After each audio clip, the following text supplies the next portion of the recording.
In the quiet city of Shanghai, inside a softly lit room, Zhang Wanqin sat beside a cradle, her blue-green hair falling gently over her shoulders as she fed the newborn in her arms. She smiled down at him and whispered that his life was easy. Eat, sleep, and grow, while she stayed awake through the long nights. Even so, she never complained. To her, every lost hour of rest was worth it as long as her son, Lin Zichen, grew up healthy and strong. But the baby staring back at her was far from ordinary. Behind those innocent eyes was the awareness of a man who had already lived a full life. His body was fragile and underdeveloped, yet his mind was clear, watching everything. As he drank his milk, a glowing blue screen suddenly appeared in front of him. It displayed his status in cold, precise text. Lin Zichen, 33 days old, biological level, ordinary tier 1. In that moment, he understood he had been reborn with something extraordinary, a mysterious system now bound to him. 3 months passed in the blink of an eye. Lin Zichen lay in his crib while his parents, Zhang Wanqin and Lin Yinsheng, stood nearby, quietly observing him. His father was amazed at the strength hidden in such a tiny body, joking that their son might grow into a powerful gene fuser one day, or perhaps even a cyborg. As they spoke, Lin Zichen kicked his legs again and again, driven by instinct and curiosity. A new message flashed before his eyes. 10,000 kicks completed. Reward unlocked. Biological attribute use and advance.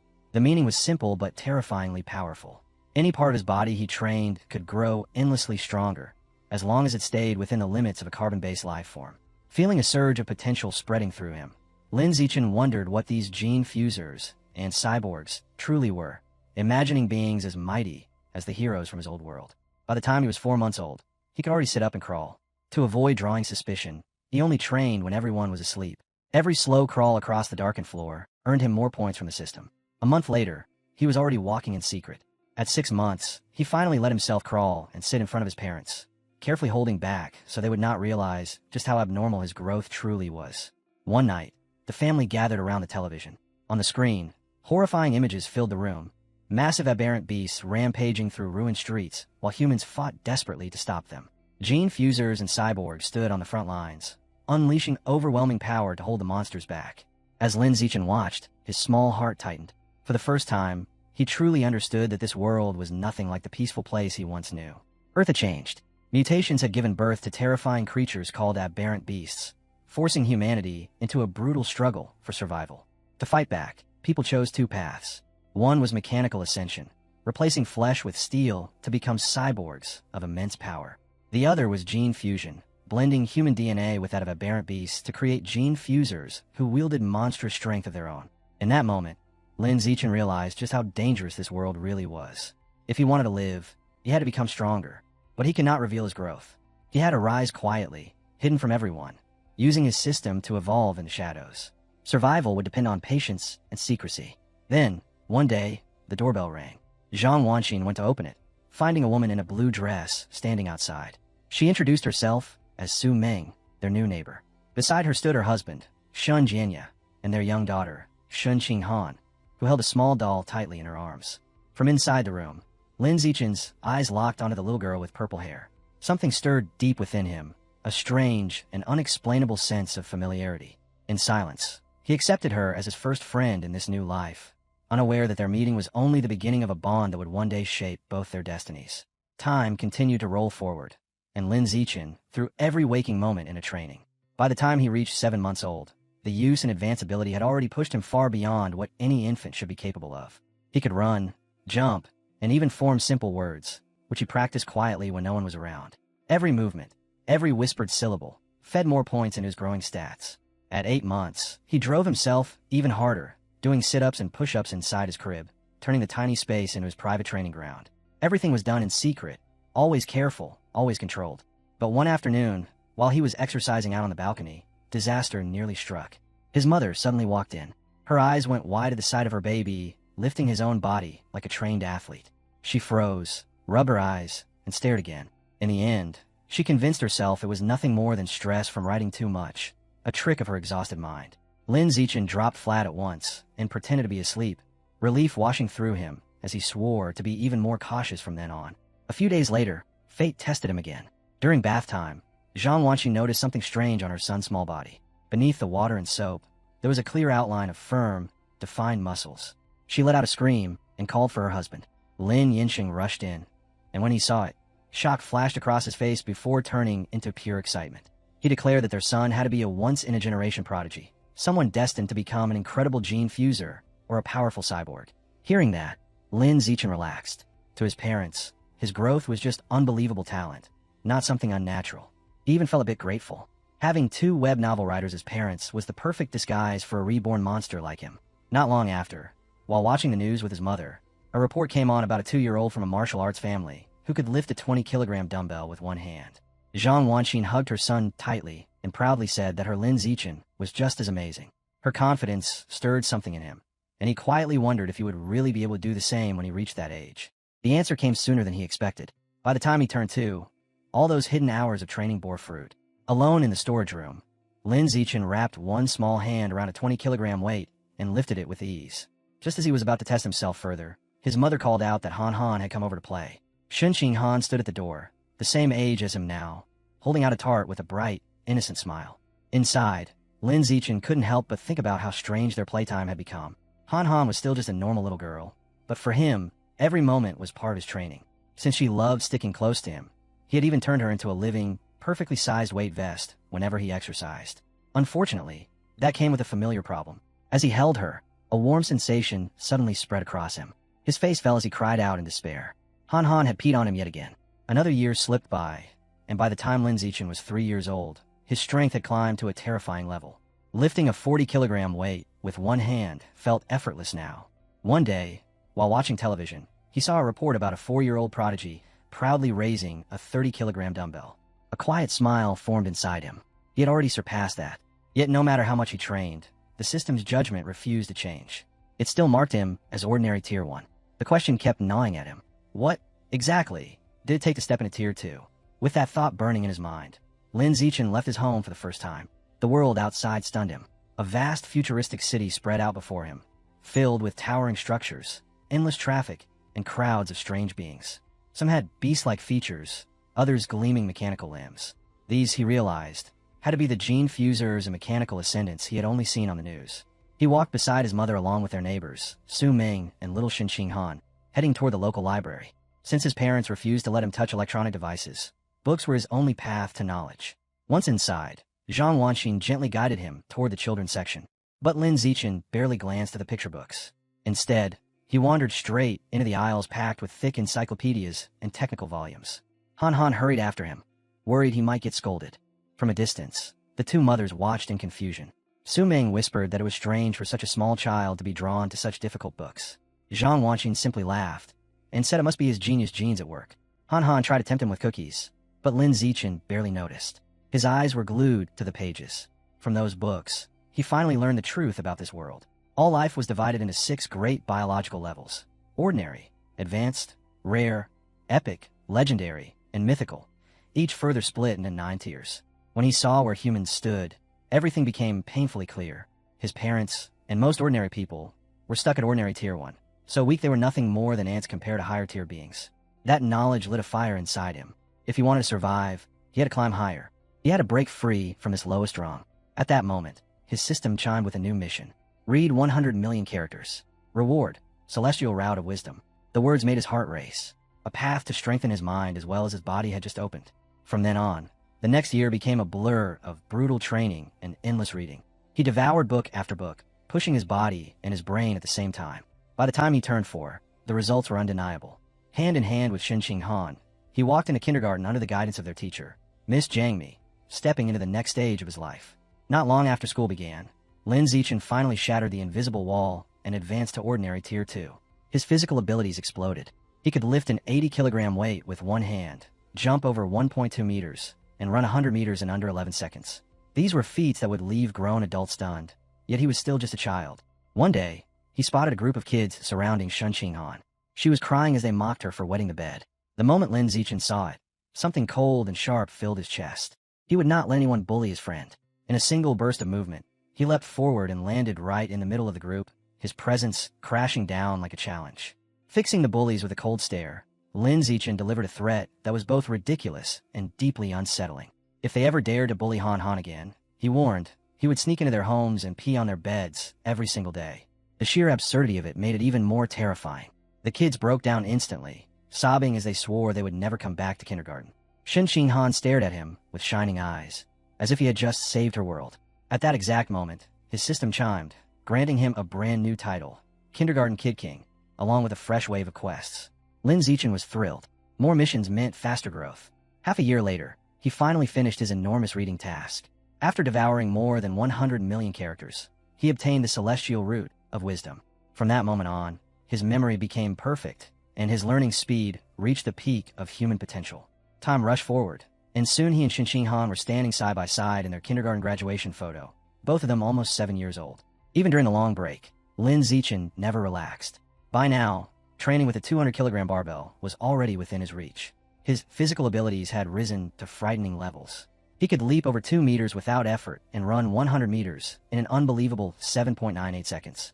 His mind kept pace with his body. With the boost from his new attribute, he tore through the elementary school curriculum long before he even entered it. When he finally started at Sunshine Elementary School, academic competitions felt trivial. He easily took first place in the National Elementary Academic Competition, driven by the desire to unlock yet another title. Outside of contests, he spent most of his free time helping Shin Qinghan study. She wasn't a natural genius, but she worked harder than anyone else. With his guidance, her grades shot up, and by the end of the semester she ranked second in the class, right behind him. To accelerate his missions even more, Lin Zichen also threw himself into sports, smashing every school record in sight. Everything began to feel routine, almost predictable, and that was when something finally changed. A new transfer student arrived. The teacher introduced her as Bai, a girl with long silvery blue hair that shimmered like frost.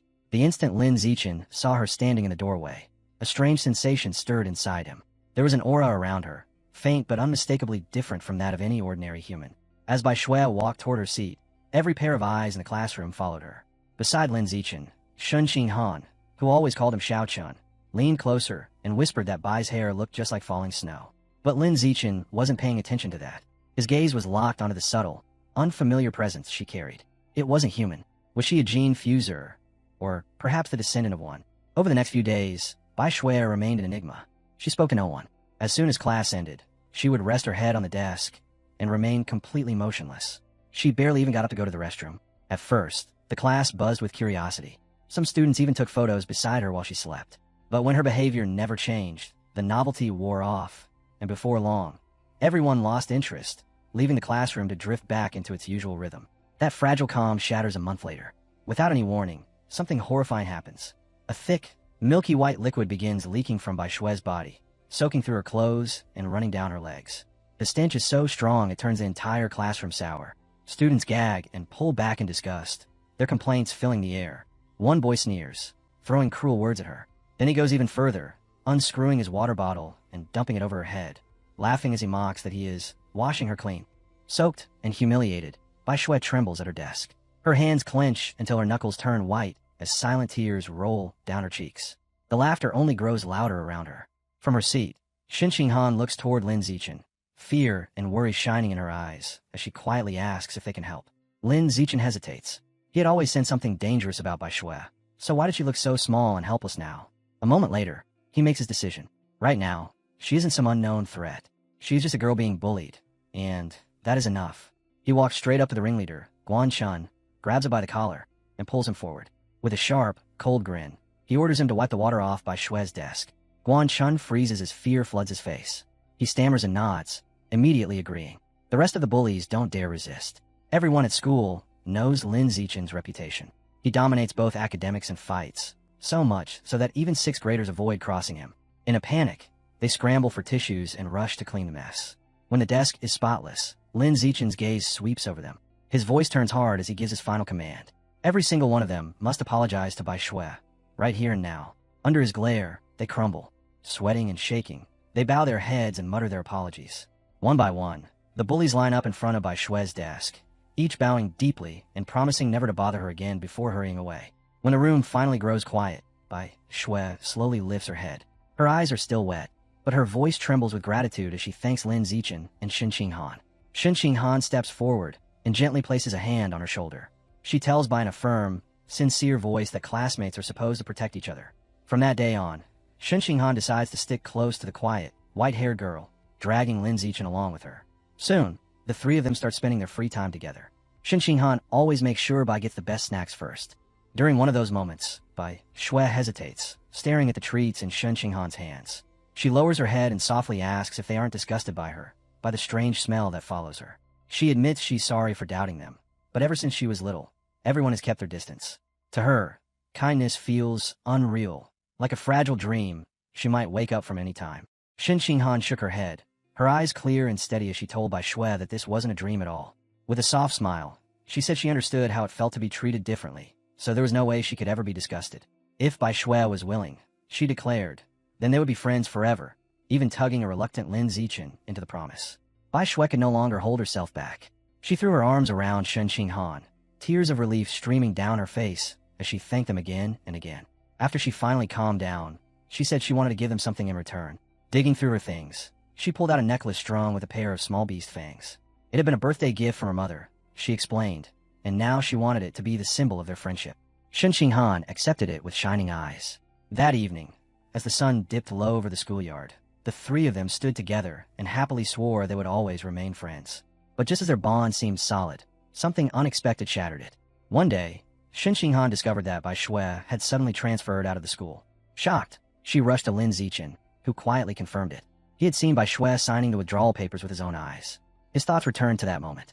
From outside the principal's office, he had seen Bai Shui sitting beside the principal and a tall man whose mechanical arms reflected the light with a cold gleam. The principal had assured the man that everything was properly handled and that all of Bai Shui's records would be kept strictly confidential. That scene only deepened Lin Zichen's suspicion. Bai Shui was anything but ordinary. From that day on, she vanished from their lives. He never saw her again. Yet as time moved forward, her disappearance was quickly overshadowed by events far more urgent. One evening, Lin Zichen stood behind his mother, Zhang Wanxin, gently massaging her shoulders. She let out a satisfied sigh, saying it felt perfect after spending the whole day typing. Lin Zichen smiled to himself. With the celestial root of wisdom, even professional-level massage techniques had become second nature to him, and now he was seeing just how useful they could be. The peaceful moment was suddenly broken when the television blared with breaking news. The anchor announced another shocking achievement by the Kyoto prodigy. At only 10 years old, the boy had successfully fused with aberrant beast genes. On the screen, he was shown lifting a massive 500-kilogram boulder with one hand. Lin Zichen's eyes widened. He recognized the boy immediately and felt a jolt of alarm. His rival had already begun gene fusion. His father, Lin Yansheng, clicked his tongue in annoyance, muttering that the Kyoto prodigy was on television almost every day. He scoffed, wondering if they were trying to turn the kid into some kind of influencer. As his parents began discussing it, Lin Yansheng added that the boy came from a 1,000-year-old martial arts clan, which meant they likely had access to extremely advanced fusion technology. Zhang Wanxin immediately snaps back that it's wrong to treat a child like some kind of test subject. Lin Yansheng shrugs and says that in families like that, the clan's interests always come before the child's. That earns him a sharp, cutting look from his wife. "You really think you know everything, don't you?" she fires back. While his parents argue, Lin Zichen sinks into his own thoughts. He remembers the report clearly. Before fusion, the Kyoto prodigy could only lift 100 kilograms. After fusing with aberrant beast genes, his strength had jumped to 500 kilograms, a full 5-fold increase.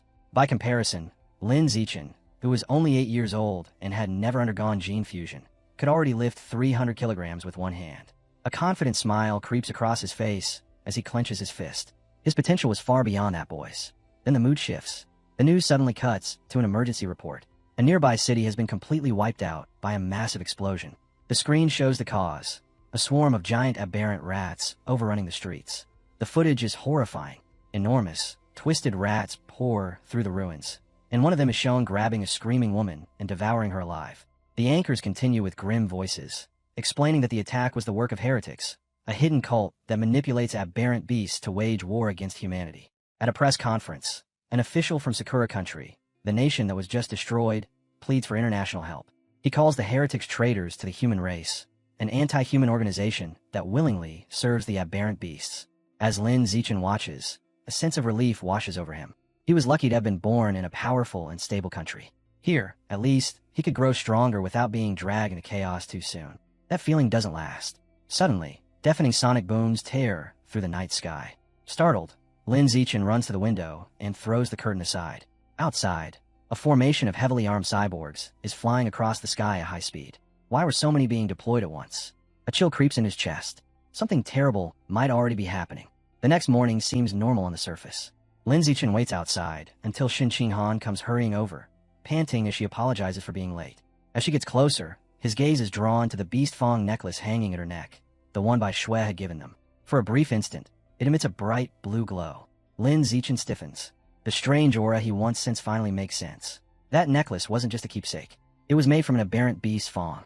The light fades just as quickly as it appeared. Neither of them say anything, but deep inside, unease continues to build. Between the swarm of cyborgs from last night and the necklace's sudden reaction, danger is clearly approaching. As they walk toward school, they pass a street lamp.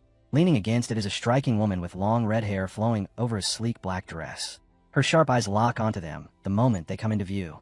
With a playful smile, the woman remarks on how cute they look together and steps right into their path, asking if they are brother and sister.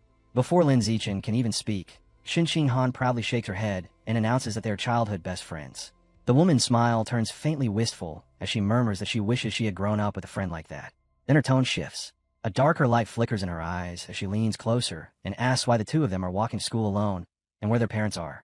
Shin Han starts to answer, but Lin Zichen grabs her hand and cuts her off, pulling her forward with a firm reminder that they're going to be late. He doesn't look back once.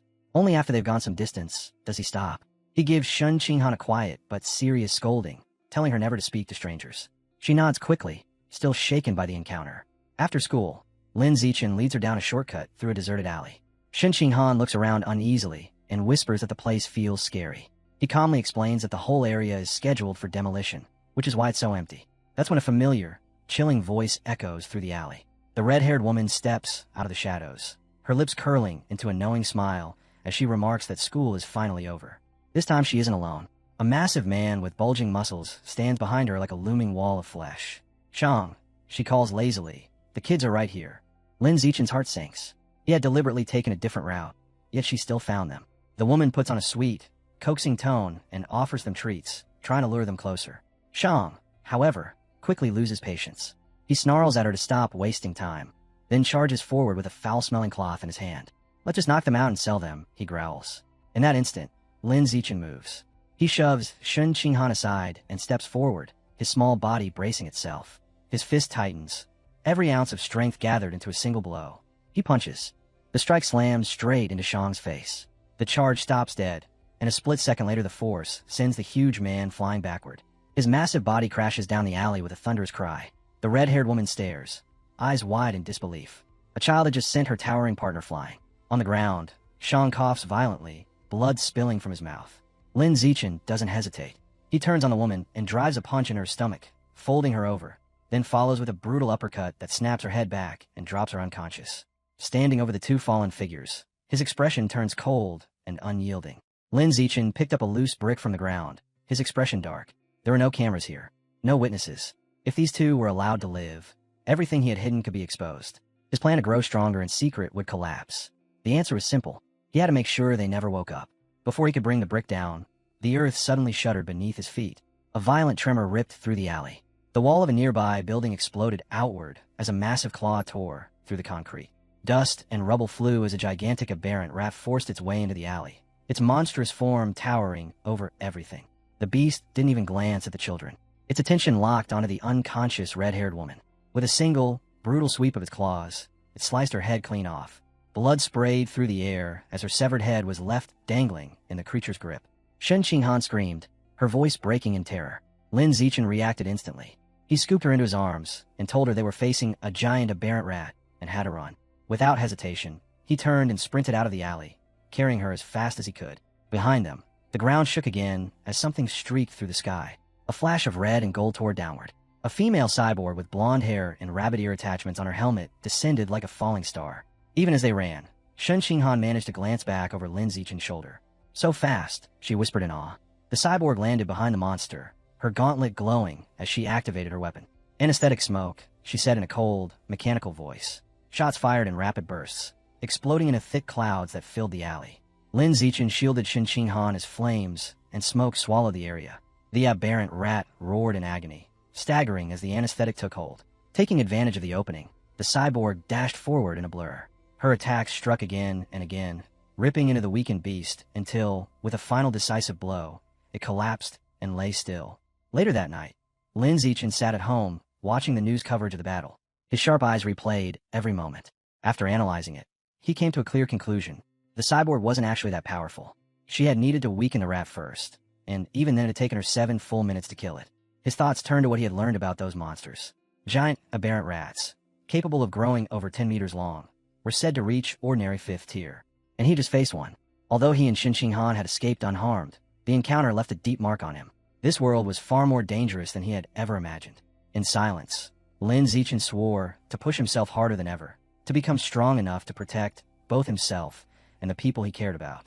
Not long after, he was back in his training space, a heavy barbell resting across his shoulders as he forced his way through weighted squats. Each repetition earned him precious system points, another small step on his climb toward overwhelming power. Even with the shadow of aberrant rats hanging over the city, life kept moving. Before long, Lin Zichen and Shin Han were celebrating their 9th birthday together. Both families gathered around a towering cake. After making their wishes, they exchanged gifts. Using the celestial root of wisdom, Lin Zichen had learned wood carving in a single night, and he handed her a beautifully carved wooden hairpin. Shin Han's eyes lit up as she immediately slid it into her hair, happily declaring how much she loved it, her delight filling the room. Time continued to rush forward. In the blink of an eye, the two of them graduated from elementary school and prepared to enter middle school. As they left, Lin Zichen's system chimed, announcing that he had completed the achievement of dominating 9 years of compulsory education. Along with it came the titles Kindergarten Kid King and Elementary School Top Dog.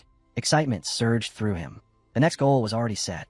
He had to obtain the middle school Overlord title, which promised the powerful attribute known as survival of the fittest.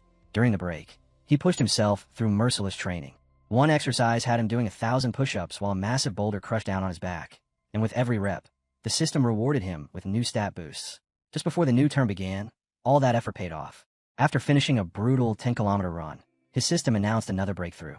He had advanced to ordinary 3rd tier. His physical abilities exploded. With one hand, he could now lift 700 kilograms. His vertical jump reached 4 meters, and he could sprint 100 meters in only 6 seconds. Even so, one thought kept nagging at him.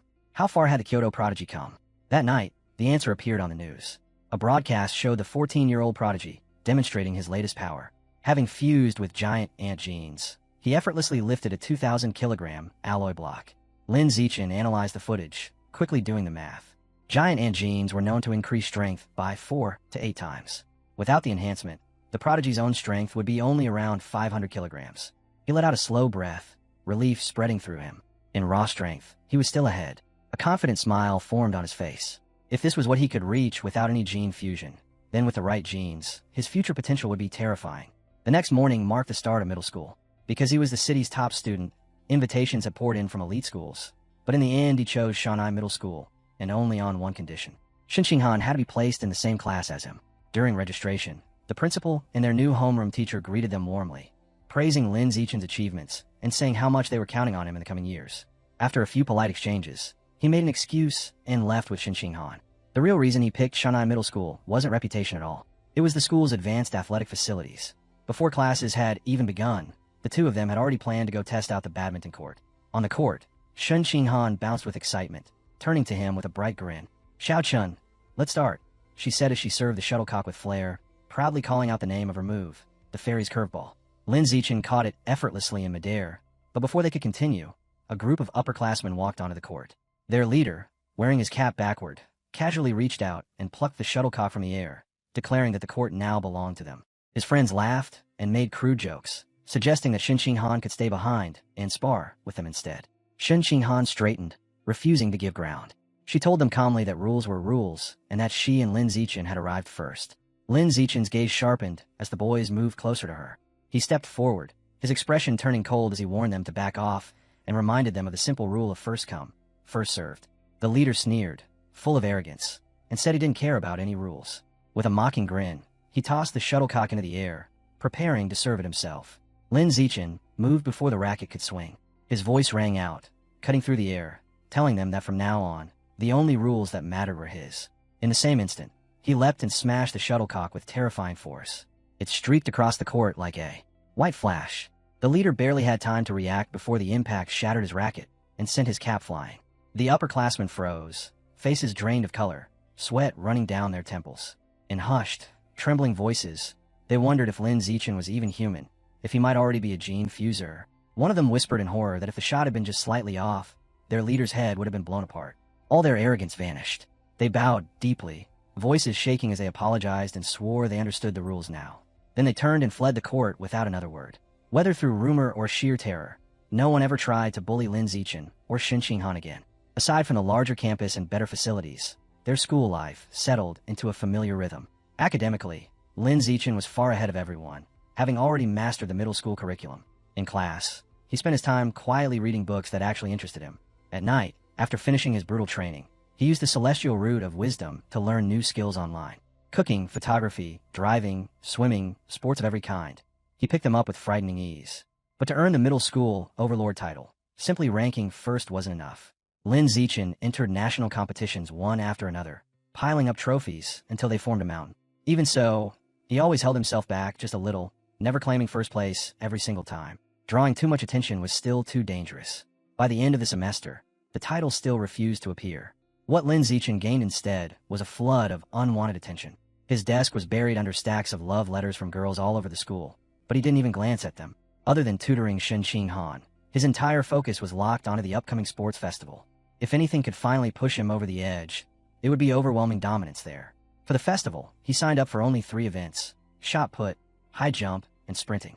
They were pure tests of strength, explosive power, and speed. The results left everyone stunned. His shot put throw flew an unbelievable 201.1 meters.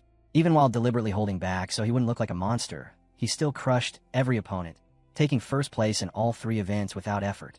As he sat beside Shen Qinghan afterward, a gold medal hanging from his neck, a powerful surge suddenly rippled through his body. A system message appeared before his eyes. Achievement unlocked. Middle school overlord. Because his performance had completely overshadowed every other student, he had now completed all 3 school-age titles. The dominant 9 years of compulsory education achievement was finally done, and with it came a brand new biological attribute: survival of the fittest. Power coursed through him as he realized what had just happened. The long-awaited title had finally been unlocked. Later that day, as he and Shen Qinghan walked home together, Lin Zichen turned the meaning of his new attribute over in his mind. Survival of the fittest meant that a predator could devour the life essence of other beings to evolve. But what exactly was life essence? Lost in thought, he barely heard Shen Qinghan calling out for him to wait. Her voice pulled him back, and a sudden idea formed. He turned to her and asked if he could borrow the Beast Fong necklace Bai Shui had given them. She handed it to him without hesitation. The moment his fingers closed around the Fong, his system reacted. You have devoured a trace of the abyssal giant butterfly's life essence. Guidebook unlocked. Progress, 1%. A towering phantom appeared before his eyes. A massive dark butterfly with eerie, watchful eyes covering its wings. Lin Zichen's breath caught. That Fong wasn't from some ordinary beast. It was a tooth of the abyssal giant butterfly. That night, he searched everywhere for information about it.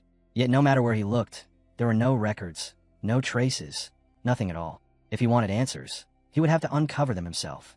Remembering that Bai Shui had given them 2 fangs, he dug through his belongings until he found the second one. When he absorbed its power, another notification appeared, confirming that he had devoured another trace of life essence. But the guidebook barely moved, stopping at only 2%. He stared at the Fong with a frown. There was almost nothing left inside it. If he wanted to truly unlock the abyssal giant butterfly's power, he would need something far greater. The next afternoon after school, Lin Zichen added biking to his routine. It was good for strengthening his body, but more importantly, it gave him a fast escape route if aberrant beasts ever appeared. Every day, he pedaled Shen Qinghan home, the 2 of them weaving through the busy city streets. On one of those rides, a man in a tracksuit suddenly called out his name. Lin Zichen hit the brakes and turned. The man hurried over with an energetic stride, introducing himself as Coach Guo from the school's martial arts team. With a wide grin, he praised Lin Zichen's performance at the sports festival, saying it was the best the school had ever seen. His eyes shone with excitement as he formally invited Lin Zichen to join the team, insisting that his athletic talent was even greater than his academic brilliance. He spoke so quickly and enthusiastically that Lin Zichen barely had time to respond at all. Before leaving, Coach Guo added that the team trained in Room C of the gym and told him to drop by any time. "I'll be waiting," he called as Lin Zichen and Shen Qinghan rode away. That evening, as the sun slipped below the horizon, Lin Zichen sat in his room ready to test his new ability, survival of the fittest. He clapped his hands, crushing a cockroach and a mosquito he had seen earlier. When he opened his palms, nothing happened. No warmth, no power, no system notification. With a frown, he realized that such tiny creatures were far too weak. They carried no life essence worth absorbing. Only stronger, more exotic beasts would be able to fuel his evolution. To prove it, he decided to take a bolder step. The next day, with Shen Qinghan riding behind him on his bike, he headed toward a massive multi-story supermarket. Inside, endless aisles are lined with neatly packaged beast meat. Lin Zichen felt a surge of disappointment. Pre-packaged meat wouldn't work. He needed something fresh, something he could touch directly. Then a loud voice rang out. A butcher was advertising newly cut beast meat. Following the sound, Lin Zichen found a counter beneath a large sign that read fresh beast meat. Not pre-packaged, safe to eat. Shin Han looked at him in confusion as he told her to wait. He didn't explain. His gaze locked onto the butcher's table as his heartbeat quickened. This was his chance. He stepped forward and pressed his hand firmly against a slab of freshly cut beast meat. The moment he touched it, a wave of purple energy surged into his body, making every nerve tingle. Just as he had suspected, the meat still carried a powerful trace of life essence. He clenched his fist, unable to hide his smile. Shin Han stared at him, completely puzzled. Why would touching raw meat make him look so happy? She walked closer and asked what it felt like. Lin Zichen forced himself to stay calm, shrugged casually, and said it just felt fresher than normal. Then he asked if she wanted to try touching it too. She waves both hands like she's fending off a monster, shaking her head, so hard her ponytail nearly flies. No way. Absolutely not. She snaps that he has already touched enough meat for the two of them, and she is not letting him ruin anything else. But Lin Zichen has already confirmed what he needed. With a calm expression, he reaches for a pack of beast meat and drops it in a basket, planning to test everything properly once they get home. Shin Han's eyes widen in pure shock when she realizes what he's doing. Beast meat is insanely expensive. Even the cheapest option, Ghost Shadow Squid, costs almost 1,000 yen per gene. She nearly panics, grabbing his sleeve and begging him to put it back, telling him at least to ask his mother first before spending that kind of money. Lin Zichen only chuckles and pats her head, his smile gentle and reassuring. He lies without hesitation, saying his mom already told him to buy plenty for both families. A scene flashes through his mind. Zhang Wanqin laughing, nodding, and happily agreeing to cook a huge feast for everyone. That part is half true. He really will share. But that isn't why he's buying this.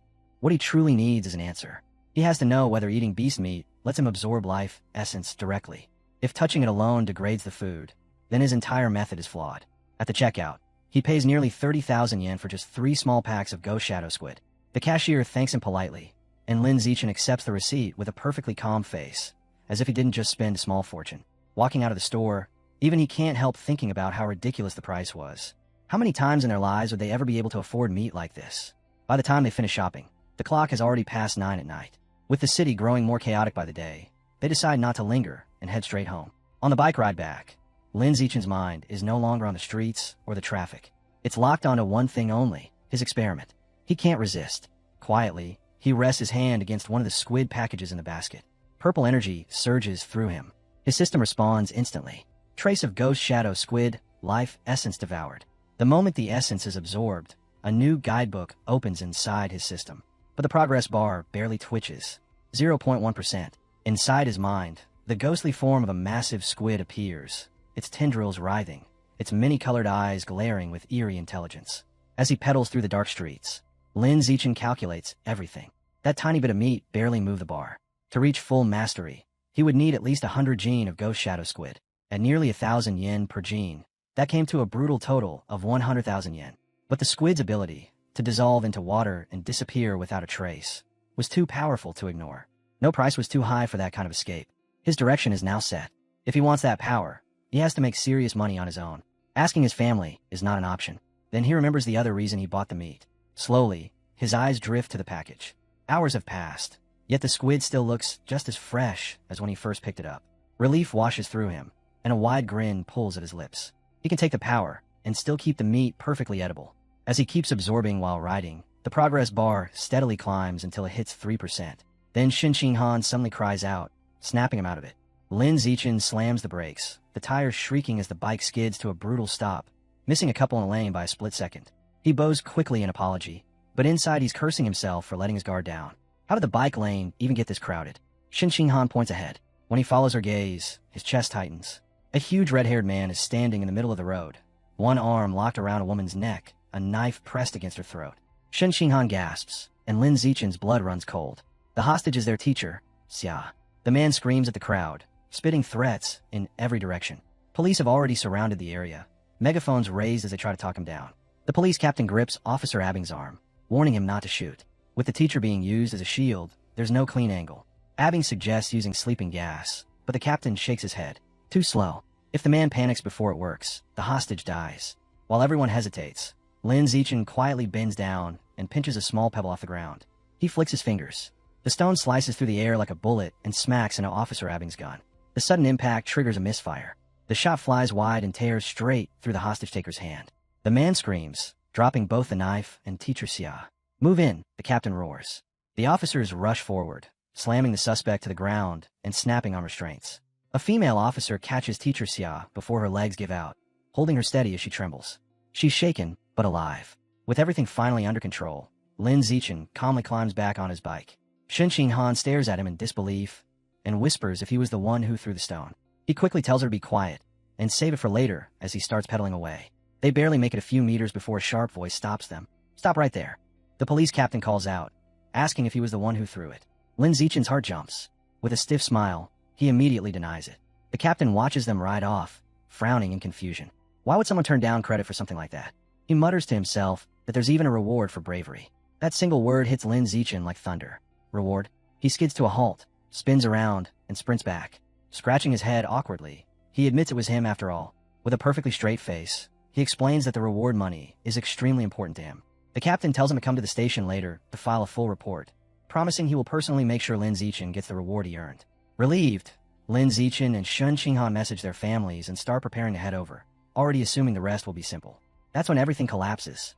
As the suspect is led away in cuffs, his body suddenly spasms. His face twists in a sickening way, bone and flesh warping as horrified officers realize what he truly is. A heretic. Right in front of everyone, his body mutates, swelling and reshaping into a massive, grotesque, aberrant rat.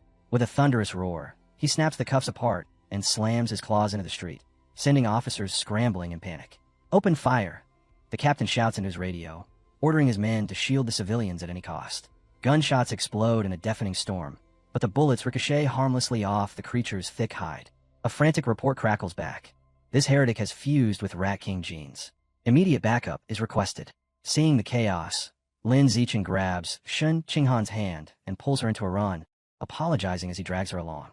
Relief flickers through him when he realizes the mutant isn't chasing them, but he still knows they need to get as far away from the battlefield as possible. Then the sky tears open. A streak of light, wrapped in purple energy, plunges down from above. A female cyborg in sleek, futuristic armor drops from the heavens and smashes into the giant rat, blasting it backward as debris and dust explode outward. She hovers effortlessly in midair, short, dark purple hair framing her helmet as energy hums through her chest plate. A massive laser cannon begins to charge, purple light intensifying with every heartbeat. Her voice rings out, cold and absolute. Fire. A colossal beam erupts, swallowing the mutant rat whole. The monster screams as the energy tears it apart, thrashing wildly before dissolving into nothing but drifting ash. Lin Zichen stands frozen, staring at a level of power he never imagined he would witness. With the giant rat erased, the danger finally fades. Teacher Xia and Shen Qinghan let out long, shaky breaths as the tension drains away. Lin Zichen's attention, however, snaps somewhere else. His eyes go straight to his bike. When he sees it still intact, a quiet sigh escapes him. If that thing had been destroyed, the financial damage would have been brutal. But just as he relaxes, another blow hits. His gaze drops to the basket. The ghost shadow squid packages are ruined, their surfaces slimy and foul, the stench rising sharply into the air. His heart sinks. So his theory was right after all. Absorbing life essence really does cause beast meat to spoil. It just doesn't happen immediately. He lifts one limp tentacle, grimacing as the rotten smell hits him. Now he needs answers. Without hesitating, he immediately slips into a full performance. He tosses the spoiled meat onto the ground and loudly blames both the heretic and the cyborg's blast for ruining it, acting as if his heart has been shattered. It's all their fault. The meat's been roasted. Teacher Xia gently tries to comfort him, saying that what really matters is that everyone survived. At the police captain's request, they prepare to go home, only to be escorted instead to the station together with the security team. What none of them expect is that they end up riding in the same van as what's left of the heretic. On a metal gurney sits a lump of blackened, half-melted flesh. That's all that remains. The smell is overwhelming, thick and rotten, forcing everyone inside to pinch their noses. Lin Zichen sits quietly, but his thoughts are racing. He remembers by Shue's beast fangs how even after the creature's death, they still contain traces of life essence. A dangerous idea forms in his mind. If those fangs still held power, then this corpse might too. Even burned like this, it could still contain life essence. And if it does, could he devour it? Could he take the Rat King's gene for himself? Lin Zichen's eyes stay fixed on the charred remains, no longer thinking about the fight, but about what still hides inside that ruined body. How much of the Rat King's gene could be extracted from a corpse that is still warm? The thought barely settles before he acts. With a tiny movement of his fingers, he probes the body. A faint notification ripples through his mind. A fragment of giant mutant rat life essence devoured. Understanding strikes immediately. The fresher the corpse, the richer the essence. Once the warmth fades, almost nothing remains. It's a small discovery, but one that could change everything for him later. Nearby, Abing notices the movement and tells him to sit still.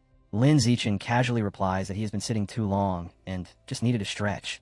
The excuse is enough for Abing, not for the security captain. Those sharp eyes miss nothing. Lin Zichen becomes even more careful, knowing a single wrong move could draw attention. Before long, he is summoned to the public security office. The security captain has already filed the paperwork for his bravery reward, but that isn't why he called him in. He asks how a schoolboy, in the dark, could throw a stone with such precision, hitting the heretic's knife hand from so far away. It sounds absurd. Lin Zichen says he often trains his right hand, using it as a simple cover. Outwardly he looks calm, but he knows how weak the excuse really is. The captain's silence makes it obvious he isn't convinced, even though he lets it go for now. Just then, Shun Qinghan enters with Lin Zichen's parents. Worry is written all over their faces, and his mother rushes straight to his side. To his surprise, they hadn't gone home at all. They came straight here. His mother didn't bother explaining. She just pulled him in her arms, running her hands over him again and again, as if checking whether every part of him was still there. She didn't praise his bravery or ask what happened. All she cared about was that he was alive. Xiao Chen tried to reassure her, even mentioning the bravery award, but the worry in her eyes didn't ease. Gripping his hand tightly, she made him promise that if danger ever came again, he would hide first, protect himself first, and think about everything else later. He felt the weight behind those words. He gave his promise, even though deep down he knew there would be times when he couldn't keep it. As he was getting ready to leave, voices nearby drifted into his ears. Several young women from the public security office were talking about the Rat God cult, their anger obvious. They said the cult had grown bolder, even reaching into universities. Their main targets were students who couldn't legally get gene fusion, people easy to manipulate. The heretic who died tonight, they said, had once been a liberal arts student at Guanyin University, twisted by the cult's brainwashing. They all agreed the cult had to be wiped out, but killing a few followers wasn't enough. The real root of the problem was the Rat King. As long as that thing existed, the chaos would never truly stop. The name sinks deep into Xiao Chen's mind. On the way home, he looks up what he can. Most reports place the Rat God cult's main activity in Shanghai. Its members are mostly outcasts, people society discarded. In recent months, their actions have escalated, and many believe the Rat King has been ordering them to gather huge amounts of evolutionary resources. Xiao Chen thinks it through. If the Rat King is trying to evolve further, then hoarding those materials makes sense. But if it already has intelligence and ambition, then the danger is far worse. A thinking Rat King could bring catastrophe on a scale no cult ever could. He glances out the window and sees a massive rat cornering a cat in the street. For a brief second, he wonders if it has something to do with the Rat King. Then he forces himself to calm down. Big rats are common in the South. It probably means nothing. Still, the image leaves a bad feeling behind. Across from him, Shun Qinghan sits quietly. Too quietly. Xiao Chen notices right away. Ever since they were kids, her emotions had always been easy to read. If she was scared or uneasy, it showed. But now there's nothing on her face at all. The change is unsettling, and he briefly wonders if it has something to do with some hidden ability. He keeps the thought to himself, but it lingers. When they finally reach home, his mother immediately notices the missing meat. Her eyes widen in shock. Xiao Chen quickly explains that in the middle of all that chaos, he dropped it and couldn't worry about food with danger everywhere. She accepts it without question, just relieved that he came back safely. Xiao Chen lets out a quiet sigh inside. His father, however, reacts at once, already moving to go search for the lost meat. Xiao Chen calmly stops him, explaining that by now it would be spoiled and completely useless anyway. After a long moment of silence, his father finally gives up and stays home. Elsewhere, the security captain still can't shake the strange feeling Xiao Chen left behind. The image of a middle schooler throwing a stone with that level of deadly precision keeps replaying in his mind. No matter how he turns it over, it doesn't make sense. Suspicion refuses to fade. Then something stirs nearby. A rat steps into view, but it isn't normal. Its body is too large, too heavy, and far more threatening than any ordinary street vermin. A chill runs through him. His instincts flare. Without hesitation, he draws his weapon, lifts the gun, and fires, the bullet streaking straight toward the creature. The next morning, Lin Zichen sits in his classroom and lets out a slow breath. His thoughts keep drifting back to the battle from the night before. Compared to the heretic and that female cyborg, he is still far too weak. If he wants to survive in this world, he needs power, and fast. And that means resources. Beast meat like ghost shadow squid is the key to pushing his guidebook forward. He runs through ideas, becoming an online influencer, selling study guides. All of them get dismissed almost immediately. They bring attention, and attention is the last thing he wants. What he needs is money and strength without being noticed. Then the answer becomes obvious. In this world, martial arts and gene fusion matter far more than grades ever will. That path leads to both power and income. Later that day, he heads to Building C, where the martial arts team trains. Inside, Coach Gua is drinking from a thermos when Lin Zichen greets him. The coach looks surprised and asks if he's here to join or just watch. Instead of answering, Lin quietly asks whether being on the team means competing in city tournaments and whether the rewards are worth it. Coach Gua's smile grows wider. Of course, prize money can reach tens of thousands. That's all Lin Zichen needs. He immediately says he's joining. Coach Gua, clearly pleased, gathers the team and announces their newest member, reminding everyone that Lin Zichen was the champion of the school sports meet. One by one, the members introduce themselves. Zhang Kai, Huang Tianxing, who goes by Axing Li Shetong, Han Yisua. Then Lin Zichen gives his own introduction. Since he's never had formal training, Coach Gua starts with the basics, demonstrating simple punches and kicks. They look easy, he explains, but real mastery takes time.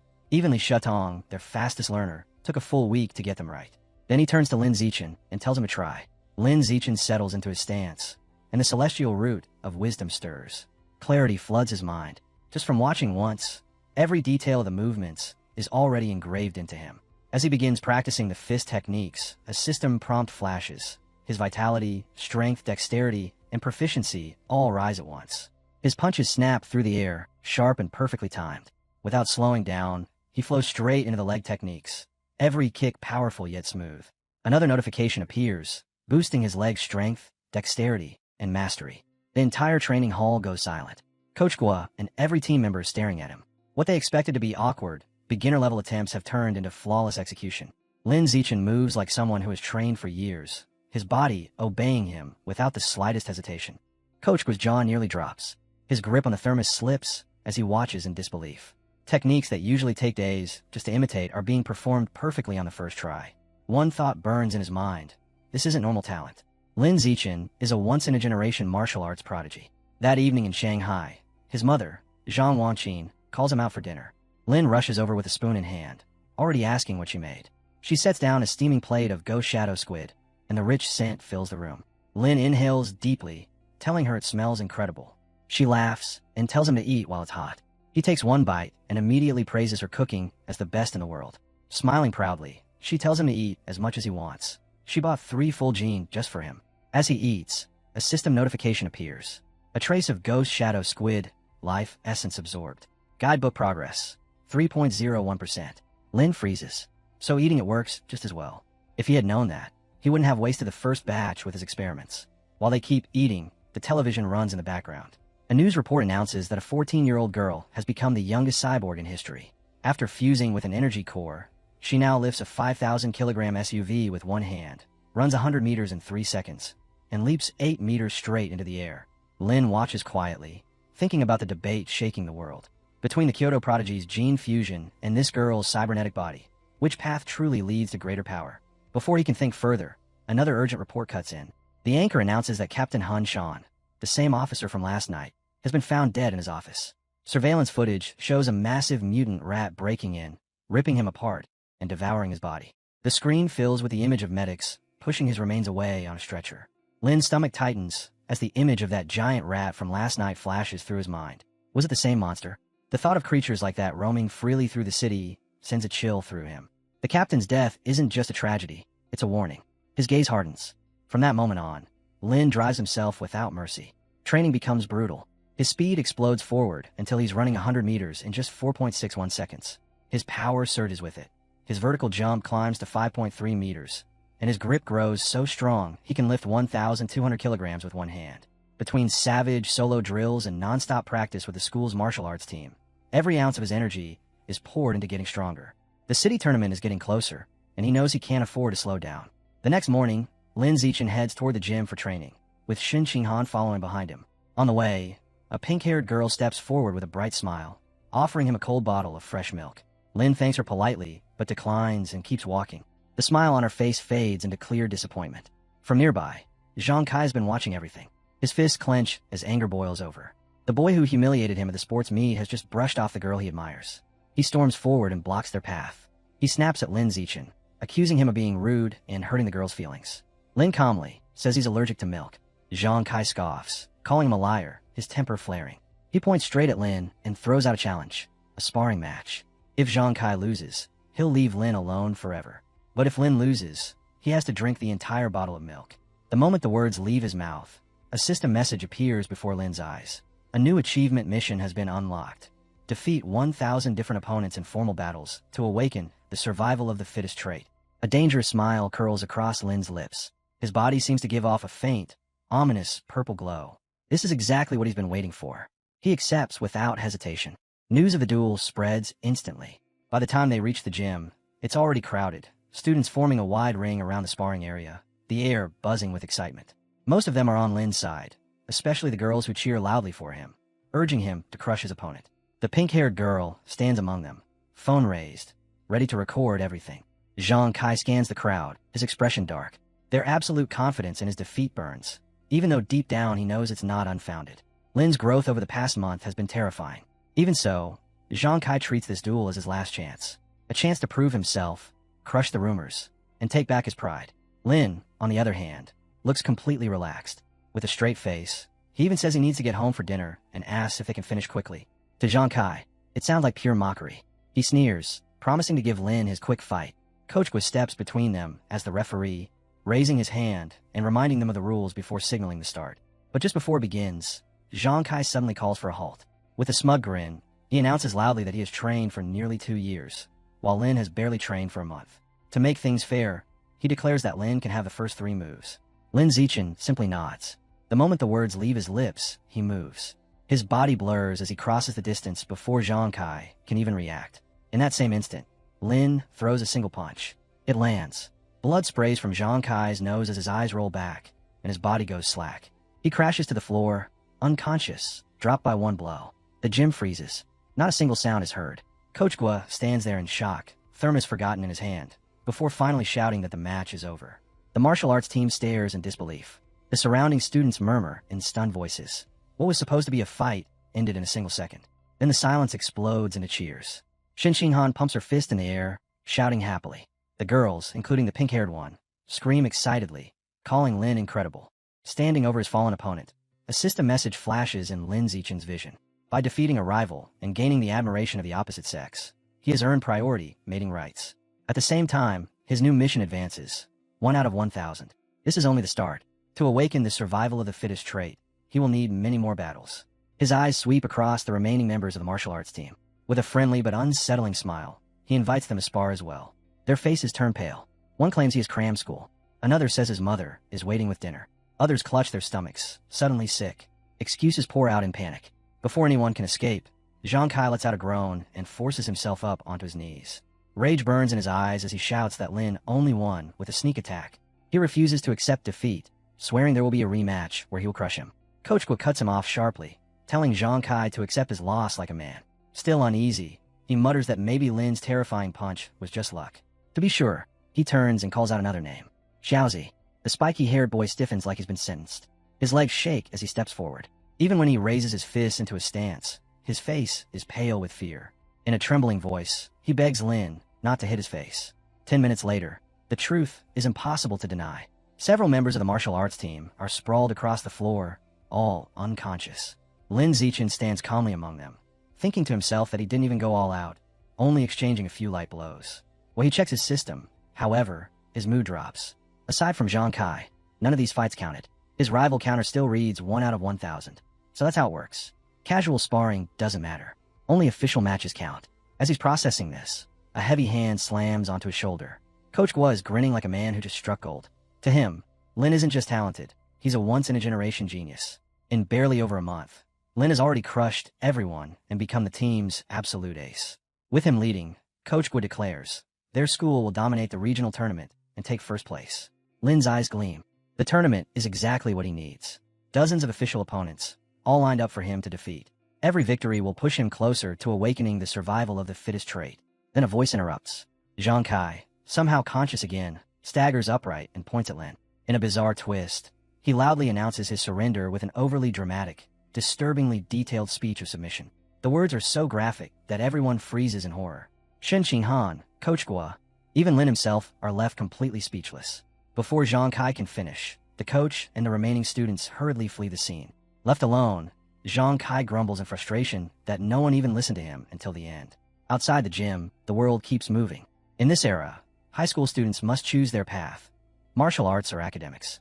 With danger everywhere, martial arts is seen as the only real way to survive. Shen Qinghan doesn't hesitate. She joins the martial arts track and begins training beside Lin. Their days become brutal. 30,000 meters of running for endurance, an hour of close combat drills, endless push-ups and sit-ups to forge their bodies. At the end of every session, Lin helps loosen her sore muscles with a massage. And Lin himself never slows down. Every day, he pushes harder, driven by one goal alone: to dominate the tournament and break through his system's next threshold. A full month vanished into nothing but blood, sweat, and brutal training, and when the dust finally settled, the day Lin Zichen had been waiting for arrived. The regional martial arts tournament was here. This wasn't just a competition. This was his gateway to power, his chance to prove that his evolution had already begun. Inside the massive city gymnasium, the main stage roared with noise. Thousands of voices crashed together as fighters from every school gathered, and in the waiting zone, the pressure was thick enough to choke on. Coach Gua stared at the match list, his face growing darker with every line he read. Shanghai High had drawn the worst possible opponent right out of the gate. Shanghai number 1 High, the undisputed monsters of the circuit. One of the students swallowed nervously and muttered that their opponents even had a sprinter who could run 100 meters in under 9 seconds. The words hit like a curse. Whatever confidence they had left drained out of the room. That was when Lin Zichen quietly raised his hand. His voice was steady, calm, almost bored as he said he would go first. Coach Gua looked at him for a long moment, weighing the risk, then finally nodded. If anyone could crack open this nightmare matchup, it was their ace. Lin Zichen walked toward the arena while Han Han cheered wildly from the sidelines, and Coach Gua shouted encouragement through a megaphone. Across from him, a massive figure stepped forward. The fighter from number 1 High was built like a wall, his muscles swelling beneath his uniform. He gave Lin a lazy nod, praising him for even making it this far as a freshman. Then his smile twisted into contempt. He mocked Lin's height, sneering that someone under 1.7 meters had no right to stand on this stage. Flexing his arm, he promised to show Lin what real strength looked like. The referee's hand dropped. The giant charged, his fist ripping through the air like a cannon shot. But Lin Zichen didn't retreat. He slid past the attack with effortless precision and drove his own fist straight into his opponent's chest. The impact was explosive. The huge fighter was blown off his feet, skidding across the arena floor before going completely limp. Unconscious, defeated, in one strike. For several seconds, the entire gym was silent. Even the announcer froze before finally stammering out Lin Zichen's victory. Han Han screamed in delight, calling her Xiao Chun amazing as Shanghai High erupted into celebration. Students crowded around Coach Gua, laughing and shouting that Lin was a true monster, that their opponent was nothing but useless muscle. On the other side, the coach for number 1 High was seething. He barked at his fallen student for charging in without discipline or proper footwork, his fury barely contained. Standing in the arena, Lin Zichen saw a familiar glow flash across his vision. Another rival defeated, his rank climbing, his elimination count ticking up to 2,100. He clenched his fist, a faint smile forming. This was exactly the kind of battlefield he had been waiting for. But the fight was nowhere near finished. The enraged coach from number 1 High immediately called for their next combatant, ordering him to crush the freshman and end this embarrassment. Chen Fong stepped forward without hesitation. Calm, cold, completely different from the reckless brute before him. As he entered the arena and took his stance, his sharp, focused presence made it clear that the real battle was only just beginning.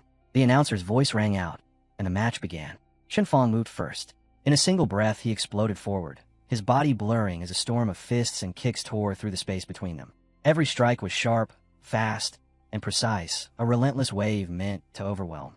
Lin Zichen didn't even blink. One of Chen Fong's kicks came screaming toward him, and Lin caught it with a single hand. The impact didn't stop there. It rebounded straight back through Chen Fong's body like a shockwave. His balance shattered. His body spun helplessly through the air before crashing down on the arena floor, completely unconscious. A wave of gasps rolled through the stadium. Medics sprinted in, lifting Chen Fong onto a stretcher as one of them urgently called for a head scan.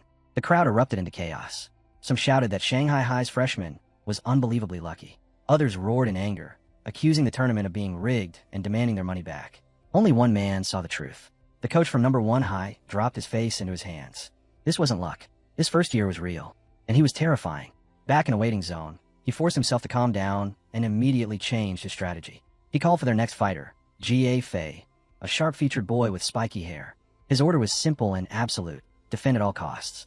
Under no circumstances could he afford another reckless loss. Ga Fei waved it off with a grin. There was nothing to worry about. Victory was guaranteed. As he walked toward the ring, he dismissed Lin Zichen's wins as cheap tricks. To him, true power came from speed and experience, and he had both. A sub-9-second 100-meter sprint and years of training made defeat feel impossible. The audience buzzed. People praised Ga Fei's lightning-fast movements, and whispers spread that his father was a gene fusion user, explaining his unnatural talent. Most of the crowd was already convinced Lin Zichen's run would end here, even if they had to admit the freshman was impressive. The signal sounded. Ga Fei attacked instantly. Ignoring his coach's shouted warnings, he launched into a brutal opening kick, followed by a storm of blazing punches. Energy surged through his fists as he unleashed his signature technique, flowing water shatters rock.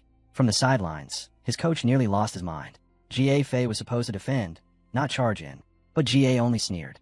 A genius like him didn't need to hide behind defense. Lin Zichen slipped through the barrage, as if he were walking through rain. Instead of being pressured, his eyes gleamed with interest. He wasn't just dodging. He was studying, memorizing the technique in real time.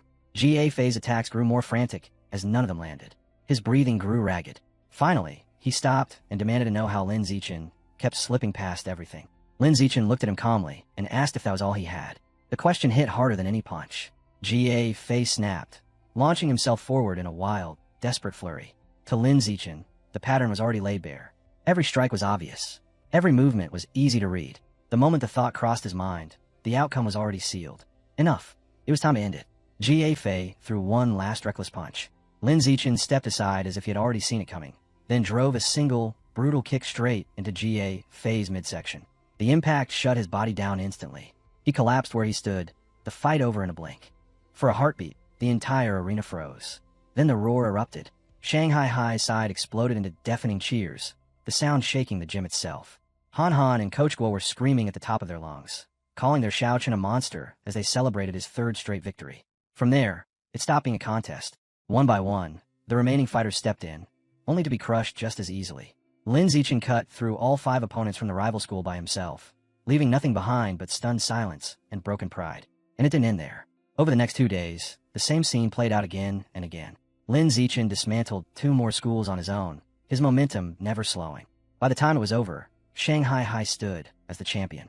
Medals shone on their chests, a trophy gleamed in their hands, and Lin Zichen stood at the center of it all. Yet when he checked his system, a cold reality hit him. His rival count was only 161,000. At this rate, unlocking the natural selection attribute would take years. The thought left him deeply unsatisfied. At least there was some compensation.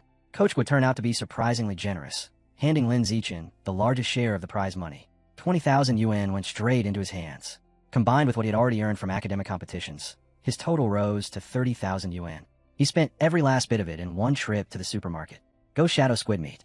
That was all he bought. For weeks, it became his only food. By the time he had consumed 30 gene, his codex showed 33% progress on the Ghost Shadow squid. The change was obvious. Constant training mixed with endless beast meat pushed his body into a breakthrough. By his second year of middle school, he stepped from Tier 3 into Tier 4. His strength, speed, and raw power surged to terrifying levels. With one hand, he could now lift nearly 1,900 kilograms. He could leap more than 5.5 meters straight up and run 100 meters in just over 4 seconds. Time didn't slow down for anyone. Soon, both he and Han Han graduated from the middle school division of Shanghai High. But the joy didn't last. When the high school entrance exam results arrived, everything fell apart. Han Han sat alone in her room, tears streaming down her face. Her voice shook as she asked why. After all her effort, after all the dreams they had shared, why couldn't they go to the same high school? Lin Zichen told her the truth, as gently as he could. He had placed first in both liberal arts and martial arts. Her academic scores were excellent too, but her martial arts result wasn't enough for Shanghai High's elite class. She broke down even harder, asking what would happen to them now. He told her the principal of Shanghai High was coming to his home soon, most likely to recruit him personally. Then, quietly, he asked if she would come with him. Her heart sank. Through her tears, she shook her head. The principal wasn't coming for her. He was coming for Lin Zichen alone. Lin Zichen refused to let her collapse into despair. He took Han Han's hand and gently pulled her to her feet, his grip steady and reassuring. When she looked up, she saw absolute certainty in his eyes. There was no need to worry. He already had a plan. If Shanghai High wanted him, then they would have to accept his terms. Han Han would be his desk mate. As promised, the principal of Shanghai High soon arrived at Lin Zichen's home. She sat down with his mother and Han Han, the three of them spending hours discussing his future. There was no ambiguity in her tone. She wanted him at her school, no matter the cost. When the meeting finally ended, the principal stood to leave. But before stepping out the door, she turned back and made one final offer. If Lin Zichen agreed to stay, she would grant him any request he wished. He didn't hesitate. His condition was simple. Han Han had to remain in the same class as him. The principal looked at the nervous girl, repeated her name once, then nodded without the slightest pause. It was agreed. With a faint smile, she told them both to report to Shanghai High together when the new school year began. Relief and joy flooded the room. Lin Zichen and Han Han bowed deeply in gratitude. Their future was finally secure. Before leaving junior high behind, Lin Zichen entered one last martial arts tournament. The result was exactly as expected. His overwhelming strength carried the team straight to another championship without resistance. This time, he already knew where every bit of the prize money would go. His Ghost Shadow Squid Codex was only 20% away from completion, and the winnings were just enough to push it all the way. To avoid any unwanted attention, he traveled deep into a remote forest outside Shanghai. There, without hesitation, he consumed the last of the squid's essence. A violent surge of blue light erupted around him. The system rang out as massive life force poured into his body. His muscles trembled, his blood burned, and the codex bar climbed rapidly before locking in place at 100%. A new message appeared. Ghost Shadow Squid Codex unlocked. Biological attribute acquired. Blessing of liquid affinity. The ability gave him a deep connection to water, the freedom to move within it, and even the ability to fade into aquatic environments. But as the glow faded, Lin Zichen simply stood there, holding the limp squid tentacles in his hands. A faint frown formed on his face. After everything he had invested, the result felt disappointing. He decided to test it anyway. At a nearby pond, he slipped into the water. Something was different. His skin never wrinkled, no matter how long he stayed submerged, and swimming felt unnaturally smooth, as if the water itself offered no resistance. Still, it wasn't the kind of power that changed everything. Floating quietly, he accepted the truth. The Ghost Shadow Squid was only a low-tier beast. Of course its ability would be limited. If he wanted truly powerful attributes, only two paths remained. Either he gathered enough money to buy higher-grade beast meat, or one day, he became strong enough to hunt dangerous wild mutant beasts with his own hands. The memory of those massive mutant rats burned itself into Lin Zichen's mind, hardening his resolve. He clenched his fist, knowing one thing with absolute certainty. He had to become stronger. With only a week left before school began, his mother and Han Han's family decided to take a short trip. Part of it was meant to be a break, and part of it was to let him test his new liquid affinity. Lin Zichen chose the sea. When they stepped into the surf, Han Han immediately shivered, complaining that the water was ice cold. Lin Zichen, however, felt completely at ease, as if the ocean itself was welcoming him. He told her to take it slow, then suddenly dove forward, his body slicing through the waves at terrifying speed. Every stroke and every dive fed his system, rewarding him with more stat points as he swam, pushing his growth even further. From the shore, Han Han called out nervously, asking him to teach her how to swim. The words made him pause. He had forgotten. She never learned. Poking his head out of the water, he waved her over and began guiding her carefully, step by step. He expected it to be difficult. With her average physical ability, she should have struggled. Instead, she adapted almost instantly. Han Han burst out laughing, saying the water felt natural to her, as if she had been born to move through it. Before he could react, she dove on her own, gliding through the sea with smooth, effortless grace. When she came back up, Lin Zichen froze. A faint blue glow shimmered around her in the water. Han Han's eyes were shining as she excitedly said it felt incredible. Normally, opening her eyes underwater should have stung, but instead it felt cool and soothing, like being wrapped in something gentle. Lin Zichen's heart sank. This wasn't normal. No matter how gifted someone was, no one should gain swimming and diving proficiency this fast. Then a memory surfaced. Han Han's childhood bedwetting whenever she was nervous. At the time it had seemed like a weakness, but now, what if it was something else? A hidden water affinity that had always been inside her. The thought sent a chill through him. It sounded like the kind of rare cultivation body from the novels his parents used to read. He needed to be sure. They kept diving, and the results only made it more unbelievable. Han Han held her breath underwater for over 10 minutes, something no beginner should ever be able to do. Then her expression suddenly changed. A strange vibration rippled through the water, a low swirling hum that grew louder by the second. Both of them looked up at the same time, alarms surging through their chests. They burst back to the surface. Han Han cried out as glowing blue currents spiraled around her, pulsing with an eerie, living energy. That night, they walked side by side along the moonlit beach. After a long silence, Lin Zichen finally asked her what she had experienced underwater. Han Han shuddered as she answered. She said she kept hearing something the entire time, a strange, unsettling sound whispering beside her ear.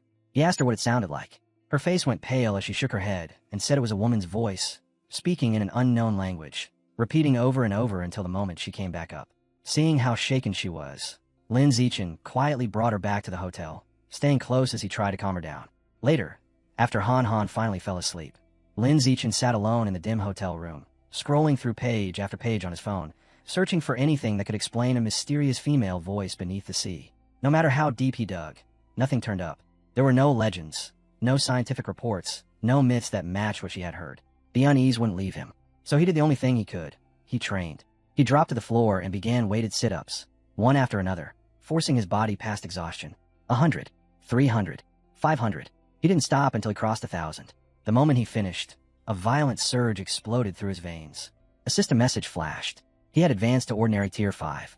The surprise lasted only a moment before a fierce exhilaration took over. At Tier 5, he could now stand toe-to-toe with a fully grown giant mutant rat.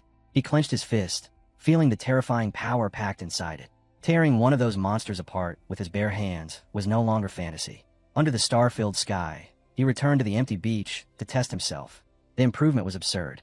His 100-meter dash dropped to just 3.64 seconds. His vertical jump soared close to 7 meters. And when he grabbed a parked car nearby, he lifted the 1,600-kilogram vehicle off the sand with a single hand. The breakthrough was real. Soon after, the vacation ended, and life moved forward. Lin Zichen and Han Han stepped into their new chapter together as students of Shanghai High. On their very first day, they arrived early for classroom duty. Two new girls immediately recognized him, whispering excitedly about how handsome he was and how lucky they were to be assigned next to him. Lin Zichen was caught off guard by how quickly his reputation had spread. Then something even stranger happened. Simply doing class duty triggered a brand new system quest. The requirement was clear: complete 1,000 cooperative tasks to unlock a new biological attribute called social animal. As he swept the floor beside Han Han, he couldn't help wondering what kind of power something like that would bring. After school, with the new term just beginning, he headed straight to the massive supermarket. The Ghost Shadow Squid Codex was already complete. It was time to find his next target. Walking through the chilled beast meat section, he suddenly stopped. Inside one of the refrigerated cases sat a severed head, its fierce eyes still sharp. Savage Giant Eagle. The price tag read 1,998 yuan per gene. A slow grin spread across his face. This was it. This would be his next codex. The Savage Giant Eagle was a higher grade aberrant beast, far above the Ghost Shadow Squid.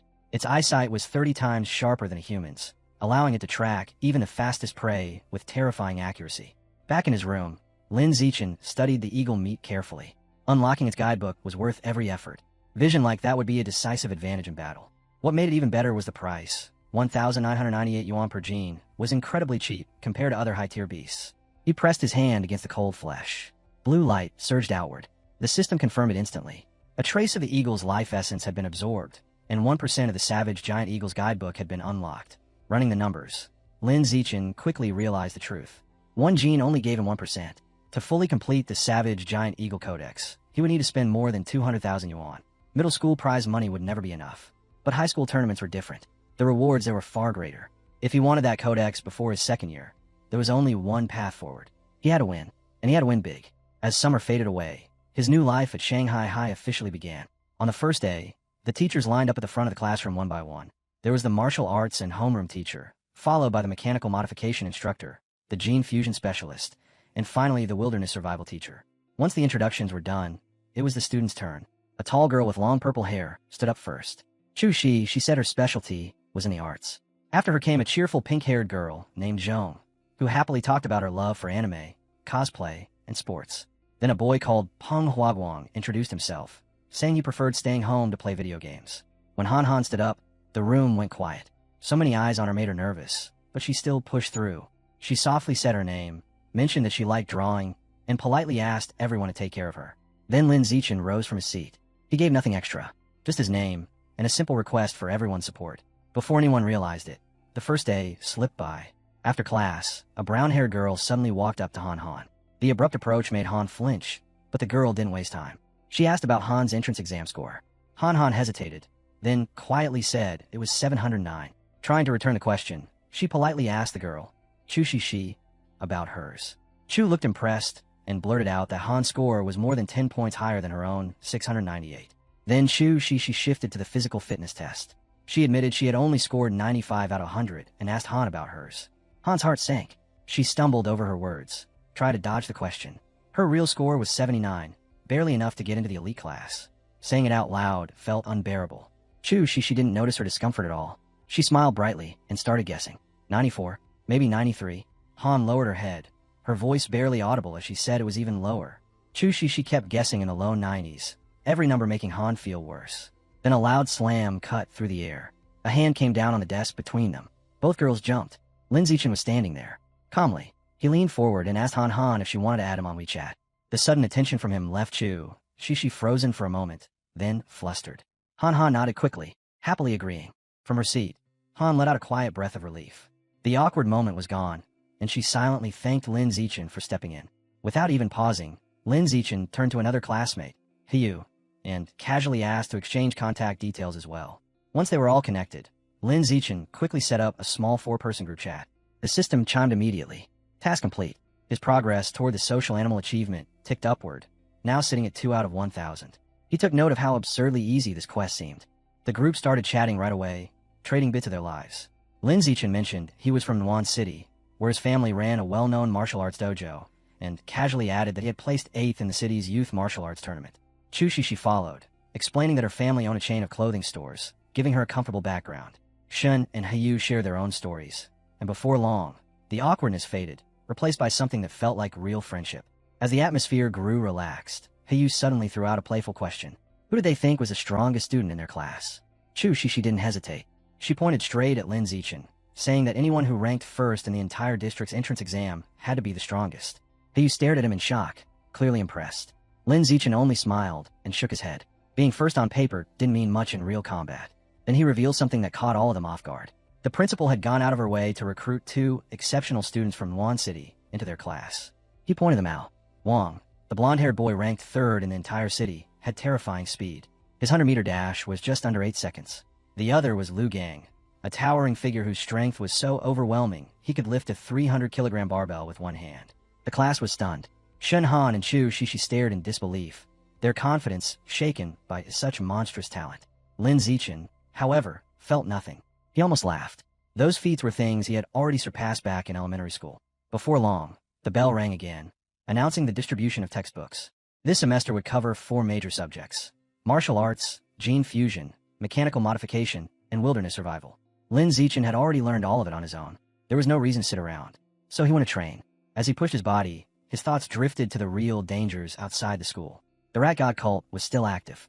A few low-level followers had been caught, but the Rat King, the cult's leader, was still free. If Lin Zichen ever wanted to face that threat, he would need to reach Tier 6 as fast as possible. Only then would he be strong enough to confront the Rat King directly. Their first practical lesson was wilderness survival. Teacher Shi Changbi brought the class into a nearby forest and asked if anyone could start a fire by drilling wood. Hiyu muttered that it was pointless, but to everyone's surprise, Wang and Lu Gang both stepped forward and succeeded. The teacher clapped in approval and asked how they had learned the skill. Lu Gang said he picked it up at a summer camp, while Wang Shuja casually claimed he mastered it just by watching videos online. After that, Lin Zichen quietly showed the same technique to his own group, walking them through every step until they could all start a fire with ease. Then came martial arts class. Instructor Yao Yuanfeng announced he would be teaching a special breathing and cultivation technique. Before he could even get into it, Wang Shujia and Lu Gang stepped forward again, boasting that they had already learned it. They demonstrated in front of everyone, their movements rough and imperfect, but still usable. Lin Zichen had long since perfected the technique, but he stayed silent, choosing to keep his true ability hidden. Days slipped into weeks. A full month passed without anything unusual, until one afternoon in mechanical modification class, their teacher, Caillou Fieri, suddenly announced a practical exam to test their progress. He also announced prize money for the top 3. First place would get 888 yuan. Second would get 666. Third would get 333. Lin Zichen instantly calculated the value. First place alone was almost half a gene of savage giant eagle meat. That was all the motivation he needed. The exam began. At the same time, the gene fusion teacher, Lu Durin, surprised them with a test of his own, using the exact same reward structure. By the time both brutal exams ended, the entire class was drained. Hiyu collapsed onto his desk and groaned. Several students complained about how difficult the tests had been. One girl muttered that she had hoped for a 90, but now she would be lucky just to pass with 60. Wang Shujia and Lu Gang, however, were in high spirits. Wang said he had probably only lost points on the final question and expected a 95. Lu Gang said the same about himself. Hearing them, Hiyu clenched his fists, fighting the urge to punch them. The mechanical modification teacher began announcing the results. Gui Yanling was first, with 52 points. Then came Han Han with 61, just barely passing. Her eyes lit up as she turned to Lin Zichen to tell him. He smiled and congratulated her, acknowledging how hard she had worked. Next came Hiyu with an impressive 88. His friends cheered, and he laughed it off, saying it was just luck. With a grin, he promised to treat everyone using his third-place prize of 333 yuan. Then the teacher announced that Liu Gang and Wang Shujia had both scored 95, exactly as they had predicted. They were praised for missing a perfect score by only one question. Wang Shujia confidently said that with 10 more minutes, he would have solved the last problem, and Liu Gang immediately agreed. Hearing them talk like that made Hiyu uneasy, but he told himself that at least third place was still his. Then the room went quiet. The teacher revealed that despite how difficult the exam had been, one student had achieved a perfect score. Lin Zichen, 100 points. The classroom exploded. Liu Gang and Wang Shujia were left staring in disbelief, shouting that the result had to be wrong. Around them, the rest of the class erupted into cheers. Even Hiyu joined in, quietly admitting that Lin Zichen was on a completely different level. Han Han and her friend proudly declared that he was the true glory of Shanghai. Lin Zichen, however, didn't care about the noise. He calmly raised his hand and asked Teacher Kai when the first-place reward of 888 yuan would be distributed. The teacher looked at him with amusement and mild confusion, then replied that the money would be sent later. An hour later, it was time for the gene fusion results. Teacher Kai read them aloud. Liu Gang scored 81. Wang Shujia got 83. Both were solid, but neither looked satisfied. Han Han, on the other hand, earned an impressive 78, placing her in the top 5, and she couldn't hide her excitement. Then it happened again. Lin Zichen took first place with another perfect score. Another prize. This time, the blow hit hard. Hiyu, Liu Gang, and Wang Shujia all felt their confidence crack. Liu Gang and Wang Shujia couldn't accept it. They openly questioned how anyone could score full marks on such a difficult test, hinting that Lin Zichen must have known the answers in advance. Teacher Kai shut them down immediately. His tone was cold and absolute. He explained that every question had been written by him personally, and none of the answers existed anywhere online. Cheating was impossible. There was nothing left for Wang Shujia and Liu Gang to say. Their classmates didn't hold back. Hiyu and his friend laughed openly at them. Hiyu mocked that they had disgraced Nanyuan City, while she added that it was always the crude and unpleasant ones who caused the most trouble. After lunch, it was time for the Wilderness Survival Practical exam. The teacher explained the rules. The top 3 would receive cash rewards, just like before. The test would have 3 parts: climbing, swimming, and fire-making. Still stinging from their humiliation, Wang Shujia leaned toward Liu Gang and whispered that this was their chance to reclaim their pride. Liu Gang agreed, and the two of them shot cold looks at Lin Zichen, determined to crush him in the physical trials. The first event was climbing, where speed decided everything. Lin Zichen didn't even give them a chance. With his overwhelming strength and agility, he shot up the rock wall like a blur, leaving the two from Nanyuan City far behind. First place was his without question. Then came tree climbing, and the result was exactly the same. Wang Shujia could only curse under his breath, saying he couldn't even catch Lin Zichen's shadow. As Lin Zichen dominated the field, his eyes kept drifting to Han Han. Just as he feared, she struggled during the climbing stage and finished last. But he wasn't worried. He knew where her true talent lay. When it came to water, she would shine, and the swimming round would be where she reclaimed her confidence. The next challenge was fire-making. With the prize money burning in his mind, Lin Zichen went all out. His hands moved like a blur, and in just 58 seconds, sparks flared into a steady flame. Wang Shujia and Liu Gang could only stare, completely stunned. No matter what the task was, Lin Zichen seemed to dominate it with terrifying ease. Then came the swimming event. This was Han Han's stage. The moment she hit the water, her body surged forward as if the pool itself was carrying her. Drawing on her natural bond with water, she left the two from Nanyuan City far behind, completely crushing them. Wang Shujia watched in disbelief, convinced he had to be hallucinating to see her perform at that level. By the time the wilderness survival exam ended, Wang Shujia and Liu Gang were silent. Their pride had been shredded so thoroughly that they didn't say a single word through lunch. But the humiliation wasn't over yet. That afternoon, the final martial arts exam began. Teacher Yao announced a sparring competition to test their growth.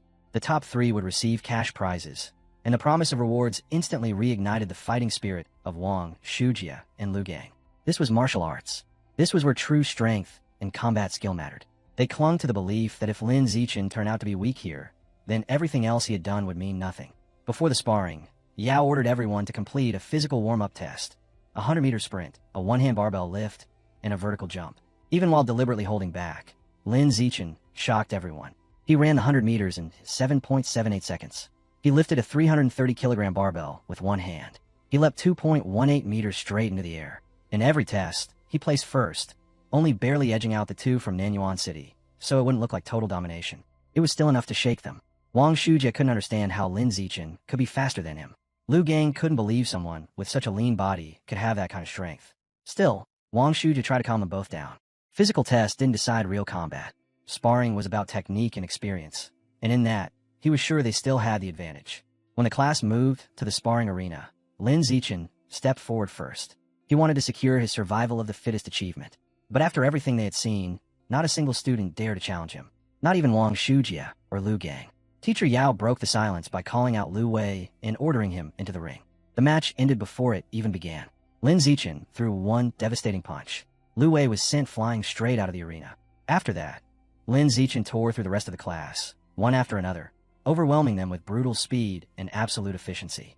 Watching the one-sided slaughter, Wang Shujie and Lu Gang felt the last of their hope crumble. The truth was undeniable. Lin Zichen was far stronger than they had ever imagined.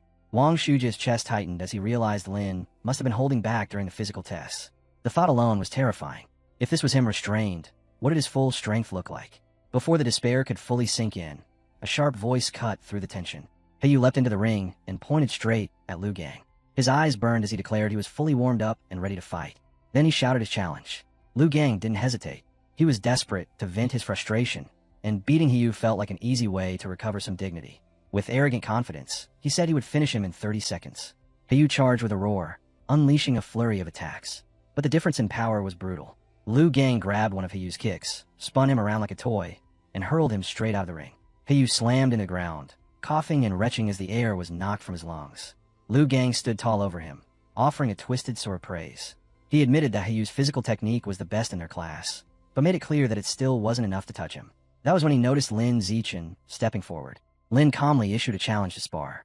For him, it was another perfect chance to push his achievement quest forward. Riding the high of his victory, Lu Gang sneered and accepted without fear. The match began. Lu Gang threw a heavy punch, but the gap between them was overwhelming. Lin Zichen slipped past it like a streak of light, his movements so fast they left faint afterimages behind. Before Lu Gang could even react, a sharp kick slammed into his back. His body flew out of the ring, just as helpless as Heiyu had been. One strike. That was all it took. With both members of the Nanyuan duo crushed, the class turned their attention to the last one left. Shouts erupted, mocking Wang Shujie, telling him to avenge his fallen brothers, sneering that the pride of Nanyuan now rested on his shoulders. The taunts kept coming, daring him not to run. Wang Shujie snapped at them to shut up. He was going to fight anyway. He stormed into the ring and faced Lin Zichen head-on. His heart pounded as he stared at the monster before him, but he forced himself to stay upright. Whatever happened, happened. With a shout, Wang Shujie threw everything he had into a reckless charge, but it was meaningless. Lin Zichen caught his punch with one hand and struck back in the same motion. The blow sent Wang flying through the air before he crashed hard onto the gym floor. Wang Shujie lay sprawled on the floor, foam at the corner of his mouth, completely unconscious, just like everyone before him. Lin Zichen didn't even spare him another glance. He moved on to the rest of the class. One after another, the boys stepped into the ring and were knocked right back out. Not a single one of them could survive even a brief exchange. In only a few moments, Lin Zichen had wiped out the entire group with cold, effortless precision. When it was over, he checked his system. A detail caught his attention. The survival of the fittest achievement only counted each opponent once. Beating the same person again didn't matter. That meant the only targets left were the girls in his class. He wondered if any of them would even agree to spar with him. To his surprise, they didn't hesitate. A group of girls gathered around, some blushing, some even making heart shapes with their hands as they cheered him on. The first to step forward was Chu Yutong, who eagerly raised her hand to challenge him. She entered the ring with quick, graceful movements, far better than he had expected. But compared to Lin Zichen, it wasn't enough. He slipped past her attacks, as if he were standing still. Chu Yutong landed lightly on her feet, staring at him in amazement, disappointed that she hadn't even managed to touch him. More girls followed, lining up one after another for their turn. This time, Lin Zichen held back. He wasn't trying to hurt them. He only needed to complete the official matches and push his achievement forward. Each bout ended the same way, with him winning easily but gently. When the final match ended, Lin Zichen had defeated every student in the class, and yet, his achievement bar still wasn't full. A faint disappointment crept into him as he wondered where he could find stronger opponents. That was when teacher Yao gathered the class. He praised their progress, then reminded them that true elites never stayed comfortable. With a serious expression, he announced that in 1 month, their class would face the strongest regular class from the second year. The moment Lin Zichen heard it, his frustration disappeared. Stronger opponents. That was exactly what he needed. After class, Lu Gang approached him. Gone was his arrogance. He admitted he had underestimated the school and declared that from now on, he would treat Lin Zichen as his rival for the next 3 years. Lin Zichen listened quietly. With regular class challenges now planned, he realized completing survival of the fittest within a year might actually be possible. Wang Shujie came next, still burning with resentment. He swore that before graduation, he would wash away today's humiliation. Lin Zichen barely reacted. His thoughts were already on something more important. By his own count, he had earned over 3,000 yuan just from exam rewards. That meant more beast meat, more codex progress. Clenching his fist in quiet satisfaction, he turned away, leaving the two from Nanyuan City glaring at his back, powerless to do anything but hate him. That night in the dorm, Lin Zichen went over his finances. The money he had earned was respectable, but nowhere near enough for the amount of beast meat he needed. After thinking it through, he chose a new path. Just like his parents, he would become a web novelist. He registered an author account and started writing immediately. With the celestial root of wisdom supporting him, the words poured out effortlessly, sharp and compelling. By the next morning, a message from the Yuan platform was already waiting for him. An official contract invitation. He signed it without hesitation. Later that day, while scrolling through the news, a headline made his eyes narrow. A giant mutant rat had attacked a frozen meat storage facility on the outskirts of the city just 2 hours earlier. The report described a monster more than 5 meters long, powerful enough to bite a responding cyborg clean in half. In its final act, the cyborg detonated its backup energy core, taking the rat with it in a massive explosion that erased both of them. Lin Zichen stared at the photo of the shattered remains, his expression growing heavy. If something like that could appear so close to the city, how many more were hiding in the shadows of Shanghai? A few days later, the long-awaited match against the strongest second-year regular class arrived. The Shanghai High Gymnasium was thick with tension as both sides took their positions. Before the battles began, teacher Hao Yuanfang pulled his best fighters aside. He warned them that while they were strong individually, the second-year class had the advantage in numbers and depth. They would likely try to drag the fights out. His order was simple: end every match fast. The moment the meeting ended, Lin Zichen took off toward the ring. Completing his survival of the fittest achievement was all that mattered now, and new opponents meant new progress. He immediately volunteered to go first. A tall, blonde girl from the second-year class stepped forward. As soon as she realized who she was facing, her expression turned sour. She complained to her teacher that the elite class had sent out their strongest fighter right away. She insisted she was the weakest in her class and had no chance against him. Her outburst made teacher Hao Yuanfang's face darken. He marched straight toward the opposing instructor, an older man he called Brother Feng, and accused him of breaking the unwritten rules of sparring. Why would you send your strongest fighter in the very first round? The argument kept climbing higher until Hao finally snapped and waved Lin Zichen down from the stage, his voice cutting through the noise. He ordered him to wait his turn and let the others fight first. Lin hesitated for only a heartbeat before stepping off, a trace of reluctance in his eyes as he gave up the platform. Hao's gaze swept the room before locking onto Yintong. He called her name and told her she was up. The words hit her like a shock. She flinched and blurted out that she wasn't ready yet. Before Hao could answer, Han Han suddenly moved. Her voice was soft, but there was resolve behind it as she said she would go instead, admitting she was the weakest anyway. Letting her start felt right to her. All eyes followed as Han Han climbed into the ring. Her body was stiff, her steps uncertain, tension written across her face. Opposite her, the blonde senior rolled her shoulders and cracked her knuckles, already certain of how this would end. From the sidelines, Chu Xn, Hiyu, and the rest of the class began shouting encouragement. They tried to give her courage, but the attention only made her chest tighten even more. The referee gave the signal. The blonde girl surged forward at once, throwing a fierce straight punch. Han Han barely got her guard up in time. The blow shoved her backward several steps, yet she stayed on her feet and refused to retreat. She knew she couldn't win. All she could do was endure, block, hold on, and drag it out until the other girl ran out of breath. Slowly, that plan started to work. Minute after minute slipped by, and 3 minutes later the blonde senior was already panting, her breathing rough and uneven. Annoyance flashed in her eyes as she realized she might be the one to fall first if this continued. With a sharp grind of her teeth, she gathered what little strength she had left and rushed in, throwing everything into one final strike. The punch hit squarely. Han Han was knocked off her feet and slammed onto the mat, the air bursting from her lungs as the referee immediately called the match. She pushed herself up with shaky arms, her cheeks burning with embarrassment. Even so, the way she had endured earned quiet respect from those watching. Teacher Hao Yuanfang stepped forward with clear approval. He gave her a thumbs up and praised her for holding her ground and choosing a smart defensive approach. Lin Zichen came over and gently patted her head, telling her she had done well. Lasting more than 3 minutes against someone with a full extra year of training was no small thing, and it proved how much she had grown. At his words, the shame in her eyes faded, replaced by a bright, relieved smile. As she stepped down, another elite class student, a brown-haired girl, jumped into the ring. She immediately noticed how hard the blonde senior was breathing and saw an opening. Without hesitation, she rushed in, snapping out a sharp high kick. The senior reacted in an instant. She slipped under the kick and fired back with a lightning-fast punch straight into her opponent's face. The brown-haired girl staggered, barely aware of what happened before she was thrown down and pinned to the floor. She cried out for it to stop, surrendering through the pain. The blonde senior refuses to let the moment end. Standing over the fallen girl, she folds her arms and sneers, asking if she truly believed she could win so easily. Charging in like that, she mocks, was nothing but arrogance toward the regular class. She goes on coldly, saying that talent means nothing without time, and that she has trained a full year longer. If the girl wants to challenge her again, she should go back, train harder, and come back next year. Maybe then she would be worth facing. As the defeated girl is helped away from the ring, a sharp voice cuts through the gym. Chu Xian steps forward, eyes burning. She tells the senior to stop, declaring that she will fight next. She will avenge Han Han, and she will make sure no one from their class gets mocked again.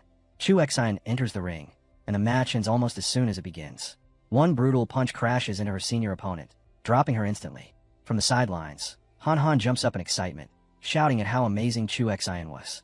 Lin watches with a faint smile, and tells Han Han that she deserves credit too. Chu Xian made it look easy only because Han Han had already exhausted the senior earlier. At that, Han Han's face lights up with pride. 2 hours pass as the sparring continues, and the elite class slowly manages to catch up, evening the score. Teacher Hao walks over to the second-year instructor, Brother Feng, wearing a smug smile as he points out that only 4 fighters remain on the other side. He confidently declares that his class is about to win their wager.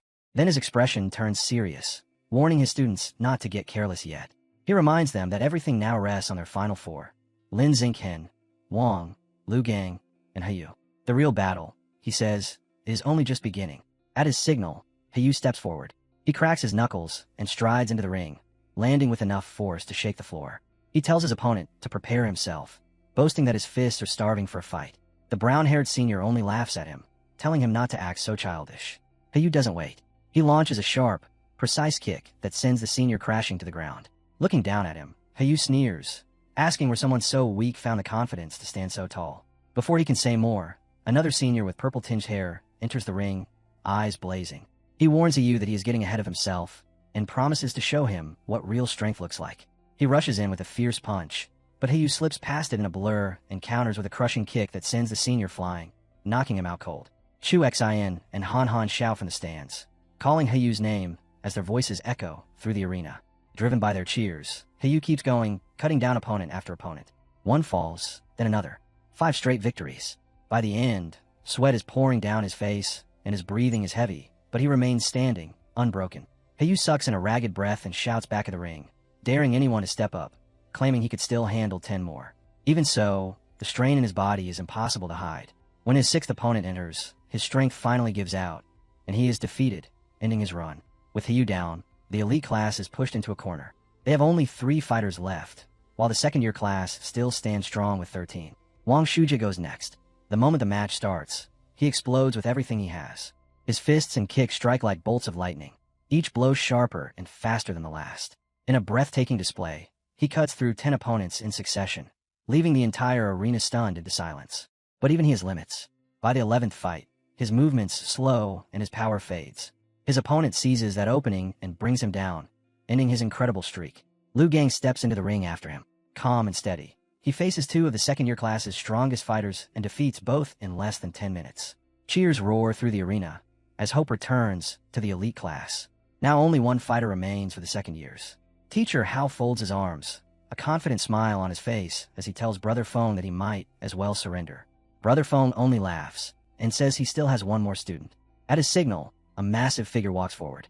The moment he steps into the arena, the sheer size of him makes the ground groan beneath his weight. Lu Gang squints at him and scoffs, calling him just another oversized opponent as he charges in. His fist slams into the giant's stomach, but the man does not even react. It is like striking a wall of rubber. Lu Gang attacks again and again, unleashing a furious barrage, but every blow is swallowed by thick, unyielding flesh. In seconds, his breathing turns ragged and his arms begin to shake. The giant looks down at him calmly and asks if he is finished. Then he says it is his turn. Before Lu Gang can retreat, a massive hand clamps around his neck. With terrifying ease, the giant lifts him off the floor and flings him straight out of the ring. The arena goes silent. The elite class has lost their second-to-last fighter. Teacher House stares in shock, demanding to know what kind of monster that is, saying he has never seen anyone like him in Brother Feng's class. Brother Feng's grin only grows wider as he explains that Wang Jinhe is a new transfer who joined this semester. Then he leans forward and reminds Hao that it looks like he will be treating the entire class to dinner. Realizing his rival had been hiding such a terrifying trump card, Teacher Hao grind his teeth in frustration, his thoughts racing as he wonders if even Lin Xingqian can stand against that monster. Even so, Hao forces a calm smile for his last student. He rests a steady hand on Lin Xingqian's shoulder and tells him not to worry about victory, only to do his best, saying this fight will be good experience. Lin Xingqian just smiles back and says not to worry, that he will win. Hao freezes for a second, caught completely off guard by the certainty in his voice. As Lin steps into the ring, Wang Jinhe looms over him, barely hiding his contempt. He scoffs, asking if this is really their final fighter, mocking how someone so small could be their ace. From the sidelines, Han Han, Chu Xian, and the other girls shout back angrily, telling the arrogant fatty to watch his mouth and demanding that Lin Xingqian teach him a lesson. Wang's eye twitches as irritation flashes across his face. He coldly says he will even give Lin a handicap.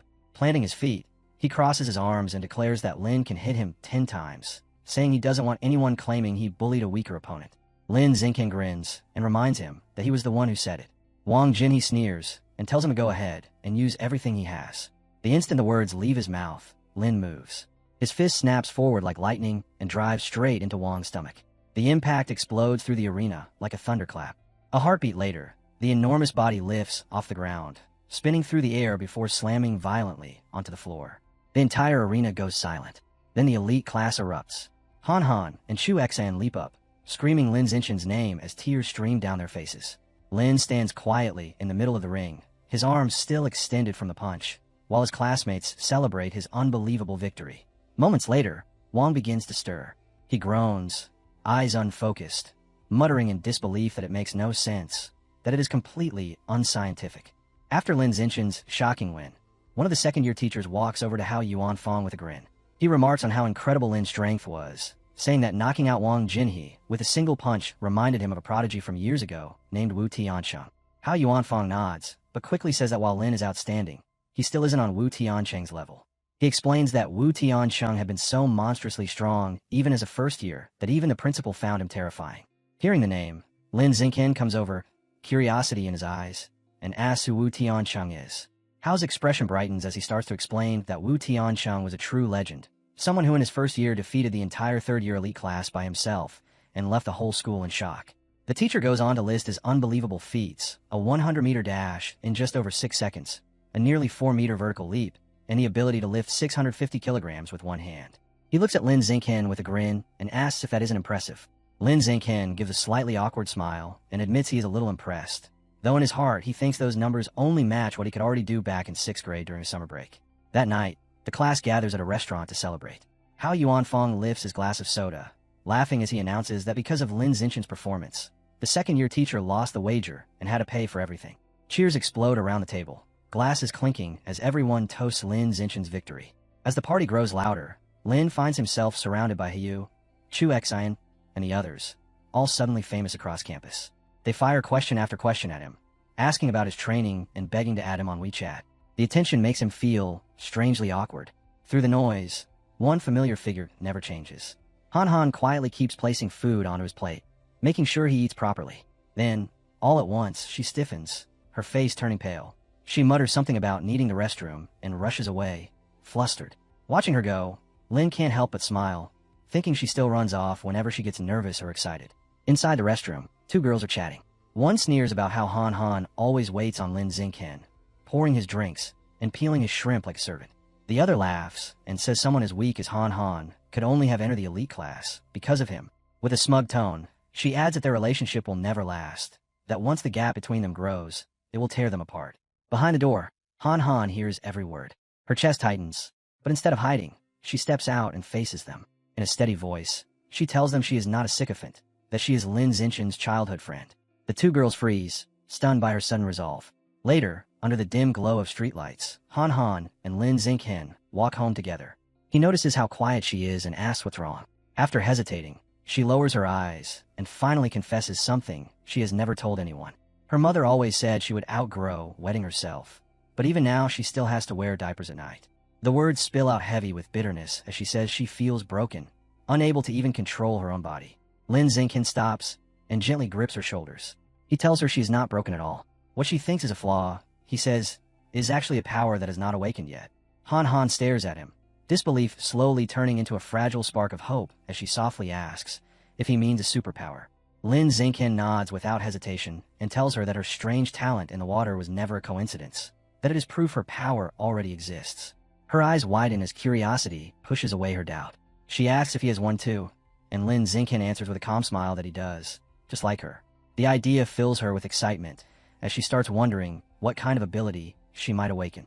Lin Xingqian tells her that whatever it turns out to be, it will be something powerful. Their conversation is suddenly cut off when their path is blocked. Ahead, a street has been sealed off, men in protective suits moving in and out of a building. An officer with a megaphone warns everyone to stay back while they begin exterminating rats inside. From within, a man in an apron bursts into the chaos, swinging a broom wildly and screaming at them to stop. His voice cracks as he begs them not to hurt his brothers. His face twists with anguish and fury before he lets out a wild roar and charges at the officers, shouting that he will fight them to the death.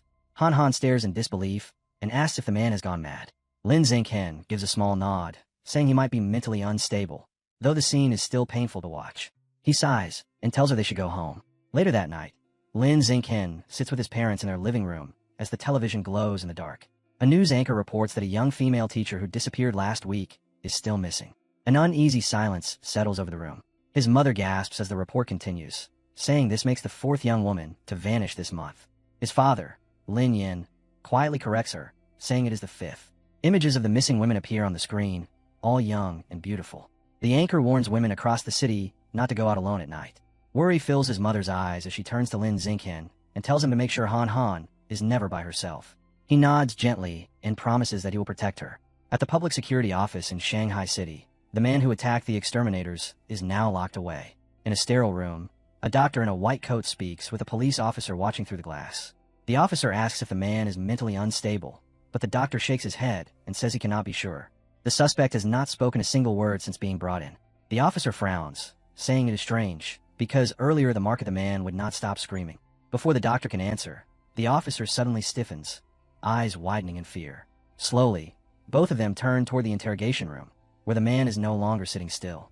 His body begins to shake violently as a dark, sinister aura leaks out through his skin. The two men can only stare in horror as his shape warps, bones cracking, muscles swelling, flesh tearing apart. In seconds, the human form is gone, replaced by a towering, grotesque rat-like monster, its red eyes glowing through the glass. The officer panics and grabs his radio, screaming for support. His voice breaks as he yells that the cyborg unit needs to be sent immediately, that the suspect has turned into a massive aberrant beast. The radio crackles in his hand, but before any response can come, the room is shattered by the sound of breaking glass. The monstrous rat bursts into the streets, tearing through everything in its path. Gunfire rains down on it, but the bullets barely leave a mark. The police are forced back as the beast keeps charging forward without slowing. A female officer radios in, reporting that headquarters has confirmed all cyborg units are tied up elsewhere. The director replies grimly that reinforcements are still 10 minutes away, far longer than their ammunition will last. With no chance of winning head-on, he orders everyone into the vehicles. Their only choice is to draw the monster away from the city center and buy time. A female officer jumps into the driver's seat of a police van, while another climbs in beside her. Sirens scream as they speed off, and the giant rat gives chase, leaping across rooftops as it hunts them down. She shouts for the driver to go faster, gripping the wheel as she fights to squeeze out every second they can. The van races up a twisting mountain road and plunges into a tunnel, but the creature does not slow. Its roar echoes through the darkness as it closes in, jaws wide. With a thunderous impact, it smashes into the back of the van. The metal twists. The vehicle flips and rolls before skidding to a stop. Inside, the female officer hangs upside down, blood trickling down her face as her vision blurs. A hollow thought passes through her mind that this is how it ends. Outside, the aberrant rat shrieks in triumph. But before it can strike again, a blinding explosion tears through the tunnel. Shockwaves rip across the wreckage. Floating above the scene is a female cyborg with short purple hair, her sleek armor reflecting the light. She locks onto the target and gives a single cold command to eliminate. Violet missiles streak out and slam into the beast, detonating in violent bursts. Fire and debris fill the tunnel, the air trembling from the blasts. When the smoke fades, the cyborg drops to the ground and scans the area. Her eyes settle on a huge hole torn into the tunnel wall, where the creature has escaped underground. She kneels and examines the scattered blood and scraps of flesh. She murmurs that it is injured and cannot have gone far. The beast may be evolving, but so is she. Rising to her feet, she heads out to finish it. Above the city, the skyline glows beneath the night, the clock reading 3 in the morning. In a small apartment, Lin Xingqian sits at his desk, fingers flying over the keyboard. For once, he is not training. He is writing. After half a month of relentless work, his web novel has already passed nearly 200,000 words. Lin Xingqian leans back and checks his stats, seeing that his paid income has already crossed 10,000. Excitement hums through him as he thinks about what will happen once the novel officially launches, the possibilities keeping his mind wide awake. Unable to settle down, he finally shuts his laptop. If he cannot sleep, then he will train. He slips into the quiet night and finds an empty alley with no cameras and no one watching. A perfect place to see how far he has come. As he moves, a deep sense of satisfaction fills him. His growth is unbelievable. His 100-meter dash now finishes in just 3.43 seconds, and his vertical leap reaches an incredible 7.22 meters. With every breath and every motion, his body feels less human, as if it is rising towards something higher, something almost saintly. Then a wet, grinding sound cuts through the stillness. Lin freezes and turns toward it. In the dark corner of the alley, a twisted figure crouches, half man and half rat, chewing greedily on what is clearly a human arm. The creature notices him. Its small eyes widen as it drops the limb and begins to tremble. It begs him not to kill it, squeaking that it was only starving, swearing that once it has eaten, it will come back every year to pay its respects. Lin's chest tightens. A mouse man.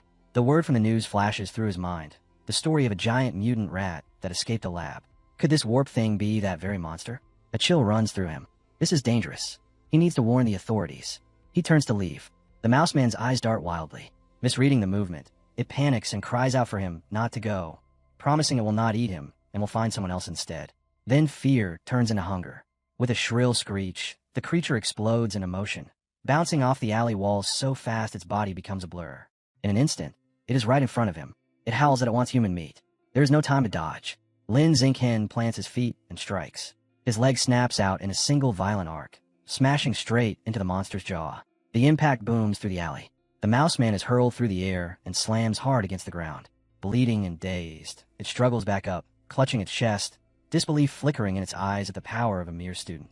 A sharp crack rings out as a stone flies through the air and smashes into its head. Lin does not stop. He grabs more rocks and throws them one after another, each one hitting with ruthless accuracy. Stone after stone crashes into the creature, a storm of unrelenting force that leaves it no chance to recover. Under the merciless barrage, the mouse man collapses, its body beaten and broken, every last bit of resistance crushed by Lin Xingqian's relentless assault. At last, the storm of stones dies out. The alley sinks into silence, broken only by Lin Xingqian's heavy breathing. He stands there, chest rising and falling, his gaze fixed on where the creature fell. He walks forward slowly. The air is thick with the stench of blood and smoke, and with every step, the truth of his own strength becomes more terrifying. Where the mouse man once stood, nothing remains except a pile of bones, blackened and brittle, still faintly smoking. Lin Xingqian stares at it, the weight of what he has done settling in. He had not simply killed it. He had wiped it from existence. Curious whether it is truly dead, he crouches beside the scorched remains. The moment his fingers brush the bones, a pulse of blue energy surges through him. A faint chime rings in his mind, telling him that a trace of the giant mutant rat's life source has been absorbed, raising his codec progress by 2% to a total of 7. He frowns. Only 2% this time. The last one had given him 5. The difference clicks in his mind as he recalls the theory that each heretic absorbed a different amount of the Rat King's gene, which explains the weaker energy. He looks up and sees the first light of dawn spreading across the sky. Staying here is too dangerous. With that, Lin Xingqian quietly leaves the alley. Moments later, a low hum fills the air as a sleek figure descends. The purple-haired cyborg lands where the fight took place, her eyes scanning the smoking bones. She mutters to herself, wondering who could have done this as she studies the scorched ground. Far away, inside a dark, decaying building, a red summoning circle glows on the floor. Hooded cultists chant softly as one of them drags an unconscious woman forward and places her inside the circle. He drops to his knees, begging his rat god to accept the offering. From the shadows beyond the circle, glowing red eyes open. A deep, furious voice demands if only one woman is meant to be its meal, accusing them of trying to starve it. The cultist collapses in terror, explaining that young women in the city have become too careful to catch. The massive rat-like shadow shifts in the red mist and orders him to bring young men instead if women can no longer be taken. The cultist agrees, frantically. A chunk of bloody meat suddenly drops in front of him. He grabs it and devours it with desperate hunger, thanking his god for its mercy. As he eats, the red circle flares violently, and thick crimson tentacles surge out, wrapping around the unconscious woman and lifting her into the air. The cultist stares in awe as the darkness behind the summoning circle ripples, and a massive, many-eyed maw opens wide. A wet, echoing crunch fills the chamber as the rat god swallows the offering whole. When the sound finally fades, its thunderous voice rolls out again, warning that it no longer wants ordinary flesh. Their meat is bitter, it says. It wants nobles instead, whose bodies are soft and rich with flavor. The cultist bows until his forehead presses against the floor, trembling as he accepts the command. Far from that hidden horror, Lin Xingqian goes on with his normal life, unaware of what is forming in the shadows. To help Han Han raise her martial arts score, he starts training her privately at her home, not knowing that his next trial is already being prepared in the dark.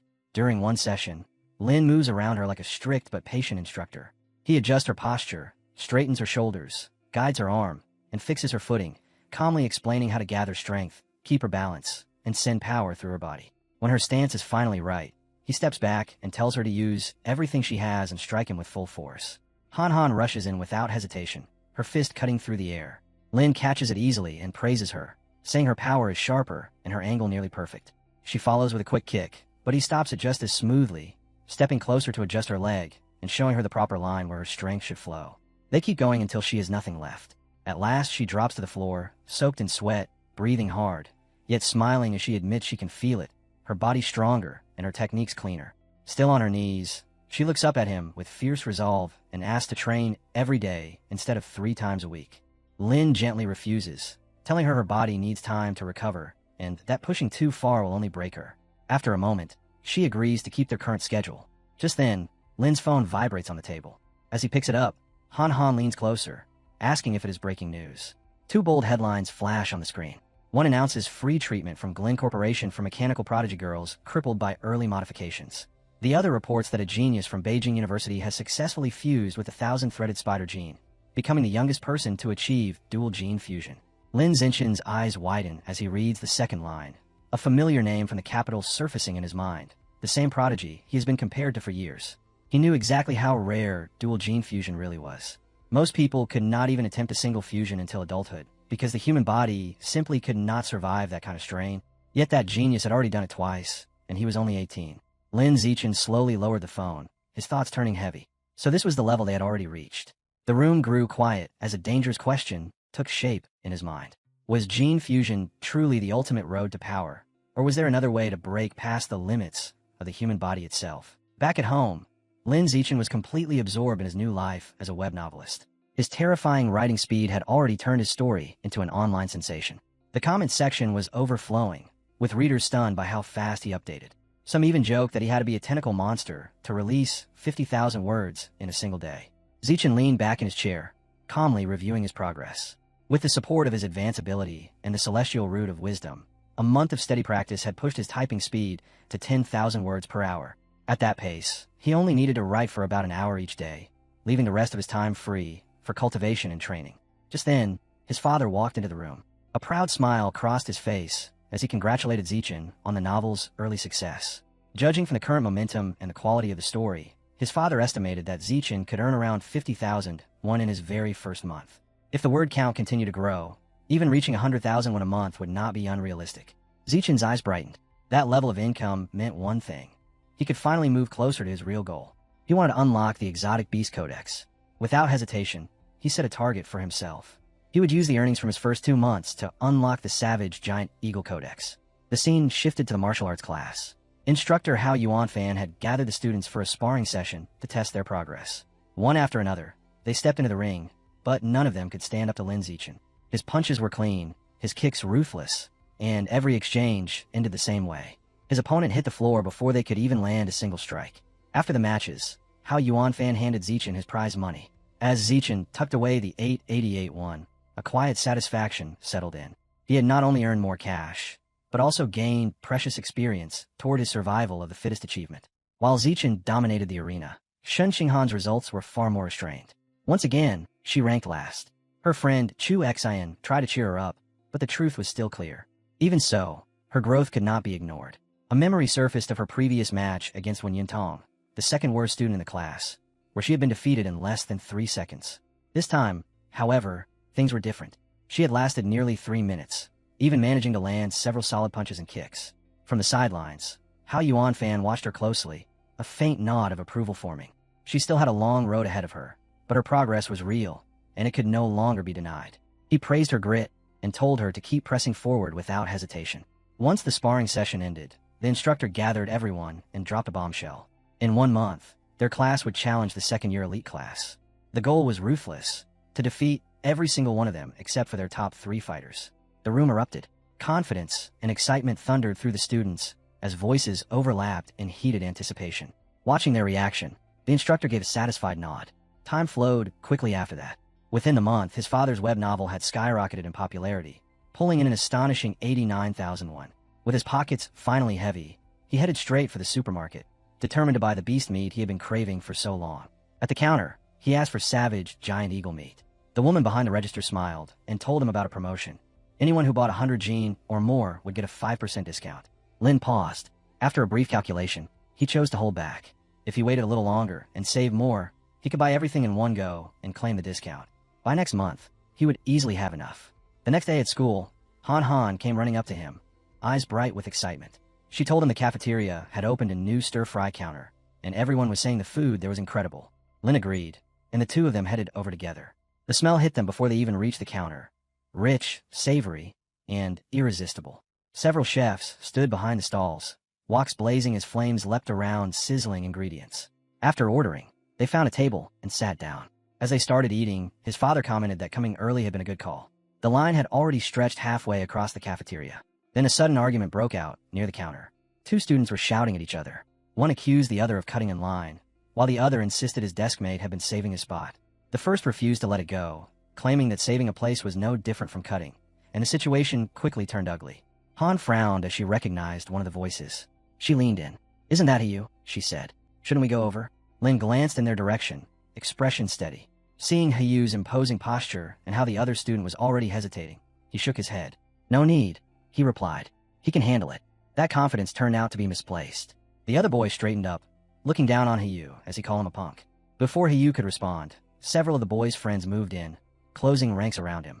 Their leader stepped forward and demanded to know what Hyu's problem was. One of the group answered for him. They had no problem at all. They were cutting in line.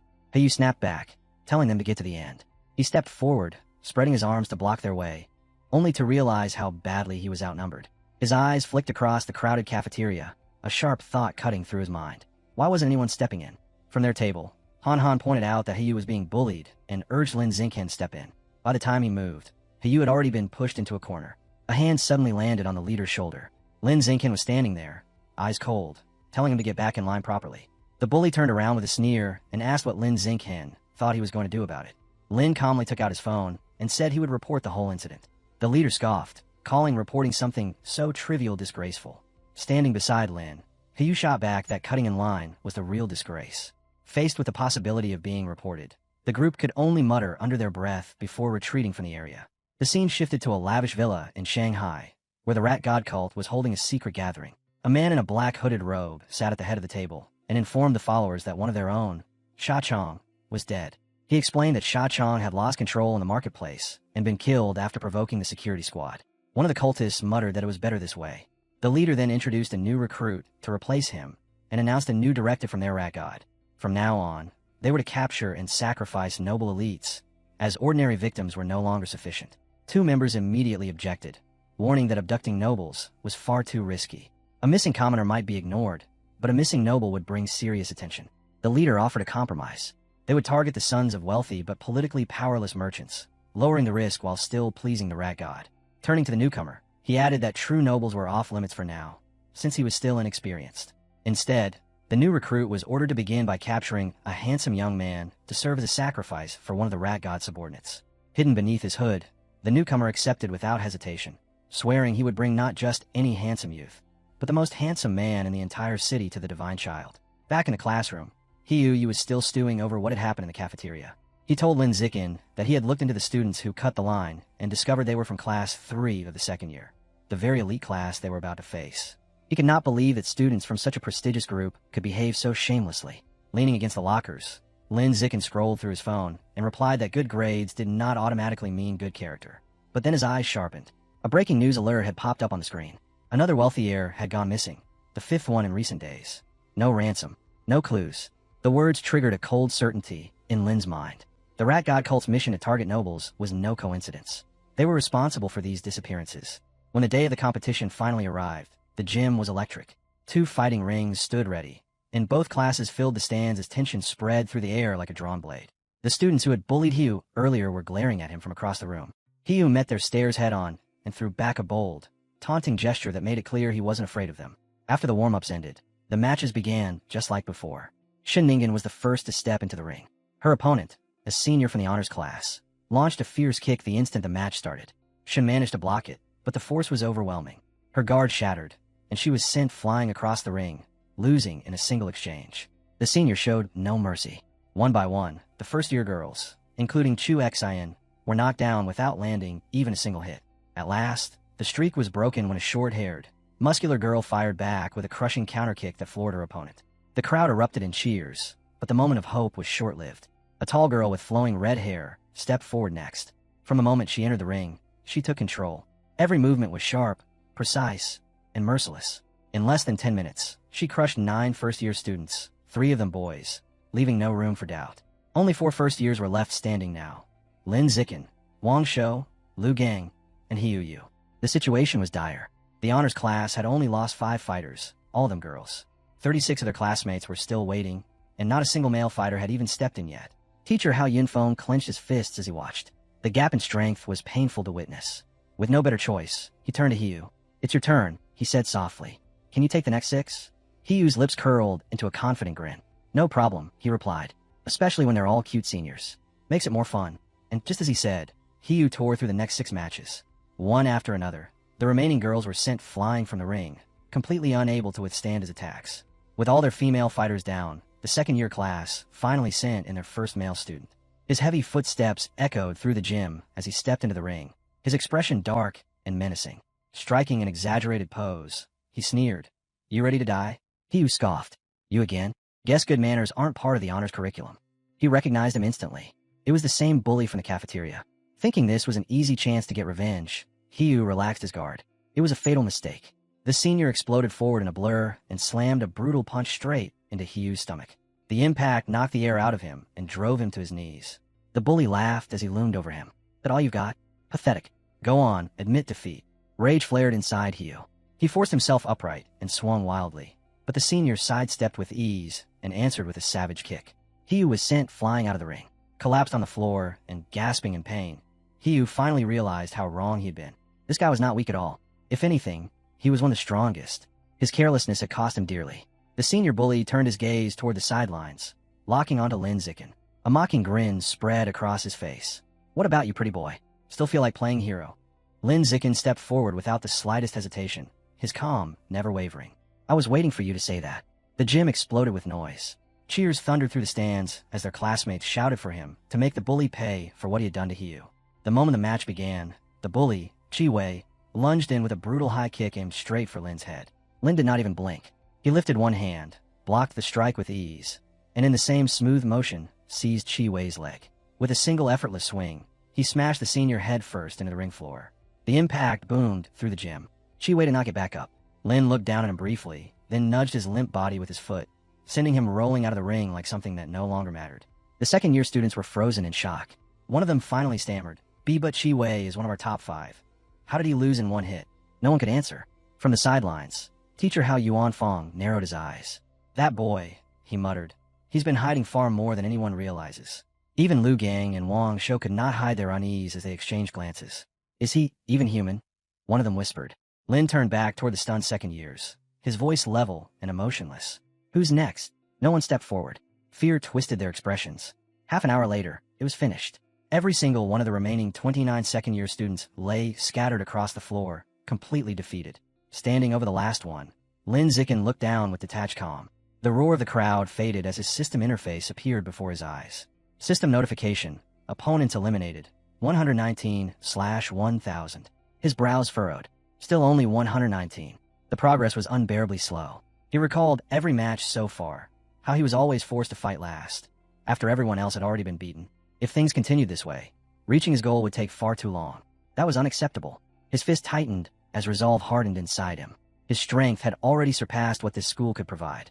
There was no reason to keep following their limits. From now on, he would set the rules himself. The following Monday, a shocked cry rang out from the principal's office. Behind her desk, the principal of Shanghai High stared at Lin Zikin as if she had misheard him. You want to do what? Lin stood straight, his tone firm. I want to hold a personal challenge match, he said. With rewards. The principal blinked. You mean against one class? Lin shook his head, completely calm. No, he said. I'm challenging the entire school. Inside her office, the principal of Shanghai High released a weary sigh as she rubbed her temple, staring at Lin Zichen. Are you really planning to challenge the entire student body? As a first year? She asked, disbelief heavy in her voice. Lin Zichen did not waver. Yes, he said. Please come to the gym with me. I'll show you why I know I can do it. A short time later, they were standing inside the silent, dimly lit gym. The principal folded her arms and looked at him. Well, why did you bring me here at this hour? Lin Zichen did not answer right away. He calmly took off his school jacket, his movements unhurried, his physique drawing attention the moment it was revealed. I'm going to show you my true strength, he said evenly. For an instant, the principal misunderstood his words and hurriedly waved her hands. Wait, what are you? Lin Zichen had already walked past her.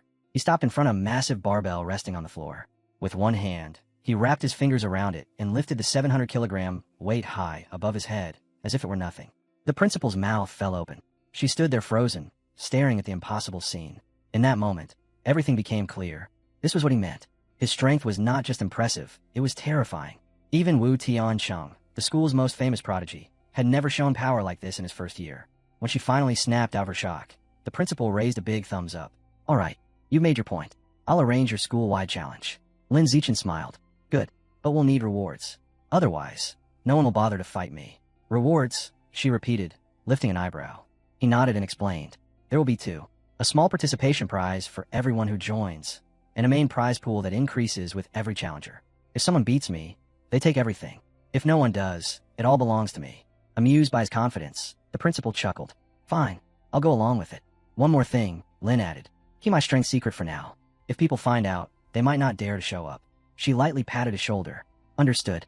Not a word will leave my mouth. Later that night, back in her office, she handed him the finalized plan. Lin Zichen read through it, then nodded. Perfect. Thanks. As they were talking, Hao Yuanfang and Lu Duran happened to pass by the office. Both nearly froze when they saw the principal smiling so warmly at a student. Hao Yuanfang stared in disbelief. The Iron Principal? Smiling like that? Since when? The next day, at exactly 2 in the afternoon, the gym was packed to the brim. Students filled every seat, their voices buzzing with excitement and curiosity. 2 huge fighting rings stood at the center, with Lin Zichen and the principal beside them. Taking the microphone, the principal's voice echoed through the hall as she introduced Lin Zichen, listed his recent victories, and announced the rules and rewards of his challenge. A single first year against the entire school. The gym exploded with noise. Laughter, mockery, and disbelief flooded the air. Some shouted that the principal had lost her mind. A first year daring to challenge the whole school was absurd. Beating the second years doesn't mean you can handle the third years, someone yelled. You're crazy, another voice shouted. Lin Zichen remained unmoved by the noise. Starting tomorrow, he said calmly, I'll be in this gym for 2 hours every afternoon. Anyone who wants to challenge me can come then. He heard the anger in their voices and quietly stored it away. More rage meant more challengers, and more challengers meant a faster path to completing his survival of the fittest plan. To him, the uproar was not a problem. It was a good sign. Night fell, and the scene shifted to a crowded city street. A blond young man walked alone, drinking as he went. 2 women stepped in front of him and invited him out for a drink. He answered with a single cold sentence. Get lost. They left in annoyance, muttering that he had no charm. The blond man clicked his tongue, complaining about how boring the city was. He was a new recruit of the Rat God cult, on his very first mission. For days, he had searched for a suitable sacrifice and found nothing.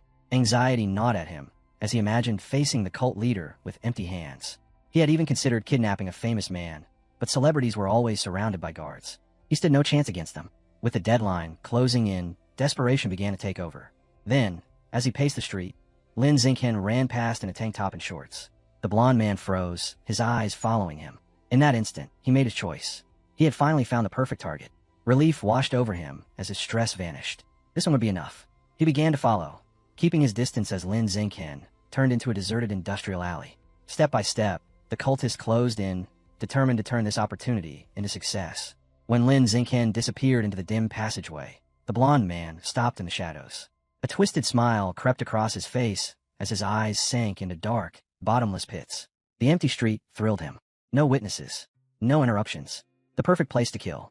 With a low growl, he unleashed his power. His body warped and cracked, bones twisting beneath his skin. Muscles swelled grotesquely as his mouth split open, exposing rows of jagged teeth. In seconds, the man vanished, replaced by a hunched monster lurking in the dark, ready to strike. It lunged forward with a savage roar. Crack!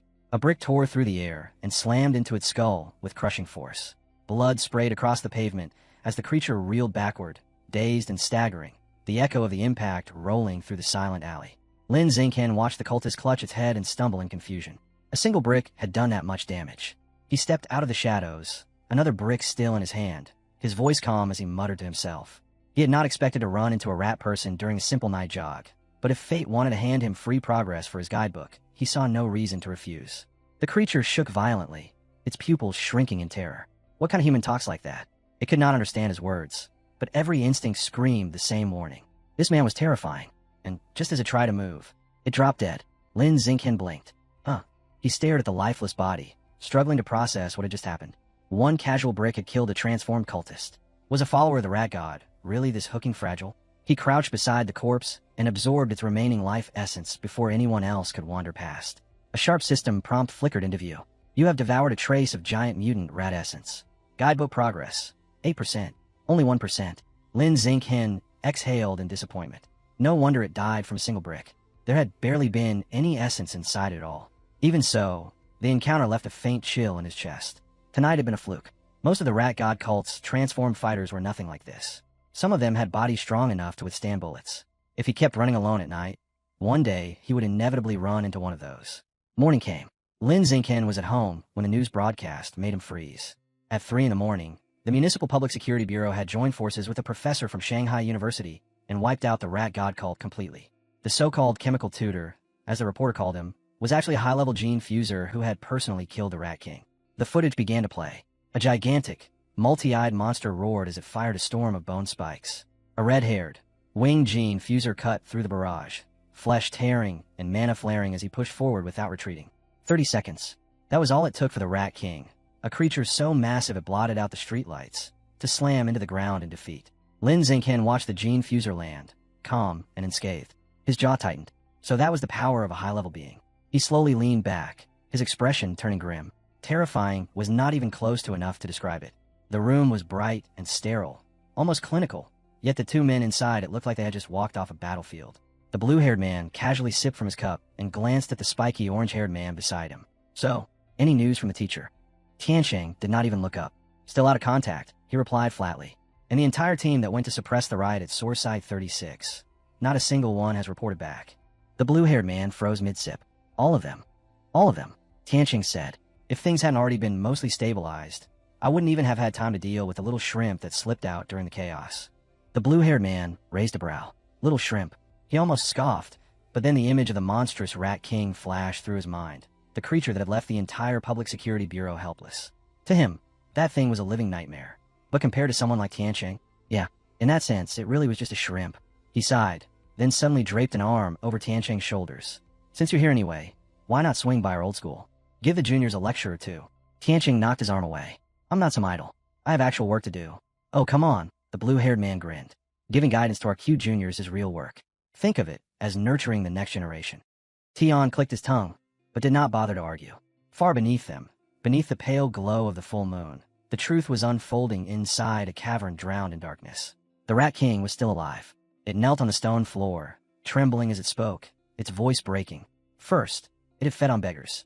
Then it had moved on to young people. And, eventually, it had developed a taste for the pampered rich.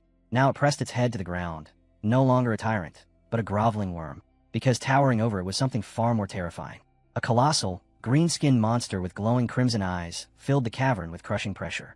Its rage pulsed through the air like a living heartbeat, making the stone walls feel as if they were closing in. I dragged you here, it growled, so your clan could dig tunnels. That was all you were supposed to do. Instead, you went around eating humans and stirred up a citywide disaster. Do you really think you deserve to live after that? The Rat King shook so violently it could barely breathe. And Master, Please, give me another chance." The giant stared down at it in silence. Then at last it spoke. "Fine, I'll give you one." Relief surged through the Rat King, and was instantly crushed. A massive claw slammed down. Blood exploded across the cavern as flesh was torn apart. The Rat King screamed, swallowed by the sickening sound of violence. Deep inside the darkness of the cavern, the punishment did not stop. The huge green monster held a freshly torn eye between its fingers, blood still dripping from it. It sniffed once, curling its lips. Disgusting smell, but the taste isn't bad. The Rat King could only tremble as its master casually bit into the bloody orb. Its remaining eye darted around in sheer terror before the creature's hand closed around its skull once more. "Hiding underground, letting one of your underlings pretend to be you. You're not as stupid as they say," the monster rumbled. "That thing Wu Tian killed was just your decoy. Clever." Its grip tightened, forcing a whimper from the Rat King. "But if you fail to dig the tunnels I ordered," its crimson eyes flared with killing intent, "you will die anyway." The Rat King bowed so low its snout scraped against the stone, barely daring to breathe. On the surface, morning light washed over Shanghai High, and today belonged to him. As Lin Xingqian walked toward the gym, the corridors buzzed with whispers and stares, excitement thick in the air. "That's him, the first year who challenged the whole school. Arrogant, isn't he? I can't wait to see him get crushed." Xingqian ignored all of it. His eyes were fixed on his phone, where a wanted notice showed 9 remaining rat god cult fugitives. At the bottom, a glowing golden number blinked. 500,000 won. A walking fortune. A faint smile almost formed, but he suppressed it. If he ever ran into one of them, survival came first. Rewards only mattered if he lived long enough to claim them. He slipped the phone away and pushed open the gym doors. The place was already packed, students crowding shoulder to shoulder around the fighting rings. Exactly what he had hoped for. The challenge alone would not have drawn this many people, but the final part of his plan had. On the sidelines, Shin Ching Han lifted a megaphone.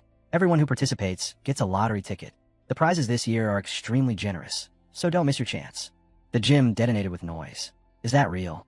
Game consoles? Even the newest smartphones? Forget it, I'm in. I don't care if I get flattened. One boy clenched his fists, eyes shining. "If I get lucky, maybe I'll even get to touch Ching Han's hand during the draw." He puffed out his chest and stepped forward, ready to volunteer, and never finished. A girl vaulted straight over him, planted a foot on his head, and shouted, "I'll go first." That single cry shattered the last bit of restraint in the room. Dozens, no, hundreds, of girls surged forward in a wild rush. The boys were instantly swallowed, crushed beneath the stampede as the girls charged the ring, all screaming the same name. "I want to fight Lin Xingqian." The fighting ring stopped looking like a battleground and started looking like a chaotic fan meeting. Girls crowded in from every direction, arms raised, voices overlapping. "I want to challenge him." "No, me first." "Lin Xingqian, look at me." Then the so-called challenges turned into something else entirely. One girl clung to his arm, eyes sparkling. "Wow, you're so strong." Another brushed her hand across his cheek. "And really handsome." Someone hugged him from behind. Another grabbed his hand. Another buried her face against his shoulder. In seconds, he was buried under a wave of perfume, warmth, and unrestrained enthusiasm. Lin Xingqian blinked. This wasn't a fight. This was harassment. He didn't want to hurt girls, but the achievement bar would not fill itself. If he let this continue, the entire event would fall apart. He took a quiet breath and steadied himself. Sorry in advance. He released his control and moved. A gentle push sent one girl flying safely out of the ring. Another light shove knocked another away. One by one, he launched them out with perfectly measured force. When the ring was still too crowded, he released a faint shockwave. Foom! Every girl around him was lifted off their feet and blown out of the ring in a flurry of skirts and indignant cries. "I'm really sorry," he said with a small bow as the last one rolled to a stop. Silence fell. He opened his system. Survival of the fittest. 309/1000. Good progress. Still far from enough. The girls, however, were not finished. A pink-haired student shot her hand into the air, eyes blazing. "I want a rematch." Lin Xingqian's gaze turned cold. According to the rules, defeated challengers cannot challenge again. A wave of despair rippled through them. That rule is awful. So unfair. We didn't even get to touch him long enough. Before their complaints could grow louder, heavy footsteps echoed through the gym. A massive third year strode in with his group, cracking his knuckles. "Move aside. It's my turn. I'll teach this arrogant junior, He never finished. Bam. One punch. Down. Bam. Bam. Bam. The rest of his crew collapsed just as fast. Moments later, Lin Xingqian stood atop of a brand new mountain. This one piled high with unconscious challengers. Survival of the fittest. 419/1000. He brushed the dust from his uniform and swept a calm gaze across the stunned crowd. Next, the noise vanished. A shadow dropped lightly into the ring, sharp and controlled. "I'm still here to fight you." A wave of gasps burst out. Yin Xiaoxian, the honors class overlord. He once crushed a whole class alone. Until that third-year instructor shut him down. Yin Xiaoxian stood tall, eyes fixed on Lin Xingqian. I used to be like you, reckless, arrogant, thinking no one could stand above me. He folded his arms, slipping naturally into a lecturing posture.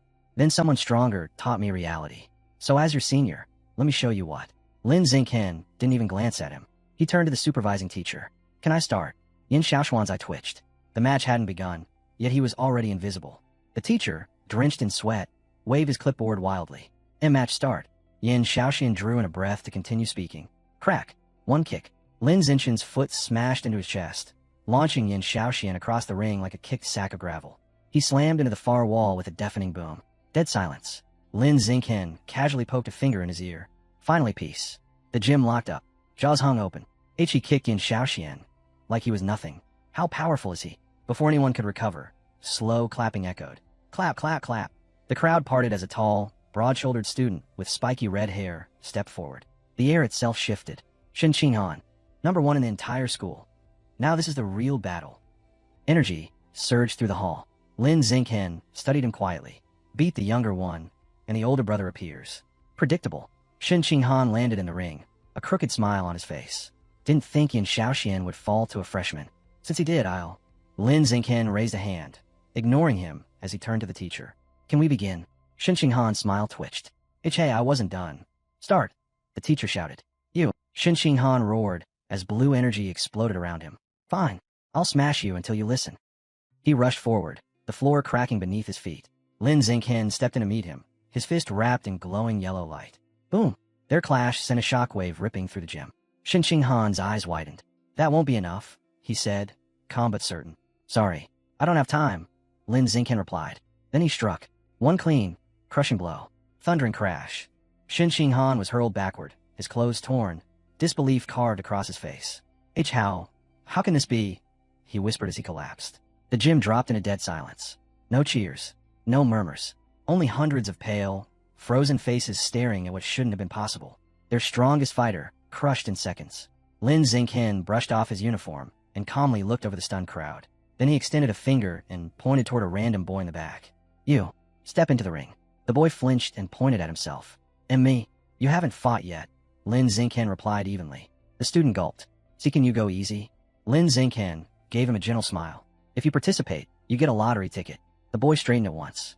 I'll try my best. The instant the prize was mentioned, fear vanished from his eyes. He rushed into the ring, like courage itself could be bought with a phone. I won't hit too hard, Lin Xingqian said. The boy sighed in relief. BF.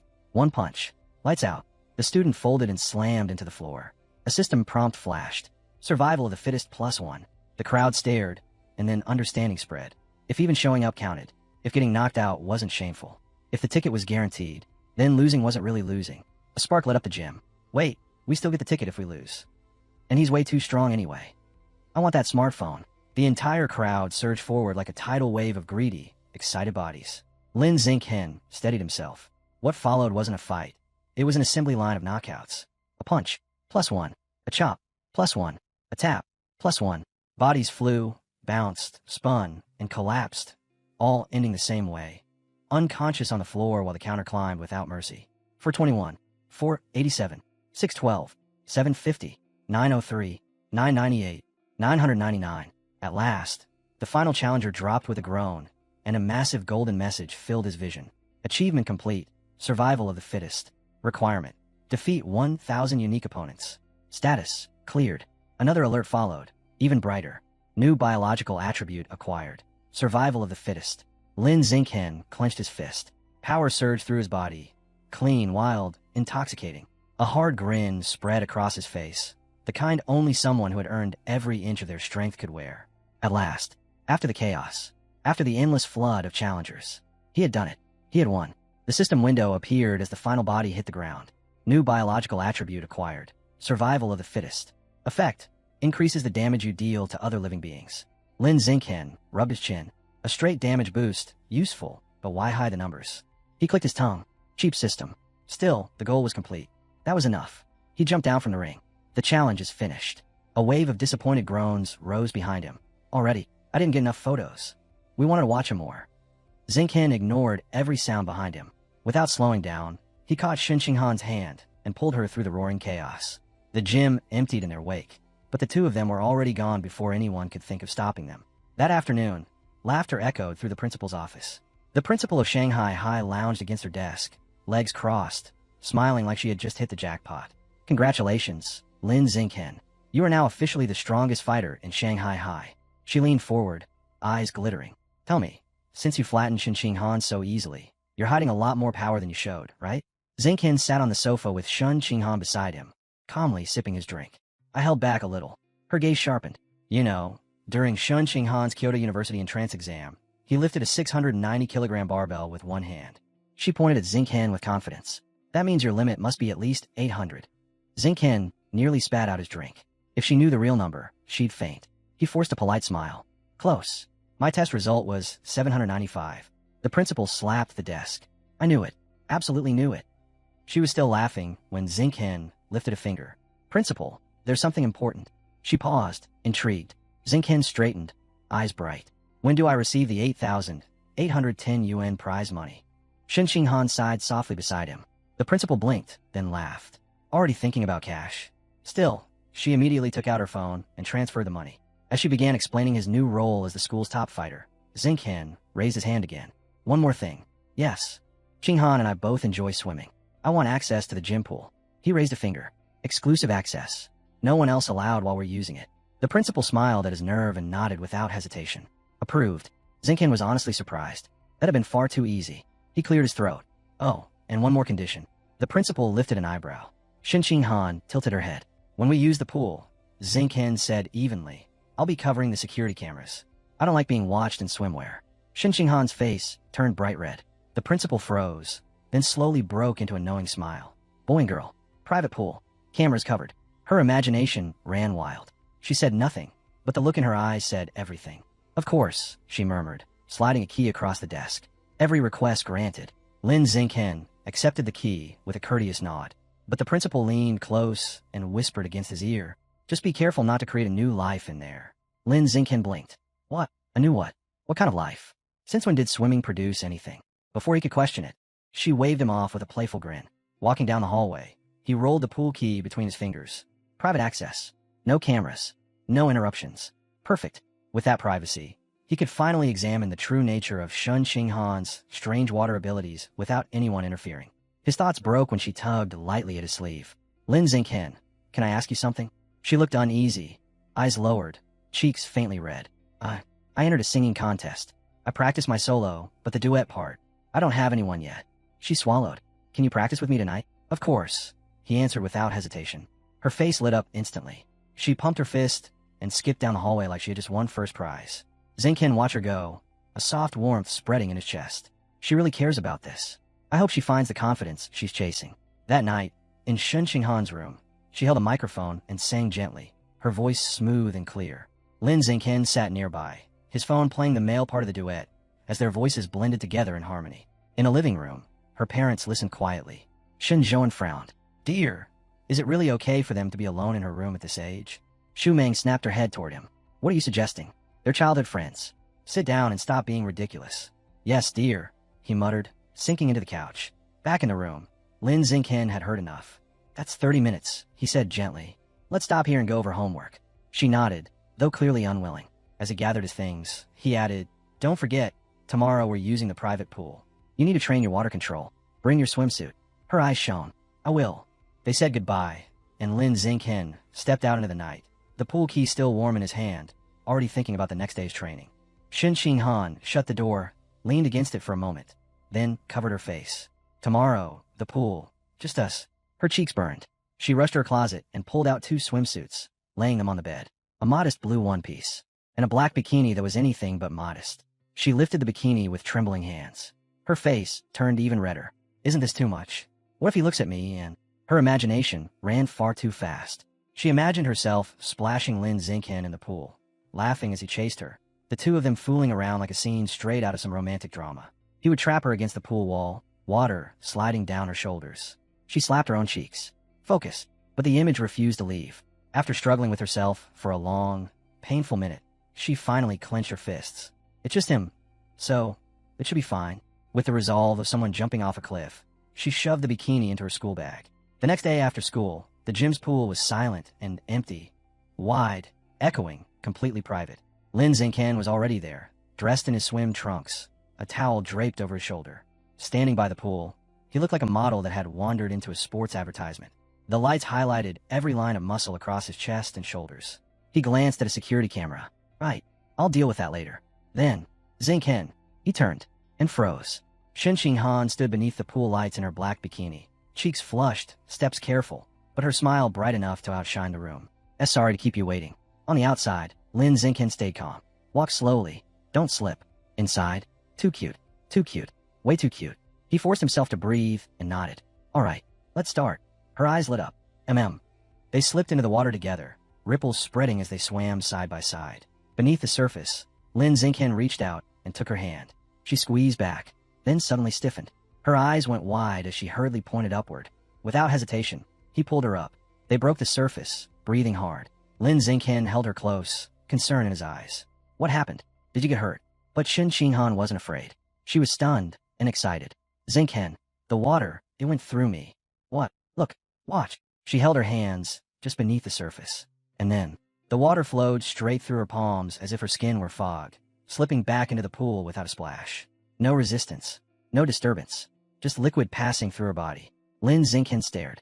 Whatever this power was, it had only just begun. At the pool, Shen Xinghan stared at her hands as water slipped through her fingers like they weren't real. Panic flickered in her eyes. Lin Xingqian, why is my body letting the water pass through? He studied her, calm and focused. This wasn't a malfunction. It was an awakening. Give me your hand, he said. She hesitated, then placed her trembling palm in his. His grip was warm and steady. He turned her hand, examining it closely. Aside from the impossible flow of water, everything else was completely normal. Let's get out of the pool, he said at last. I need to check the rest of your body. Her face turned red in an instant, but she still nodded, shy and flustered. A few minutes later, Shen Xinghan was lying on a lounger, droplets sliding down her skin as Lin Xingqian ran one test after another. Each time he scooped up water and poured it over her, she shifted slightly, whispering, How much longer? Almost done, he answered, fully focused. After the third round, he helped her sit up. For now, the ability seems limited to your hands. She looked down quietly, thinking it over. Then, sitting at the edge of the pool, her voice trembled with a different fear. Did you think my bedwetting might be related? Maybe another part of me lets water pass through too. Lin Xingqian paused. The question surprised him, but he didn't brush it aside. It's possible, he said honestly. Next time you feel it coming, tell me. Try to sense if there's anything similar somewhere else, like what you feel in your palms. The moment he finished, he stiffened. Why did that sound so wrong? He cursed himself silently. But Shen Xinghan wasn't thinking about that at all. Her eyes suddenly lit up with a spark he had never seen before. So that means, I'm not useless, she murmured. Then her voice rose with excitement. I have a superpower, a water-type ability. Something firm took root in her chest, washing away years of doubt. If she trained, if she mastered it, then one day she could stand beside Lin Xingqian, not as someone who needed protecting, but as someone worthy of him. The scene shifted to a neon-soaked night city. Tower-sized holograms of cybernetic limbs and luxury cyborg ads towered over the glowing streets. Under that electric light, Lin Xingqian stepped into a supermarket. Welcome, the clerk greeted brightly, expecting nothing special from the handsome young customer.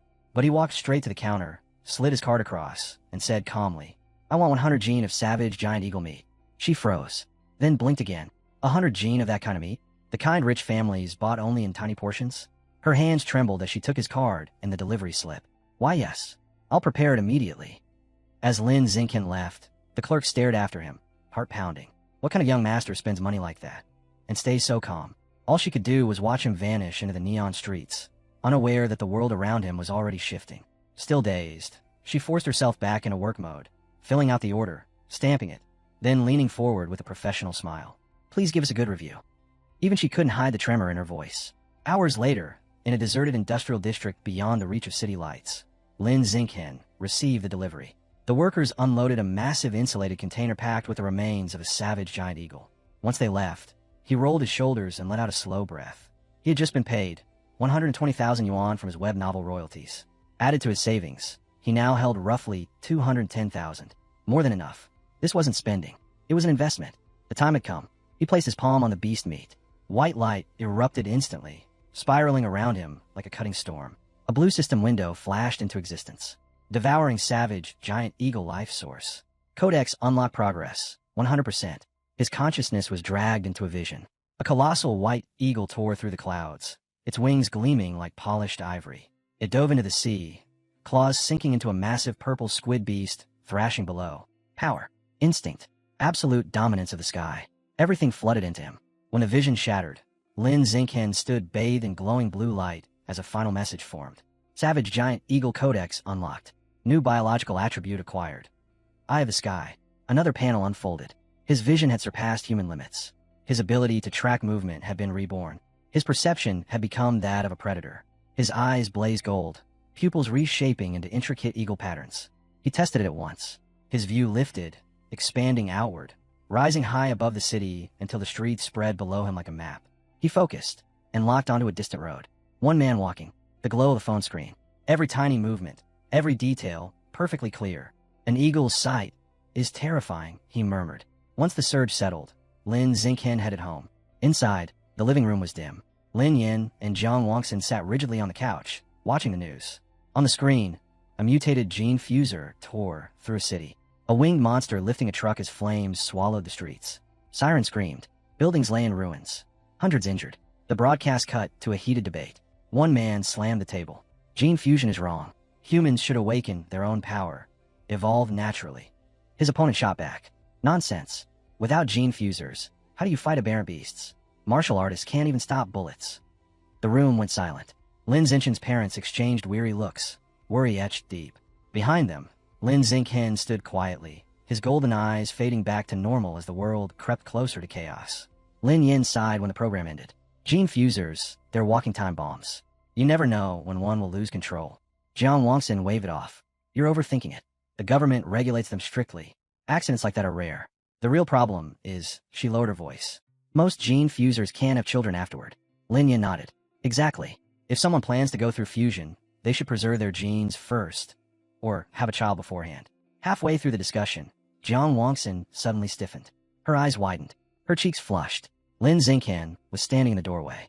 Son, you're back, she said awkwardly, clearly realizing he had heard far more than intended. The air grew painfully stiff. Lin Xinghen simply smiled, sparing them.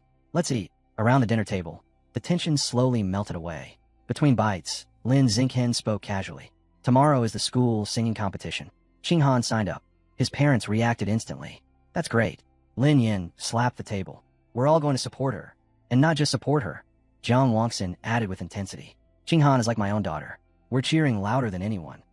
Lin Xinghen nodded, already picturing the chaos they would cause. When the night arrived, the campus turned into a festival of lights and sound.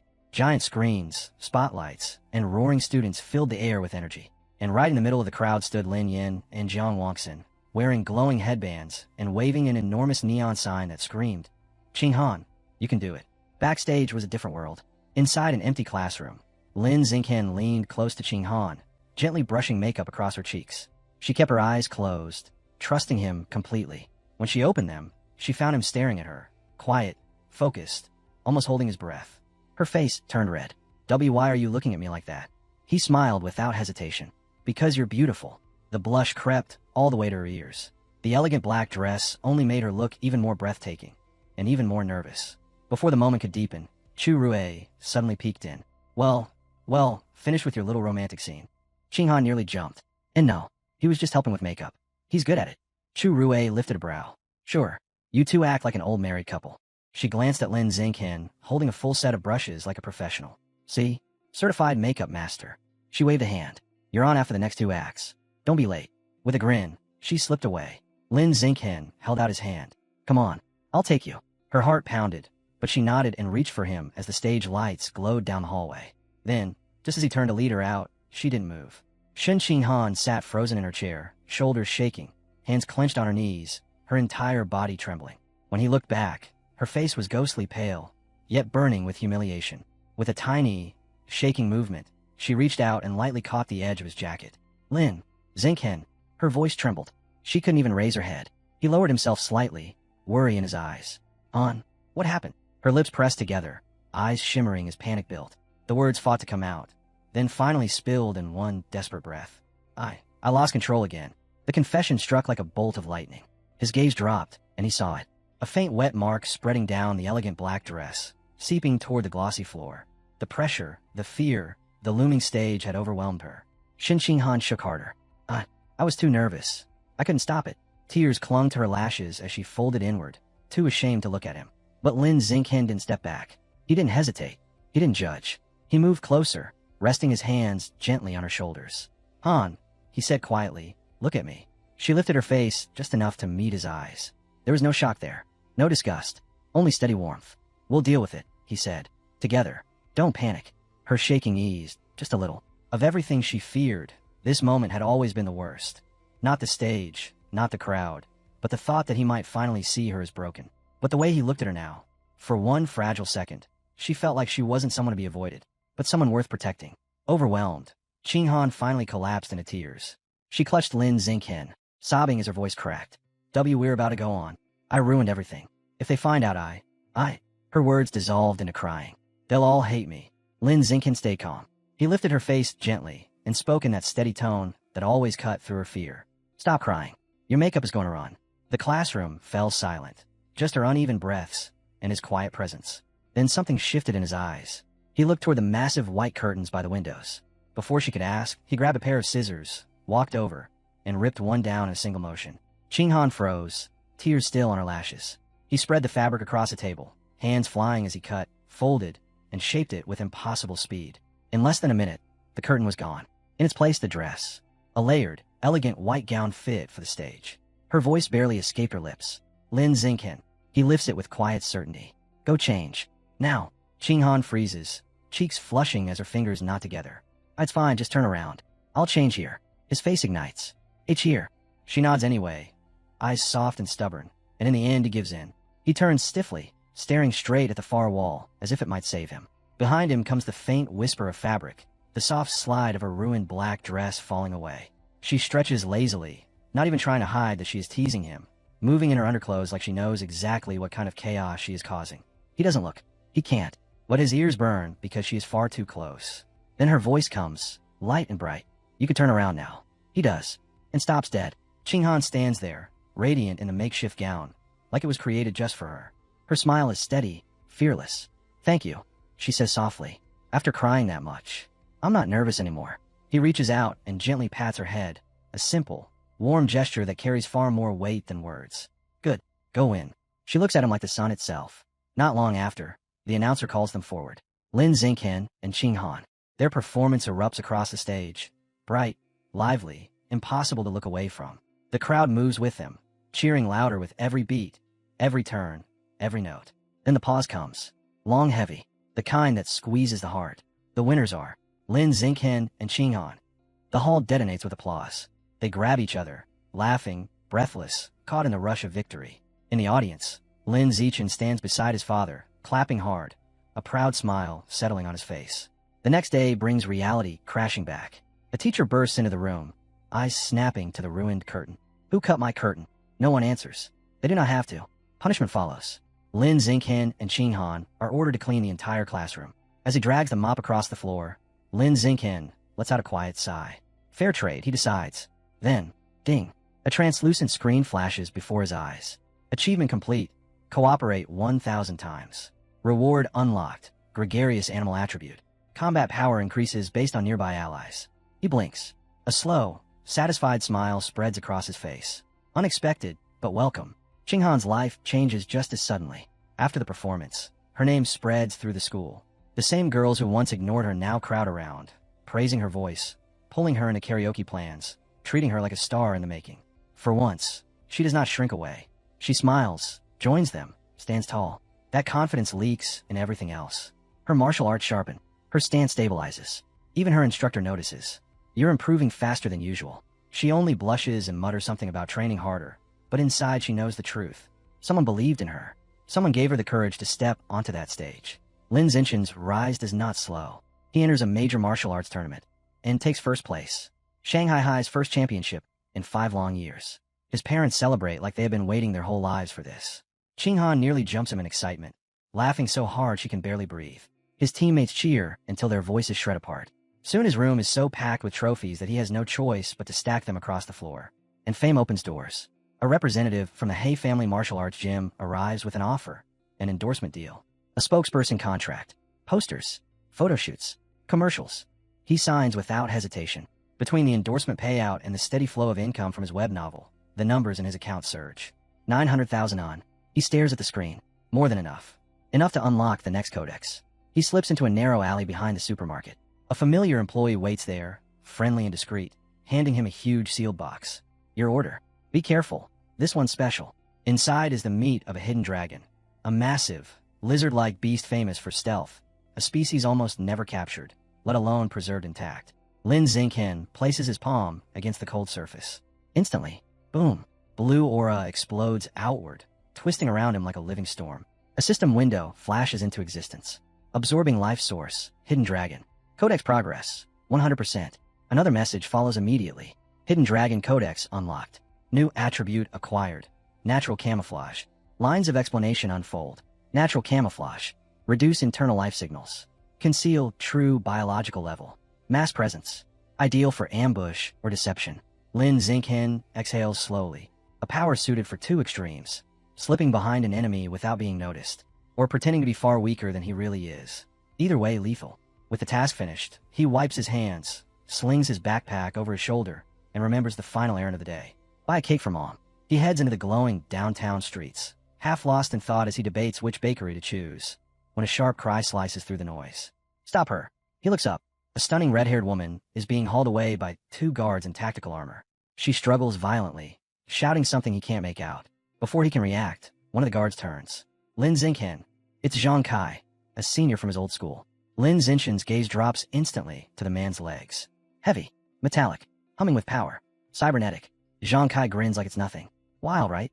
After I failed the entrance exam, I became a biker. Crashed so bad they had to cut my legs off.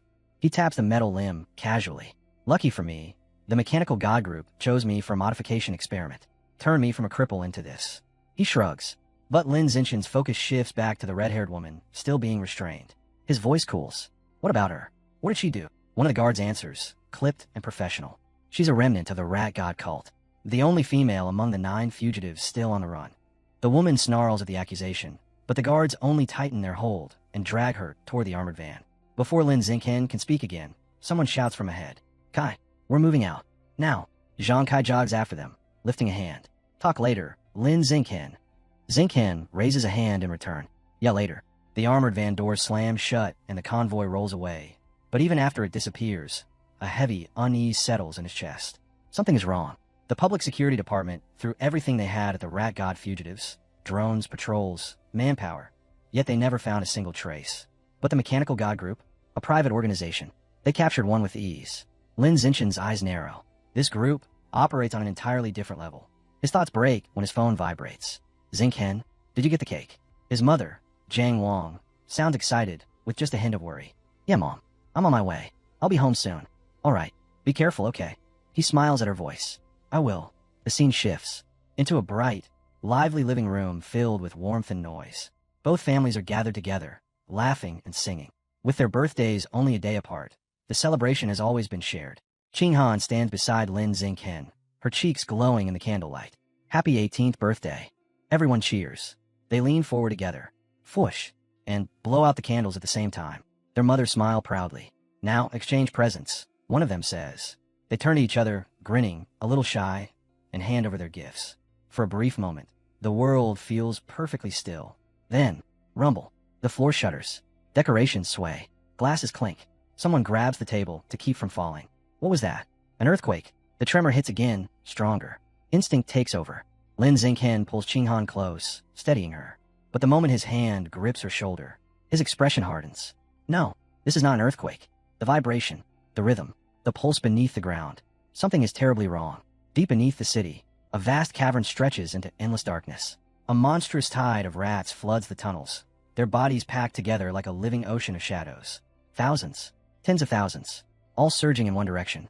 Red eyes glow like scattered embers in the black, and they are moving upward, toward the surface, toward the city, toward them. The next morning, the television tries to erase everything. A calm-voiced anchor insists Shanghai isn't even on a fault line, so a major quake is impossible. There's no need to panic. Nothing happened. At breakfast, Lin Xinghen finishes eating and stands. Be careful. his father says. Outside, Shun Han is already waiting, waving with her usual bright smile. Let's walk together. He nods, and they head off side by side. She hums cheerfully. Since we're 18 now, we're officially adults. Lin Xinghen lets out a small laugh. And the college entrance exams are getting closer too. Just hearing that makes her stiffen. Don't remind me. I get nervous every time I think about it. Later, after scraping together every spare point, Lin finally unlocks his next codex. The instant he activates it, violent purple energy coils around him, locking onto the void crocodile's essence like a starving beast. A system prompt rang out, devouring life source, progress 100%. A vivid vision slammed into his mind. A massive crocodilian beast cutting through dark waters, fins slicing the current as it fled in panic from a colossal eagle ripping across the sky above it. Then the final message descended. Void Crocodile Codex unlocked. New trait acquired. Danger perception. The explanation followed in cold, precise lines. He could now sense hostility in his surroundings and instantly judge the biological level of anything nearby. Lin Xinghen released a slow breath. Perfect for dodging sneak attacks. To test it, he headed into a packed shopping mall. With every step, danger perception flickered to life. Power levels floated before his eyes. Tier 1, Tier 2, normal people, no threat.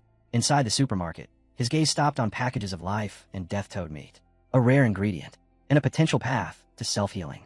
Then he saw the price, 100,000 W per gene. His excitement collapsed on the spot. Even his web novel income could not come close to touching that. His jaw tightened.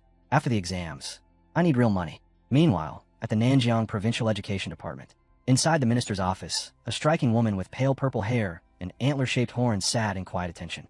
Mo Dongji, vice principal of Shanghai University and the education minister of Nanjing Province. Her subordinate finished his report. She nodded once in thanks, then asked calmly, "What about origin site number 36? The assistant finally relaxed. It stabilized. If it hadn't, the entire province would have been finished. With nothing else to say, Mo Dongji dismissed him. The door closed, leaving her alone. She exhaled softly. It's been years since I last accepted a disciple. Her heels carried her to the wide window, overlooking a sunlit tropical beach. For a moment, she simply watched her reflection, calm, unreadable. The martial arts college entrance exam. A ruthless 9-day gauntlet. Day 1. Written test in the morning, physical assessment in the afternoon. Days 2 through 8. 1 full week in the forest, combat, survival, no protection. Day 9. Aptitude evaluation for gene fusion and mechanical modification. June 7th. The first day. Lin Xinghen and Shun Han walked toward the exam hall together, but she was already trembling. She tugged gently on his sleeve.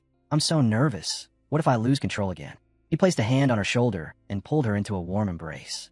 Don't worry. Your theory is solid, and you took precautions, right? So breathe, and just do your best. Her face turned red, but she nodded against his chest. Okay, then you have to do your best too. He smiled. Of course. During the written exam, Lin Xinghen moved through the questions with ease. He finished early, leaned back, and casually started plotting new twists for his web novel. But when it was over, Shun Han came out with her head lowered, looking utterly crushed. He hurried over. Hey, even if you only passed. I did pass, she snapped, cheeks burning. I don't need comfort for that. He blinked. Then why do you look like you're about to collapse? Her face went even redder. I had another accident. I'll change fast. Just wait for me. She sprinted toward the restroom, and he called after her. Hurry. The physical test is next. Later, during the weightlifting test, Lin Xinghen stepped forward, and the entire field fell silent. He wrapped one hand around the massive 950-kilogram barbell and lifted it as if it were nothing more than a prop. The announcer's voice cracked. F final score, 950 kilograms. The crowd exploded. That's insane. He ran a 5.12 second 100 meters too. Did you see that?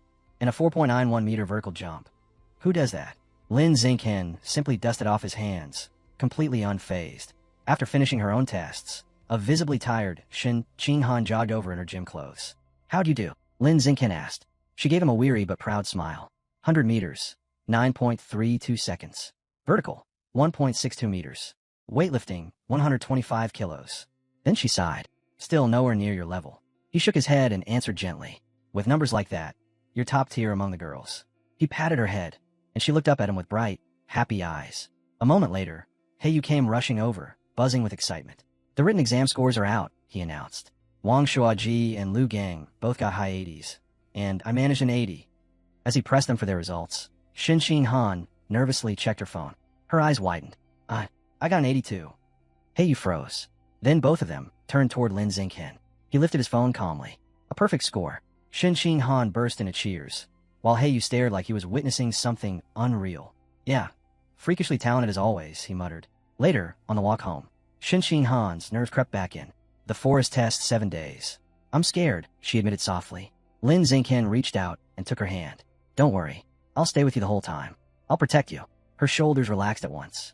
She nodded. Then, I'll stick close to you. Meanwhile, inside a dim private room, 2 shadowy figures spoke in low voices about the coming exam. One man, dressed in a formal suit and wearing a sinister play doctor mask, handed a small wooden box to a young subordinate. Use your authority as a safety officer well, the masked man said. Inside the box lay 10 dark, seed-like objects. Demon seeds, he added. They'll help you complete the mission. He promised that if the job succeeded, the young man would be recommended as a full member of their organization. The subordinate hesitated. Could I get that rare fruit instead? The masked man scoffed. Short-sighted fool. 1 fruit only pushes you to mid-tier. Our organization can take you far beyond that. After a brief pause, the young man lowered his head. You're right. Becoming a full member is worth much more. A line of buses rolled slowly through a dense forest wrapped in heavy fog. A mechanical announcement crackled through the cabin. Students, prepare for arrival at the practical exam site. Inside one of the buses, Shin Han slept quietly against Lin Xingqian's shoulder. He gently nudged her awake. We're here. Another automated voice followed. Entrance Group 9, please disembark and proceed to the assembly point. The students poured out into a massive staging area where instructors laid out the brutal rules. Hundreds of score tokens were scattered throughout the forest, some hidden, some guarded by beasts. Safety officers waited near the more dangerous creatures, but anyone who called for help would be disqualified on the spot. The deeper you went, the stronger the monsters, and the higher the scores. With 100,000 students and only 50,000 tokens, half of them were guaranteed to leave empty-handed. Cooperate or compete. Share or steal. Anything was allowed, except asking to be rescued. They were given 1 hour to prepare. The area instantly descended into chaos as students rushed to form teams. One loudmouth even tried to recruit people by boasting about his father, until a stern female instructor shut him down with a single icy stare. Nearby, Lin Xingqian and Shin Han calmly ate their snacks when a group of girls approached. Want to team up? No. Lin Xingqian replied without hesitation. A moment later, a reddish-brown-haired boy stepped forward. Can I buy some of your food? Lin Xingqian tossed him a pack of toast. Take it. The boy brightened. Thanks. Want to team up then? I'm Hong Junping, from one of the top schools. Still chewing, Lin Xingqian declined again. Hong Junping slumped, thanked him, and walked away. Shin Han blinked. He was kind of strange. Lin Xingqian smirked. He wasn't here for the food. He was looking at you. The realization hit her all at once, and her face turned red. Break time ended. Lin took her hand. Let's go. They stepped into the vast wilderness, swallowed by mist and towering trees. Lin Xingqian started them off carefully, staying near the safer outskirts so she could warm up. He activated the Eye of the Sky. Golden light flickered through his pupils as the world sharpened. There, he said, pointing to a tall tree. A token at the top.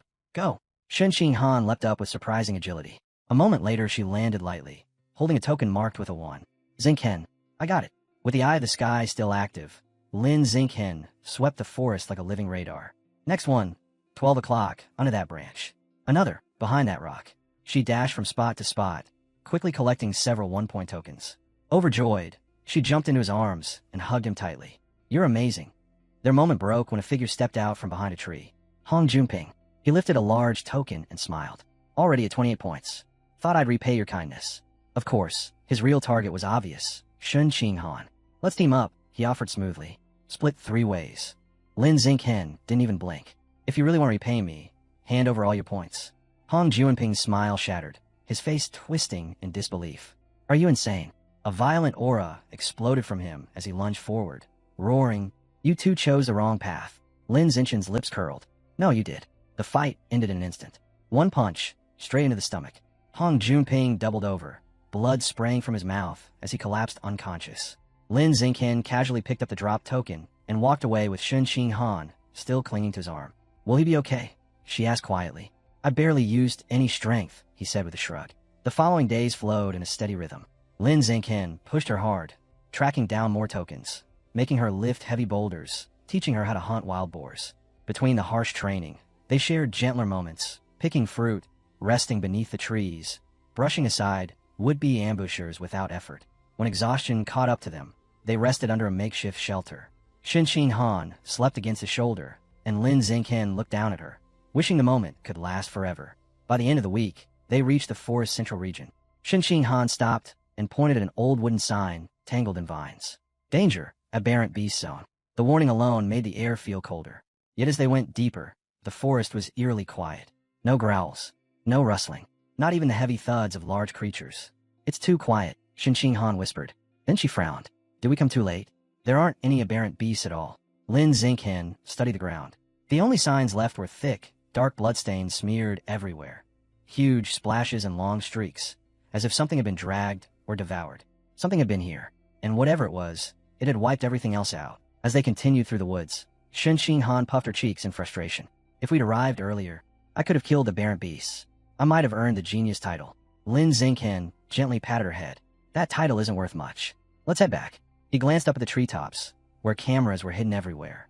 Hunting beasts for points was an illusion. Teaching Xing Han how to survive was far more important. When the combat phase ended, all students were transported to the next trial, the gene fusion compatibility test. Buses took them to a heavily fortified research facility on a remote island, the Island Gene Research Institute. Inside, students lined up for blood samples. Xing Han stared at the test tubes with curiosity. Is that the reagent? Flowing cloud jellyfish genes, Lin Xinghen said. They're highly compatible with humans. The reaction between your blood and the genes determines your fusion potential. Nearby, Heiyu trembled. I really hope I pass. I don't want a mechanical modification test. Chu Rue leaned closer, shivering. They say that one feels like being burned alive. They implant alloy fragments directly into your body. Heiyu turned pale and immediately started praying. An hour after the blood draw, the results began to roll in. A girl shouted in excitement. 8%. I passed. I could be a gene fuser. Another stared at her 4% in despair. A third let out a breath after barely scraping 6. Whispers spread through the crowd. 6%. Passable. 8%. Excellent. 10%. Enough for top universities. And the Kyoto prodigy, a legendary 16%. Hearing that, Lin Xinghen wondered quietly. With my physique, could I reach 20? Beside him, Xing Han clutched his arm, her nerves tightening. He squeezed her hand gently. It's normal to be nervous. But inside, fear was tearing at her. If my compatibility is low, will I still be able to stand beside him? Suddenly, Chu Rue jumped up in excitement. 10%. I got 10%. High enough for elite schools. Heiyu checked his own score. 11%. Good, but not good enough for him. He scratched his head, muttering that it should have been higher. Lin Xinghen finally opened his phone. Xing Han, too scared to look at her own result, clung to his sleeve. See, can you check yours first, then mine? Sure. He tapped the screen. 15%. Xing Han threw her arms around him. Xinghen, that's amazing. You're definitely the top scholar in the whole province. But inside, Lin Xinghen frowned. Still below the Kyoto prodigy, so raw strength isn't everything. He gently nudged her. Your turn. Don't worry. If I can do well, so can you. She nodded nervously as he opened her results. Then he froze. Chu Rue leaned closer. Xing Han peeked over his shoulder. All three of them went wide-eyed. 21%. A number that shouldn't exist. Meanwhile, at the Nanjiang Provincial Ministry of Education, Mo Dongji sat in a conference room with several officials and the principal of Shanghai High. The gene fusion compatibility results are in, she said. Lin Xingchen's profile appeared first. 15%. The highest in the entire province. The officials congratulated the principal, who smiled politely while practically glowing inside. Everyone assumed the top scorer was decided, until the next result appeared. Xing Han, 21%. The room erupted. Impossible. Is the machine malfunctioning? Has anyone ever scored that high? Even the principal was shaken. That girl, Xing Han, she was just Lin Xingchen's ordinary childhood friend. Mo Dongji leaned forward, eyes sharp with interest. Tell me everything about her. The principal swallowed. Minister, her grades were never exceptional. Maybe it's a mistake. Mo Dongji exhaled slowly. There's only one way to know. I'll confirm it myself. Back at the institute, chaos swept through the students. 21%. No way. The test has to be broken. Xing Han turned to Lin Xinghen, overwhelmed. Xinghen, is that really my score? Did they make a mistake? Lin Xinghen rested a calming hand on her shoulder. I don't think it's an error, he said softly. He leaned in, lowering his voice. You naturally have a high affinity for water, and this test used flowing cloud jellyfish genes, also water-aligned. It's a perfect match. Xing Han's eyes widened as everything clicked. So, my body is extremely compatible with water-type beast genes. A slow smile spread across her face. Then, I'm actually a genius. For the first time, confidence surged through her. She looked up at Lin Xingchen, her heart pounding.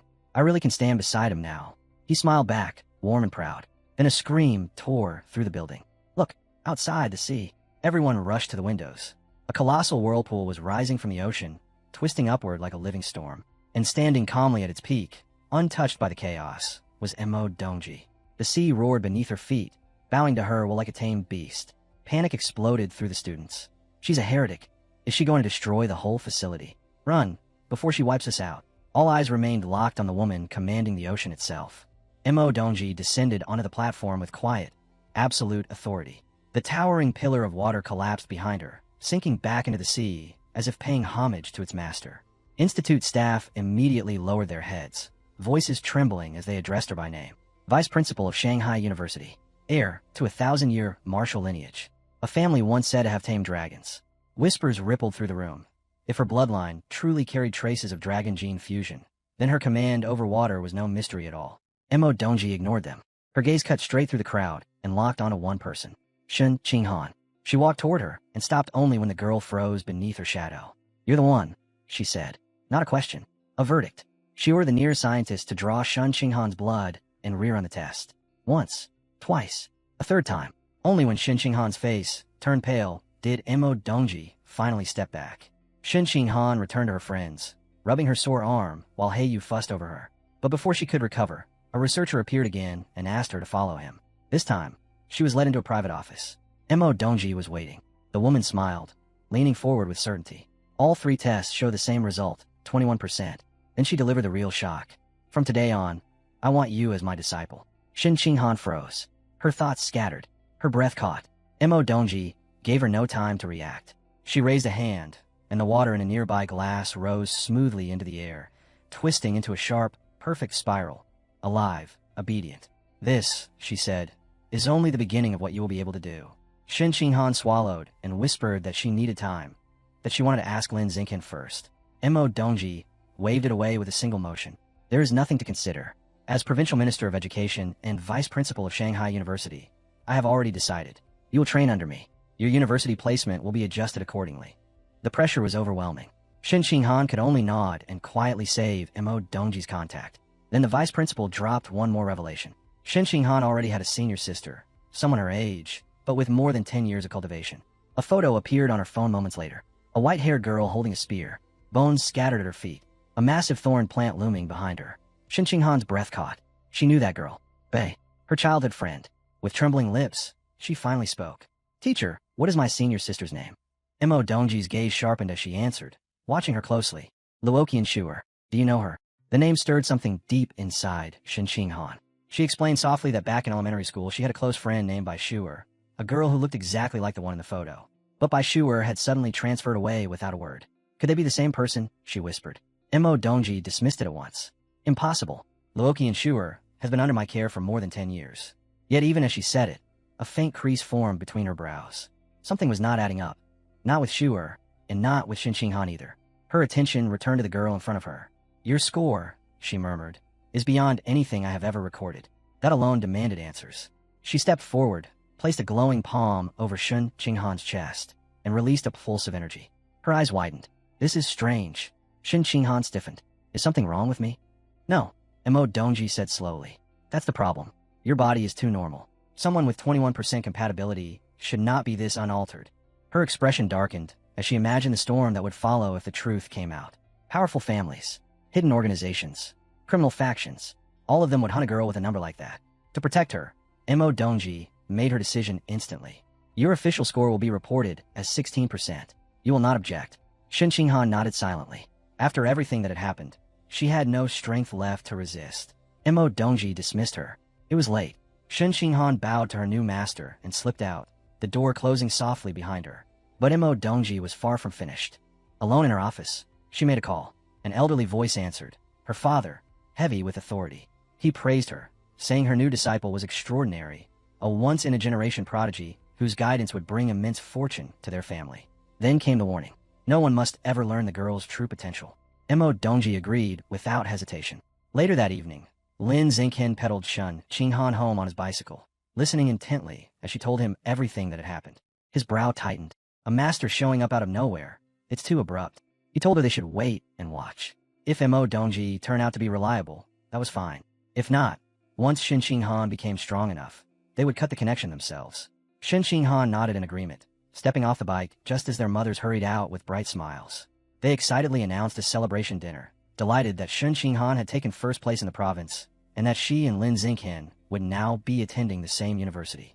That night ended without dread or unease, replaced instead by the warmth of family joy, while the truth of her hidden talent quietly tightened its grip on her destiny. The restaurant buzzed with laughter and clinking glasses as both families raised their cups in a toast, celebrating the province's two brightest stars, Shun Qinghan and Lin Xingqian. Pride and happiness filled the room, and for a brief moment, everything felt light, simple, and perfect. When the meal was over, the families exchanged hugs and farewells, wishing one another a safe journey home before disappearing into the night. Hours later, beneath a calm, silver full moon, a gentle knock sounded at Lin Xingqian's door. Zhang Wangshan opened it and stopped. Standing there was Shun Qinghan, dressed in pink pajamas, her cheeks flushed as she nervously shifted her feet.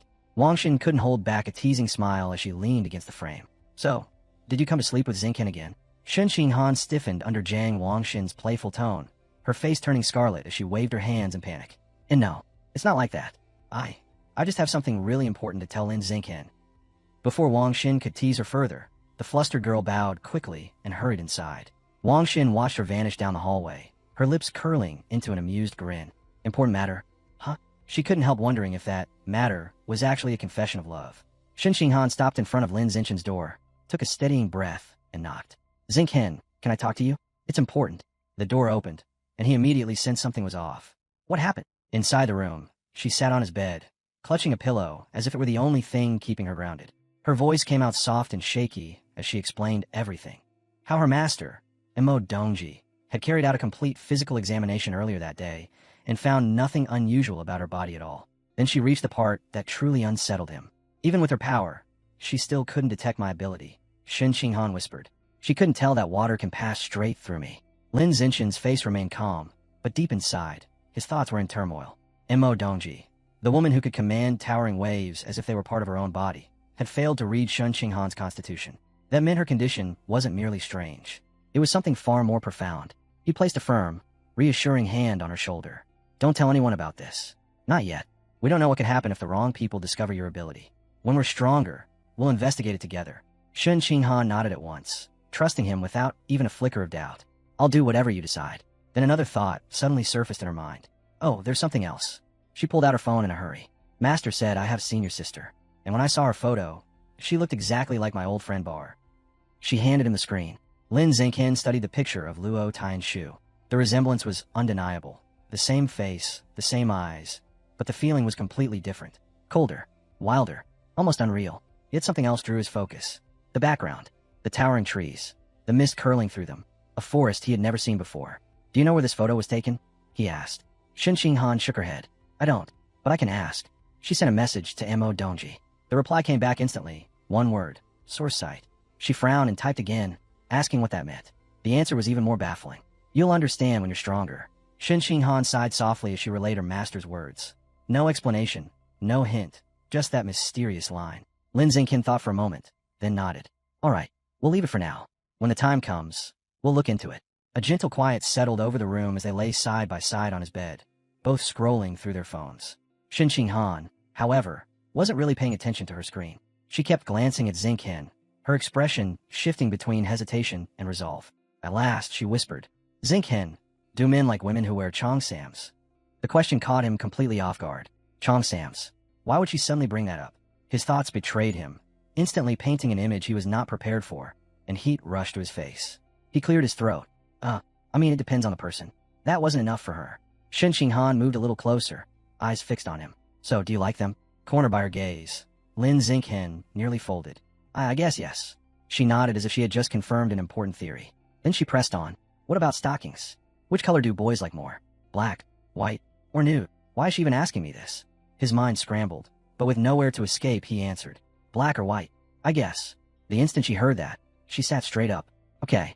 Without another word, she opened a shopping app and began adding a cheongsam and stockings to her cart with the seriousness of someone preparing for a major exam. Lin Xingqian could only stare, torn between disbelief and panic. Before he could react, a knock came at the door. Zhang Wangshan stepped in, holding a bag. "Your mother sent this over, dear," she said brightly. "She said you should just stay over tonight." Shun Qinghan froze, mortified. I didn't tell her to send anything. Why would she? Wang Xin waved it off cheerfully. Oh, don't worry. You two are grown up now. Sleeping over together is perfectly fine. With that, she shut the door, cutting off their final path of escape. An unbearably awkward silence fell over the room like a heavy weight. Both of them stared anywhere but at each other, their faces burning hot. Trying to hold on to the last scraps of her dignity, Shunqing Han opened the bag. I'll just change my diaper and go to sleep, she muttered. But as her hand reached inside, it suddenly froze.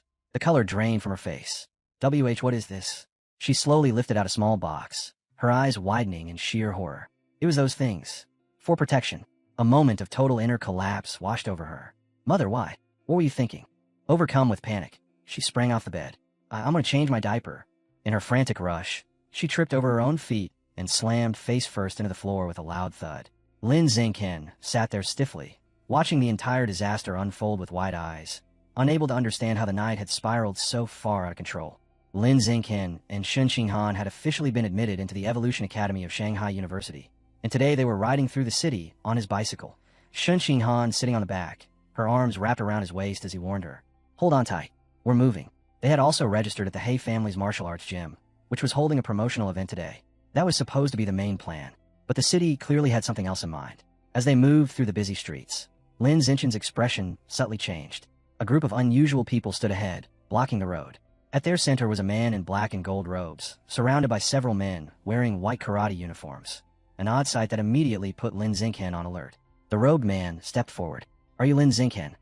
Lin Xingqian stopped the bike, irritation flashing in his eyes. And who are you supposed to be? The man gave a slight bow. I am Lu Chuanwu, Dean of Shanghai University's Budo Academy. But today, I am here not as a dean, but as a representative of Tian Rengu. The name made Lin Xingqian raise an eyebrow. Tian Rengu. The traditionalists who rejected gene fusion and mechanical upgrades, insisting on fighting evolving threats with nothing but martial arts.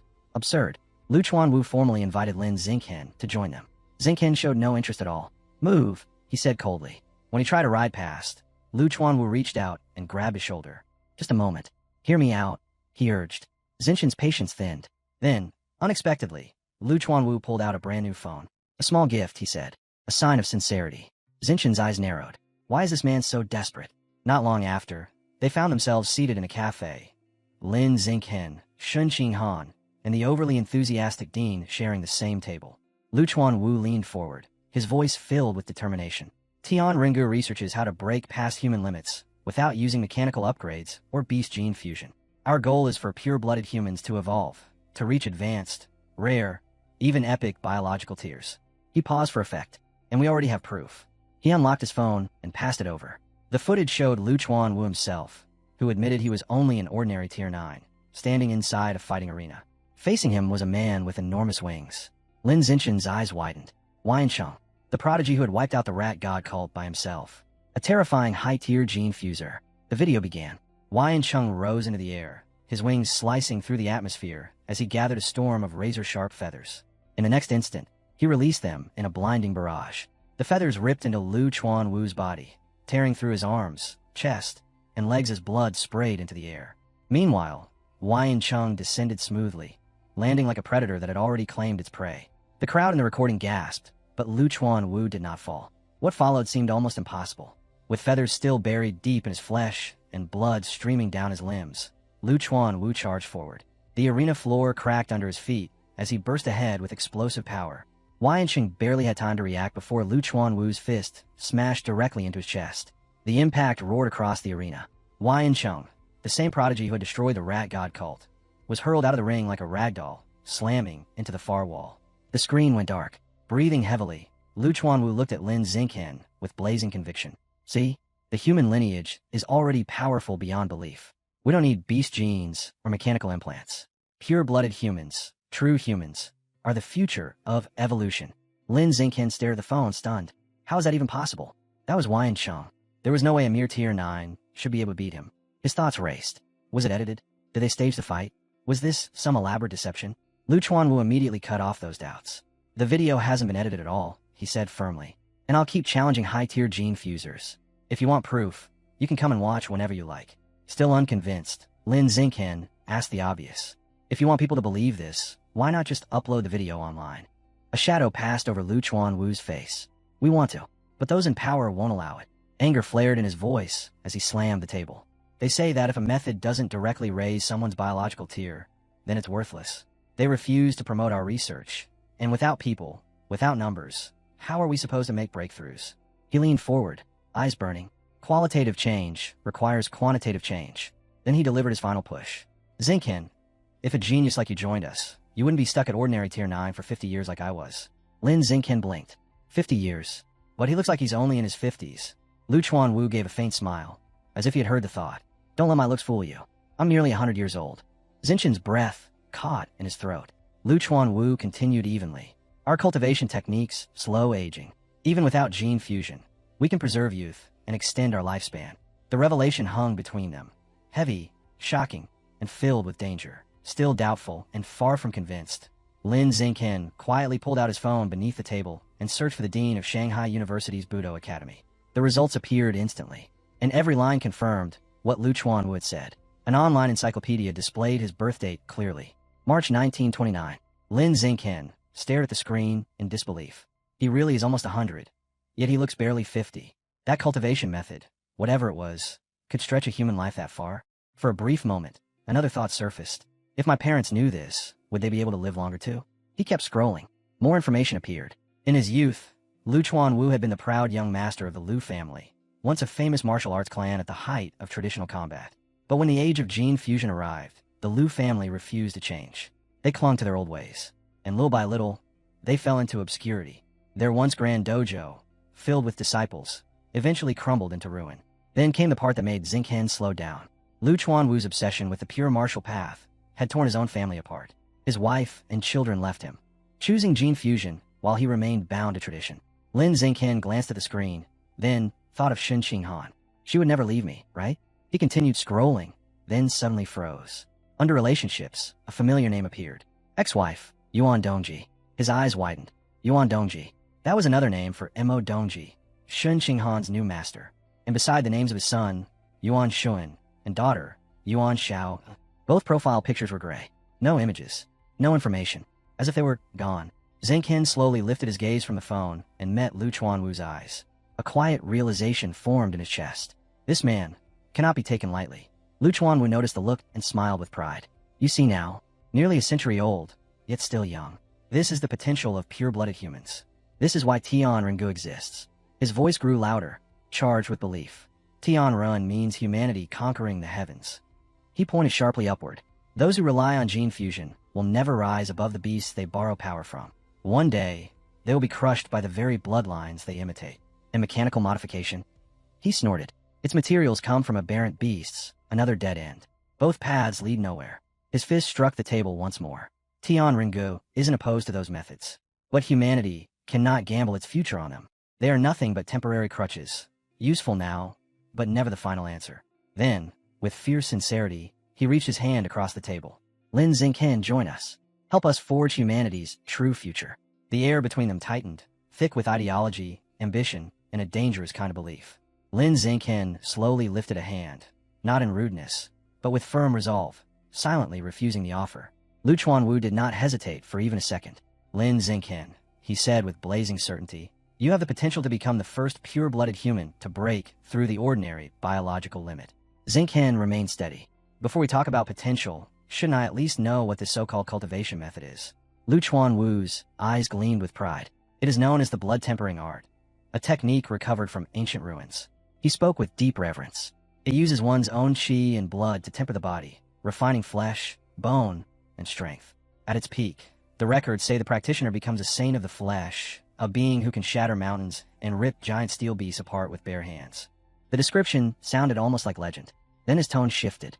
There is one strict requirement. Only pure-blooded humans can cultivate it. He explained it clearly. Gene fusers carry impure blood. Those with mechanical modifications have incomplete bodies. Neither can circulate qi and blood in the way this art demands. He looked straight at Zinkin. That is why humanity's true path must belong to pure-blooded evolution. Once more, he extended his hand. Join Tian Ringu, Lin Zinkin. Zinkin released a slow breath. I still don't know enough. For now, I'd rather watch and observe. That should have ended the matter. But Lu Chuanwu leaned closer, refusing to retreat. You can take all the time you need, but letting talent like yours go to waste would be a tragedy. His intense gaze locked on his Zinkin. From Tian Rinji's perspective, That so-called top scholar with 16% gene fusion compatibility is nothing compared to you. She doesn't even match a single hair on your head. Puffed. Shen Qinghan immediately spat out her drink, eyes wide with disbelief. Lu Chuanwu straightened slightly, his aura blazing. You are the true number one. With your physical data, you should be the greatest talent in the entire province. If you follow our path, surpassing Shen Qinghan will be effortless. You could crush her in the future. Shen Qinghan slumped. Why am I suddenly part of this? Before the dean could say more, Lin Xingqian raised his hand sharply. He pointed to the girl beside him, the one sinking deeper into her seat. That top scholar you keep talking about. The one with 16% gene fusion compatibility. He gestured straight at her. That's her. Shen Qinghan gave a small, awkward wave. Lu Chuanwu froze. A bead of sweat slid down his temple. Sensing the situation had gone far enough, Lin Xingqian stood up. It's getting late, he said calmly. He picked up the brand new phone Lu Chuanwu tried to use as a gift, then reached out and took Shen Qinghan's hand. Thank you for the phone and the drinks, Dean Lu. We'll be leaving now. They turn to go.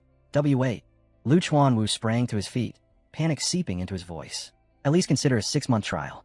Half a year. You don't have to decide right now. But the two of them kept walking, their fingers still tightly linked. Lu Chuanwu shouted after them, his voice cracking with desperation. I'll double whatever the Evolution Academy offers you. Lin Xingqian didn't even turn his head. I'll triple it. That single word, triple, struck like a thunderclap. Lin Xingqian froze in mid-step. Shen Qinghan blinked in confusion as his eyes went wide. Lin Xingqian suddenly straightened, his face blazing with heroic resolve. Dean Lu, he announced, fist clenched. I have always believed in Tian Renji's philosophy. Lu Chuanwu stared at him, completely stunned. I have made my decision. Lin continued with passion. I will devote my talent to Tian Rengu and contribute to the rise of pure-blooded humanity. Somewhere deep inside his own mind, a tiny chibi version of Lu Chuanwu collapsed to his knees, weeping over the absurd amount of money he had just thrown onto the table. But it was done. Lin Xingqian had officially joined. With a suddenly serious look, Lin leaned forward. Dean Lu, I have a question. Lu Chuanwu straightened, sensing the shift in tone. Do you know what the source site is?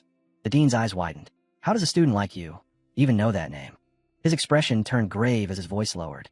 The source site is believed to be the origin of all life. He paused. And every aberrant beast in this world, every creature beyond human understanding, comes from that place. Lin Xingqian quietly processed the words, their weight settling like a gathering storm. The source site, the birthplace of all aberrant beasts. That alone was enough to make anyone uneasy. With a thoughtful look, he asked, then the beast meat sold in the markets, that comes from there too? Lu Chuanwu nodded without hesitation. Of course. Earth could never produce enough meat on its own. Without the source site, half the world would starve.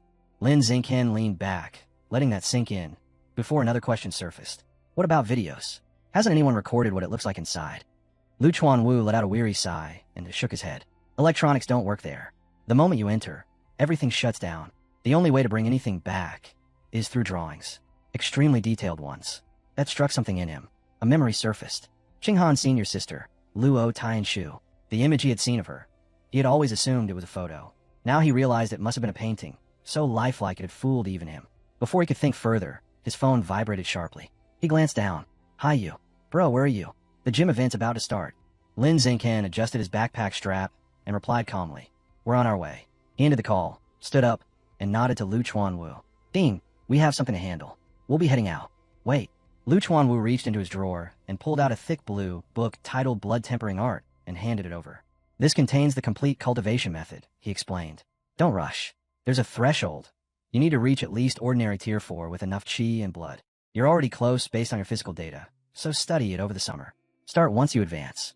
Lin Xingqian took the book and casually slipped it into his bag like it was nothing more than a school notebook. Then, with a perfectly flat expression, he said, I'm already ordinary tier 6. I'll start tonight. Lu Chuanwu froze, blinked, then almost choked. What? But Lin Xingqian was already walking away. Scene transition, Tian Renj high-rise. Inside a sleek training hall, a young woman with a high ponytail slammed a heavy bag with a spinning kick, sending it swinging violently. She exhaled and wiped the sweat from her forehead, then froze as cheerful whistling echoed down the corridor. She turned. Lu Chuanwu strolled in, practically glowing, hands behind his back, moving with the swagger of a man who had just won the lottery. Her eyes narrowed. Dean, why do you look so suspiciously happy? He puffed out his chest. With my unrivaled charisma, I successfully recruited the province's #1 physical test scorer into Tian Renj. She stared at him, stunned. You're joking. That Lin Xingqian. Grinning, he flashed his phone, proudly displaying Lin Zinchen's contact as if it were priceless. She folded her arms. Dean, drop the act. What did you really do? Under her deadpan stare, his confidence instantly collapsed. All right, he blurted. I might have offered him triple the benefits the Evolution Academy gave. Her jaw dropped. His smile shrank, and the truth struck them both at once. Tien Ringe had just bought a monster, and possibly a mountain of debt. The young woman let out a shrill scream. Triple benefits. Are you out of your mind? We're already drowning in debt. Lu Chuanwu panicked and darted behind her, grabbing her shoulders like a man trying to stop a bomb from exploding. Calm down, listen. I've already lined up dates with 3 wealthy widows. Extremely rich, extremely lonely, extremely generous, he said, kneading her shoulders desperately. She gave him a lifeless stare. You're unbelievable. Trying to change the topic, Lu Chuanwu cleared his throat. Anyway, how long did it take you to sense your qi and blood when you first practiced blood tempering art? She paused, recalling 10 years ago. About a week. And blood control? 2 months. Lu Chuanwu stroked his chin proudly. Not bad. As expected of the former runner-up of the Kyoto exam. Even I, a born genius, took 2 weeks just to sense my qi and blood. Her expression darkened. Please don't bring that up. Her voice softened with a trace of hurt. Ever since I gave up gene fusion to join Tien Ringe, I haven't evolved in years. People laugh. They think I've faded away. He gently placed a steady hand on her shoulder. Let them laugh. A few years from now, when you break through and evolve, you'll be the one knocking every last one of them down. She gave a soft sigh.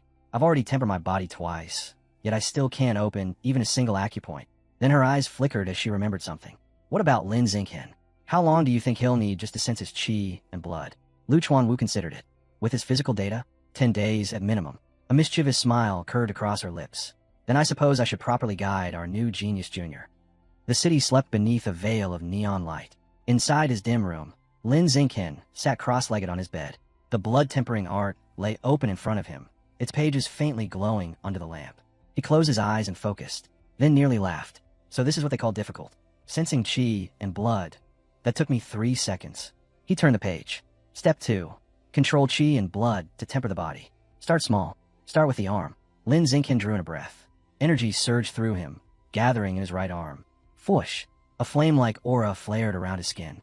Heat, pressure, power. The system chimed softly in his mind. Qi and blood detected. Tempering skin. Skin strengthening +1. Proficiency plus 0.3%. 30 minutes slipped by in silence. When he opened his eyes, they shone with satisfaction. Let's test it. He picked up a sharp knife from his drawer, tightened his grip, and brought it down hard against his arm. Clang. The blade rebounded with a metallic ring, leaving not even a scratch. Lin Zinchen stared at the knife, then at his unmarked skin, and a slow grin spread across his face. So 1 session already makes me resistant to blades. Now he understood how Lu Chuanwu had casually endured Wang Cheng's attacks without flinching. And if that was the result after just 1 session, what about 5 or 10? The thought sent a thrill through him. Without hesitation, he sat back down and continued cultivating. 3 hours later, he collapsed on his bed, soaked in sweat, his breathing heavy. His arms were fully tempered, faintly gleaming with hardened energy. But the cost was high, nearly a third of his qi and blood gone. At this rate, I could temper my entire skin within a week, he muttered impressed. Just then, ding, a notification lit up his phone. He reached for it lazily, then straightened when he saw the name. Shun Qinghan, are you asleep? I have a surprise. Come to my room. Lin Zinchen blinked. A surprise? At this hour? Curiosity crushed his exhaustion. I'm coming now, he replied, already on his feet. Stepping into the hallway, he nearly bumped into Jiang Wang, who stood there with her arms crossed and a knowing smirk. Going to see Shun Qinghan? He froze. You knew. She messaged me earlier, his mother said with a soft chuckle. Go on. Don't keep the girl waiting. She'll get nervous. Her teasing sent another wave of heat rushing to his ears. Shun Qinghan broke the kiss with a shaky breath, her face blazing. W8. I need a change. Lin Zinchen shook his head, calm and steady, leaning close with the quiet confidence that always steadied her. Don't bother, he murmured. If we keep testing, it'll just happen again. Changing now won't make a difference.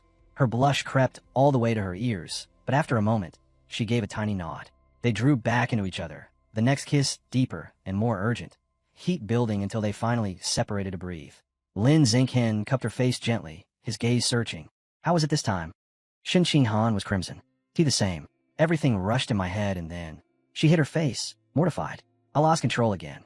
After repeating the process enough to be certain, Lin Zinchen leaned back, thoughtful. That confirms it. Your ability activates with mental surges. The instant your mind spikes, your body responds. Flustered beyond words, Shun Qing Han muttered something about sweating too much and scrambled off the bed, hurrying to the bathroom. A second later, her voice echoed through the door. Lin Xingchen, I forgot my pajamas. Can you bring me a set? Yeah, he answered immediately. He crossed her wardrobe and opened it. Everything inside was perfectly organized. As he sifted through the neatly folded clothes, a small pink item caught his attention. A small, cute pair of underwear with a tiny bow sap folded between the clothes. Lin Xingchen froze. His thoughts stalled. Heat rushed up his neck and into his face. Pretty. Then his senses snapped back. He hurriedly pushed it back where it was and cleared his throat. She probably doesn't wear anything under the diaper, anyway. He grabbed a light blue pajama set and forced himself not to dwell on it. Later that night, they lay side by side. Shin Xinghan drifted off almost instantly, completely exhausted, a faint trace of drool dampening her pillow. Lin Xingchen turned toward her and smiled helplessly. He reached out and brushed her cheek with gentle fingers. For a brief stretch of time, the world felt perfectly still. The next morning, he slipped out of her room in silence, easing the door shut with careful precision so he wouldn't wake her. The moment he stepped into the living room, "Ayo, Lin Xingchen," Shu Meng called from the kitchen with a warm smile. "Breakfast's almost ready. Eat before you head home." He accepted without hesitation. "Thank you, Annie." Soon he was seated at the table with Shun Xinghan's parents, Shenzian and Shu Meng. "Is she up yet?" her father asked. Lin Xingchen shook his head politely. "Not yet. She was tired. Let her rest a little longer." Shu Meng sighed softly. "If only she had your discipline." Shenzian waved it off with quiet pride. "She ranked first in the province. She's earned a break." Lin Xingchen answered with a small smile. There was nothing to dispute. After breakfast, he moved toward the door. "No need to walk me out, Annie. I'll be going." Shu Meng nodded as she watched him leave. The instant the door clicked shut, a sly smile crept on her lips, as if events were unfolding exactly as she had planned. She leaned toward her husband, barely containing her excitement. "Last night I got up to use the bathroom," she whispered. "The upstairs shower was running at that hour. Who else could it be besides our daughter and Lin Xingchen?" Shenzian paused, then slowly nodded as understanding settled in. "You're right. That was enough." Shu Meng snatched up her phone with lightning speed. "I have to call Jiang Wang right now. She needs to hear this." Meanwhile, Lin Xingchen finally reached home, tired but oddly at ease. He went straight to his room, picked up yesterday's clothes, and prepared to wash them. Just as he lifted his shirt, his mother, Jiang Wanqin, appeared in the doorway. She stopped, looked him over, and raised a huge thumbs up. "You're really something," she said with a teasing grin. Lin Xingchen blinked. "What? Huh?" She only nodded with proud satisfaction, as if confirming a private victory, leaving him rooted in place and completely lost. The scene cut sharply to a sprawling campus building shaped like a university. Inside one of the dojos, the doors slammed open. A towering man stormed into the dojo, long hair swaying behind dark sunglasses, his frame packed with muscle that looked deliberately engineered. A squad of equally imposing men followed at his heels. "Liu Chuan W," he thundered. "Get out here and explain yourself." Lu Chuan Wu sat cross-legged on a mat, calmly sipping tea as if the outburst were distant thunder. He raised his head at a leisurely pace. "What are you yelling about this time?" "Stop pretending," the man roared. "Lin Xingchen already enrolled in my Evolution Academy. And you," his finger stabbed forward, "you used dirty tricks to snatch him for your martial academy." Lu Chuan Wu's eyes sharpened instantly. "Why not?" he shot back. "Your Evolution Academy can recruit, but we're forbidden." Their voices climbed.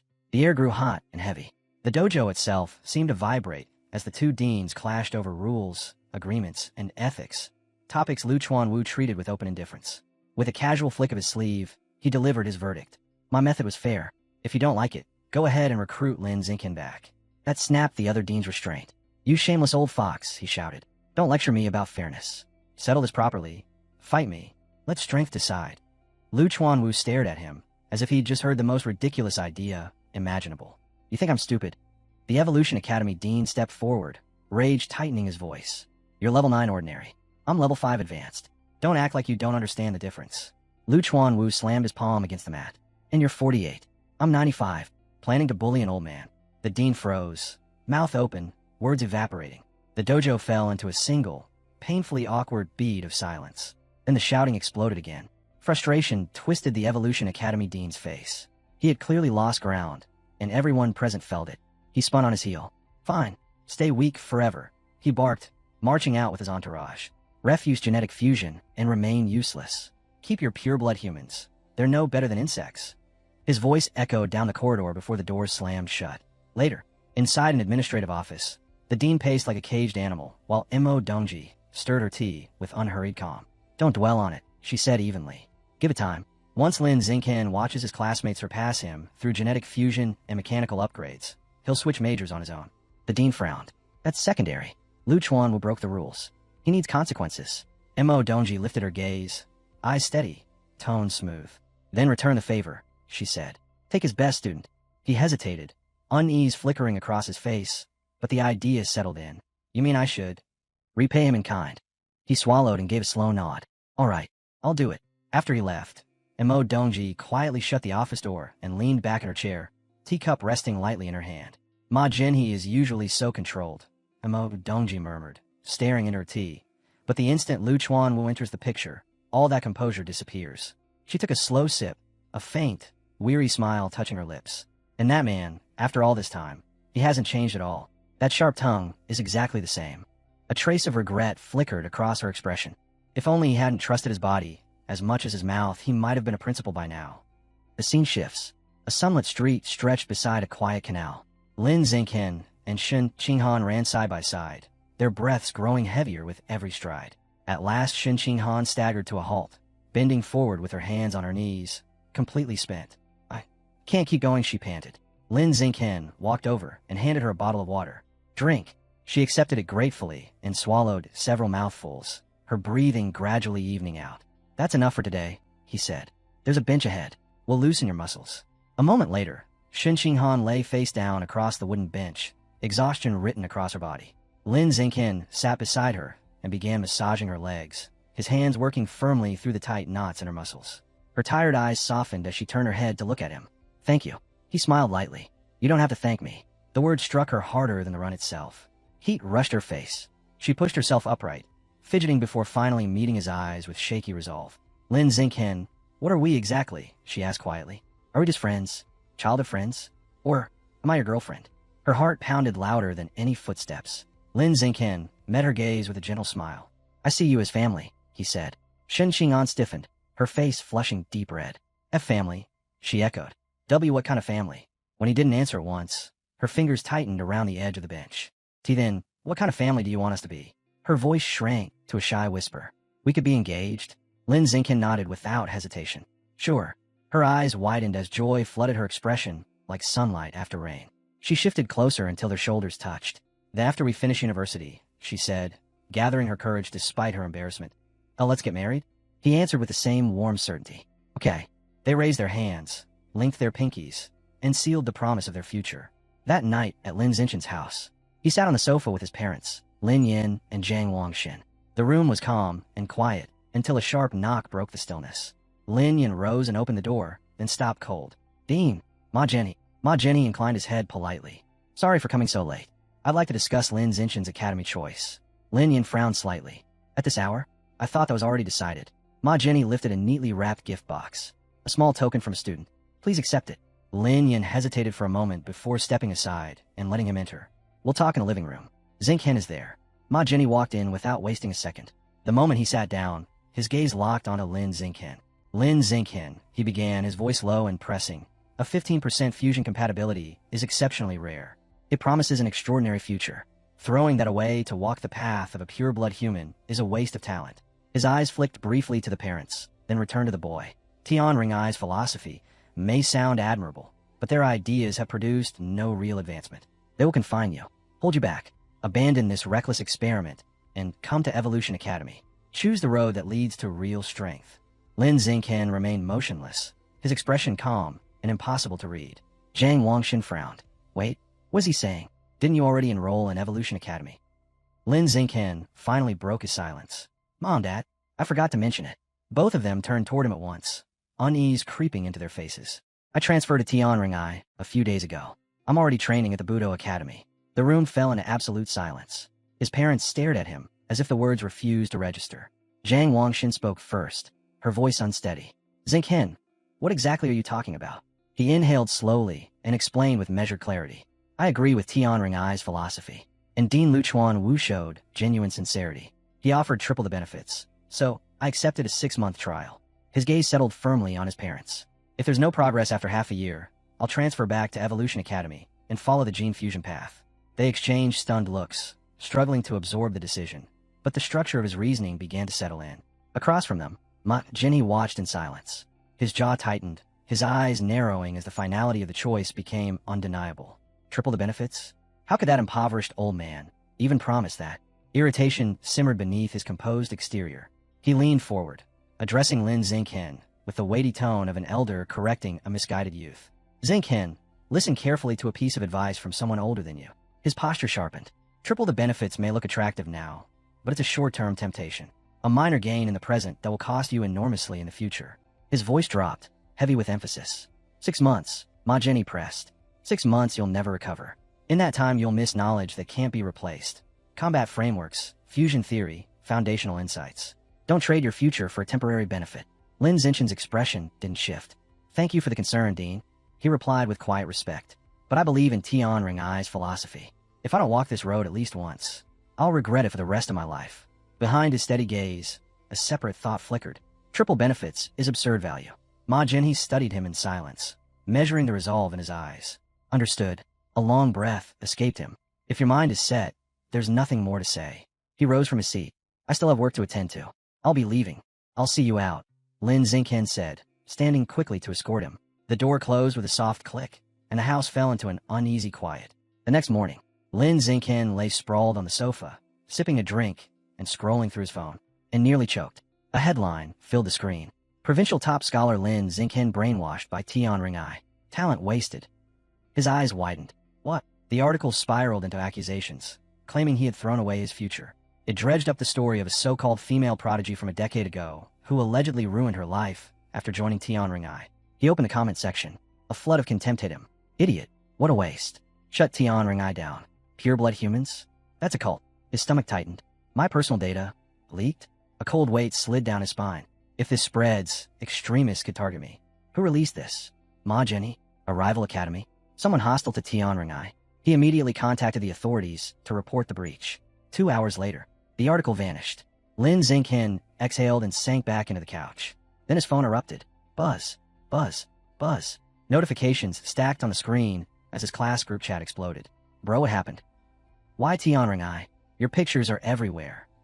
They're saying you got brainwashed. His expression hardened. Now my face is circulating too. The risk just multiplied. The weight of the situation settled fully onto his shoulders. Whatever road he had chosen, he would not be able to walk it quietly anymore. That night, Han Han appeared at Lin Xingqian's door in a soft pink nightgown, her smile bright and unapologetic as she announced she would be sleeping there. She climbed into bed beside him without hesitation, settling in like it was the most natural thing in the world. Lying shoulder to shoulder, she noticed him quietly scrolling through endless waves of negative news about himself. Her tongue clicked in irritation as she muttered about how heartless people could be. Lin Xingqian answered in a flat, steady tone, saying that in struggles for power, those who cling to rules are always the ones who get crushed, while the ones who ignore them take everything for themselves. Han Han immediately suggested asking her powerful master, Yuan Dongji, for help. Lin Xingqian shook his head and dismissed the idea, explaining that this mess was between the Gene Fusion faction and the Pure Blood faction, and her master had no reason to interfere for his sake. Han Han refused to accept that. She insisted on trying anyway and sent a message. Not long after, she turned her phone toward him. Yuan Dongji's reply was only a few words, calm and absolute. The problem is solved. Han Han stared at the screen in disbelief, stunned that everything had been handled in barely half an hour. Lin Xingqian was just as shocked. He quickly searched online, only to find that every trace of negative news about him had vanished, wiped away as if it had never existed. As the reality sank in, a question gnawed at him. Why would Yuan Dongji help him? Was it because of Han Han, her new disciple, or some lingering connection to her ex-husband? Whatever the reason, the result was undeniable, and he knew he had gained from it. He told Han Han to thank her master for him. She leaned in with a playful grin and asked how he planned to thank her instead. When he asked what she wanted, she didn't hesitate for even a second. She told him to kiss her. Their faces drew closer, heat rising between them, and when their lips finally met, both of them flushed as if their hearts had skipped a beat. Later, Lin Xingqian sat cross-legged on the bed, his focus locked in. White, mist-like energy coiled around his body as he inhaled slowly, controlling every breath. A system notification appeared, declaring that his biological level had advanced to ordinary tier 7. He opened his eyes, drenched in sweat but burning with power, saying that he had finally finished tempering his entire skin. He checked his updated status. It confirmed he was 18 years old, now at ordinary tier 7, with 9 biological attributes listed beneath his name. Another line stated that the first stage of skin-body tempering was complete. Confidence surged through him. With 9 attributes, He believed he was effectively equal to someone with 10 gene fusions. A confident smirk formed as he thought about the famed Kyoto prodigy, and how he was now strong enough to overwhelm him. That confidence was interrupted by a message from Han Han. She asked him to go with her and their friend Chu Xin next Monday to retrieve their eggs. He understood immediately. Since she planned to follow the gene fusion path, which often led to infertility, she was preserving her eggs so they could have a test tube baby in the future. Without hesitation, he replied that he would go. The following Monday, they arrived at a massive, ultramodern hospital. Inside a quiet treatment room, Han Han lay on the bed wearing only her underwear, school shirt, and stockings, looking unusually still. A nurse moved with practiced calm, giving her the ovulation induction injection before telling her to return the next day for the egg retrieval. Han Han thanked her softly, her voice barely above a whisper. As they walked down the long, sterile corridor, Lin Zicken commented that the entire process was far more troublesome than he had imagined. Han Han admitted she was still a little nervous. Hearing that, Chu Xin casually draped an arm around her shoulders and suggested they go shopping to get her mind off it. Han Han's eyes immediately lit up and she agreed. The two girls turned toward Lin Zicken and asked if he wanted to join them, but he shook his head and said he had other things to take care of. Chu Xin was visibly pleased at the thought of spending the day alone with Han Han. The two girls waved cheerfully before heading off together. Back in his room, Lin Zicken decided it was time to begin the next stage of his cultivation, muscle tempering. He sat down and entered meditation, and system notifications appeared one after another, showing his muscle strength and blood tempering art proficiency steadily increasing. He quickly realized that the burning sensation tearing through his body was far more violent than when he had tempered his skin, but he didn't flinch. This level of pain was still well within what he could endure. He spent the entire afternoon focused on tempering only his right arm. When it finally ended, he collapsed onto the bed, completely exhausted.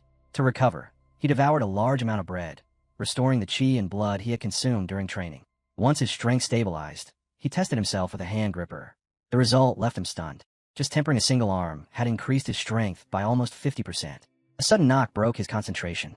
Han Han stepped inside and explained that Chu Xin had suggested they all go spend some time with you before school started, and she had already agreed for him. Lin Zicken took her hand and said calmly that if she was going, then he would go too. Instead of relaxing, her expression grew tense. She admitted that Chu Xin wanted to go to the beach. She didn't want to, but she felt bad refusing. She reminded him of her past trauma, of the terrifying and mysterious voice she once heard coming from the ocean, and confessed that she was afraid. Lin Zicken pulled her into his arms and reassured her, telling her he would protect her. He said that if she was too scared, they wouldn't even step into the water. Hearing that, her tension slowly melted away, and she finally nodded in agreement. The scene abruptly shifted to a dark, blazing cavern. Rivers of lava churned below, casting a hellish red glow upward. Suspended above, it was a massive circular platform carved with glowing runes. On that platform, a secret meeting was taking place. A towering green monster knelt as it delivered its report to the figure standing before it. A man in a flawless suit, his face hidden behind a sinister plague doctor mask. The monster reported that the task was finished, boasting that his filthy rats had already dug all 108 required tunnels. With a low, satisfied growl, he told the man in the plague doctor mask that it was time to set the biological coordinate at that location. The masked man gave a slow, calm nod in response. He raised a strange, menacing staff, its surface twisted and warped, with a single red eye glowing at its tip. Without any hesitation, he slammed the staff into the ground. A violent wave of dark energy burst outward, making the air shudder as if the world itself was flinching. To complete the ritual, the masked man dragged a blade across his own wrist. Blood poured out and dripped onto the staff, where the red eye immediately drank it in. The ground reacted instantly. Crimson and black energy surged upward in writhing tendrils, twisting like living creatures. Over the rising hum of power, the masked man calmly announced that the coordinate had been successfully set. He explained that the next step was to find a corresponding point at the source site and establish a second coordinate there. Once both points began to resonate, the tunnels would fully align, connecting everything to the source. When that happened, he said, their entire plan would finally reach completion. The group headed toward the beach, their car gliding along a scenic coastal road with the endless sea stretching beside them. Inside the car, Chu Xin casually asked Hiyu when he had gotten his driver's license. Hiyu grinned and said his father had pulled some strings and forced him into an intensive crash course as soon as summer vacation started. When he offered to get the others into the same program, they immediately agreed, their excitement feeding his pride. They soon arrived at the beach parking lot. The moment the doors opened, Hiyu sprinted onto the sand with his arms spread wide, loudly declaring his love for the sea breeze, the ocean, and most of all, the women in bikinis playing in the water. Chu Xion's face darkened. She smacked him on the back of the head without mercy, then grabbed Han Han's arm and announced they were going to change. completely ignoring his protests. Left behind, Hiyu threw an arm around Lin Zikin's shoulder and said they should get changed too, bragging about how eager he was to go diving. As they walked away, a group of guys nearby started whispering. They recognized Lin Zikin, calling him the runner-up of Nanjing Province's Gaokao. Their voices turned nasty as they muttered that he was the one who had joined Tianrun, suggesting he must have been brainwashed or was already defective, sneering that he had ruined his own future. Hiyu heard everything. His expression hardened as he stormed toward them, anger exploding out of him while he demanded to know who they thought they were to judge the provincial runner-up, shouting for them to keep talking if they dared. The group froze, shocked and visibly shaken by his sudden fury. Just as everything was about to explode, Lin Zikin calmly reached out and caught Hiyu's arm, telling him to drop it and not waste his breath on trash like that. Hiyu was still burning with anger, complaining that Lin Zikin's temper was way too good, saying he would have already punched them without hesitation. Lin Zikin replied evenly that he simply didn't care about their opinions. If they had said something he truly cared about, though, he would have thrown a punch without thinking twice. Hiyu asked what that could possibly be. Lin Zikin didn't answer. He only shot him a look and glanced to the side, making the meaning painfully clear. Sometime later, Lin Zikin was back in his room, continuing his training. With muscle tempering complete, he had now stepped into the far more brutal stage of bone tempering. The pain was overwhelming, far worse than anything he had endured before, as he forced his energy deep into his skeletal frame, tempering and reinforcing every single bone. When the excruciating session finally ended, he collapsed onto the bed, drenched in sweat and smeared with strange residue. Even through the exhaustion, a fierce sense of triumph burned in his chest. He had successfully tempered all 206 bones in his body. A system notification appeared, announcing that he had evolved to ordinary creature rank 9, leaving him just one step away from becoming an advanced creature. Still lying there, he opened the blood-tempering art manual and studied it carefully. He understood that the next stage required opening the apertures within his body, but the instructions were frustratingly unclear. After staring at the pages for a long time, he shut the book, his resolve hardening. If the path wasn't laid out for him, then he would carve it himself. The scene shifted to the vast and impressive campus of Shanghai University. Lin Zikin and Han Han stood together at the entrance, having finally arrived to begin their college lives. Behind them, one of their parents called out, announcing that they had arrived. As they walked through the campus with Lin Zikin's parents, Han Han, now dressed in a stylish new outfit, suddenly lit up and pointed ahead, excited that the old ice cream shop was still there. The university town buzzed around them, and Lin Zikin smiled as he confirmed it was the same place they used to sneak off to as kids. His mother, Jiang Wang, laughed softly and suggested they stop for a treat since the day had just started. Han Han eagerly agreed. Inside the shop, Han Han ordered a big bowl of strawberry milk ice cream and ate it happily, praising how good it tasted. With a playful smile, she scooped up a spoonful and held it out to Lin Zikin. He leaned in and took a bite while his parents watched, exchanging warm, knowing smiles at the gentle scene. The calm was broken when loud voices spilled in from a nearby bar, catching Lin Zikin's attention. He glanced out the window and overheard bits of a heated exchange. A man complaining to a woman named Jason that her skirt was too long and inconvenient for him.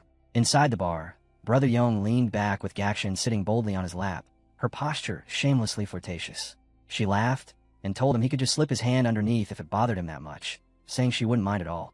At the same table, another man frowned and told Brother Yong to stop messing around and focus on the game. Outside the ice cream shop, two men were lingering nearby, their careless conversation drifting through the air. They were talking about a girl named Huang Jiasen. One of them sneered that she always acted like an untouchable goddess at the art academy, yet now she was openly letting men from the Evolution Academy get close to her.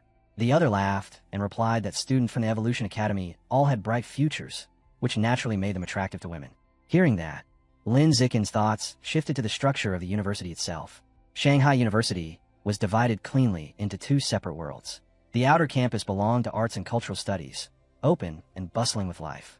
The inner campus was something entirely different, reserved for evolution studies, mechanical modification, and martial arts. It was a high-security zone, sealed off from the public, and even outer campus students because of the sensitive nature of gene fusion and mechanical research. Armed guards patrolled nonstop, and surveillance drones hovered overhead without rest. Back at the table, Lin Zikin's mother spoke with gentle seriousness. She reminded both him and Han Han that while university life brought more freedom, it also demanded discipline, warning them not to lose focus or be led astray. Her husband, Lin Yining, smiled and reassured her that the two of them were responsible enough to manage on their own. He then told them it was time to head toward the inner campus, since parents were not allowed beyond the restricted boundary. Before parting, he told his son to take good care of Han Han. Lin Zikin answered without hesitation, promising that he would. At the heavily guarded entrance to the inner campus, a guard stopped them and asked for their admission notices. Lin Zikin handed his over at once. As Han Han was still searching for hers, the guard suddenly raised a hand to stop her. His eyes narrowed. Then recognition flickered across his face. Realizing Lin Zikin was the provincial exam top student who had made headlines by joining Tianrun, he waved them through without any further checks. The moment they stepped inside, the atmosphere changed completely. Gene fusers and cyborgs moved openly across the grounds, as if it were the most normal thing in the world. After finishing their registration paperwork, it was time for them to part ways. Han Han smiled, waved, and told Lin Zikin she would see him that evening before heading off toward her dorm in the Evolution Academy. When Lin Zikin reached the Budo Academy, he had barely taken a few steps before being surrounded by a group of lively female upperclassmen. Compliments flew at him from every direction. Offers were made to carry his luggage, and several of them eagerly asked for his contact details. Before he could even reply, a confident blonde senior stepped forward, her presence immediately quieting the others. She told them to back off and casually offered to escort Lin Zikin to his dorm herself. After a brief pause, he accepted with a polite nod. As they walked, she casually asked if he wanted to see the school's combat power rankings. She led him to a large display showing two lists. One was the peak ranking, listing the top 500 students across the entire university. The other was the new student ranking, limited to the top 100 freshmen. She explained that the top 3 spots on the peak ranking were all held by powerful fourth-year students from the Evolution and Mechanical Academies. By comparison, only 3 students from the Budo Academy even appeared on the list, and their positions were far lower. As they kept walking, she told them about a former star student from their academy. Like him, that person had once been a top scorer in the entrance exams and had even climbed as high as 6th place on the peak ranking. But because she was a pure-blooded human, her growth eventually hit a ceiling. One by one, gene fusers and cyborgs overtook her. The senior revealed her name was Song Yuyan. She was now an instructor at the academy and a core researcher for Tianrun, serving as an assistant to the dean. Before long, they reached his room. The senior opened the door and led him inside, revealing not a cramped dorm, but a spacious private apartment. She fanned herself dramatically and said with open envy that being the top scorer really did come with amazing benefits. She then complained about how hot it was outside and, with a playful smile, asked if she could use a shower. Lin Zikin completely failed to catch the meaning behind her words. He simply thanked her for guiding him around and offered to buy her a milk tea from a shop nearby instead. The senior froze, stunned for a moment by his answer. After a short pause, she agreed, though confusion flickered in her eyes as she wondered why he hadn't taken the obvious hint. After she left, Lin Zikin stood alone in his new room. He calmly decided that treating her to a drink was enough to repay her for escorting him. At that moment, his phone buzzed. Han Han had sent him a message asking to see photos of his dorm. She had already sent pictures of her own place, and they were shocking, showing an incredibly luxurious apartment with elegant furniture and even a private gym. Comparing her lavish home to his simple single room, Lin Zikin felt a brief twinge of envy, clearly sensing how much richer the Evolution Academy was.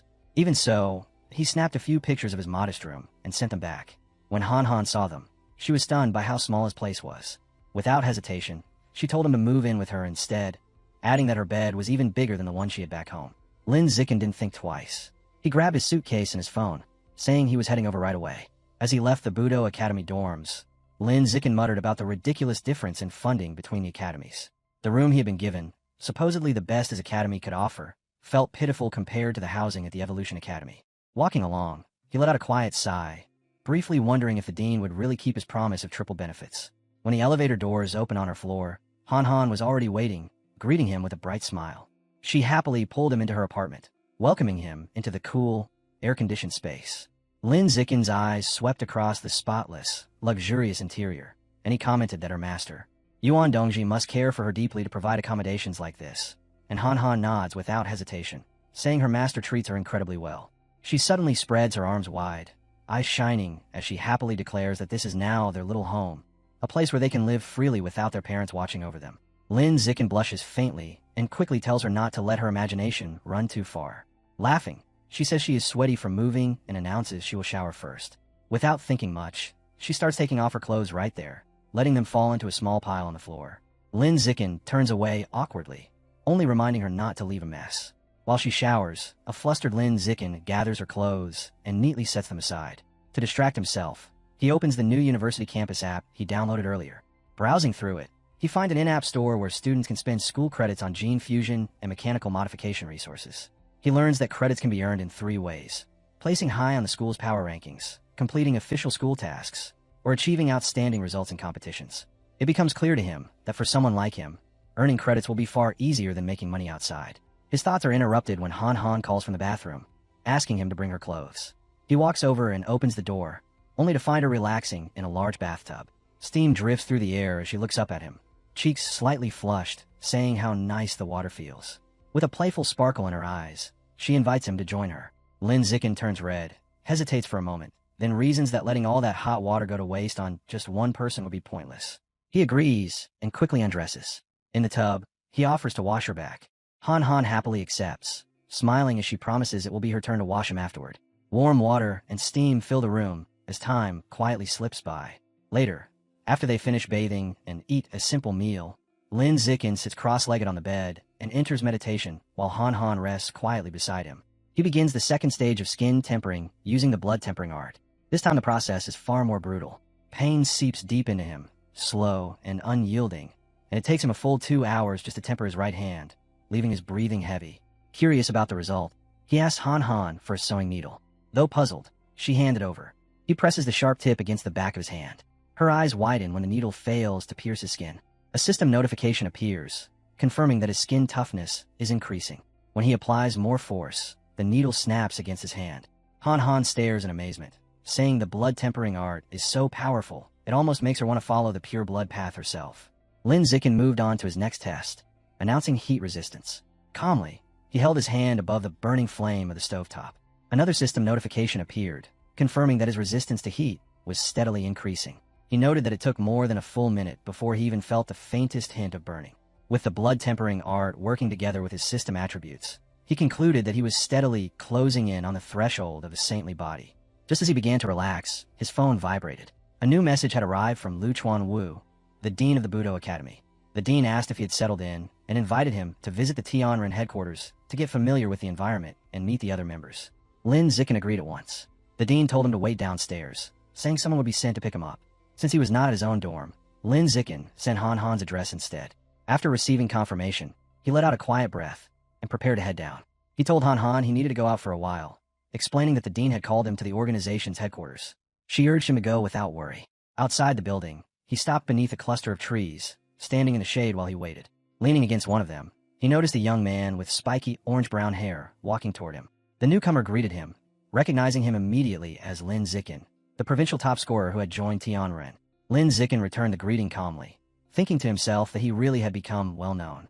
The young man spoke with open admiration, saying he truly respected Lin Zikin's decision to give up gene fusion and walk the pure blood path instead. He explained that he was also a freshman and had grown up near Kyoto, where a similar institute devoted to pure-blooded human research had once existed.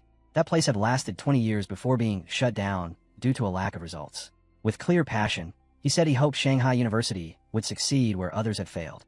Lin Zikin listened politely, though he found the man a bit too enthusiastic. In the end, the young man gave him a thumbs up, wished him luck, and walked away. Not long after, the deep roar of an engine cut through the air. Lin Zikin turned to see a sleek, red motorcycle pulling up nearby. A woman wearing a helmet swung off the bike and asked if he was Lin Zikin. When he confirmed it, she took off her helmet, revealing sharp features and confident eyes. She introduced herself as Song Yuyin, an instructor from the Budo Academy and a researcher connected to Tianren, saying she was there to take him to their headquarters. As they shook hands, Lin Zikin remembered the story he had just heard about the former top student who had also chosen the pure blood path. So this was her. He climbed onto the back of the motorcycle, and Song Yuyin laughed lightly, telling him to hold on tight. The engine roared again as they shot forward. Over the rushing wind, she teased him, asking if he was happy that a beautiful senior had come pick him up. He answered calmly that it was an honor. Amused, she then asked why a Budo Academy student had been waiting outside the Evolution Academy's luxury dorms. Lin Zikin replied casually that his girlfriend lived there and that he had already moved in with her. Song Yuyin clicked her tongue dramatically, complaining that her own love life was miserable and that she had never even lived with a boy before. Before long, they arrived at a large, modern complex. Song Yuyin led him toward one of the buildings, where a sign clearly read Pure Human Research Institute. She motioned for him to follow her inside. As they entered, Lin Zikin asked if it was just a shortened name for the Pure-Blooded Human Research Institute. She didn't deny it. She showed him a shared lounge for researchers and casually told him to grab whatever he wanted from the fully stocked refrigerator. As they walked down a quiet, empty hallway, Lin Zikin noticed how few people were around and asked where everyone was. Song Yi sighed and explained that Tianren was not well regarded by the university, so their funding was tight and they couldn't support a large staff. She revealed that the entire organization consisted of Dean Lu Chuan-Wu, herself, Lin Zikin, and 3 fourth-year martial arts students. Lin Zikin was stunned. In that moment, he finally realized that the imposing group of men in karate uniforms who had stood behind the dean during their first meeting were nothing more than hired actors. A trace of disappointment passed through him, but Lin Zikin quickly told himself that as long as the promised triple benefits were real, nothing else mattered. Just then, Song Yian called out that she had brought Lin Zikin. Dean Luchuan Wu soon appeared, looking completely worn out, dark circles heavy under his eyes. He waved them inside and led them into his small, cluttered office. Lin Zikin couldn't help remarking on how exhausted the dean looked. Luchuan Wu laughed weakly and said he had been stuck in this office for almost half a month, making no progress while researching the aperture opening chapter of the blood tempering art. Even so, he gave Lin Zikin a confident thumbs up, saying his arrival would surely bring a major breakthrough for the pure blood path. His mood lifted as he began boasting, saying Song Yuyin had once been the top scorer in the Kyoto entrance exams, and that his own physical test scores back in his youth had been even more impressive. Song Yuyin rolled her eyes and told him to stop showing off. The dean chuckled, then turned serious. He explained that with Song Yuyin's help, he had finally broken through a decades-long bottleneck and completed his third body tempering. That breakthrough had allowed him, as an ordinary Tier 9 human, to defeat a high-level gene fuser in direct combat. Placing a hand on each of their shoulders, Luchuan Wu fixes his gaze on Lin Zikin and speaks with heavy certainty, declaring that given enough time, Lin Zikin holds the potential to surpass even Yu Yain himself. Without lingering, he shifts the conversation, asking about Lin Zikin's progress in the blood tempering art, whether he has already mastered blood control and stepped into ordinary Tier 4, the minimum threshold required to begin skin tempering. Lin Zikin replies with calm composure that he has already reached it. The answer clearly satisfies the dean. Without delay, Luchuan Wu assigned Song Yuyin as his mentor, explaining that under her guidance, Lin Zikin should be able to complete his first round of skin tempering before the semester ends, adding that Song Yuyin herself achieved the same milestone in only 3 months. Song Yuyin accepts the responsibility without a hint of hesitation. Before the matter can settle, Lin Zikin speaks again, his tone even as he states that a mentor will not be necessary. He explains that he already finished the first round of skin tempering during the summer vacation. The air instantly stiffens. Luchuan Wu and Song Yuyin both go still, staring at him as if unsure whether they misheard what he just said. Song Yuyin refuses to accept it outright. She states flatly that mastering something as delicate and demanding as skin tempering alone in a single summer is simply not believable. Lin Zikin answers casually that the book provided detailed explanations and that he merely studied it for a few days, though inside he knows the truth was far more absurd, barely half an hour of effort. Still doubtful, Dean Luchuan Wu steps forward and asks to examine Lin Zikin's hand himself. Before extending his arm, Lin Zikin quietly activates his natural camouflage. He suppresses his true strength, carefully adjusting his outward biological level to ordinary Tier 5, just enough to match someone who had completed 1 round of skin tempering. Only then does he hold out his arm. The moment Luchuan Wu's fingers make contact, both he and Song Yuyin freeze. The room falls into a heavy silence. After a brief but focused inspection, the dean lifts his head, disbelief written across his face as he confirms that Lin Zikin has indeed completed a full round of skin tempering. Still shaken, Luchuan Wu asks what his current biological level is. Lin Zikin hesitates on purpose before answering that it is ordinary Tier 5. The reaction is explosive. The dean throws his hands into the air, shouting that Lin Zikin is a peerless genius and that the future of the pure blood path is finally secured. Overwhelmed by excitement, he grabs the stunned Lin Zikin and pulls him into a fierce embrace, declaring that with talent like this, breaking beyond the limits of ordinary beings is only a matter of time. Watching the scene unfold, Song Yuyin exhales quietly, reminded once again that there is always someone more gifted. A small smile forms as she admits to herself that having someone even more capable leading their cause is not a bad thing. Filled with renewed energy, she eagerly tells the dean that Lin Zikin's potential should be made public at once to draw on more talent and secure greater funding. Luchuan Wu's expression hardens in an instant. He shuts the idea down without hesitation, stating firmly that Lin Zikin's abilities must remain hidden for now. Revealing such terrifying progress along the pure blood path would only place him in danger. Their strategy, he explains, must prioritize quality over numbers. Now that they possess a prodigy like Lin Zikin, every resource they can gather should be poured into pushing him past the ordinary biological barrier. When Song Yuyin voices concern about their thin finances, the dean answers in a steady, reassuring tone. He vows to burn through every connection he has to obtain the evolution materials they need. His plan is simple and ruthless. Wait until Lin Zikin's strength becomes impossible to ignore, secure him a powerful patron, and only then begin spreading Tian Ren's ideals. Song Yuyin nods, impressed by the foresight, and praises his careful planning. Luchuan Wu accepts it with quiet, contained pride. Lin Zikin listens without reacting, privately amused by how shocked they would be if they knew the truth, that he is already ordinary Tier 9, that his flesh and bones have been fully tempered, and that he is already halfway through his second tempering cycle. The thought leaves no trace on his face. Dean Lu Chuanwu then informs him that he no longer needs to attend the basic classes at the Budo Academy. From this point on, he will work directly inside the Research Institute, with Song Yian assigned as his assistant. Song Yian's brow twitches sharply. Her hand tightens into a fist as she protests that being forced to assist a junior is nothing short of humiliation. The dean cuts her off coldly, stating that pride has no place in research and is the first thing that must be thrown away. The discussion ends there. Changing the subject, Lu Chuanwu announces that the university will hold a freshman trial the following afternoon to crown the new king, the strongest among the first-year students. He looks straight at Lin Zikin and declares that with his ability, the title is all but guaranteed. He urges him to participate for the honor of the Budo Academy, offering tenshi and blood pills as a reward. When Lin Zikin shows no interest, the dean casually adds that the winner will also receive 10 school credits. That single word finally draws Lin Zikin's full attention. Soon, the day of the freshman assembly arrives. The university auditorium fills with a sea of new faces. Lin Zikin sits beside Han Han, and it doesn't take long for whispers to ripple through the surrounding rows. Students recognize him as the provincial top scorer who joined Tian Run, while curious gazes slide toward Han Han, wondering what kind of connection their so-called goddess shares with him.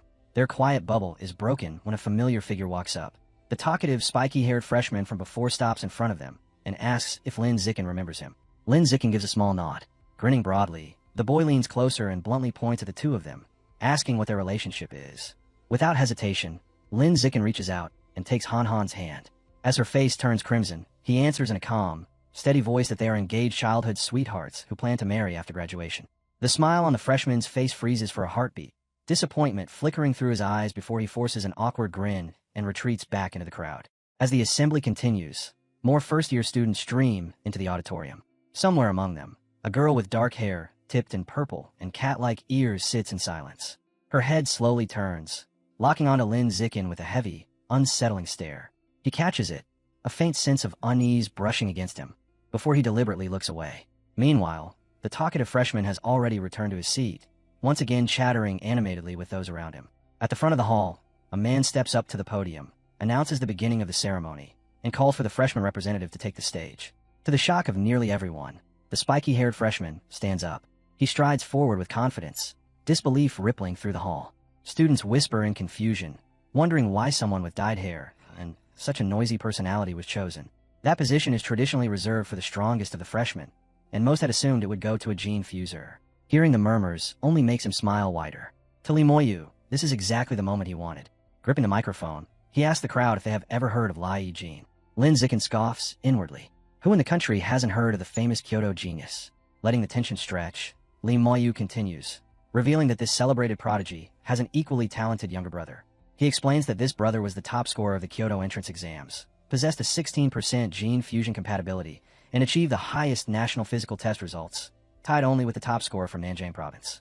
A confident grin spreads across his face as he delivers the reveal. He is that brother, Li Moyu. He declares that he and his elder sibling swore to dominate the records of Shanghai and Kyoto universities alike.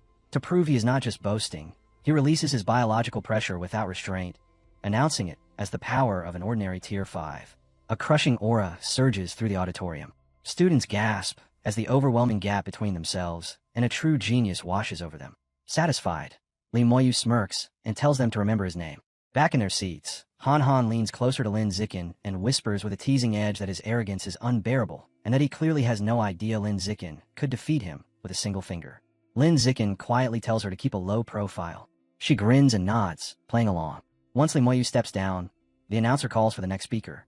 Zhou, the president of the student council, walks onto the stage. A young man with dark blue hair, he accepts a script from the announcer and turns to face the crowd. Introducing himself, he says he has 3 important points to make. First, he explains that student discipline throughout the university is handled by the student council, an organization that holds considerable authority. Second, he announces that next semester the student council will recruit 10 new members from the freshman class, with only one requirement: strength. He urges everyone to spend the coming months proving what they are truly capable of. Finally, his voice turns cold as he delivers a blunt warning.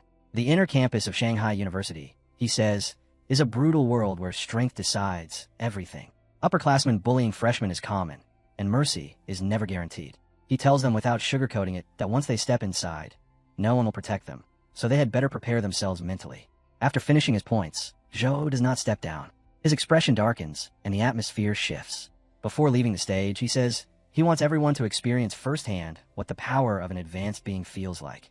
Without another word, he releases his biological pressure. The change is immediate. An invisible force crashes into the auditorium like a crushing tide. The air turns heavy, as if the space itself is pressing down on them. Freshmen gasp as their lungs struggle to pull in breath. Some cry out as pain surges through their bodies, legs trembling and buckling under the overwhelming weight. The entire hall is forced into silence, swallowed by the sheer, oppressive power pouring out from the stage. Lin Zikin sits beside Han Han as the terrifying pressure from the student council president finally recedes. He notes calmly that although the aura of an advanced being is indeed formidable, from this distance it poses no threat to him at all. Having already reached ordinary tier 9, he barely felt it. Around them, the other freshmen slowly recover, letting out shaky breaths and whispering that it only lasted 5 seconds. Even so, fear lingers in their eyes as they murmur about how frightening the power of an advanced being truly is. Once Zhou steps off the stage, Yuan Dongji takes over.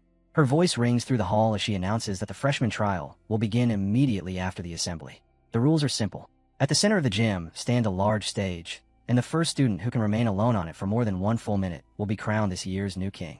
The reward instantly captures everyone's attention. 100 school credits, 10 times higher than last year's prize. In the stands, a few upperclassmen scoff openly, arrogantly claiming that the top 10 spots always belong to the genius classes and that this year will be no different. Their words spread through the crowd, stirring anger among the ordinary class freshmen. Then a special rule is announced. If even a single student outside the genius classes makes it into the top 10, every non-genius freshman will receive 1 school credit. Excitement explodes across the hall. Students begin calculating frantically, realizing that 1 credit is worth 10,000 yuan. The mood shifts as they understand that if they work together, everyone stands to profit. Seizing the moment, Hayu jumps onto the stage and grabs the microphone. He introduces himself loudly, then points out that his classmate, Lin Zikin, is the provincial top scorer and the strongest among the ordinary students. He calls on all ordinary freshmen to unite, to turn their strength against the genius classes and carve out a path so Lin Zikin can claim a place in the top 10. One after another, heads turn toward Lin Zikin. He remains seated, expression steady, neither stirred nor impressed. Moved by the call, the ordinary students rise to their feet, voices surging as they shout their support and swear to clear the road for him. From a distance, several faculty members watch the spectacle, including Lu Chuanwu, Yuan Dongji, and Dean Manhwa. Lu Chuanwu comments dryly to Zhou that his earlier display was a little too petty. Manhwa cuts in, asking whether it was really necessary for Lu Chuanwu to vent his frustration on Li Moyu's younger brother, just because Wu Tiancheng defeated him. With thinly veiled sarcasm, he adds that when it comes to pettiness, no one in the university can compare to Lu Chuanwu. Lu Chuanwu replies calmly that his pettiness is reserved only for the person involved and never extended to their family. He then shifts the attack, casually asking if Manhwa heard that his daughter performed exceptionally well in the entrance exams. Manhwa answers without emotion that his daughter ranked 3rd in the Kyoto entrance exams. Zhou, standing beside him, remarks that with such results, she should join the student council, promising to personally nurture her as a future leader. Manhwa nods and asks Zhou to take care of her. Zhou responds smoothly that he treats every student with genius potential the same way. Down in the arena, heated speculation spreads over who will become the new king. Most students place their bets on the 2 brightest stars, Li Moyu and Ma Shiwei. One insists Li Moyu is the obvious favorite, noting that his biological level has already reached ordinary tier 5. Another counters that although Ma Shiwei's scores were slightly lower, she successfully fused with Shadow Cat genes during the summer, meaning her real combat power might not be inferior. A third laughs it off, arguing that her fusion was only partial and the boost should be limited. Their argument is cut short when Lu Chuanwu's voice suddenly echoes across the arena. He declares with confidence that neither Li Mayu nor Ma Shiwei will become the new king. A wave of shock runs through the crowd as everyone turns to look at him. With a grin filled with certainty, Lu Chuanwu announces that the true new king will come from Tianrun, and that person is Lin Zikin. Manhwa erupts instantly, snapping back in anger. He demands to know how such a claim could be possible, pointing out that Lin Zikin's physical test scores did not even place him in the top 10. He sneers at the declaration, accusing Lu Chuanwu of spouting baseless nonsense. Lu Chuanwu remains unshaken, calmly asking if Manhwa truly doubts him before proposing a wager. Ma Jinhee accepts in a burst of fury, shouting that he is not afraid. The wager is set at 100 school credits, and he sharply warns Lu Chuanwu not to back out afterward. Hearing this, Lu Chuanwu turns to the surrounding staff and casually invites anyone else who wishes to join the bet. A powerful-looking gene fuser even asks the senior professor and school director, Chin, if he is willing to stake 1,000 credits. To everyone's astonishment, the director agrees without the slightest hesitation. Watching it all, Ma Jinhee grows more uneasy. He cannot understand how the old man can be so confident. For a moment, he suspects some hidden scheme, perhaps even an attempt to pressure Li Moyu into throwing the match. He quickly rejects the thought, reminding himself that his own daughter is also competing. Still, anger twists his face as he struggles to make sense of Lu Chuanwu's certainty. One deeply disturbing idea slips into his mind. Could Lin Zikin truly become the new king? He immediately crushes the notion as absurd. Just then, a figure clad in a sleek red and black cyborg suit walks up to Dean Ma Jinhee. It is the dean of the Mechanical Academy. She remarks that the provincial top scorer, Lin Zikin, was originally from the Evolution Academy and asks whether Ma Jinhee truly feels nothing about Dean Lu Chuanwu taking him away. Ma Jinhee waves it off, saying his academy produces plenty of talents like that. The cyborg dean gives a faint smile, clearly unconvinced, and adds that she also heard Ma Jinhee quietly claim the only 3 senior students from Tianren for himself, suggesting that his indifference is simply carefully masked retaliation. Meanwhile, on the balcony above, Lu Chuanwu watches the unfolding scene with barely hidden delight. He tallies the bets in his mind, calculating that 9 people wagering 100 credits and 1 betting 1,000 will bring him a massive payout. His spirits rise further as the trial officially begins. In an instant, a sea of ordinary students floods onto the central stage, shouting as they surge toward the genius classes with sheer numbers and momentum. The floor plunges into chaos as bodies crash together and voices roar from every direction.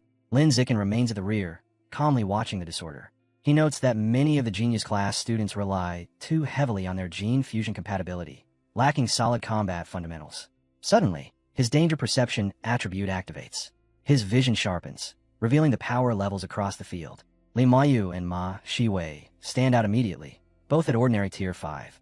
The rest of the genius class members in the top 10 are no lower than ordinary tier 4. After the first wave of clashes, cheers erupt from the ordinary students.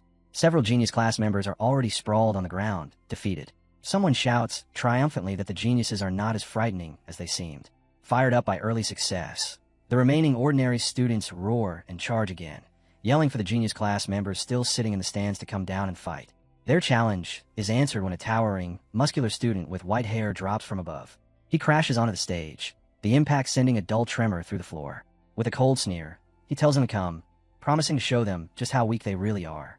The ordinary students do not hesitate. They rush him in a wave, shouting that if each of them lands even 1 hit, sheer numbers will overwhelm him. The white-haired student answers with a single sweeping kick. The force rips through the crowd like a violent shockwave. Bodies are hurled backward, skidding and tumbling across the stage as the attackers are knocked unconscious in an instant. Standing alone among the fallen, he scoffs that ants will always be ants, and no matter how many gather, they will never wound an elephant. The remaining ordinary students freeze in stunned silence. Rage and humiliation surge through them as they turn toward Lin Zikin, shouting that the man's arrogance is unbearable and urging Lin Zikin to go up and put him down. Hearing their cries, Lin Zikin steps forward without delay. His voice stays calm as he says that since it has come to this, he will take the stage himself. He walks out with his hands casually tucked into his pockets, his expression relaxed, as though the chaos around him means nothing. His opponent drops down in front of him with a heavy crash, the floor cracking under his weight. The man's eyes gleam with excitement as he grins, saying he's been waiting for this, eager to face the top physical test scorer from Nanjing Province. He proudly introduces himself as Lu Qi, the top scorer from Yintian Province. Lu Qi begins listing his achievements like trophies: a 5.69 second 100-meter dash, a 4.52-meter vertical leap, a one-handed lift of 1,150 kilograms. Each number strikes like a hammer, meant to crush confidence before the fight even starts. With a smug tilt of his head, he asks Lin Zikin to state his own results, clearly expecting them to fall short. Lin Zikin answers evenly that there is no need to announce his numbers. Lu Qi will feel the difference soon enough. Before the words can even settle, Lin Zikin moves. A single kick snaps out, clean and lightning fast. The impact sends a massive body flying across the stage. Lu Qi slams into the ground and lies still, defeated in an instant. For a brief moment, the arena is silent. Then the ordinary class students explode with cheers, disbelief turning into wild excitement. On the viewing balcony, the faculty members stare in shock. They had expected a drawn-out exchange, a clash of strength and technique. What they witness instead is pure suppression. The truth unsettles them. Beneath Lin Zikin's calm exterior is a ruthlessness that leaves no room for resistance. Before the noise can die down, another figure leaps onto the stage. He introduces himself loudly as Liu Yongjian, the top scorer from Dang Province. Already starting to list his achievements when he is cut off, Lin Zikin steps in and drives a knee straight into his face. The fight ends before it can even begin. Liu Yongjian collapses without a sound. Standing over him, Lin Zikin lifts his gaze toward the remaining genius class students and speaks evenly, declaring that this victory proves the ordinary class has its own geniuses as well. His words spark an immediate reaction from the stands. Someone shouts an alarm, urging Li Moyu and Ma Shiwei to hurry onto the stage before the title of new king is stolen by an ordinary student. A figure lands lightly in response. A girl with cat-like ears steps forward. The genius class recognizes her instantly and erupts into cheers, shouting for Miss Ma Shiwei to take him down. At the same time, the ordinary students roar back, yelling their support for Lin Zikin and telling him not to go easy on her just because she is beautiful. Facing her, Lin Zikin remains calm. He thinks this is the perfect chance to observe a gene fuser up close. The instant the fight begins, Ma Shiwei bursts forward with blinding speed, her movements sharp and fluid. A high kick snaps toward his head. Lin Zikin simply leans back, letting the strike slice harmlessly through the air. He notes that her agility must come from her shadow gene fusion. Ma Shiwei's eyes widen. She never expected him to evade so easily. In that brief moment, she senses the gap between them. Continuing like this would be pointless. She flips backward with smooth grace, opening distance between them. Fixing him with a steady stare, she asks for half a minute, explaining that she needs time to fully activate her Shadow Cat genes before they can truly fight. Lin Zikin nods without hesitation, telling her to take her time. To him, this is a rare chance to witness gene activation firsthand. As Ma Shiwei prepares, her body changes dramatically. She drops to all fours as a long, fur-covered tail bursts from her back. Her fingernails stretch into sharp claws, and a powerful aura surges outward, wrapping around her as the Shadow Cat genes fully awaken. From the stands, the faculty watch with impressed expressions. One of them remarks to Dean Ma Jinhee about his daughter's astonishing gene integration, openly praising the depth of her talent. Ma Jinhee nods proudly, declaring that her ability surpasses even the top scorers from other provinces. But the pride fades quickly. His expression tightens with worry. Her fusion is still new, and forcing her body this far risks severe backlash. He exhales slowly, admitting to himself that she is as stubborn and reckless as ever. With her transformation complete, Shiwei launches herself at Lin Zikin, shouting that he is far too arrogant for daring to wait. She vows he will pay for it, as she attacks with savage intensity. A powerful kick rips through the air, forcing Lin Zikin to dodge by the narrowest margin. As he slips past her attacks, he calmly evaluates her strength, noting that her power has surged from mid-ordinary tier 5 to just short of ordinary tier 6. Shiwei's shock deepens. Even with that boost, she still cannot touch him. Frustration explodes as she launches a furious storm of claw strikes and rapid kicks, pouring everything she has into the assault. Lin Zikin glides through it all with smooth, effortless steps, avoiding every blow as though he can see them before they happen. After several exchanges, his expression tightens. A faint blue aura gathers around him as he decides he has seen enough. The data he wanted on Shadow Cat gene fusers is complete. He stops retreating. When Shiwei lunges again, Lin Zikin steps forward and answers with a single punch. It crashes into her face with devastating force. Her body is hurled backward, slamming into the pile of already defeated students. Gasps ripple through the arena as people rush toward her, staring in disbelief and murmuring that her once pretty face is now swollen and bruised from just that one blow. Shiwei struggles upright, crying as she clutches her face, pain tearing through her. Dean Ma Jinhee storms down from the stands and pulls her into his arms. He spins on Lin Zikin with fury blazing in his eyes, demanding what kind of man would strike a girl so hard. Lin Zikin answers calmly, his tone unwavering, that on the path of evolution there is no difference between men and women, only between the strong and the weak. From the crowd, Li Moyu voices his agreement, declaring that only strength matters. Taking advantage of the moment, he leaps dramatically from the stands onto the stage. The impact cracks the floor, and the genius class erupts in cheers, shouting that he is their last hope, the one who will avenge Shiwei. Li Moyu looks at Lin Zikin and admits that he is good at hiding his power, pretending to be ordinary before revealing himself as a provincial champion. Then a sinister smile spreads across his face, as he says Lin Zikin is not the only one who has been holding back. Li Moyu releases his power.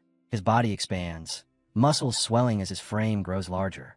A violent aura bursts outward, rolling across the stage. On the balcony, the faculty stiffen in shock as the truth becomes clear. Li Moyu is a gene fuser too. The Dean of Mechanical Engineering narrows her eyes and identifies the genes at once. Demon-eyed giant ape, a fusion that requires overwhelming physical strength just to survive. As Li Moyu's transformation stabilizes, his biological pressure continues to climb, surging straight into ordinary tier 6. The aura pouring off, his body grows heavier with every passing second. On the balcony, Lu Chuanwu goes rigid. The color drains from his face as the realization hits him like a hammer. If this continues, he is about to lose the bet. 900 school credits. Nearly 19 million yuan. For the first time since the trial began, real fear flashes in his eyes. The scene abruptly shifts. In a quiet corner far from the arena, Wang Shou'er and Lu Gang stand before another student, listening in heavy silence. Their superior gives the order without hesitation. They are to retrieve a high-level demon seed from a nearby park and force Li Moyu to consume it. Lu Gang stiffens, voicing his fear. Targeting someone from the Kyoto Li family is no small matter, and the consequences could be catastrophic. Their superior scoffs, brushing the concern aside. He states that their organization stands far above the Li family and could wipe them out without effort if it wished. The threat leaves no space for argument. When he asks whether they will carry out the mission, silence stretches between them. At last, Wang Shou'er exhales slowly and tells Lu Gang the truth. They have no choice. The clash between the two top freshmen finally begins. Li Moyu speaks with absolute confidence as he fights, explaining his transformation. The demon-eyed giant ape, he boasts, is built to maximize strength and defense. Although the form is naturally slow, the sheer power it grants creates an overwhelming gap. He sneers at Lin Zikin, asking if he can still look so relaxed now that he is facing a real genius. Lin Zikin does not answer. He moves. He surges forward and throws a punch. Li Moyu reacts just in time, forcing Lin Zikin to note that his opponent's reaction speed is decent, enough to handle attacks at ordinary tier 6. That is not enough. Lin Zikin increases his output, testing ordinary tier 7 speed. The change is instant. Li Moyu cannot keep up, and Lin Zikin's fist crashes into his face. Li Moyu staggers back, fury flaring as he shouts that Lin Zikin used a sneak attack. Lin Zikin ignores him, calmly evaluating the result. The defense is real. The demon ape's body is tough, comparable to a high-level ordinary tier 6. Even that blow failed to cause serious damage. Roaring, Li Moyu steadies himself and declares that Lin Zikin's fist will not touch him again. Lin Zikin presses forward, unleashing a relentless flurry. Blow after blow is blocked. As the exchange drags on, he recognizes the problem. His speed is superior, but without enough force behind it, he cannot break through. Li Moyu, slower but massively durable, can afford mistakes. Lin Zikin cannot. One clean hit could end everything. To an outsider, the outcome already seems decided. They clash again. Heavy punches tear through the air as Lin Zikin slips and weaves at close range. The test is finished. He is what he needs. Lin Zikin suddenly jumps back, opening distance. It is time for the final attribute. Li Moyu grins, admitting he underestimated Lin Zikin's speed, then mocks him openly. Speed without strength is meaningless. He declares that Lin Zikin cannot hurt him and announces that it is his turn. Energy surges through his massive arm as he draws back a punch meant to end the fight. The fist descends like a falling mountain. Spectators shriek for Lin Zikin to move, to do anything, yet he stands rooted in place. On the viewing balcony, several deans already grip Lu Chuanwu's shoulders, faces heavy with pity. In their minds, the outcome is sealed. Someone even mutters a reminder not to forget the 100 school credits he bet, as if the fight is already finished. Then the punch comes. A violent boom tears through the arena, shockwaves rolling outward in a savage ring. But the sound is wrong.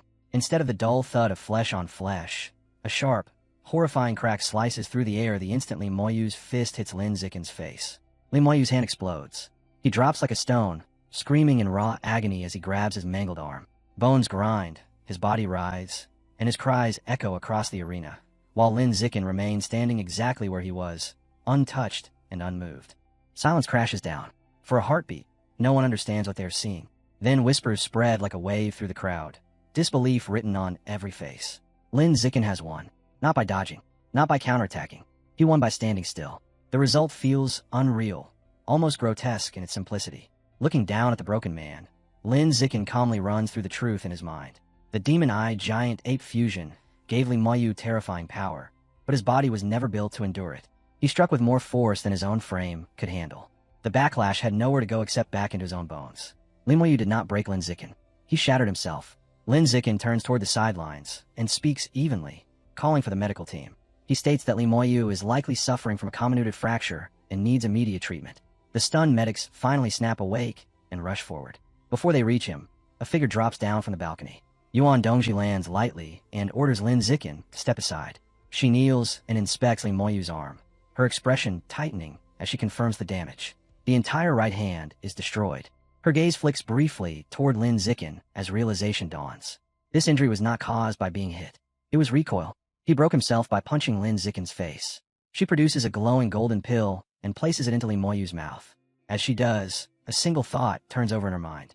How terrifyingly hard must Lin Zikin's body be to cause this? Suspicion stirs, and Yuan Dongji releases her mental power, probing Lin Zikin directly. The instant that invisible pressure touches him, Lin Zikin reacts. Natural camouflage activates, suppressing his true state. Yuan Dongji examines him with sharp focus. What she sees is an ordinary tier 6. His skin, bones, and muscles are far denser than they should be, but nothing else stands out. No strange energy flows. No hidden fluctuations. She wonders if brute physical toughness is the full extent of his secret. Other faculty members close in, waiting for her judgment. Yuan Dongji straightens and reports calmly that Lin Zikin is an ordinary tier 6 with unusually high physical durability and no other detectable abnormalities. Lin Zikin keeps his face blank, but inside, he releases a quiet breath. His camouflage held. At the same time, the pill finishes its work. Li Moyu suddenly jerks upright, eyes wide with shock. He shouts in amazement, calling the medicine miraculous as he flexes his hand again and again. A grin spreads across his face when he realizes the shattered bones are completely healed.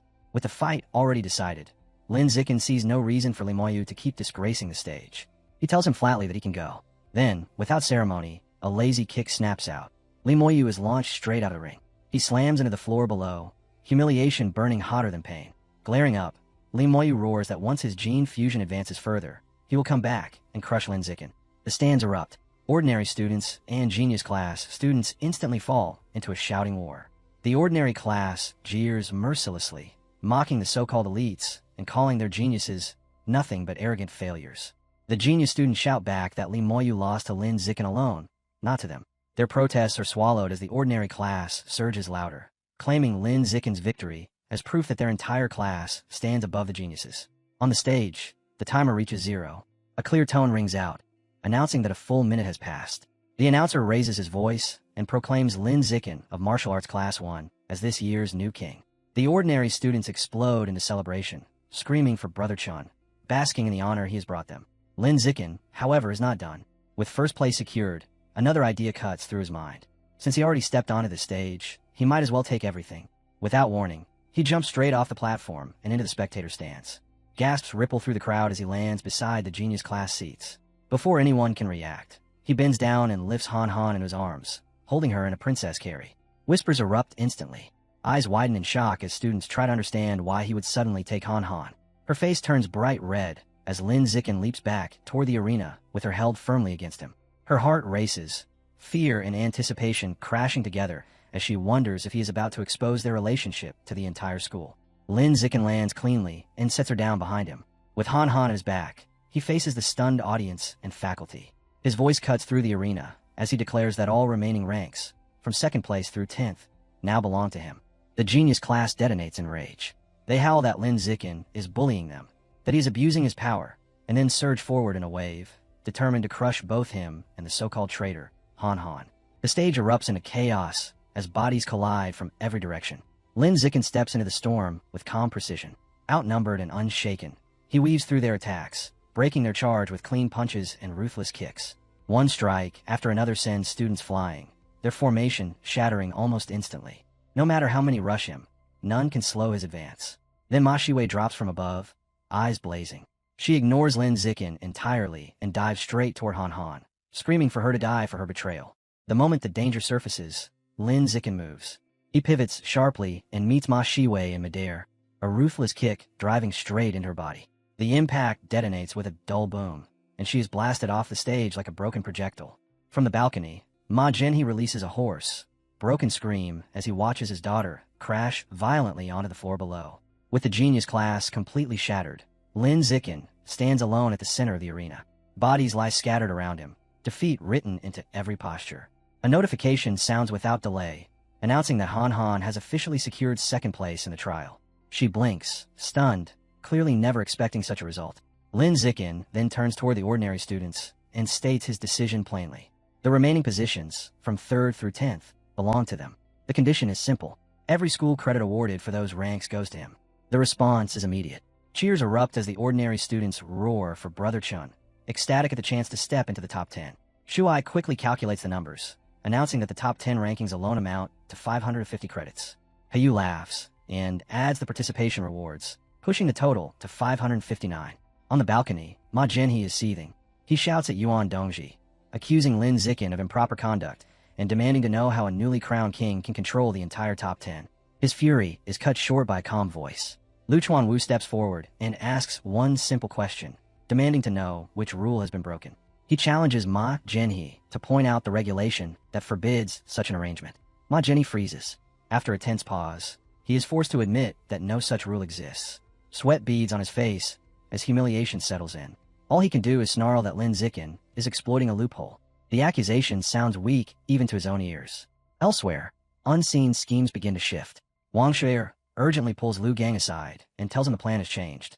Li Moyu is no longer the target. As they watch the celebrating students hoist Lin Zikin into the air, Wang Shuer states their new objective without hesitation. Lin Zikin himself. The goal is now to force him to consume the high-level demon seed and drag him into their organization. When the trial finally ends, Lu Chuanwu rushes toward Lin Zikin with open arms, laughter bursting out in excitement. Lin Zikin sidesteps him coolly and looks straight at the dean, asking one quiet question about whether he has already forgotten the promises he made. Lu Chuanwu stiffens, then reacts at once. He pulls out a small bottle and presses it into Lin Zikin's hand, explaining that it contains 10 qi and blood pills along with the promised triple benefits for the semester.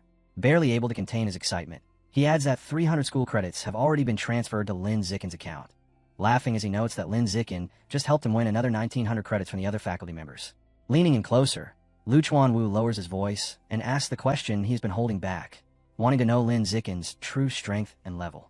Lin Zikin leans in as well and whispers a carefully measured truth. He says he is at ordinary tier 6 and has completed one round of skin tempering, tempered a few facial muscles, and was born with naturally hardened facial bones.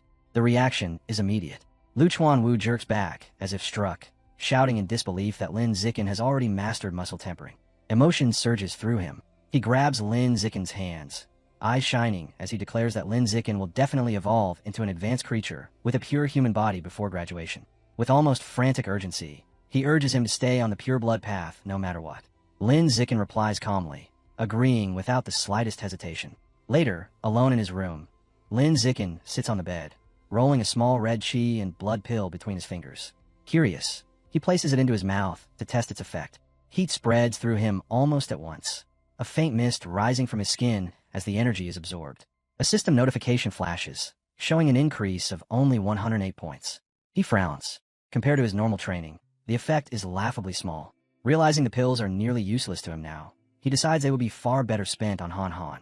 As that thought settles, the door opens. Han Han steps inside in her athletic clothes, her skin still damp with sweat from training. She asks when he returned, and he answers that it was about half an hour ago. Lin Zikin motions for her to come closer and places one of the red pills into her palm, telling her to eat it. She studies it briefly, then swallows. The effect is instant. Steam bursts from her body as her face flushes crimson. She gasps, saying she feels unbearably hot as her qi and blood surge wildly. Seeing how powerful the pill is for her, Lin Zikin hands her the entire bottle. He explains that the pills no longer do much for him and tells her to take the remaining 8, warning her to use only 1 per day. Han Han beams and agrees without hesitation. The next morning at the Tianren Research Institute, Lin Zikin runs into Song Yuyan. She is in the middle of training and greets him with a grin, teasing him by calling him the new king. As she stretches, she casually asks him to confirm what she heard from the dean, wanting to know if his biological level really is ordinary tier 6, and whether he has already mastered muscle tempering. Lin Zikin answers evenly that what he told the dean is true. The moment he does, Song Yuyan lights up. Excitement floods her as she rushes over, declaring that he is an absolute genius, and that with him, Tianren will shake the entire world. As she closes in, Lin Zikin simply replies that they will work hard together. Days pass with Lin Zikin fully immersed in his studies at the institute. While reviewing the blood-tempering art, he realizes that Lu Chuanwu and Song Yuyan have completely failed to decipher the aperture opening chapter. With no intention of waiting for them, he turns directly to the original text himself. Guided by his celestial route of wisdom, even material this dense and intricate opens itself to Lin Zikin with effortless clarity. His concentration breaks when Song Yuyan walks in and tells him that people from the student council are waiting outside. She quickly guesses their purpose, saying they must be here to recruit him after his overwhelming performance in the trial. Lin Zikin dismisses it immediately, stating he has no interest. Song Yuyan hesitates, then adds that student council members receive monthly credit subsidies. The effect is instant. Indifference vanishes from Lin Zikin's face, replaced by sharp interest. He steps outside to meet them. Waiting there is Zhou, the president of the student council. Zhou greets him with an extended hand, and they shake. He wastes no time, formally inviting Lin Zikin to join and even offering to groom him as a future president. He speaks at length, laying out the benefits in vivid terms. Exclusive meals, influence over school affairs, elevated status, and above all, generous monthly credit subsidies.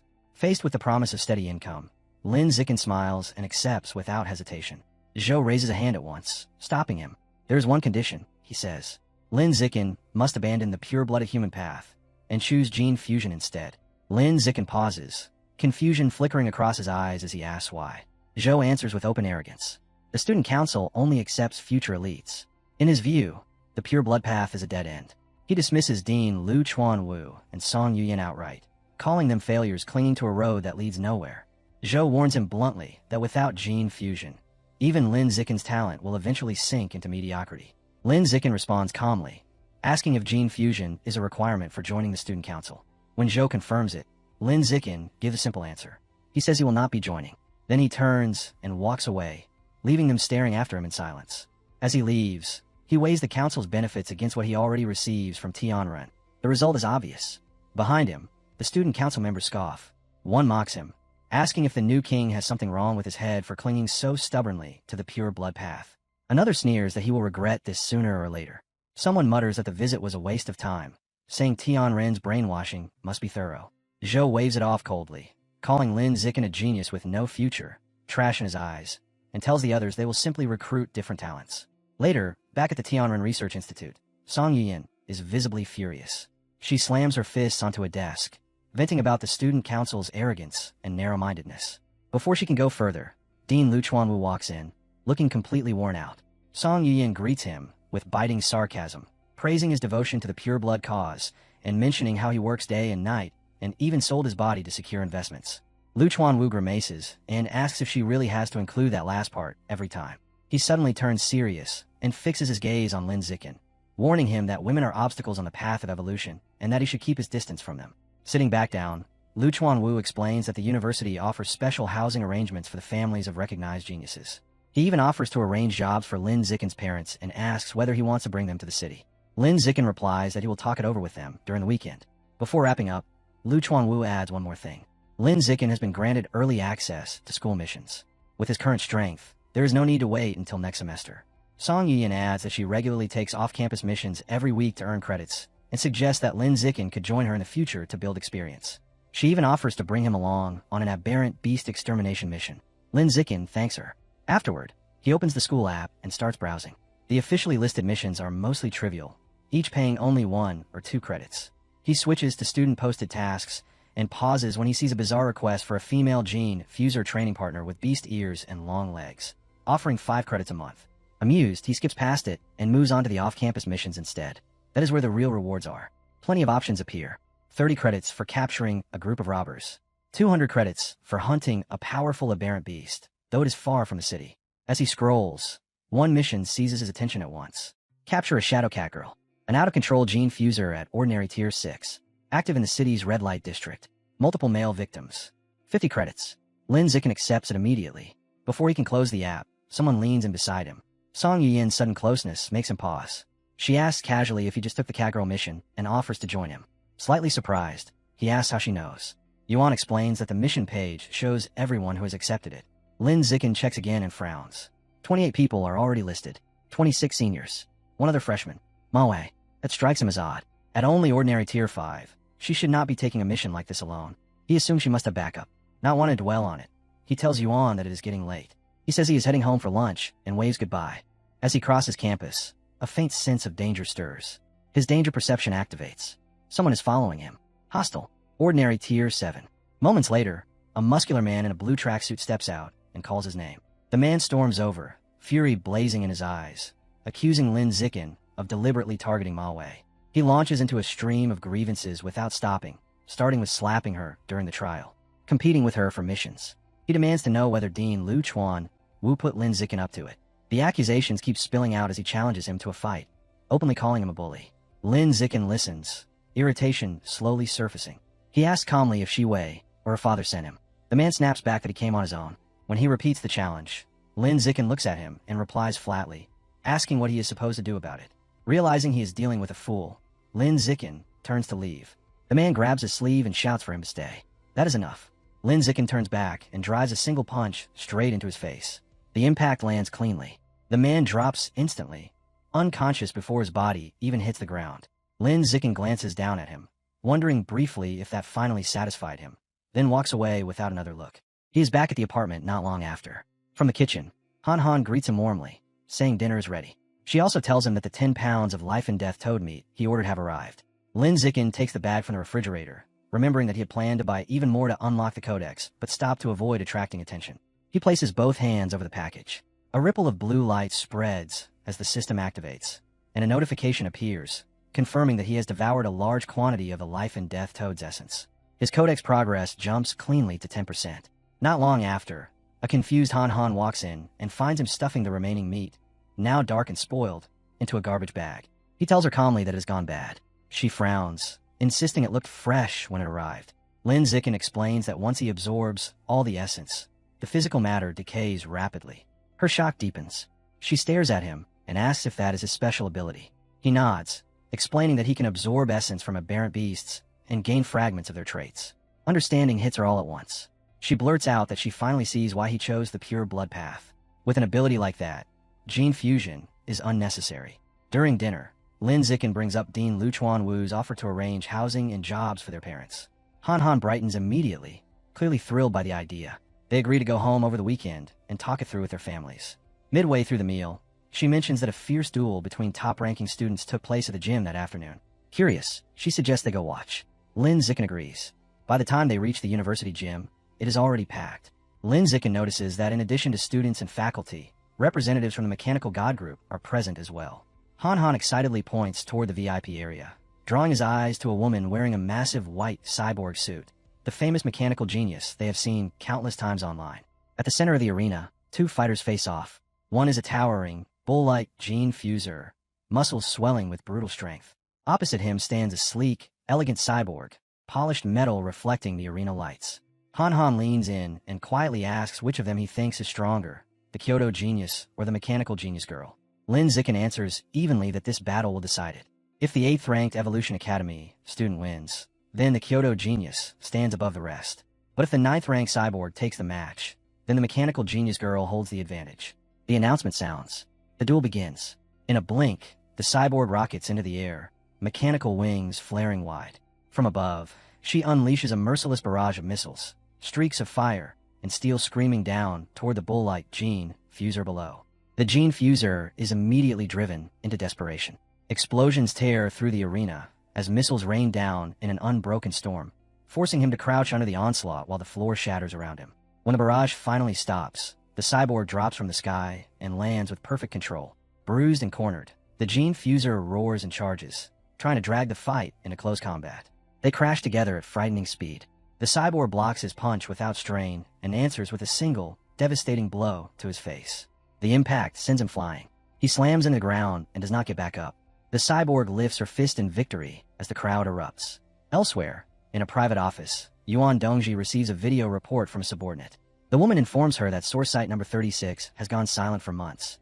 They cannot tell whether the enemy has abandoned it or is preparing something far more dangerous. Yuan Dongji asks for an update on Ganshue. The reply is immediate. Ganshue is adapting at an abnormal rate and is close to breaking into advanced Tier 2.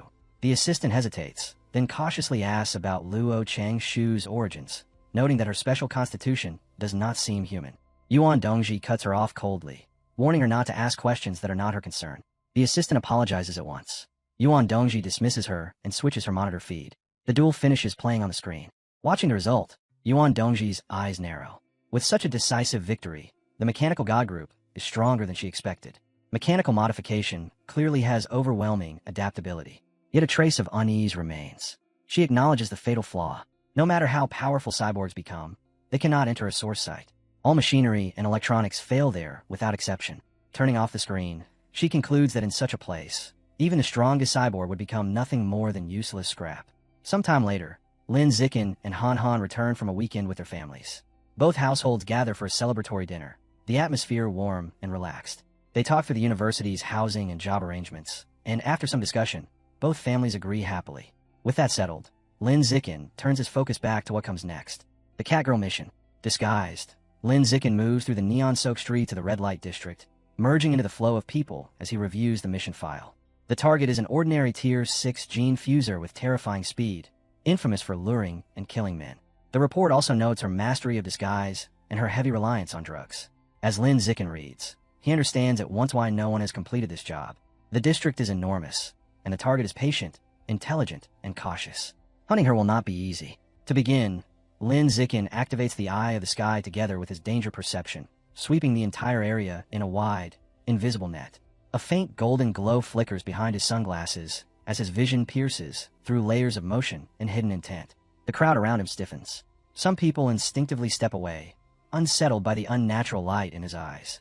Others whisper that he looks striking, yet carries a gaze that feels disturbingly eerie. Standing out like that draws trouble fast. A large, muscular man steps forward aggressively, demanding to know who Lin Zikin is staring at. Lin Zikin does not answer. He releases a pulse of biological pressure and tells the man to move. The force hits him like a hammer, blasting him backward as the surrounding crowd scatters in shock. Lin Zikin glances at the unconscious body, then withdraws his senses. No targets. The scan finds nothing. He decides to move on. That is when he spots familiar faces nearby. Shiwei is there, flanked by two students he instantly recognizes as ordinary Tier 7 seniors. Back up. Their eyes meet briefly. One of the women notices him first and nudges Shiwei, quietly pointing him out. Shiwei clicks her tongue and looks away in annoyance. The senior murmurs that they should avoid him. Shiwei agrees without hesitation, and the three of them turn and leave. Lin Zikin watches them go, mildly curious about their sudden retreat. Away from him, Shiwei speaks in a low voice. Since Lin Zikin accepted the mission, he must be hunting the Catgirl too. That means they need to act faster. Their male companion scoffs with confidence and tells them to leave it to him. He boasts that his demon dog gene fusion grants him an extraordinary sense of smell. Finding the Catgirl before Lin Zikin will be effortless. He closes his eyes and concentrates. A faint pink, scent-like aura spreads as he inhales deeply. Moments later, his eyes snap open. Grinning, he declares that he is locked onto her trail. Pointing across the street, he says the target is inside a bar. Shiwei does not hesitate. Determined to beat Lin Zikin to the prize, she and her companions rush across the road. The female senior smirks, vowing they will capture the target first and make sure everyone knows it. The three of them push into the crowded bar, following a trail only one of them can see. Shiwei scans the room and demands to know where the target is. The demon dog gene fuser points toward a woman sitting casually on a couch, wearing glasses. Shiwei frowns, unconvinced. The woman looks no different from an ordinary college student. Her companion shakes his head, insisting the scent is an exact match to what was taken from the Catgirl's belongings at the Public Security Department. Shiwei exhales slowly, a master of disguise, just as the report warned. Seeing no reason to wait, the female senior snaps that they should take her now. The three surge forward. At that moment, the woman lifts her head. A twisted smile curls across her lips. In the next instant, she explodes into motion, shattering the glass table and bolting for the exit. Someone screams as the bar erupts into chaos. She's escaping. Shiwei and her team burst out into the street, chasing the fleeing Catgirl as she vanishes into the neon maze. The crowd scatters as the pursuit rips through the district. Shiwei's heart sinks. The Catgirl is fast. Too fast. She shouts that they might not be able to keep up. The demon dog gene fuser laughs it off, telling her to relax. As long as her scent exists, she cannot escape. Sooner or later, the target will have to slow down. Trusting his confidence, they follow the invisible trail until it leads them straight into a dead-end alley. The demon dog stops suddenly and points ahead, confirming the target is right there. He urges them to finish it quickly. The Catgirl turns. She smiles. A lazy, mocking grin spreads across her face as she asks if they truly thought she had been running at full speed. A crimson aura bleeds into the air, thick and suffocating. She tells them that the most dangerous hunters are the ones who pretend to be prey. As she speaks, her hands twist and stretch, flesh reshaping into long, razor-edged claws. She asks if they really do not understand something so basic. Then her biological pressure erupts. The alley shudders. Shiwei and the others freeze as the crushing weight slams into them. This is not ordinary Tier 6. Not even close. The pressure is overwhelming. Ordinary Tier 9. The truth cuts into them like a blade. The Catgirl had hidden her real power the entire time. Terror floods their faces as disbelief takes hold. The chase reverses in an instant. In the narrow alley, Shiwei, the demon dog, and the female senior turn and run. Shiwei shouts that the mission is impossible and orders an immediate retreat. Behind them, the Catgirl watches with a cruel smile, flexing her claws as she asks mockingly if they really think they can get away. She moves. With terrifying agility, she runs straight up the side of a building, overtaking them effortlessly. She drops back down in front of them, landing in the alley and blocking their escape. Calmly, she tells them there is nowhere left to go. Her eyes lock onto the demon dog. Leaning closer, her voice low and dangerous, she says she noticed in the moment he entered the bar. His legs begin to tremble under her gaze. With no other option, Shiwei throws a smoke grenade. It detonates at once, flooding the alley with thick purple smoke. She yells that the smoke will scramble the enemy's senses and orders everyone to run. Riding the sudden chaos, the three of them barely claw their way out alive. They don't slow down until they burst onto a crowded street, chest heaving, legs shaking. The demon dog is the first to break, gasping that the mission was a death trap, that the intelligence was completely wrong and nearly got them all killed. The female senior snaps back immediately, telling Shiwei to contact her father, Dima Genhi, and report everything so the mission data can be fixed before anyone else dies. Still rattled, Shiwei pulls out her phone and nods as she prepares to make the call. Then her fingers stop. A terrifying realization slams into her mind. Lin Zikin accepted the same mission. Cold panic grips her chest. If Lin Zikin walks into that cat girl without knowing the truth, he will be killed. She refuses to accept that. The words spill out as she declares she won't stand by and watch him die. Her fingers fly through her contacts in desperation, only to realize she doesn't even have his number. There is no time to hesitate. The only person she can reach is Han Han. She immediately switches and calls her instead. Back in the alley, the purple smoke thins and drifts away. The cat girl clicks her tongue in irritation, annoyed that her carefully laid trap let its prey escape. She mutters about her terrible luck, then suddenly pauses. Someone is still there. At the far end of the alley, Lin Zikin stands quietly, completely at ease. The instant she sees him, her annoyance disappears. Her eyes light up as she sizes him up, finding him handsome, exactly her type. A smile curls across her lips as she decides this must be fate. If the others slipped away, then he will be her new prey.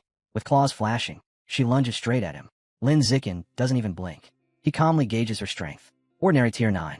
Not bad. As he channels his energy and steps forward to meet her, shock flashes across her face. He's faster than her. The realization barely forms before his fist ignites with a sharp glow and slams straight into her face. The impact is savage. Her body is hurled backward, crashing into the wall at the end of the alley as stone fractures under the force. She collapses to her knees in the rubble, blood on her lips, staring at him in pure disbelief. Her mind screams in confusion. How can a young man with no gene fusion possess power like this? In an instant, she understands the truth. She cannot win. Fighting him is death. She turns and runs. Terror floods her when she realizes he is still beside her, keeping pace without effort. His voice slices through the air as he tells her she can now experience his full power. Lin Zikin leaps and drives his foot down in a crushing kick to her head. The blow sends her flying again, smashing her into another wall, her body buried deep into the stone. He doesn't relent. Lin Zikin steps in and unleashes a merciless barrage of kicks against her pinned form, each strike booming through the alley like thunder. Even then, she refuses to die. Her biological pressure flickers, weakened, but not yet gone. He gets ready to finish it. Bending down, he grabs a chunk of broken rock and lifts it high. Then he stops. A violent wave of crimson energy erupts from her body. Her muscles bulge unnaturally as her frame twists and expands. Lin Zikin's gaze sharpens in alarm. In sheer desperation, she is broken through again. She is evolving, an advanced creature. The transformed cat girl raises her head and locks eyes with him, feral fury blazing in her stare. Inside, she understands exactly what just happened. Activating her shadow cat genes saved her life and made her stronger, but it also dragged her deeper into her beast instincts. The power came a price. Her control is unraveling, and genetic backlash is closing in. Burning with rage, she snarls and demands to know who Lin Zikin really is. Instead of replying, Lin Zikin smiles. Calm and almost careless, he apologizes, saying he must have mistaken her for someone else. Then he turns around and walks away. She freezes, staring at his back in disbelief. Fear creeps through her as her thoughts spiral. His strength is unfathomable. His actions make no sense. He doesn't fight when he should. He doesn't kill her when he easily could. And worse, her body is breaking down. The forced evolution is tearing her apart from the inside. Genetic backlash is inevitable. One more clash would end her. She decides, run. She kicks off the ground and rockets into the air. For a split second, relief sparks in her mind. Then a sharp whistling sound cuts through the night. Startled, she looks down. Too late. A metal pipe blasts straight through her forehead. Blood sprays as the impact slams her body hard against the wall. Her vision shatters. Before a scream can escape her lips, Lin Zikin is already there. He tears a loose pipe from the wreckage and drives it into her chest. He yanks it out and stabs again. And again. Chest. Stomach. No mercy. Her body finally goes limp. The red aura fades. The terrifying biological pressure she once radiated collapses into nothing. Lin Zicken steps back and lets the pipe slip from his hand. It clatters to the ground, slick with blood. He studies her lifeless body for a moment, then turns away, thinking calmly that this time, she is truly dead. With the fight over, Lin Zicken calmly pulls out his phone and takes a photo of the catgirl's corpse. He notes that it's needed as proof to submit the mission through the school app. Once that's done, he contacts the public security department and reports the location so the body can be collected. With the official matters finished, he turns to what actually matters. He places his hand on the corpse. Red energy surges as his system responds, confirming that he has devoured a massive amount of the Shadow Night Cat's life essence. His guidebook progress leaps to 36%. The increase catches him off guard, and he quickly realizes the reason. The genetic backlash she suffered must have compressed and concentrated the beast genes inside her, greatly amplifying the yield. Elsewhere in the city, Shiwei and her companions move through the streets in heavy silence. Shiwei stays on the phone with her father, Dean Ma Jinhee, urgently explaining that the mission data was completely wrong and nearly got them killed. She tells him the target was never an ordinary Tier 6, but an ordinary Tier 9. The news hits him hard. From his office, Ma Jinhee orders her to submit a full report and promises he will personally confront the mission system director over this disaster. Back on the street, the female senior urges them to return to campus immediately to avoid any possible retaliation. Halfway through her warning, she suddenly grabs Shiwei's arm and thrusts the phone toward her face. The mission status has changed. The catgirl has already been captured, completed by Lin Zicken. Shiwei goes numb. She stares at the screen, unable to understand how a freshman could have taken down an ordinary Tier 9 monster by himself. After the weekend passes, Lin Zicken and Han Han walk side by side across the university campus. Lin Zicken checks his phone when a new notification appears. 300 school credits have been added to his account. He assumes it is the reward for the catgirl mission, then hesitates in confusion. The amount is far more than the original 50. As they walk, he shows Han Han the detailed notice. It explains that due to severe errors in the mission data, the catgirl was reclassified from ordinary Tier 6 to ordinary Tier 9. The base reward was raised from 50 to 200 credits, with an extra 100 added as compensation.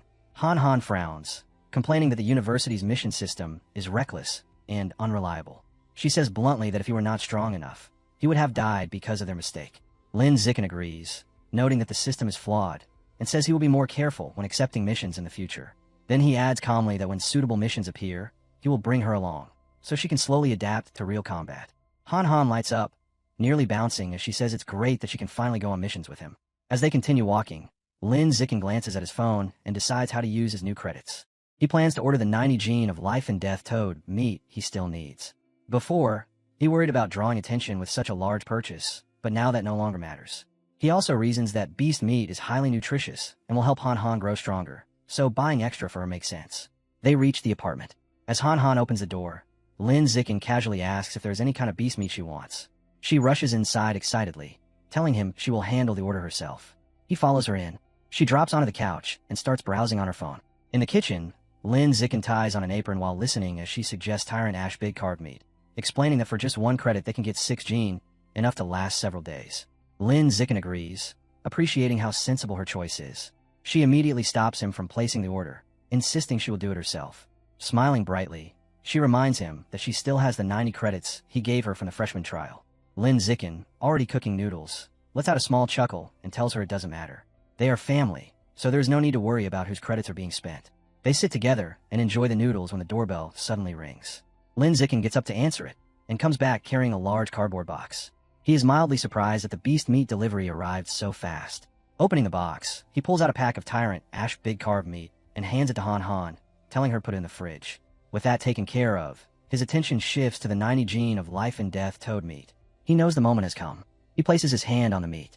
In an instant, powerful blue energy surges out of the box and coils around his body. A system notification appears, confirming that he has devoured a massive amount of the life and death toad's life source, and that its guidebook has reached 100% completion.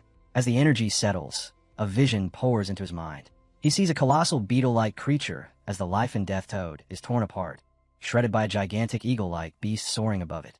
He then witnesses its terrifying vitality. Even as its body is ripped to pieces, the fragments writhe and regenerate at an absurd speed.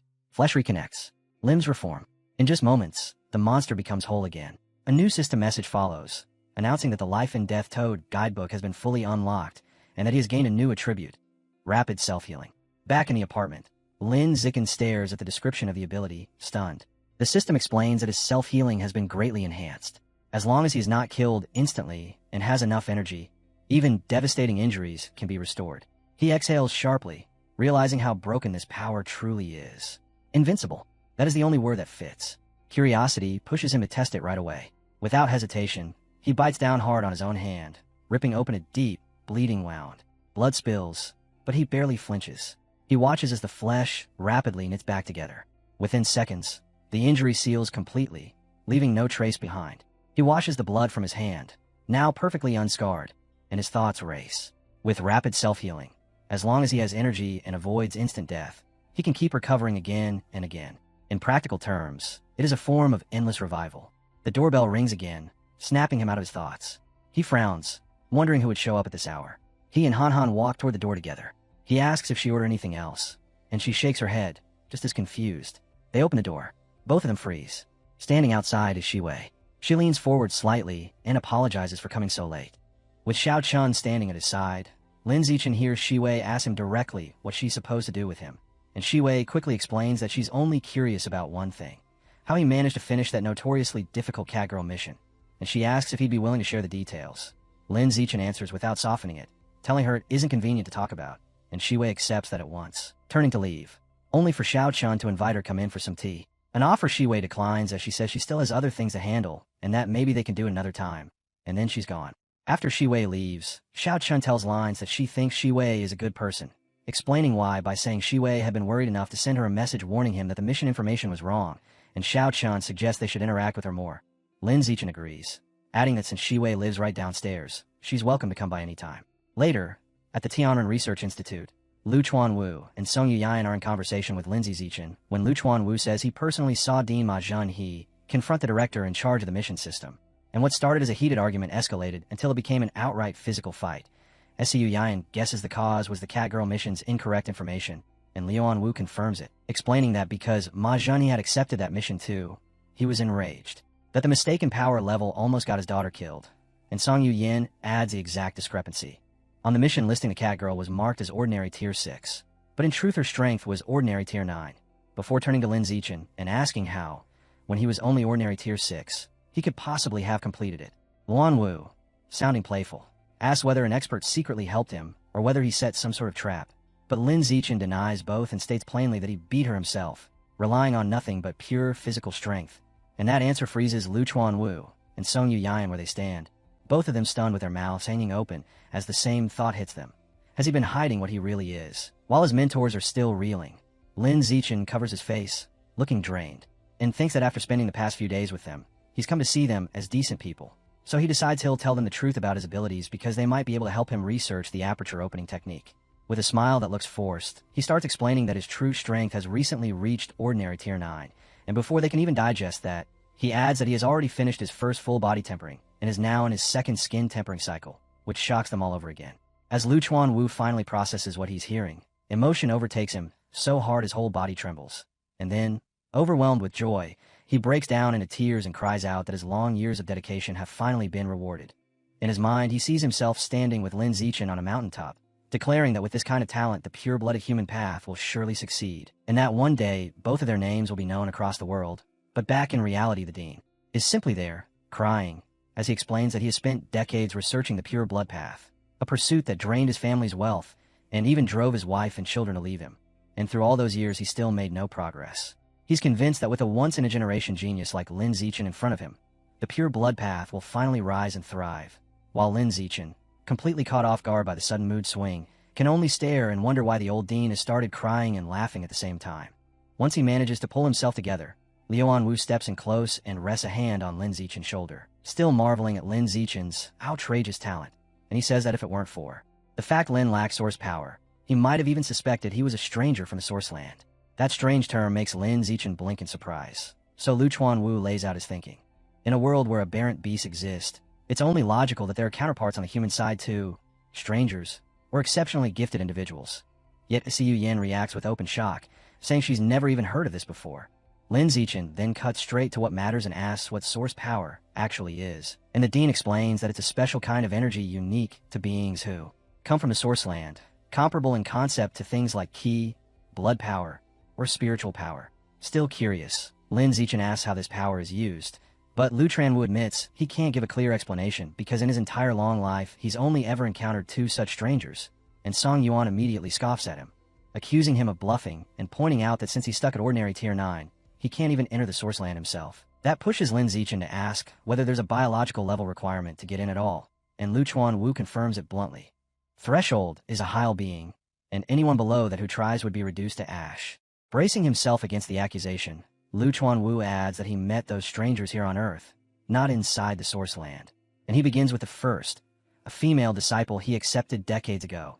And as the dean speaks, Lin Zichen suddenly experiences a vision of Luo Chan Shu battling monsters, which makes the connection snap into place for him. The mysterious senior sister Xiao Chun mentioned must be one of these terrifyingly powerful strangers. Lu Chuanwu continues without stopping, saying the second stranger was someone he encountered in the ancient ruins where they uncovered the blood-tempering art. And after letting that sink in, he turns stern and warns all of them that this information is never to be revealed. Siu Yan immediately promises, eager and emphatic, that she'll keep her lips sealed, and Lu Chuanwu says he trusts them. But then he fixes Lin Zichen with a sharper warning. Lin's true strength must stay hidden, because dangerous heretics are everywhere, pervasive even inside the university, and if word gets out he'll become a target. To make that easier, he proposes a practical solution. If Lin Zichen wants to accept missions that match what he can really do, then he should take them using Song Yu Yan's account. And since she's also ordinary Tier 9, Lin can fight at full power without exposing the fact that his growth has been unnaturally fast. Lin Zichen agrees, and with his interest fully hooked now, he asks the dean whether he knows anything about the Source Land itself. And Lin Zichen's face immediately turns grave as he explains that everything connected to the Source Land is top secret, and even he knows very little. He tells Lin Zichen not to worry about it until he evolves into a Heil being, but despite that caution, he says he can share one crucial piece of information. Lin Zichen tells them that for humans, most creatures from the Source Land are enemies, and those beings are always looking for chances to invade Earth. Then he explains, some powerful individuals believe the creatures want to invade because Earth has something they desire. But right in the middle of that heavy talk, the dean's phone cuts in with a ridiculously cheerful ringtone, and he answers it with a flirtatious baby before turning back to his students to say an old friend has invited him to dinner, after which he hurries out in a rush, telling them to contact him if they need anything. The moment he's gone, Yuan tosses out a sarcastic remark about how hard the dean is working, assuming he's headed off to lock down even more investments. And then she pivots to Lin Zichen and asks the real question on her mind, how he's been hiding his biological level and tempering progress so perfectly that even powerful people couldn't see through his disguise. Lin Zichen apologizes and says it isn't convenient for him to explain, and in his own head, he knows exactly why he can't. His system's natural camouflage is his trump card, and there's no way he can reveal it. Yuan immediately puts on a pleading look and tries to coax the secret out of him anyway, even offering to trade a secret of her own in exchange. But Lin Zichen, visibly flustered, insists again that he truly can't tell her, and when she realizes he won't budge, Yuan lets out a sigh and drops it.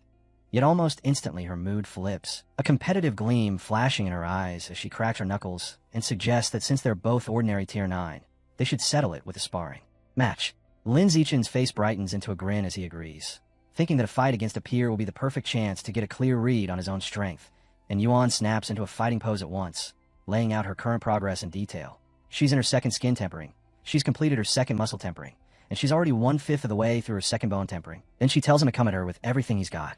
Inside the Tianren Research Institute, Song Yuan and Lin Zichen square up to spar, and Song Yuan asks if he's ready, telling him to attack first so she can test his power while she defends, as she settles into a defensive stance and openly invites him to strike.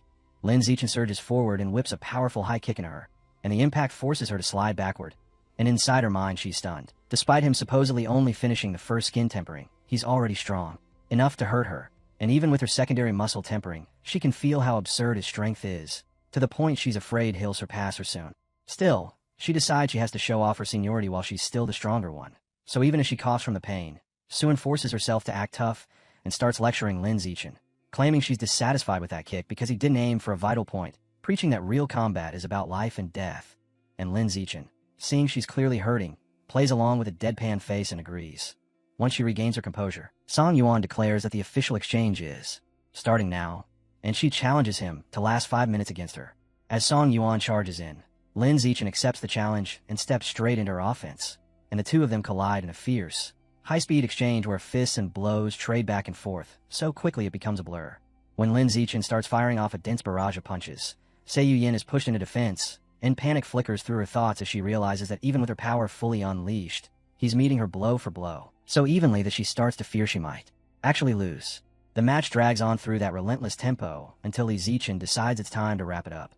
And when Suyin throws a punch, he chooses to pretend to be defeated so she won't lose face, letting the hit land, then hurling himself backward, as if completely overwhelmed before crashing down onto the floor.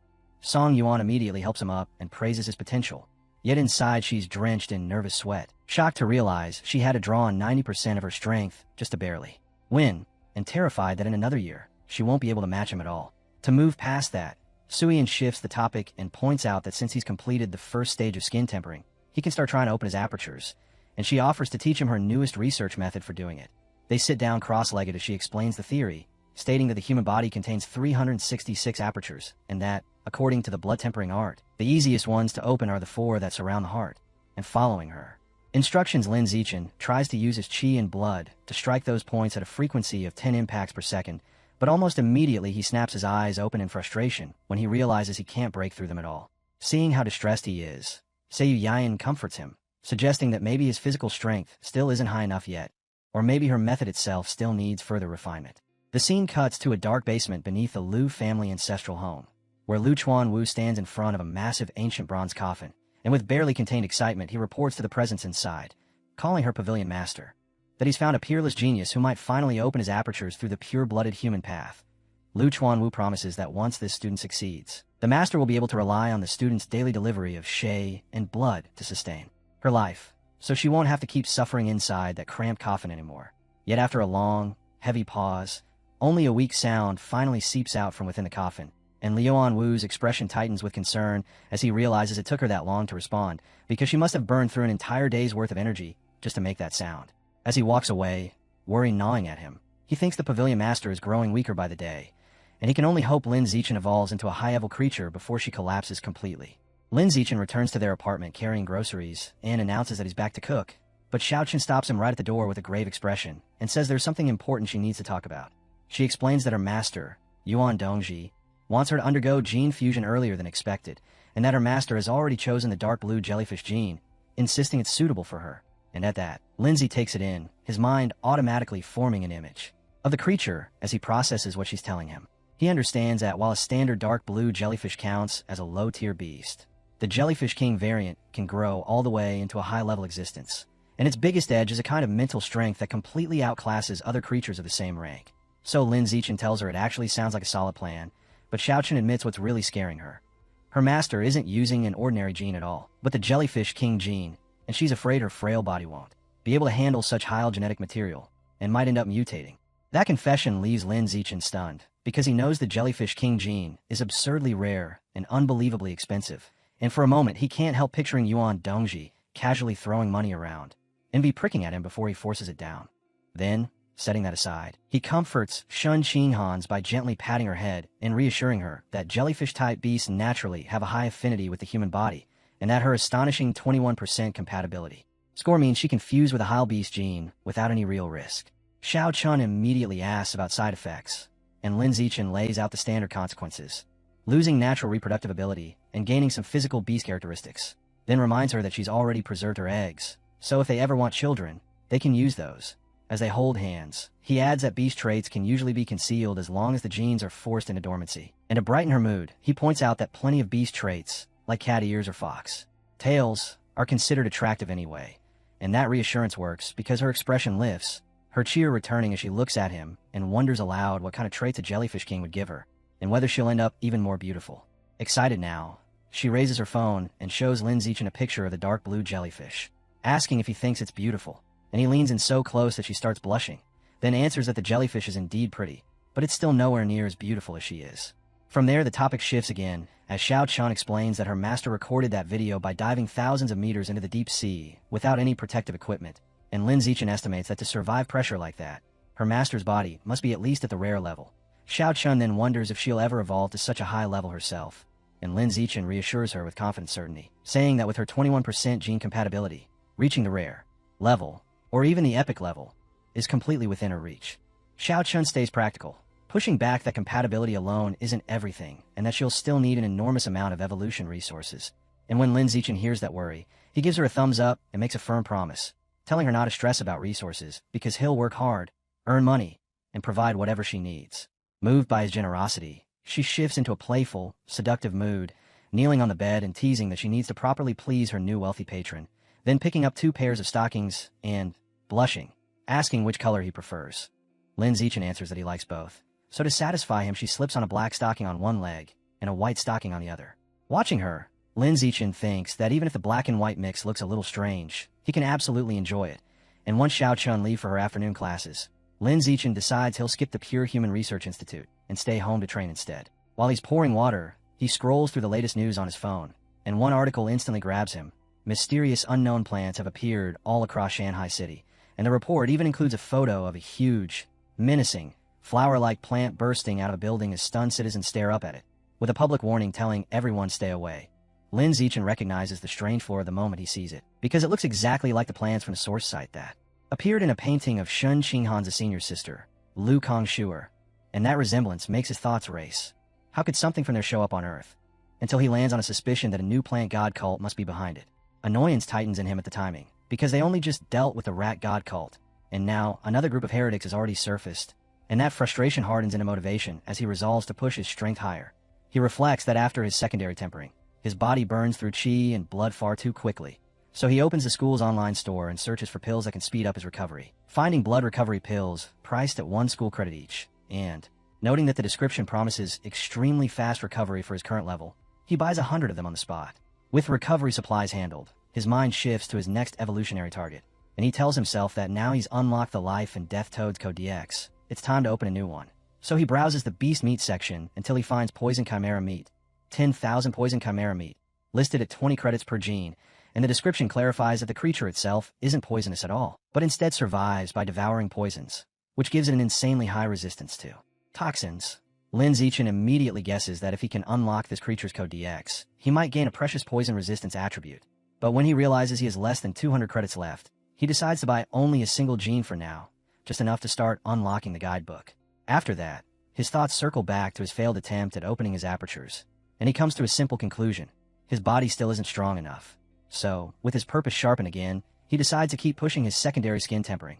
He sits down to meditate, and a fiery aura rolls over his body as he resumes training, and after 2 hours of intense skin tempering that leaves that same fiery aura clinging to him, the session finally ends with him collapsing onto the floor, exhausted and soaked through with sweat, realizing his chi and blood are draining too fast, and that he needs to rest. But the moment he tries to recover, extreme hunger and weakness slam into him, and he has to stagger to the refrigerator to look for food, only for the doorbell to ring. Still weak, Lin Zichen goes to open it and finds a delivery girl from the school holding 2 packages, and as he reaches out to take the boxes, a sudden wave of dizziness steals his balance, making him stumble into her and knock the packages from her hands. Yet even as everything drops, Lin Zichen reacts instantly, catching the heavy boxes one-handed before they can crash to the floor, while the delivery girl, startled and worried, asks if he's alright. After he gets the packages inside, Lin Zichen, still feeling unsteady, immediately decides to test the blood recovery pills. He opens the box, tips out one of the golden pills, and pops it into his mouth, and the effect hits so fast it's almost frightening. His dizziness clears as if it was never there, strength floods back into his limbs, and he can't help marveling at how insanely effective these pills are as his chi and blood surge upward, and he flexes an arm, feeling completely restored. With his energy back, Lin Zichen turns to the second package, the 10,000 poison chimera meat, presses his hand onto it, and devours its life essence. And as he does, a rush of blue energy surges around his body. A system notification immediately confirms he has absorbed a trace of the 10,000 poison chimera's life source, and that his guidebook progress has reached 1%. Now that training won't force him into long recovery stretches. Lin Zichen sits down to meditate again, thinking through how much the blood recovery pills have shortened his rest time, and how that means he can train far more efficiently. And he comes to a firm conclusion that spending school credits to accelerate his growth is a worthwhile investment. Later, as the sun sinks toward evening, Lin Zichen is relaxing at home when he hears Xiao Chen's voice announce that she's back. And as he gets up to greet her, she teasingly says she brought a guest and challenges him to guess who it is.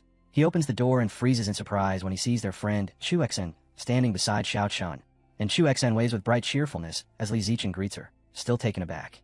Once they step into the luxurious apartment, Chu Exen immediately complains in envy that she has to share a room while they get to live like this. And Lin Zichen warmly offers her his single dorm room at the Budo Academy. But when he offers her water, Chu Exen politely refuses and explains she actually likes having a roommate because it keeps her from feeling lonely. That light tone doesn't last, because her expression hardens in anger as she announces the real reason she came. She's here to complain about how outrageous the other university students have been. Sitting down on the couch, Li Chuexan explains that while geniuses like them are safe, ordinary students are suffering. And when Lin Zichen and Xiao Chen ask her to explain, Chu Xian recounts exactly what she's seen. A senior borrowed her makeup. Another classmate had his valuable blood, ginseng, stolen. And when they reported it all to the student council, they were brushed off and told the school runs on survival of the fittest, and that if they were unhappy, they should fight back. Li Chuexan fumes that it's unfair because freshmen obviously can't match seniors in strength, and Lin Zichen and Xiao Chen back her up, telling her that if any seniors bother her again, she should tell them immediately, and they'll figure out a solution together. And Li Chuexan thanks Lin Zichen with genuine gratitude. Then, without warning, the entire apartment jolts and shakes violently, making all three of them spring to their feet, startled and wondering if an earthquake just hit. And as the shaking eases, Lin Zichen's danger perception attribute triggers, giving him a vague but unsettling premonition, even if he notices it isn't especially strong. The scene cuts to a lavishly decorated room where a man wearing a red horn mask speaks with another man in a plague doctor mask, addressing him as Lord Divine Envoy. The masked man asks for evolution resources so he can break through into a higher biological level. And in recognition of his performance, the Lord Divine Envoy grants him a gift, producing a strange, demonic-looking flower as he explains that it carries an intense aphrodisiac effect and that the masked man should make sure there's a woman nearby when he consumes it. Grateful, the masked man thanks him, then reports that a gifted genius has appeared among the new students at Shanghai University. And he even brings up a plan to make this genius swallow a high-level demon seed so they can recruit him. The Divine Envoy dismisses the idea immediately, saying the true geniuses are all on the source site. And the masked man's frustration spikes because he knows he can't reach the geniuses who are inside the source site. But before he can say more, the Divine Envoy cuts him off and reveals he's just received a message from there. They've found a corresponding boundary point and established biological coordinates. And now all that's left is for someone to activate the connection, which he announces he will go do at once. A purple aura engulfs the Divine Envoy's body, and he vanishes. But right before he disappears completely, he delivers one final, chilling order. If they don't make Lin Zichen consume the demon seed within 3 days, the masked man will be replaced. Left alone, the masked man glares down at his watch, face twisted with fury, and swears he'll get it done within that 3-day limit. Back on the university campus, Lin Zichen and Xiao Chen walk together until she tells him her class is in another direction and she has to split off. And just as they're about to part, someone calls out Lin Zichen's name, making both of them turn in surprise. And they see 2 former high school classmates, Lu Gang and Wang Shuja, hurrying toward them with anxious, distressed looks. Wang Shuja explains that a stronger third-year senior has been bullying them, and Lu Gang adds that since Lin Zichen is the new king of the freshmen, that senior would definitely back down if Lin stepped in. To persuade him, Lu Gang offers a bag stuffed with valuable evolution resources and spirit fruits from his family, and Wang Shuja presses it even harder, pleading with Lin and reminding him that they used to be classmates. Lin Zichen asks what the senior's power level is, and when they tell him the guy is only ordinary tier 6, Lin Zichen immediately realizes it's no threat at all. So he agrees to help, takes the bag, and tells him to meet him at the Pure Human Research Institute at 5:30 that afternoon. Lu Gang and Wang Shuja are so excited they promise they'll help him in the future, thank him repeatedly, and hurry off, saying they'll see him later. After they're gone, Xiao Chen, curiosity written all over her face, urges Lin Zichen to open the bag so they can look at the spirit fruits, admitting she's never even tried one, and Lin Zichen simply holds the bag out toward her and suggests she take one. Xiao Chen picks a small one and studies it, but her expression twists into disgust as she tells Lin Zichen it looks gross and asks if it might be rotten. And when Lin Zichen takes the fruit to inspect it himself, he wonders out loud whether it has already gone bad. As Lin Zichen studies the small, seed-like object more closely, his danger perception ability suddenly flares to life, jolting him with shock. And the instant he understands what that means, he moves without hesitation, rushing ahead of the departing Lu Gang and Wang Shujia, and cutting them off so abruptly that they jump when he shouts for them to stop.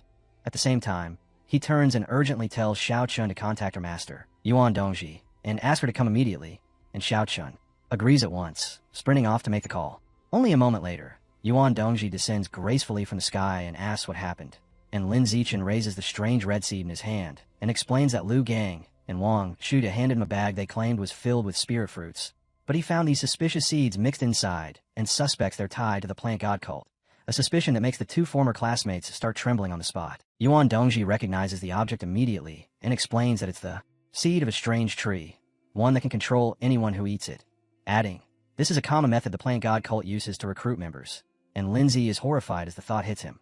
Were Lu Gang and Wang Shuja already under the cult's control? As Yuan Dongji uses her power to lift the 2 of them into the air, Lu Gang and Wang Shu to cry out that they were forced to do it, and Yuan Dongji tells Lin Zichen she'll take them away for questioning and will inform him of whatever she finds out. While they're carried off, Lu Gang and Wang Shujie are struck with fresh terror when they realize they can't speak anymore no matter how hard they try, and as Yuan Dongji flies away, she leaves Lin Zichen with a stern warning, telling him heretics are everywhere and that he can't fully trust even his teachers or the school leadership, so he must stay vigilant at all times. Xiao Chen watches her master disappear into the sky with awe, remarking how incredible it is that Yuan Dongji can fly through sheer mental power, and Lin Zichen agrees that being able to do that would be nice. Then Xiao Chen's admiration snaps in anger as she blurts out how disgusting Lu Gang and Wang Shujie are for trying to hurt Lin Zichen, and Lin Zichen agrees they'll have to be more cautious from now on, before tossing the contaminated spirit fruits into a recycling bin. The next day, the investigation confirms that Lu Gang and Wang Shujie are indeed members of the Plant God cult, and it turns out they were forced to eat a demon seed by a safety officer during their high school entrance exam. And because of that, both of them are expelled from the university and will face criminal charges that will ruin their lives. Sometime later, Lin Zichen and Xiao Chen are with their parents, who have moved into university housing, and through this period Lin Zichen has been training relentlessly. With the blood recovery pill supporting him, he's completed his second round of skin tempering and has pushed his secondary muscle tempering to 40%, and then the day finally comes for Xiao Chen's gene fusion. So she and Lin Zichen go to Yuan Dongji's office where Xiao Chen, nervous enough to admit out loud, tells Yuan Dongji she asked Lin to come along for support, and Yuan Dongji explains that because the dark blue jellyfish is a water attribute beast, the fusion will go more smoothly the more water Xiao Chen has in her body. Yuan Dongji hands Xiao Chen a large glass of water and tells her to start drinking, and Xiao Chen forces down glass after glass while her master keeps urging her to drink more, until at last, with her stomach swollen and painfully bloated, Xiao Chen complains that she truly can't drink another drop. Yuan Dongji says that's fine, then instructs her to take off her clothes and lie down on the examination bed. Yuan Dongji raises a syringe and explains that it contains the dark blue jellyfish king gene, and that it has to be injected straight into the heart, but she reassures Xiao Chen by promising she'll use her mental power to numb her pain nerves so she won't feel the needle going in. As Xiao Chen lies there, tense and nervous, Yuan Dongji warns her that even so, the gene fusion itself will still be unimaginably painful, and tells her that if she can't endure it, she should scream, and Xiao Chen confirms she understands, after which Yuan Dongji injects the gene into her chest. As Lin Zichen watches the procedure, he notes to himself that gene fusion normally requires extremely precise monitoring instruments. Yet Yuan Dongji's overwhelming mental power makes those tools unnecessary, and once the injection is done, Yuan Dongji tells Xiao Chen that the fusion has begun and that intense pain will arrive soon, warning her to brace herself mentally, and Xiao Chen, blushing from the situation and still anxious, agrees. But 2 minutes pass, and instead of screaming, a baffled Xiao Chen sits up and asks why she doesn't feel anything at all, which makes Lin Zichen turn to Yuan Dongji with concern and ask whether something is wrong, and Dongji is caught completely off guard, openly wondering how that could be possible. Xiao Chen, suddenly frightened, is left in shock as she starts to fear the fusion has failed. Yuan Dongji then explains to the worried Lin Zichen and Xiao Chen that the gene fusion did fail, because Xiao Chen was unable to fuse with the dark blue jellyfish king gene, yet she immediately adds that it isn't a complete failure either, a contradiction that only confuses them more. Dongji clarifies by laying out the normal process. So long as there's no severe rejection when the beast gene is injected, it counts as a success, because with the help of drugs the host's genes merge with the beast genes and the person gains new abilities. But in Shun Qinghan's case, while there was no rejection, the fusion process simply never started. With a serious expression, Lin Zichen presses for a more specific explanation, and Yuan Dongji describes what she can see with her mental power. It's as if Xiao Chen's own genes have a kind of consciousness, because they've surrounded the invading jellyfish king genes, locking them in place and restricting their freedom. And she says that when some of the jellyfish king genes tried to force fusion, Shun Qinghan's genes immediately destroyed them, breaking them into fragments and absorbing them as nutrients. Now the remaining jellyfish king genes are completely imprisoned, and Yuan Dongji admits she has never witnessed a situation like this before. Right then, Xiao Chen suddenly cries out in surprise and points out that her hair is changing, shifting from purple to blue, and that change shocks both Lin Zichen and Yuan Dongji, because Yuan Dongji recognizes it as a trait of the jellyfish king gene and can't understand how it could be expressing itself if the fusion truly failed. Lin Zichen immediately asks Xiao Chen whether she feels anything different happening inside her body. With her hair now a vivid blue, Xiao Chen closes her eyes and says she can sense a new presence inside her body, one she believes she can control, and Yuan Dongji can only find that baffling, because in her mind, being able to sense and command the genes is essentially the definition of a successful fusion. Thinking she might have overlooked something, she leans in close to Xiao Chen and probes again with her mental power, then tells her plainly that the presence she's feeling is the jellyfish king gene, and instructs her to use her mental power to seize control of it and force it into a dormant state. Xiao Chen nods, shuts her eyes, and concentrates as she says she'll try. And as her focus tightens, her hair gradually shifts back from blue to its original purple. Yuan Dongji then tells her to try expressing the gene again, and Shun Xinhans agrees, and in the next instant, a powerful blue aura erupts around her as her hair turns a brilliant blue once more. Inside, Yuan Dongji is stunned, because she knows that celebrated geniuses like Lai Moyu and Ma Shiwei needed half a month just to master switching their beast genes between dormancy and expression, yet Xiao Chen grasped it in a single moment. Still confused, Lin Zichen steps closer and asks what exactly is happening with Xiao Chen, and Yuan Dongji turns to both of them and says she has good news and bad news, asking which they want to hear first. And, after a brief pause, Xiao Chen chooses the bad news first. Yuan Dongji explains that the bad news is Xiao Chen may never become a geniffuser, a declaration that shocks Xiao Chen immediately. But then Yuan Dongji's expression softens into a confident smile as she delivers the good news. Xiao Chen is something even more advanced and more powerful, because she could do everything a geniffuser can, and do it better, without needing to fuse at all. Dongji explains that Xiao Chen's genes can enslave any beast genes injected into her body, meaning Xiao Chen can use the abilities those genes provide without actually fusing with them, which allows her to avoid genetic backlash entirely while remaining a pure-blooded human. Dongji then reveals that up until now, no pure-blooded human has ever broken through the ordinary biological barrier to evolve, and she believes Xiao Chen has the potential to become the very first pioneer on Earth to achieve it. Stunned by the scale of that claim, Xiao Chen asks if she's truly capable of something so unbelievable, and Yuan Dongji reassures her with absolute certainty, saying that if any pure-blooded human is going to break that barrier, it will be her. Lin Zichen listens to all of Yuan Dongji's praise and can't help feeling a little left out, even wondering if Yuan Dongji is looking down on him.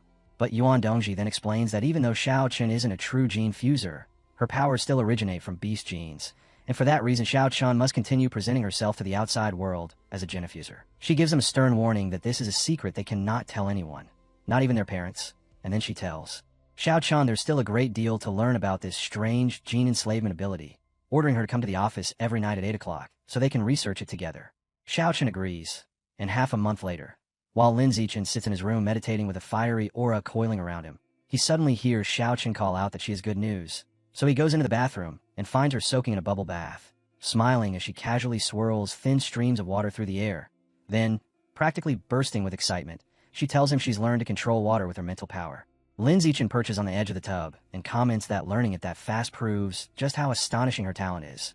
But Shin Xinhans lifts her chin and brags that she can do something even more incredible, because she can now remotely control the chi and blood inside another person's body. And as she explains it, she repeats what her master taught her. With only a light touch, she could throw an opponent's internal system into chaos. And with a heavy hand, she could kill instantly by making their blood vessels explode. Lin Zichen is caught off guard by that, and says that if she can manipulate someone else's chi and blood, then she ought to be able to manipulate her own as well, using it to temper her body. Yet Xiao Chen's expression falls, and she looks down, admitting her master already told her the truth. Her physical talent is too weak, her ki and blood strength is too low, and because of that she can't follow the path of a pure-blooded human. Lin Zichen leans in close to Xiao Chen anyway, and tells her she's a special existence just like him, that they can do things ordinary people simply can't, and he pushes her to try tempering her body, promising he'll teach her himself. And with him that close, Xiao Chen flushes and gets flustered, silently wondering if he's confessing his feelings. But then she gathers herself, determination hardening in her eyes as she agrees she really is special, and declares that she will temper her body with her chi and blood, and the moment she says it, a strong blue aura whips in motion around her. After that, for the next while, Lin Zichen patiently teaches Xiao Chen how to control her chi and blood to temper her body, the two of them meditating side by side, while fiery auras continue to burn around them, until at last, after some time passes, Xiao Chen, sweaty, breathless, and radiant with triumph, blurts out that she's done it and has mastered the blood-tempering art. Lin Zichen watches her stare at her renewed, powerful hands in disbelief, and he smiles, both pleased and genuinely surprised that she pulled it off on her very first try. Then he thinks through just how outrageous that is, because even though her biological level is only ordinary tier 2, she just learned a technique that should demand the strength of someone at ordinary tier 4. So overwhelmed with joy she can't hold back, Xiao Chen throws her arms around Lin Zichen and declares that now they're truly a perfect match, because she can enslave beast genes, and he could devour beast meat to accomplish the same goal. And on top of that, both of them can still walk the path of a pure-blooded human, and Lin Zichen agrees as he holds her close. And in less than half a month of training together, Shun Xinghans finishes her first complete skin tempering, her biological level advancing from ordinary tier 2 to ordinary tier 3, and later, When she's asleep beside him, Lin Zichen lies there awake, thinking that the time has come for her to face real combat, so she can temper her mind as well. So he picks up his phone, scrolls through the school's off-campus missions, and chooses one to capture 21 armed drug dealers, noting the reward, 50 school credits. At 9 o'clock at night, Lin Zichen and Xiaochen arrive at the Shanghai City Public Security Headquarters, where a friendly officer with a goatee brings them over to the group and introduces them as students from Shanghai University who are here to assist with the case. Then, with obvious enthusiasm, he points directly at Lin Zichen and announces that he's the famous top scorer from Nanjing Province. The other officers immediately recognize the name, greeting Lin Zichen warmly while tossing out compliments about his talent and his good looks. And the goateed officer keeps chatting as if they're already friends, mentioning that his godson is also a freshman in the elite genius class, then telling Lin Zichen that it's a real shame he joined Tianren, because with his talent he would have definitely made it into the genius class alongside that godson. And he even advises Lin Zichen to transfer, only for Lin Zichen to stay silent. Not discouraged, the officer adds that he invited his godson to help with this operation too, saying it would be good for them to have a powerful friend around, someone who could even protect them from seniors back at school. And right as he's saying it, a voice from the doorway announces the godson's arrival. A young man with long blue-green hair steps into view, carrying himself with a confident air as he leans against the doorframe. And the other officers are immediately impressed, murmuring about the officer's luck to have such a remarkable godson, while the officer beams and proudly greets him by name, Xiao Chun, then remarks that he heard Xiao Chun recently evolved to ordinary Tier 5. Xiao Chun answers modestly that his progress is normal, and the officer, clearly enjoying the moment, tells him that there are 2 other freshmen on the mission tonight, including a very pretty girl, and offers to introduce them, which instantly hooks the godson's interest because he seems eager for the chance to impress her. So the officer leads him over, but the second Xiao Chun sees Lin Zichen and Xiao Chen standing there, he freezes, his confidence collapsing into pure horror as he realizes his big chance to show off is completely ruined, and the officer, totally unaware of what's happening, starts the introduction anyway, until he notices how pale his godson looks and asks if he's feeling unwell. Inside, Lin Zichen recognizes the young man at once. Lu Yongjian, the top scorer from Dian Province, the one Lin Zichen defeated instantly during the freshman trial, and Lu Yongjian hurriedly stammers that it's nothing, that he was only surprised to run into people he already knows, which makes the officer frown in confusion and ask whether he actually knows them. Lu Yongjian then introduces them himself, identifying Shen Qinghans as the top scorer from Nanjiang and Lin Zichen as the runner-up and the university's new king. And he doesn't stop there, adding that Lin Zichen single-handedly defeated the entire genius class during the trial, calling him the strongest in history, until an embarrassed Lin tells him to keep it low-key, and Lu Yongjian immediately agrees. The officer is left standing there in complete shock, suddenly realizing he's underestimated Lin Zichen by an absurd margin. Later, at 11 o'clock, a convoy of armored vehicles pushes through a dark, wooded stretch of road on the way to the drug dealer's den, and inside one of the vehicles the officer begins handing out bulletproof vests, only for Lin Zichen to politely refuse the gear, while Lu Yongjin refuses as well, boasting that ordinary guns can't hurt him. In his own mind, he decides that even if he isn't the new king, he's still a top scorer, and tonight he's going to show these ordinary officers what the power of a genius student really looks like. Not long after that, the convoy reaches its destination, an abandoned factory. The police team crashes into the building, and the moment they're inside they get spotted by armed men who shout that the police are here and everyone needs to run. But the criminals also know that getting caught is basically a death sentence. So instead of fleeing cleanly, they turn vicious and open fire. Bullets tear through the air, forcing the police and the 3 students to throw themselves behind wooden crates for cover.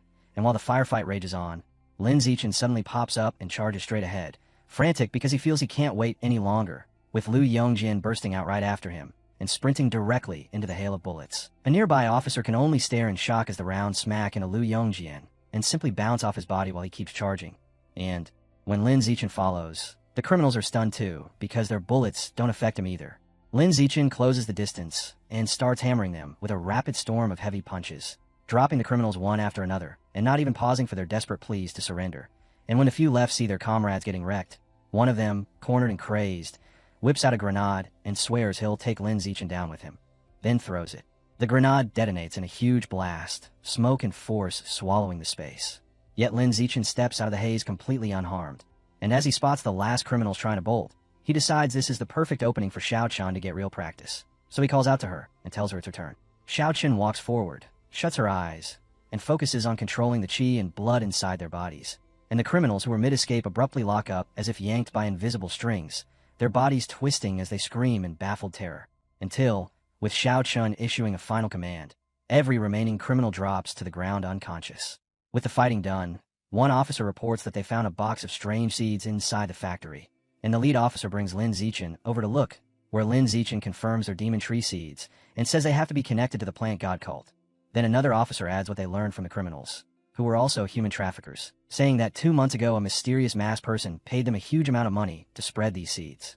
Now that the mission is over, Lin Zichen tells the officer that he and his girlfriend are heading out, and the officer offers him a ride back. So they sit in the police car as Lin Zichen thinks to himself that, for safety's sake, it's best not to get tangled up with dangerous heretic cults at all. But then something on the ground snaps his attention into place, because he notices a rat beside a pile of white powder, and the rat is holding one of those red seeds. And the moment Lin Zichen understands what he's seeing, that the rat is actually planting a demon tree seed, he jolts with suspicion and immediately connects it to the rat god cult. He turns to Xiao Chun and urgently tells her to contact her master, Yuan Dongji, because the rat god cult might be working together with the plant god cult to spread these seeds. And Xiao Chun, startled, agrees, while at the same time Lin Zichen calls the lead officer to report what he saw, thinking anything involving heretics is better handled by the public security team. Time moves on, and half a month later, Xiao Qini's out on another mission, this time capturing armed smugglers. 3 days after that, Lin Zichen teams up with Song Yuyan to take on robbers wearing advanced mechanical suits, and, as their first semester at the university rolls to an end, life simply keeps moving forward. Back at their apartment, Lin Zichen sits on the bed and realizes he's already finished the second stage of his body tempering, and right then Xiao Chun, now sporting blue hair, wraps her arms around him from behind, bursting with excitement as she announces that she's completed her first stage of body tempering too, leaving Lin Zichen genuinely surprised that she managed it that quickly. Xiao Chun immediately turns around and praises him, saying her own talent is extraordinary as well. Yet she can't hide her confusion as she asks why she only reached ordinary tier 6, when he previously said she should have been able to reach tier 9, and Lin Zichen thinks it through and suggests the most likely reason is her weak innate physical talent, because even if her ki and blood control is powerful, the boost she can squeeze out in terms of physical enhancement still has a ceiling. That answer hits Xiao Chen hard, and she slumps into dejection and starts crying, terrified that she'll never be able to catch up to him, while Lin Zichen is momentarily thrown off by how seriously she takes it, thinking to himself that it would be bizarre if she actually could catch up when he has a special system like his. Later, at the research institute, both Lin Zichen and Song Yuan are irritated and stuck in their studies, and Lin Zichen blurts out his frustration, wondering how he's supposed to open his body's apertures at all. So say Yuan tries to lighten the mood by sharing some juicy gossip about the university leaders and their messy private lives. After that, Lin Zichen switches gears and asks Song Yuan how many school credits he currently has, and she tells him that by using her account to complete high-level missions, he's already racked up 2,400 credits, which makes a satisfied smile spread across Lin Zichen's face as he quickly calculates that this is enough for what he wants, 99 gene of 10,000 poison chimera meat, the amount required to unlock its guidebook.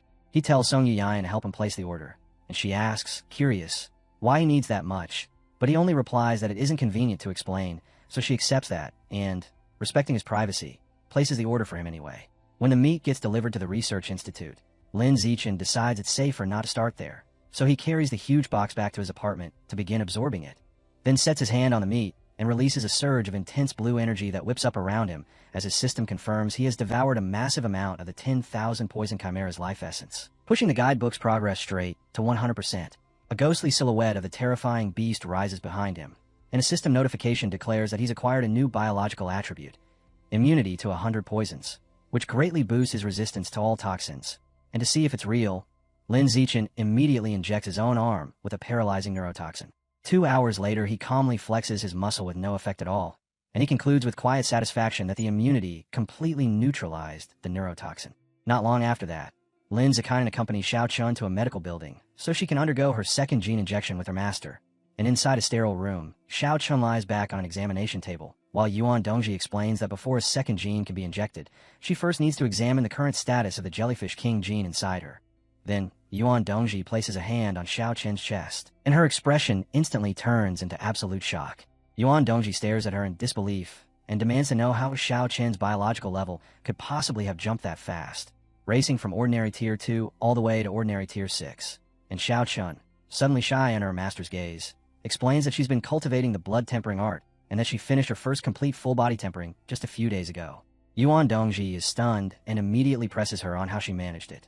So, Xiao Chun tells her she relied on the water control ability from the Jellyfish King gene, using it as support to manipulate her own chi and blood, and Yuan Dongji, practically overflowing with pride, reaches out to stroke Xiao Chen's shoulder as she calls her a true genius and predicts she'll grow into one of humanity's strongest fighters. With that said, Yuan Dongji decides it's time to probe her students' limits, and she raises 5 syringes filled with different aberrant beast genes, explaining that she'll inject all 5 to find out exactly how many genes Xiao Chun can enslave, then adds that these 5 represent the 5 core elements. Dongji tells Xiao Chun she's beginning the injections, and Xiao Chun quietly agrees. The first gene goes in, an Earth attribute, the armored Earth Dragon, and Yuan Dongji watches, startled, as Xiao Chen's own genes instantly pounce on it and annihilate it. Then the next 3 injections follow in sequence, the ones representing fire, wood, and metal, and Yuan Dongji can only watch as each of them suffers the exact same outcome, completely destroyed by Xiao Chen's overwhelmingly dominant genes. By the time she reaches the final syringe, Yuan Dongji has already grasped the pattern, and sure enough, only the last gene, the water attribute life and death toad, manages to survive inside her. Because Xiao Chen's genes don't destroy it, they successfully enslave it instead, and Xiao Chen immediately turns around, thrilled, and demonstrates her brand new ability to Lin Zichen. Yuan Dongji studies the result and proposes a theory. Xiao Chun might only be able to enslave water attribute genes, and to verify it, she injects 3 more genes, each one a different kind of water attribute. Then once the procedure is over, Yuan Dongji asks her student how she feels. Xiao Chun frowns and complains that she feels uncomfortable, like she's eaten far too much, and Yuan Dongji realizes what that means. The 3 new genes didn't take it all. They were destroyed and absorbed. So she concludes that, at least for now, Xiao Chun can only enslave 2 types of aberrant beast genes. As Yuan Dongji supports her and helps her sit up, she explains her reasoning, suggesting that Xiao Chen's physical strength or her mental strength simply isn't high enough yet to enslave more than 2 genes at once. Then reassures her that as her overall strength rises, she'll be able to enslave additional genes without issue. And the moment Xiao Chun hears that, her face brightens with relief and excitement, as she declares she'll train even harder. Yuan Dongji then lays out what Xiao Chun gained from the life and death toad gene, explaining that it gives her the ability to secrete a special mucus that has powerful healing effects and is also highly lubricating. And with a pointed, suggestive tone, she adds that if they ever need it in the future, they can make use of it, an offhand remark that instantly makes both Lin Zichen and Xiao Chun flush and blush. Then, steering the conversation back on track, Yuan Dongji delivers an important announcement, telling them that this year's freshman competition has been moved up to the middle of January, and she looks directly at Xiao Chun as she says she's looking forward to her performance and hopes she can place in the top 5, because that ranking would earn her a slot in a special winter training camp. Xiao Chun accepts the challenge on the spot, promising she'll do her very best, and Lin Zichen, who's been quietly listening the whole time, can't hide his surprise at hearing that the freshman competition has been moved up. Later, back in Lin Zichen's apartment, dinner is already laid out on the dining table when Li Chuexian breezes in with a playful grin, announcing that she's come to bother them again, only for Xiao Chun to immediately tell her not to say it like that and to come visit more often, while Lin Chan welcomes her inside. And as they're greeting her, Xiao Chun notices the huge number of shopping bags in Li Chuexian's hands and asks why she's carrying so much. Chuexian explains that her family's clothing store just received a new shipment, and while looking through it, she picked out several couples' outfits that she thought would suit the 2 of them perfectly, so she brought them over as gifts. Then she hands one bag straight to Lin Zichen and says she's already washed the clothes and that they should go try them on. A moment later, Lin Zichen and Xiao Chun step out wearing the first set, and Chuexian immediately tells them a pose so she can take a picture, cheekily adding that she could even use their photos as model shots for her online store, which makes Linda Shin realize her little scheme and amusement, while Xiao Chun simply smiles for the camera. Then they swap into a second outfit, a cooler black set, and Chuexian beams and blurts out, "This set looks even better," and after they try on a third matching pair, she declares with complete confidence that any couple would want to buy them. Once the impromptu fashion show finally wraps, Linz calls everyone over to the dining table and reminds them to eat before the food gets cold, and the girls happily agree as they sit down.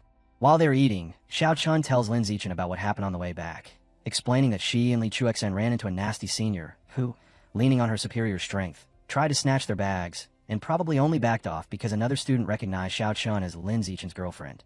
And Li Chuexian, looking tired just thinking about it, adds, "This is the same senior who had previously borrowed her makeup and never returned it," then clarifies that the senior was really targeting her, and that Xiao Chun just got dragged into the mess.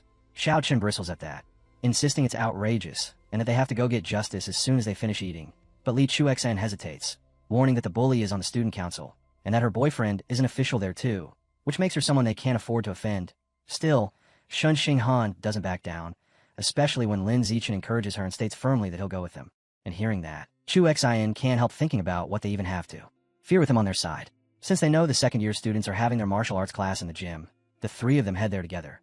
And the moment Lin Zichen, Xiao Chun, and Chuexian arrive, the crowd's attention snaps onto them, with people recognizing the new king, Lin Zichen, and whispering to each other as they wonder why he's shown up. Xiao Chun quickly points out the bully, a senior with reddish-pink hair, named Li Ziki, and Lin Zichen walks up and asks her directly whether it's true she borrowed makeup from his friend and still hasn't returned it, only for Li Ziki to answer with dismissive laziness that she'll give it back when she's finished using it, then scoff that Li Chuexine is just being petty, and Li Chuexine, anger flaring, fires back that Li Ziki always takes her brand new makeup and only returns it when the products are nearly empty.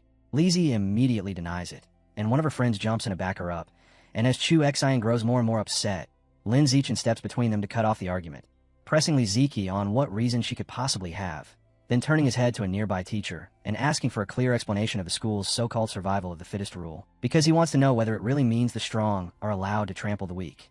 The teacher explains that the university operates on a dual-rule system.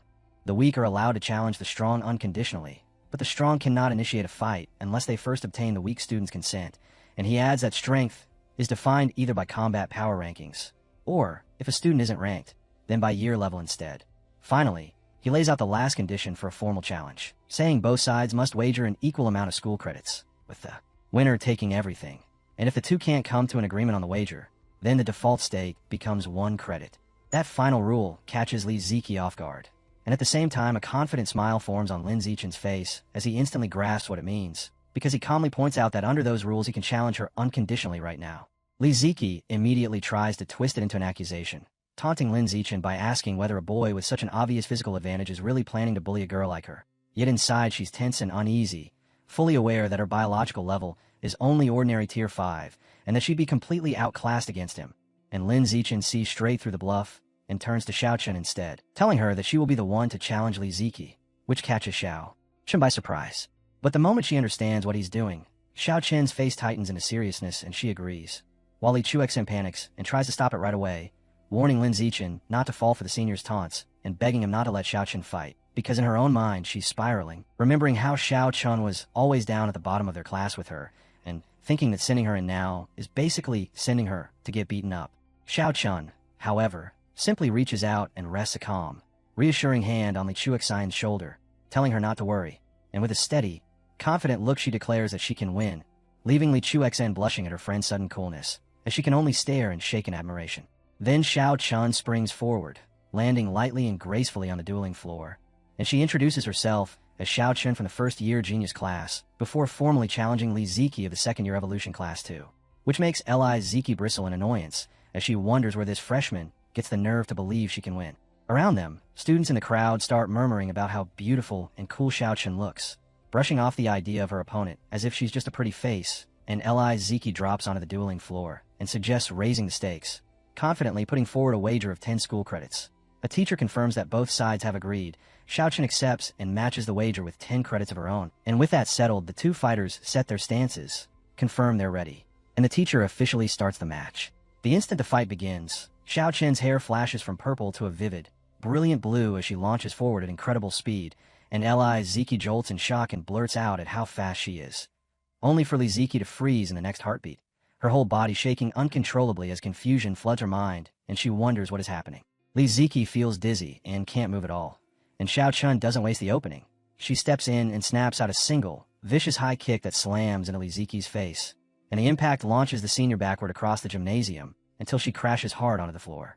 In the stands, Li Chuexin and the surrounding students sit frozen in total shock, with Li Chuexin blurting out in disbelief, wondering when her friend became this strong, while Li Ziki's friend screams her name and rushes over, dropping beside the unconscious Li Ziki and immediately fumbling out her phone to call a man named Jin Mingu, urgently telling him that his girlfriend just got kicked and might have a concussion and that he needs to get to the gym right now, and the voice on the other end confirms he's already coming.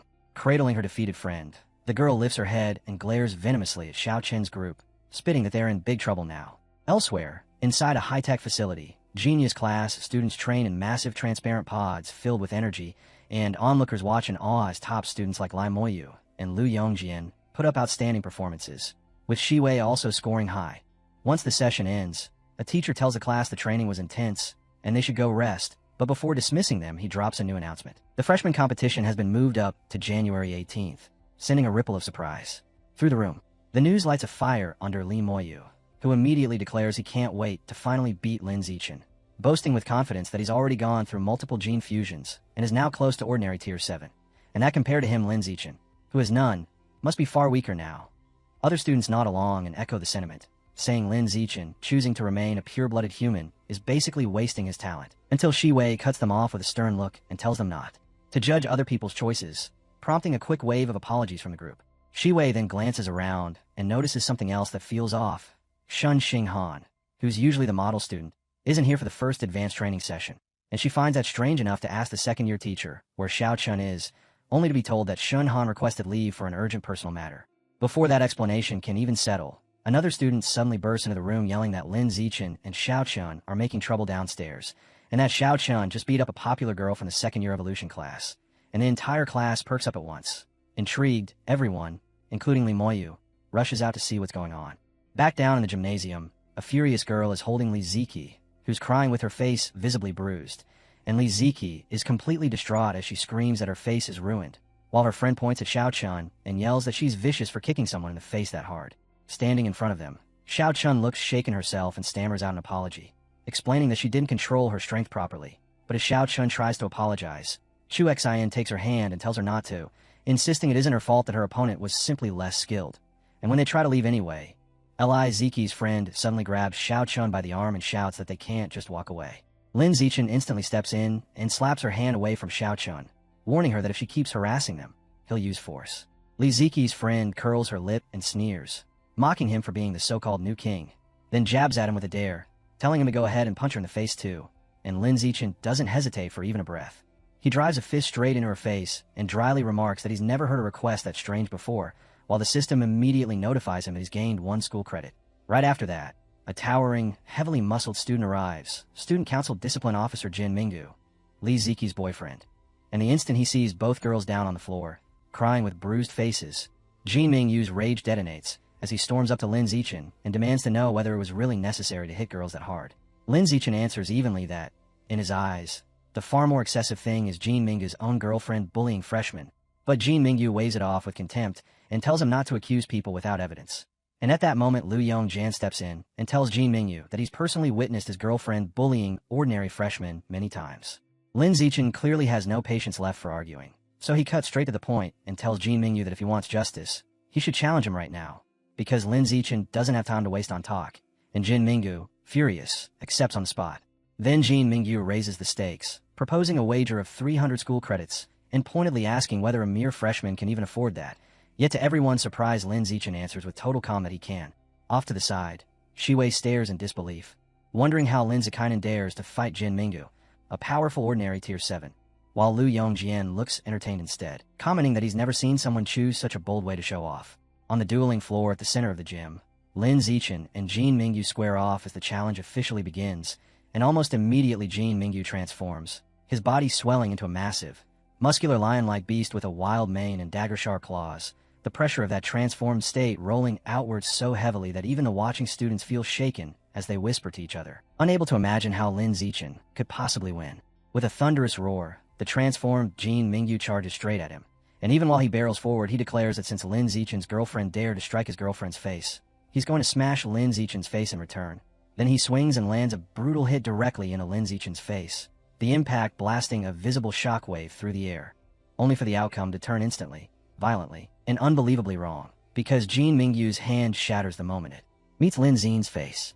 The beastly senior drops to his knees on the spot, clutching the mangled wreck of his hand as he screams in agony, and Lin Zichen, standing over him like it's nothing, casually announces that the match is over, then follows it with a heavy kick that launches Jin Mingyu's enormous body across the gym and into the empty spectator seats.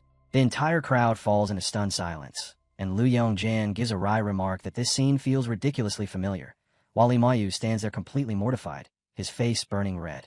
And seeing that kind of crushing power with his own eyes, a furious Li Mayu immediately calls his grandfather and says he needs to fuse with his second beast gene.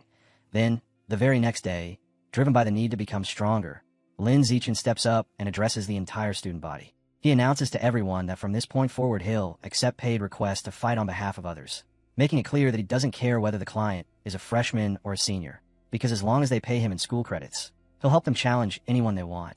And the moment Liu Yongjian hears it, his eyes practically light up as he blurts out that Lin Zichen is a true king and that he wants to become Lin Zichen's disciple. Meanwhile, the student council convenes for a meeting, and the members are furious about what happened, loudly complaining that Lin Zichen is arrogant and shows no respect for authority, agreeing among themselves that his behavior is a direct challenge to their power and that he must be punished. One of the women then turns to the president and asks what he thinks about Lin Zichen's new proxy fighting service, and the president, Zhou Hong, answers with a dark expression, remarking that Lin Zichen is like a newborn calf that doesn't yet fear the tiger. Not long after, through Li Chuexen, Lin Zichen lands his first proxy job, and he sits down to discuss it with the client, a pink-haired girl named Hu Yingli, with Xiao Chun and Li Chuexen there as well. Hu Yingli explains that she's being bullied by a senior, Hong Jimin, who's been stealing her expensive clothes and bags, and she says the reason the bully dares to act like that is because her brother, Huang Jiawei, sits on the student council. They settle the price at 11 school credits, with Li Chuexan getting a 1-credit referral fee, and soon after that Lin Zichen goes to confront Huang Jane, who tries to throw her weight around by bringing up her brother, only for her entire attitude to flip into fear the second she recognizes Lin Zichen, the infamous new king. Later, in a dorm room, a terrified Huang Jiawei pleads with Lin Zichen not to hurt her, especially not in the face, and Lin Zichen simply turns to Shenninghan and tells her to deal with the bully. Shenninghan cracked her knuckles and says she understands, and as Xiao Chen locks eyes with her and stares her down, Huang Jiawei panics and yells for her to stop, insisting she can't be hit, then makes one last desperate threat, crying that if she loses even a single hair, her brother will make Xiao Chen pay for it. Right then a booming voice cuts through the room, demanding to know who dares to touch his sister, and Huang Jiawei, ordinary tier 7, storms in with 2 other students, while Huang Jane scrambles to his side and immediately starts sobbing, lying that she did nothing and that Lin Zichen came to bully her for no reason. Huang Jiawei rounds on Lin Zichen in anger and accuses him of going too far, yet instead of launching into a fight, he tries to shut the whole thing down, saying they'll let it slide this time, but warning Lin Zichen not to cross them again, and Lin Zichen says nothing at all. Huang Jiawei's friends don't understand why he's suddenly being so reasonable, and they mutter in confusion, assuming he must be scared of the new king, and they sound disappointed as they realize there probably won't be a fight, except Lin Zichen has no intention of leaving. With a cold look, he gives Xiao Chen a single order to continue, and Xiao Chun answers immediately, then charges straight toward Huang Jiawei. Huang Jiawei panics and tries to bolt, shrieking for her brother to save her, but the instant she moves, Xiao Chen's hair shifts to blue and a watery aura wraps around her, and with that power she stops Huang dead in her tracks, leaving the bully shaking, frozen, and unable to move. Seeing his sister rendered helpless, a furious Huang Jiawei roars that they're courting death and lunges at Xiao Chun. Yet before he can even get close, Lin Zichen releases a terrifying wave of power without taking a single step, and the floor around him splinters and shatters from the force alone as that crushing biopressure slams into Hang Ji and the 2 friends with him, halting them instantly. They go rigid in shock, Hang Ji trembling in sheer fear as he wonders if he's staring down some high-level being, and the pressure only intensifies until it drives all 3 of them straight to the ground, pinned there and unable to rise. Forced to endure it, Huang Jiawei arrives at his own conclusion that Lin Zichen must have a powerful master secretly backing him. With Huang Jiawei and his friends held down, Xiao Chen springs up, flips into the air, and brings down a heavy kick that strikes Huang Jiawei and sends her crashing to the floor defeated. Later, inside the student council office, Huang Jiawei reports what happened to the president, Zhou Hong, explaining that they all felt an overwhelming bias that they believe came from a high-level expert, and from that they decide Lindsay acts so arrogant only because he has powerful support behind him. After hearing the report, Zhou Hong tells the council members that since they don't know who this mysterious backer is, the smartest move is to avoid Lindsay for now and simply watch him. And he adds a strict instruction. If they absolutely can't avoid conflict, then they should limit themselves to a verbal warning and avoid any physical fight. In another office, Dean Ma complains to Yuan Dongji that the campus has fallen into chaos, blaming the disruption on Lin Zichen's proxy fighting service and demanding to know if it was her idea, and Yuan Dongji calmly answers that it wasn't. However, she also says she actually approves of what Lin Zichen is doing, because in her view the student council has oppressed other students for far too long, damaging the school's long-term growth. And while Dean Ma grows more frustrated and even starts trembling, Yuan Dongji states flatly that it's time for this stagnant situation to be broken. Deep underground, 20,000 meters beneath Shanghai City, Lord Rat God, the Divine Envoy, and a giant green monster stand facing a pulsating purple rift, and the Divine Envoy explains that the biological passage to source site number 36 has stabilized at last, meaning they can begin transporting aberrant beasts from the other side. He immediately adds the limitation, though, warning that for now, they can only bring through creatures below the Heil tier, because the newly opened passage still isn't fully reinforced, and trying to transport more powerful beings would make it collapse. The Divine Envoy summons a staff and orders the others to focus. Then, as the transport is about to begin, he launches into a ritual, using the staff to sketch glowing purple runes in the air and drive them toward the portal, channeling his strength as he shouts for the rift to open, and the instant he does, the passage surges, swelling with immense, dark purple energy. From the depths of the opening, grotesque monsters start pouring out in waves, among them multi-headed dragons and gigantic ape-like beasts, until an entire force, 200,000 aberrant beasts, has been transported and stands there in formation. The divine envoy, watching the numbers swell, asks whether the transfer should continue, but as that army finishes assembling, the purple portal suddenly shudders, rumbles, and begins to cave in on itself, prompting the envoy to announce that the passage has turned unstable and must be sealed at once. And with a sharp motion of both hands, he commands the rift to close. Yet at the very instant the tear is about to stitch itself shut, a clawed hand shoots out and violently rips it open again, catching everyone off guard, and the giant green monster along with the Lord Rat God immediately demand to know what is happening. As a white-haired figure starts to push through the reopened gap, the divine envoy's expression hardens, and he warns that they have to brace themselves for a brutal fight. And then, stepping out of the portal, a stunning woman with fox ears and 9 long, flowing white tails drops lightly to the ground, landing with effortless grace. Identified as the 9-tailed demon fox, who scans her surroundings with open curiosity and wonders aloud whether this is the legendary planet Earth. In the wake of everything that's happened, Lin Zichen's proxy fighting business explodes in popularity, and with the attention from his earlier bouts fueling the hype, he suddenly finds himself receiving more than 10 requests a day. In just half a month, he and Xiao Chun clear over 200 jobs and rake in more than 3,000 school credits, and the campus quickly splits over what to make of him, with some students hailing him as a hero scrubbing the school clean of its bullying culture, some even dropping to their knees in gratitude, while others wave it off and call him nothing but a merchant chasing credits, though Lin Zichen pays none of it any mind, keeping his eyes fixed on one thing only, the massive pile of credits he's stacking. Later, inside a classroom, Xiao Chun freezes when she sees her classmate Lu Yongjin walk in with his face battered, bruised, and swollen, and with Shiwei there as well. She explains what happened. Lu Yongjin, in his own foolishness, tried to launch a proxy fighting service of his own, only to be beaten down by the student council. Lu Yongjin, burning with anger, curls his hand into a tight fist and swears he'll have his revenge once he's grown strong enough. But Shiwei steps in to cool him off, warning that his talent isn't necessarily above the student council members he's challenging. And her words visibly sink in, draining him until he's left looking dejected. Without wasting time, Shiwei starts applying medicine to the bruises on his face, telling him to stop spiraling and concentrate on healing, because the upcoming freshman competition is what matters now. And as she works, Lu Yongjin hisses and complains that the medicine stings. When the day of the freshman competition arrives, the stadium is packed to the brim with a roaring crowd, and Lin Zichen and Xiao Chun carve through the early rounds with ease, pushing cleanly into the top 8. Up in the stands, the school's deans, including Ma Zhenhe and Yuan Dongji, observe the matches, and the dean of mechanical engineering remarks on Shun Qinghan's astonishing improvement, while Ma Zhenhe agrees that her growth is nearly unbelievable, only to add that it's unfortunate timing, because she's about to face his daughter, Shiwei, and likely won't reach the semifinals. Down on the arena floor, the match between Xiao Chun and Shiwei finally begins. The moment the match starts, both girls transform at once, with Shiwei sprouting cat ears and razor-sharp claws while Xiao Chun is swallowed up in a surging blue aura, and Shiwei immediately bursts forward at terrifying speed. Instead of evading, Xiao Chun calmly lifts a hand and releases her technique, control of qi and blood, causing Shiwei to seize up mid-charge as her whole body shakes uncontrollably, and she stares up in horror, stunned to feel the energy inside her own body thrown into chaos by an outside force, unable to comprehend how Xiao Chun can possibly do something like this. Xiao Chun doesn't waste the opening, stepping in with a single high kick that slams into Shiwei's side and sends her skidding and flying across the arena, ending the fight on the spot as Shiwei is knocked out.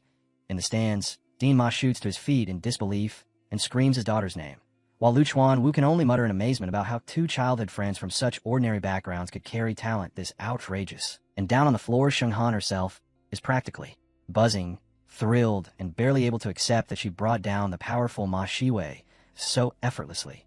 10 minutes later, the semifinals begin, and the first bout is Lin Zichen versus Xiao Chun, with Xiao Chun noting as they square off that this is the first time the two of them have ever truly competed against each other, and Lin Zichen agrees as they both settle in a fighting stance. Xiao Chun launches first with a kick, only for Lin Zhen to block it cleanly, and even as he stops the strike, he critiques her choice, telling her she should have thrown a punch instead, so she immediately switches and fires a punch, which he slips aside while pointing out that the angle she chose leaves her wide open to a counter.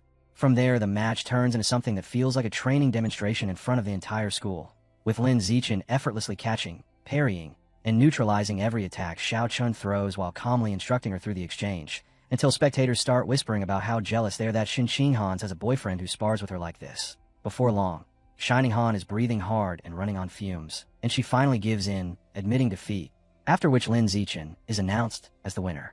The final match comes against Li Moyu, and before they begin, Li Moyu calls out to Lin Zichen, admitting he may not be as strong, but making it clear he won't go down easily, because he intends to fight with everything he's got, and in the next instant Li Moyu transforms into a towering, massively muscled ape-like monster. Even with that overwhelming form looming over him, Lin Zichen charges straight in any way, and snaps out one brutal kick, and the entire audience explodes in shock as they witness yet another one-hit knockout, stunned by the sheer force behind it, as the transformed Li Moyu is blasted out of the ring and left defeated.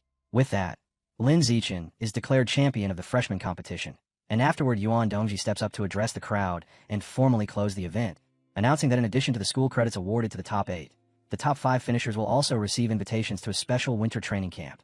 News that catches Lin Zichen, Xiao Chun, Lai Moyu, Shi Wei, and Lu Yongjian completely by surprise. Yuan Dongji then explains that the camp will be held at the military headquarters in Nanjiang Province, the very district tasked with guarding source site number 36, and she tells them it begins in 10 days, adding that she will personally drive them there. Lin Zichen turns the announcement over in his head, lingering on one detail in particular: the winter camp being held at a military headquarters that also happens to guard a source site, while, elsewhere, on a rooftop that overlooks the city, the nine-tailed demon fox stands with the divine envoy and speaks to him directly, saying that since his plant god cult has already taken root on Earth, they should surely know where to find Handsome Man.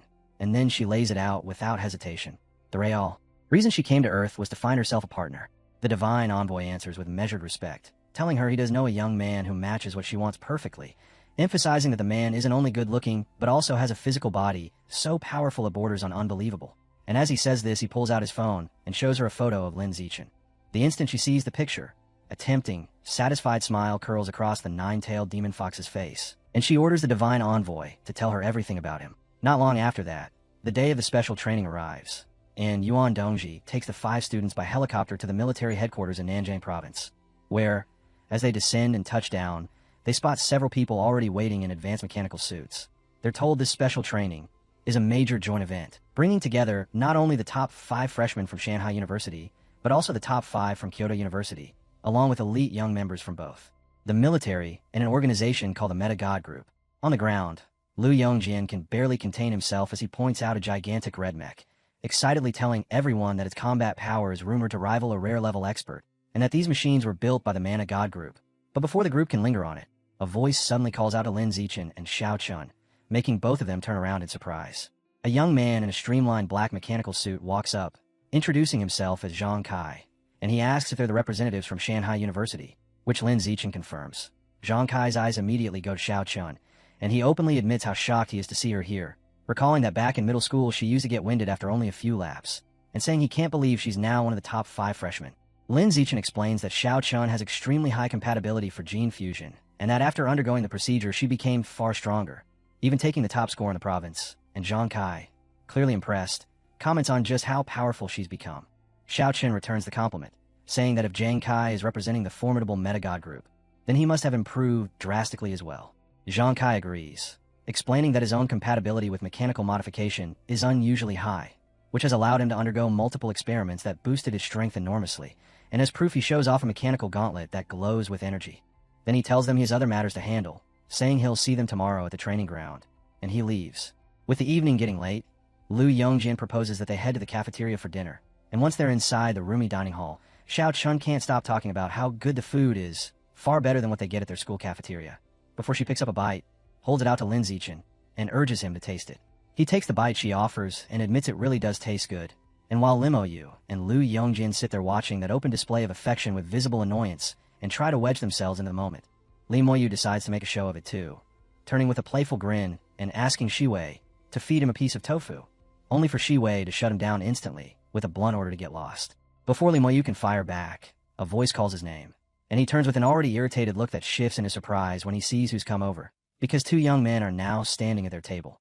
The blonde one smirks and greets Lim Yu like a traitor from Kyoto, while the purple-haired one piles on by sneering that Lim Yu is still the trash he used to beat with ease, and Liu snaps, rising to his feet and shooting back that things aren't the same anymore.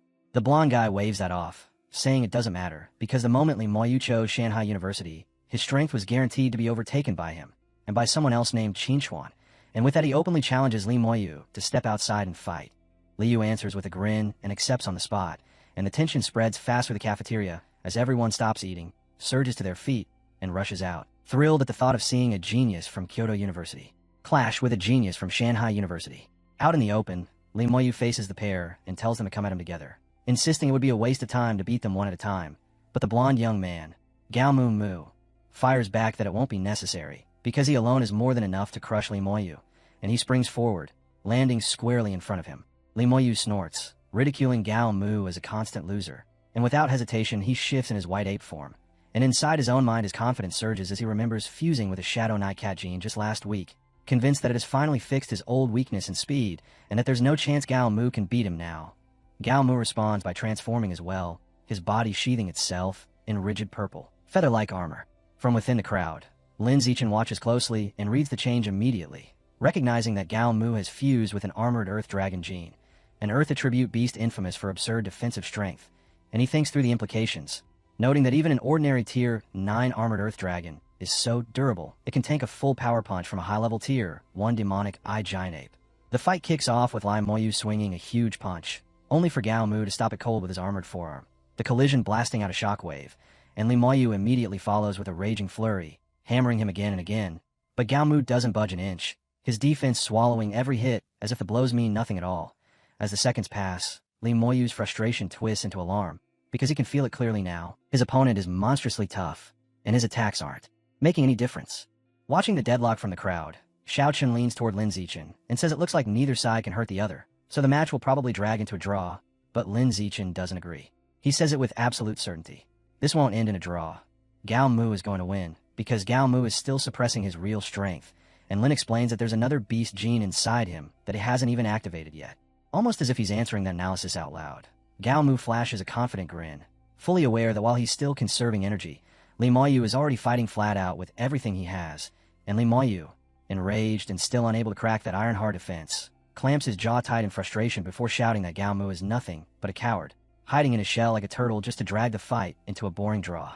At that, Gao Mu's expression twists into a sharp-toothed, sinister smile, and he decides he's finished playing, announcing that it's time to show Li Moyu his true, complete power.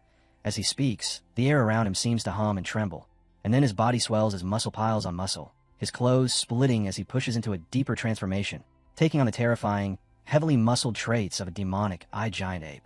The crowd falls into stunned silence as the realization hits all at once. Gao Mu has fused with the exact same beast gene Li Moyu uses, and Li Moyu goes rigid, face draining pale as he shouts that it can't be possible, his thoughts spinning wildly as he tries to understand how someone like Gao Mu, with such ordinary talent, could fuse two different high-level beast genes in such a short time without dying.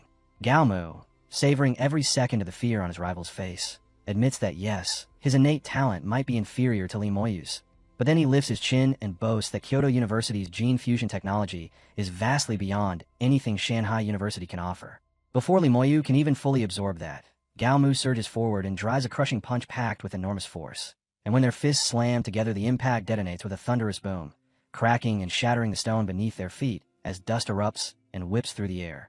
They immediately trade heavy strikes, and amid the pounding exchange Gao Mu jeers at him, yelling that abandoning Kyoto University to come to a place like Shanghai was the biggest mistake Li Moyu ever made. They plunge into a savage, high-speed barrage, fists blurring as their raw strength rattles the entire arena, but the onlookers start to see the decisive difference. Even if they're equal in brute power, Gao Mu also carries the layered defense of the armored Earth Dragon gene, and that means Li Moyu has no path to victory in a straight brawl. And just as the crowd anticipates, it ends decisively, with Li Moyu sprawled across the shattered ground, beaten, bloodied, and completely unconscious, while Gao Mu stands above him and delivers one last vicious humiliation, leaning in to ask the unresponsive Li Moyu whether he knows why his own family only backs his brother, Li Yijin, and then answering for him with a sneer, because Li Moyu is, and always has been, utterly useless. Even then, Gao Mu doesn't let up, continuing to ridicule the fallen body, calling him trash for having been so easily beaten earlier by nothing more than a local freshman named Lin Zichen. Gao Mu stops looking down at his defeated opponent and turns his gaze toward the Shanghai University group, then shouts over, demanding to know which one of them is Lin Zichen. Lin Zichen steps out immediately without the slightest hesitation, calmly stating that it's him, and Gao Mu gives him a slow once-over before throwing down a challenge, saying he's heard Lin Zichen has been dominating Li Moyu lately, so he wants to fight right now. And if Lin Zichen can win, he'll pay a hefty prize, 10 high-grade chi and blood pills. The moment the reward is mentioned, Lin Zichen's mouth curls into a confident, almost predatory smile, and he accepts without another word. As Lin Zichen moves to step out, Lu Yongjian grabs his shoulder, concern written all over his face as he tries to offer one last warning, telling him Gao Mu is extremely dangerous because that gene combination gives him frightening offensive power and rock-hard defense, though it does come with a weakness, very low speed. So Lu Yongjian urges him not to clash head-on, insisting he should use his superior speed to grind Gao Mu down because that monstrous form can't last forever. Lin Zichen only nods, saying nothing as he walks into the fighting area, and Gao Mu immediately starts running his mouth, sneering at him, and asking why anyone would choose to stay a pure-blooded human in this era, calling it a tragic waste of potential. Inside, Gao Mu grins to himself, convinced that if he crushes Lin Zichen here, he'll make Liu see the truly unbridgeable gap between their levels. Lin Zichen looks utterly unimpressed by any of it, and with flat impatience he tells Gao Mu to shut up and get on with it, and then Gao Mu answers with a savage roar and charges, armored body, surging forward, and sharp claws poised to tear his opponent apart. But Lin Zichen ignores Lu Yongjian's advice completely. He doesn't back away, and he doesn't dodge, because instead he detonates forward with blistering speed, moving so fast multiple afterimages trail behind him as he drives straight in to meet the oncoming monster head-on. As the distance vanishes, Lin Zichen draws his fist back and fires a single catastrophic punch, the strike blazing with intense fiery red energy, and it slams into Gao Mu's guard so violently the armored earth dragon plating explodes apart as if it were glass. The force doesn't stop there, punching straight through what was left of the defense, and crashing squarely into Gao Mu's face, and blood sprays as the massive fighter is hurled backward by the impact, smashing down on the ground and skidding until he finally slides to a stop. Then he lies there without moving.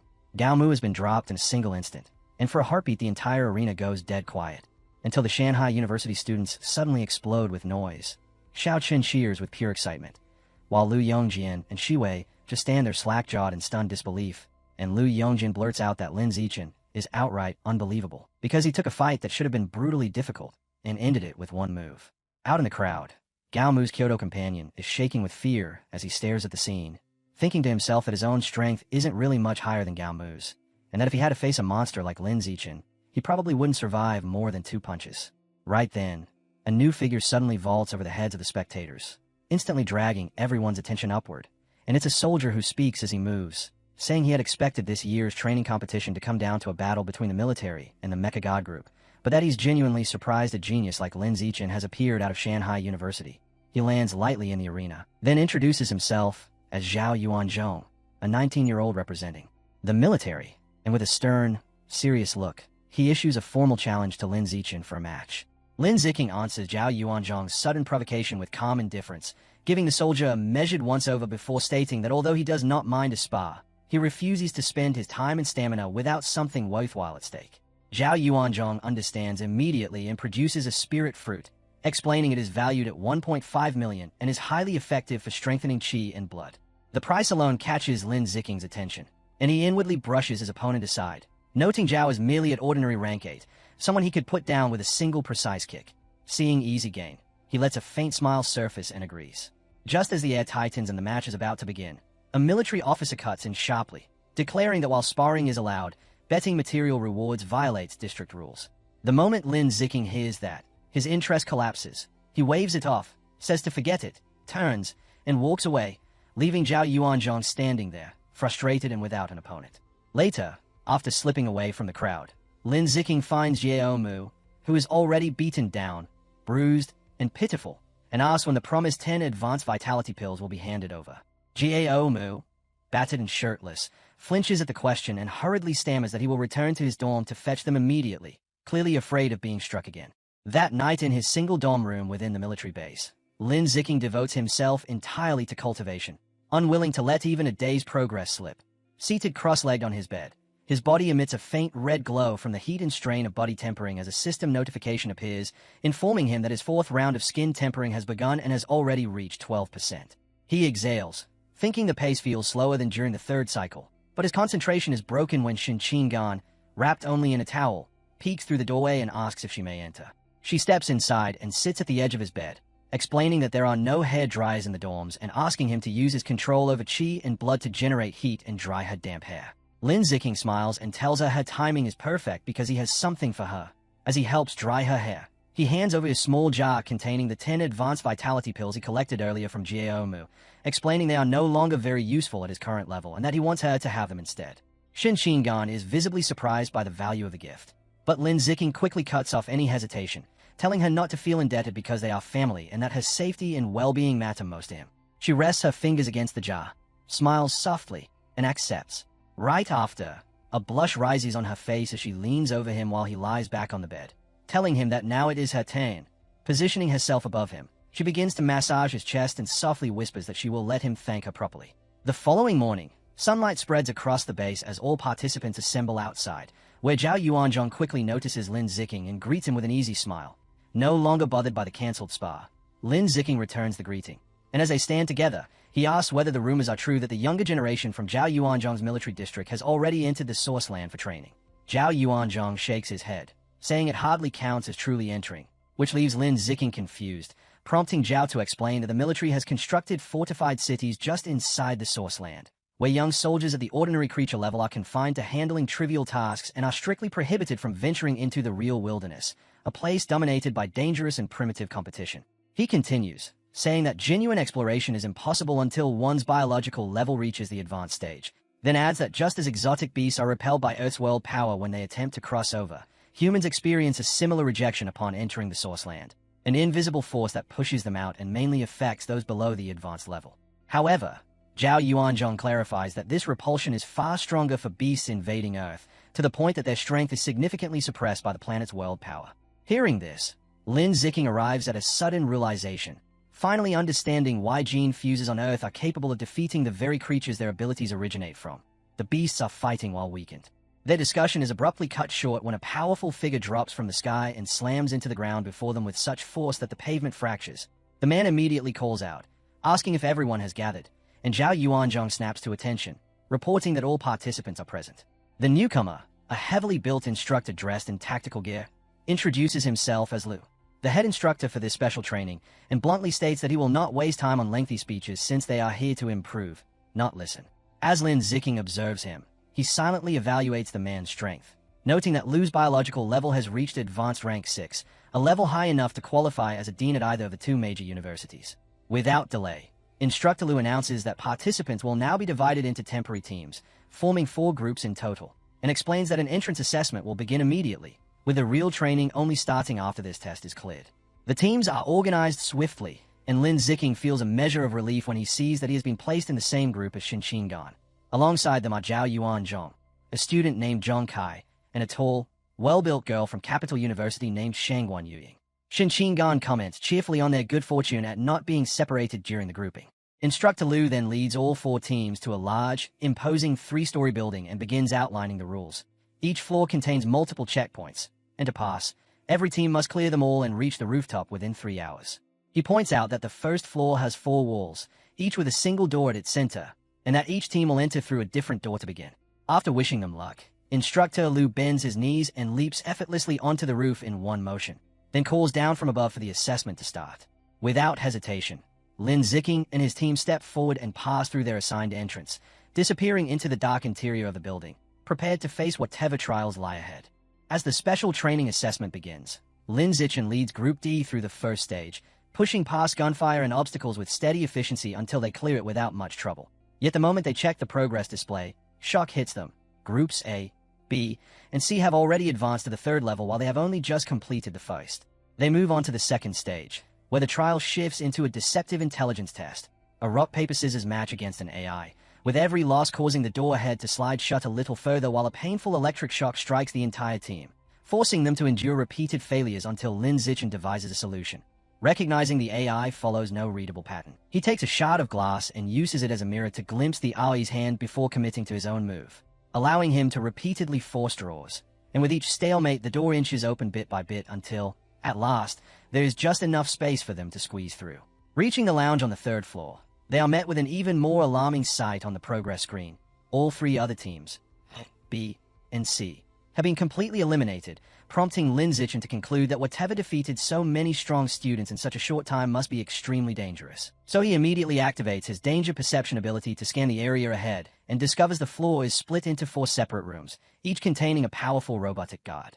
The bloodstains and wreckage scattered everywhere make it unmistakably clear that these machines possess overwhelming offensive and defensive capabilities and are responsible for wiping out the other teams. Even with that realization, Lin Zichen leads his group straight into one of the rooms, where the 5 of them stand together and face the massive robot acting as a stage guardian. And just as they prepare themselves, the machine's single red eye flickers to life before it suddenly opens fire without warning, unleashing a barrage of bullets from the cannons mounted on its arms. "Everyone, be careful," Zhao Yuanzhong shouts, warning them that the rounds are armor-piercing and capable of easily shattering their bones.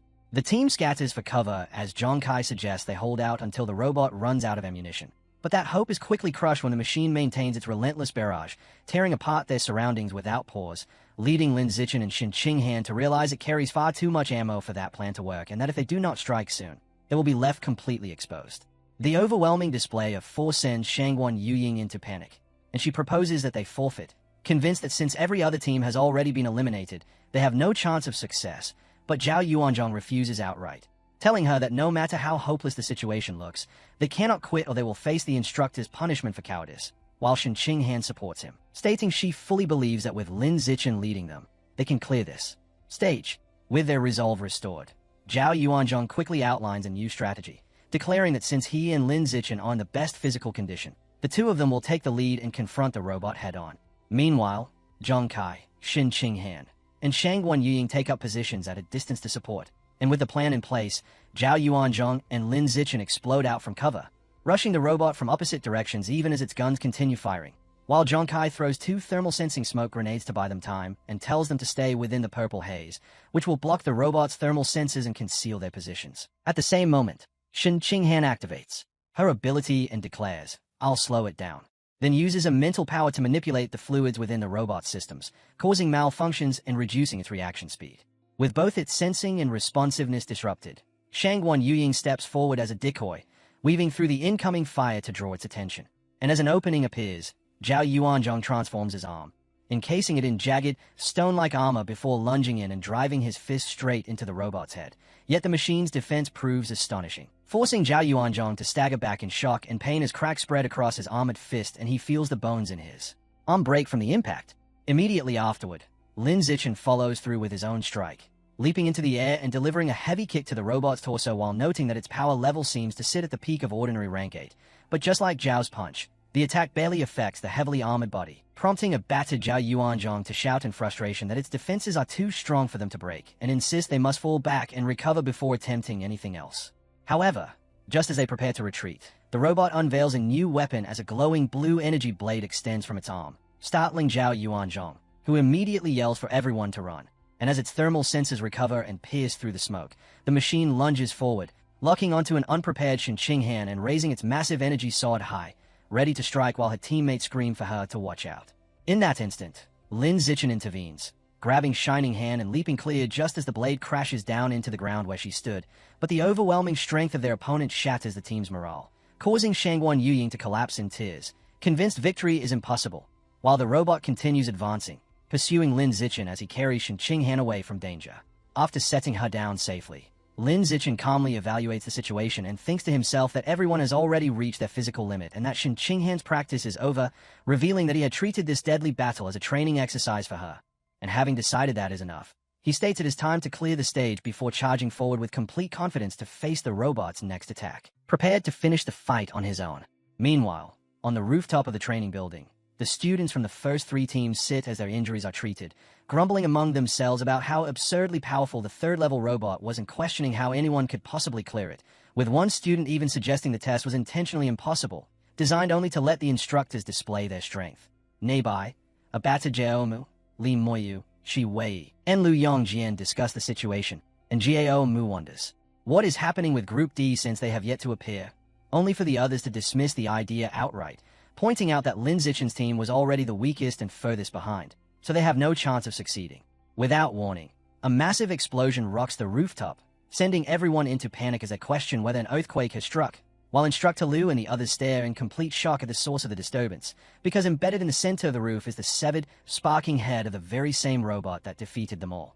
Inside a private observation room, Mo Dongji and a high-ranking female officer watch the test through a monitor, as Mo Dongji criticizes the setup, arguing that placing a robot with peak ordinary rank 8 power against the students makes the trial inherently unwinnable, while the officer, Commander Yao Heling of the Nanjing Province Military District, calmly sips her tea and explains that the students are young and arrogant, and that crushing their confidence early is necessary so they will accept the special training that follows. As the footage continues, Yao Heling points out a handsome young man practicing the blood-tempering art, but Mo Dongji dismisses him as nothing more than a naive kid who is easily misled. Their discussion abruptly halts when they witness Lin Zichen unleash a single explosive punch that completely destroys the robot, leaving both women frozen in stunned silence. And shortly afterward, the headless body of the machine crashes down from the ceiling into the testing room below. Mo Dongji and Commander Yao Heling descend to confront Lin Zichen and his team, and the commander immediately questions him, demanding to know how he managed to release power equivalent to an ordinary rank 9 when his biological level should only be ordinary rank 8, to which Lin Zichen responds with a partial truth, explaining that his natural strength combined with the explosive output of the blood-tempering art allowed him to reach that level. Internally, Mo Dongji doubts that the technique alone could grant such a massive boost, so she decides to probe him with a mental power to uncover the truth. But sensing her intent, Lin Zichen activates his natural camouflage ability to conceal his real strength while also choosing to test her by probing back, only for Mo Dongji's scan to prove overwhelming as she quickly uncovers the reality. Lin Zichen's entire body has already completed its first tempering, and his true biological level is actually a full ordinary rank 9, meaning he is lying. When Commander Yao Heling asks what she has discovered, Mo Dongji makes a swift decision to keep his secret hidden. She informs the commander that his biological level is indeed only ordinary rank 8, yet his physical body is extraordinarily strong, comparable to that of an A-stage ordinary rank 9 gene fuser. And upon hearing this, the commander reacts with visible excitement, throwing her hands up as she declares that the path of pure-blooded human physical enhancement appears invincible, and that if Lin Zichen can truly break through the biological barrier, his future will be limitless. After the test concludes, the students are gathered inside a spacious armory where Commander Yao Heling explains that every weapon present is forged from B-grade alloy, durable enough to cut through iron and withstand bullets, before instructing each of them to select a weapon for a combat exercise scheduled in 10 days.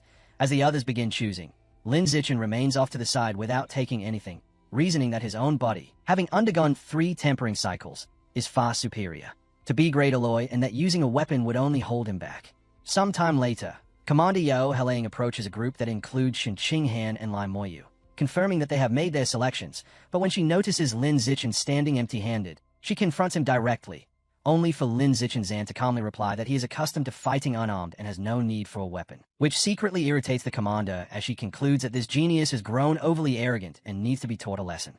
Acting on that thought, she announces that the best way for them to familiarize themselves with their weapons is through sparring.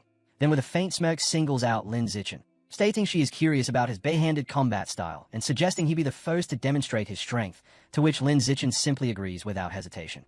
Immediately, Zhao Yuanzhong steps forward, wielding a large futuristic halberd, and volunteers for the match, while Lin Zichen coolly signals for him to begin, prompting Zhao Yuanzhong to rush forward and swing his massive weapon in a powerful downward strike.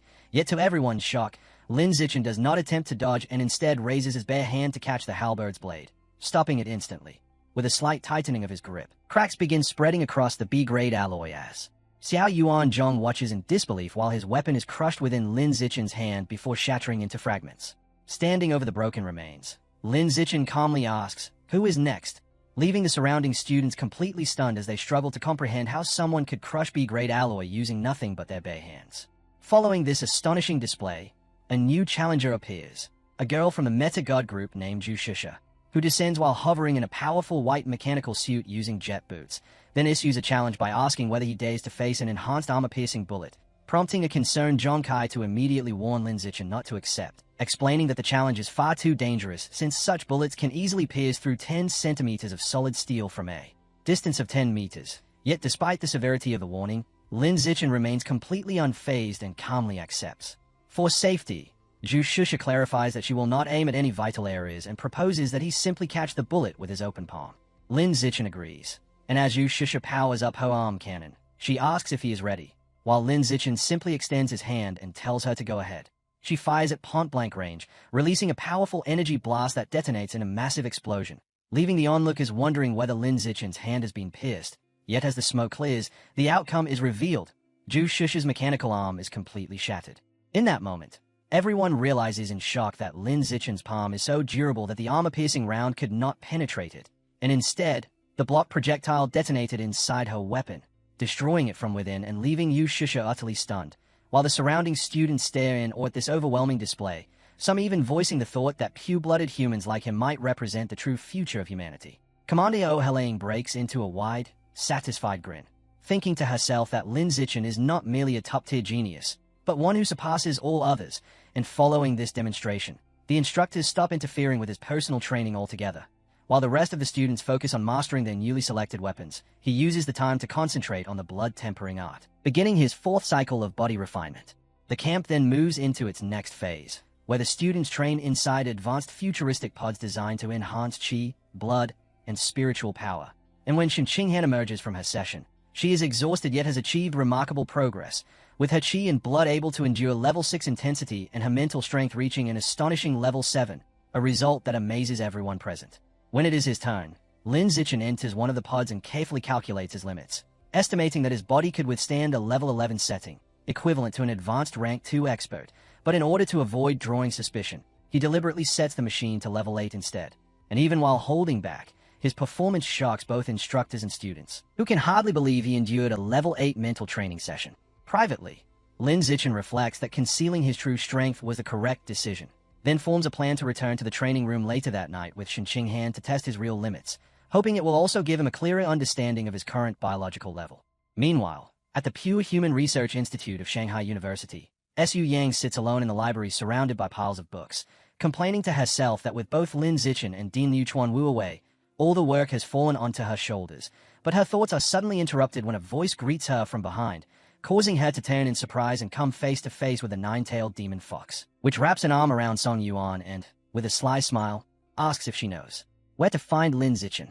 The nine-tailed demon fox abruptly grabs Yuan by the face, pulling her in close as it demands Lin's location. And under the creature's overwhelming power, Yuan's eyes glow a vivid purple as she falls completely under its control, becoming fully hypnotized and mechanically revealing that he is at the military headquarters.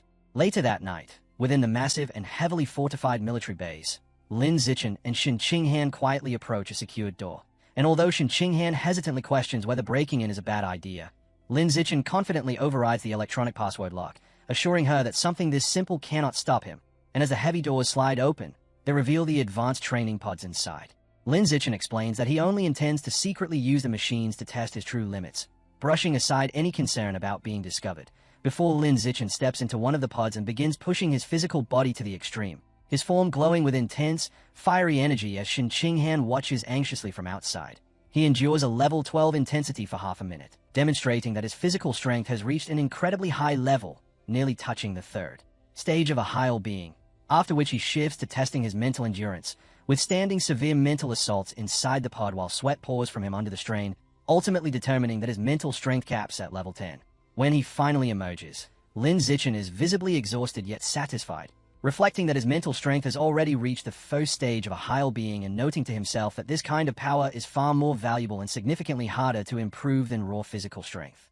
Sometime later, a military vehicle moves along a winding coastal road lined with lush green mountains as the day of real combat training arrives, and Lin Zichen is appointed team captain for a mission to eliminate a local branch of the plant god cult. Inside the vehicle, Lin Zichen and Shen Qinghan review the mission details on a phone, learning that the branch leader is a dangerous opponent who has undergone 2 gene fusions, and as they read further, they discover that the target has fused with the genes of a shadow night cat and a giant shark, making them a peak ordinary Tier 9 fighter who is just one step away from evolving into a high-level creature.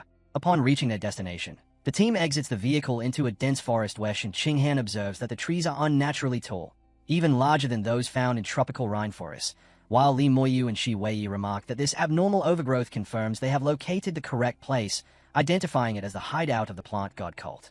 To proceed cautiously, Zhu Shusha deploys a surveillance drone to scout ahead, and Lin Zichen directs the team to follow behind it, while Zhu Shusha monitors the live feed on her tablet and soon identifies a massive bamboo structure covered in vines roughly 300 meters away, confirming it as the enemy's main base. Stepping fully into his role as captain, Lin Zichen begins issuing precise tactical orders, first instructing Zhao Yuanzhong and Jiao Mu to activate their armored beast genes and take the lead as the vanguard to clear a path forward, then assigning Yu Shusha and Zhong Kai to provide long-range fire support, relying on their advanced equipment to eliminate threats from a distance. With the plan decided, Lin Zichen orders the remaining members to advance, and the team surges forward as one, sprinting deeper into the forest while Xiao Yuanzhong reminds everyone not to worry about taking enemies alive, stressing that their own safety comes first, a stance Lin Zichen firmly supports. Without warning, a man in a black suit wearing a mask with glowing red eyes leaps out from the shadows, attempting an ambush while shouting a warning to his allies. Yet Yu Shusha reacts instantly, raising her mechanical arm and firing a precise energy blast that drops the guard before he can interfere. The team presses on and quickly reaches the enormous bamboo structure, and without breaking stride, Lin Zichen launches himself forward, using his overwhelming strength to crash straight through the heavy front doors and reduce them to fragments. The instant he enters, another masked attacker armed with a knife lunges at him. But Lin Zichen effortlessly counters, delivering a powerful high kick to the man's face that sends him flying backward. After disabling the guard, Lin Zichen places his hand on the unconscious man's head as a stream of blue energy flows into his palm, and his system confirms that he has devoured a trace of life essence, increasing his Codex progress, which leaves him slightly surprised as he realizes that absorbing the essence of someone who has already activated a beast Codex can enhance his own corresponding biological attributes. Making note of how useful this ability is, drawing on his strength, Lin Zichen then propels himself upward with explosive force, the launch shattering the floor beneath him in a burst of golden energy as he lands smoothly on an upper level overgrown with thick vines, catching three masked guards stationed there completely off guard.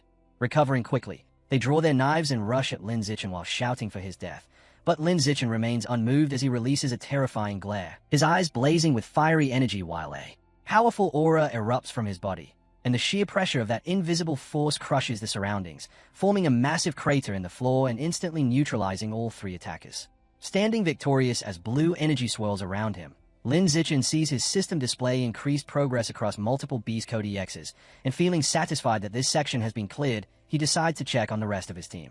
Meanwhile, elsewhere within the base, Lu Moyu, fully transformed into a giant white ape, struggles against a massive, muscular opponent with gray hair and glowing red eyes, and unable to keep him at bay, Lu Moyu calls out desperately for support, prompting Ma 11 Wei to rush in and assist.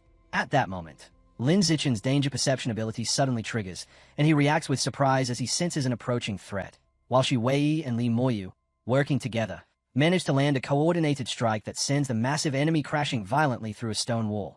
Yet from below, Lu Yongjin shouts for them to press the attack with a finishing blow, warning that the enemy is still alive. Elsewhere, Zhong Kai, Zhu Shusha, and another man clad in Cheyenne armor deliver heavy long-range support, unleashing a massive explosion that engulfs several enemy fighters in a roaring inferno. But in the next instant, Lin Zichen senses something wrong as the entire bamboo structure begins to shake violently around them, forcing him to leap aside just as the enormous vines and roots forming the building start writhing and collapsing. Shin Qinghan shouts in panic for everyone to dodge as the environment shifts uncontrollably, and within moments, the moving vines twist together and rapidly interlock, trapping Lin Zichen, Shin Qinghan, and the rest of the team inside a gigantic wooden cage with no apparent escape, making it clear they have fallen directly into a carefully prepared trap.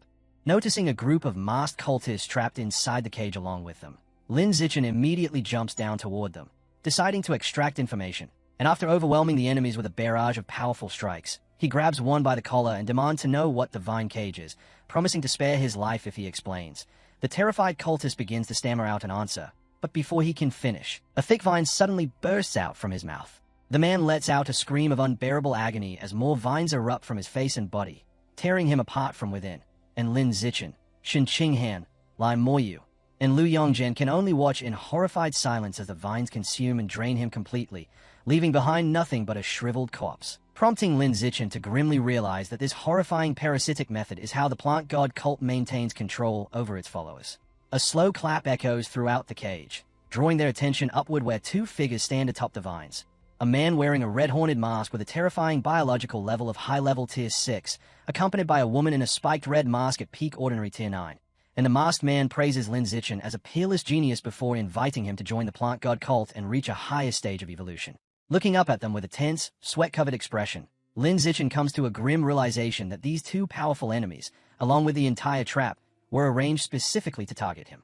Staring up at the two imposing figures standing on the vines, Instructor Lu breaks into a cold sweat as he recognizes the overwhelming strength of the masked man and understands that their situation has become extremely dangerous, So he quickly turns to the group and orders an immediate evacuation, declaring that he will remain behind to hold off the enemies. Taking charge, Lin Zichen shouts for everyone to follow him, and the team bolts in unison, desperately attempting to escape the trap. But the man with the red-horned mask watches their retreat with a mocking smile, and with a simple flick of his finger, he summons massive dark purple thorny vines that surge outward from the surrounding structure, rapidly chasing after the fleeing students and closing in on them from every direction. Before she can react, Shangguan Yuying is suddenly seized by the thick vines, lifted upside down, and cries out for help as they coil tightly around her.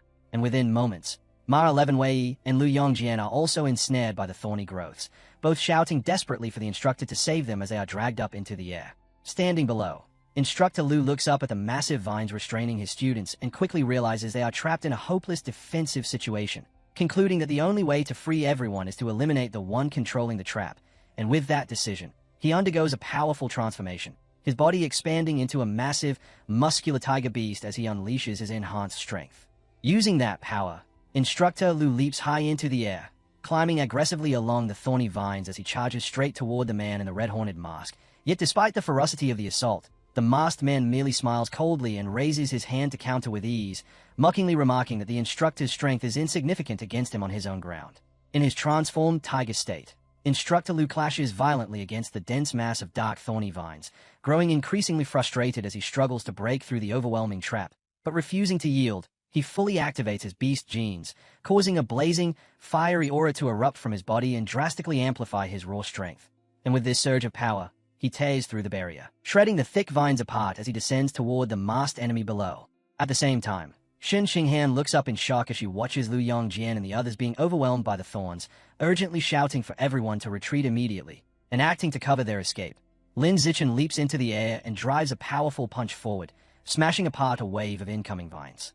Amid the chaos, Ma 11 Wei becomes tightly bound by the sharp thorns and cries out desperately for Lin Zichen to save her, prompting Lai Moyu to immediately declare that he is coming to help as he swings a heavy wooden club with full force against the restraining vines. Yet he soon begins to sweat in frustration when he realizes that even his strength cannot break the incredibly tough thorns.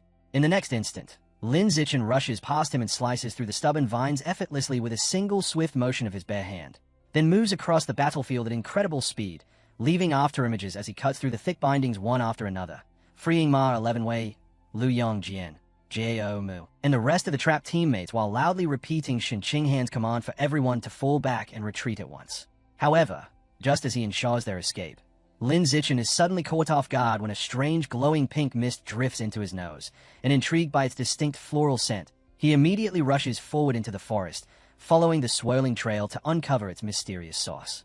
As Lin Zichen charges into the strange pink mist, his system immediately warns him that he is being exposed to a coma-inducing flower poison. Yet his innate poison resistance continuously neutralizes it without any difficulty, and as he follows the scent deeper, he comes across several unconscious students lying on the ground before noticing a shadowy figure standing nearby.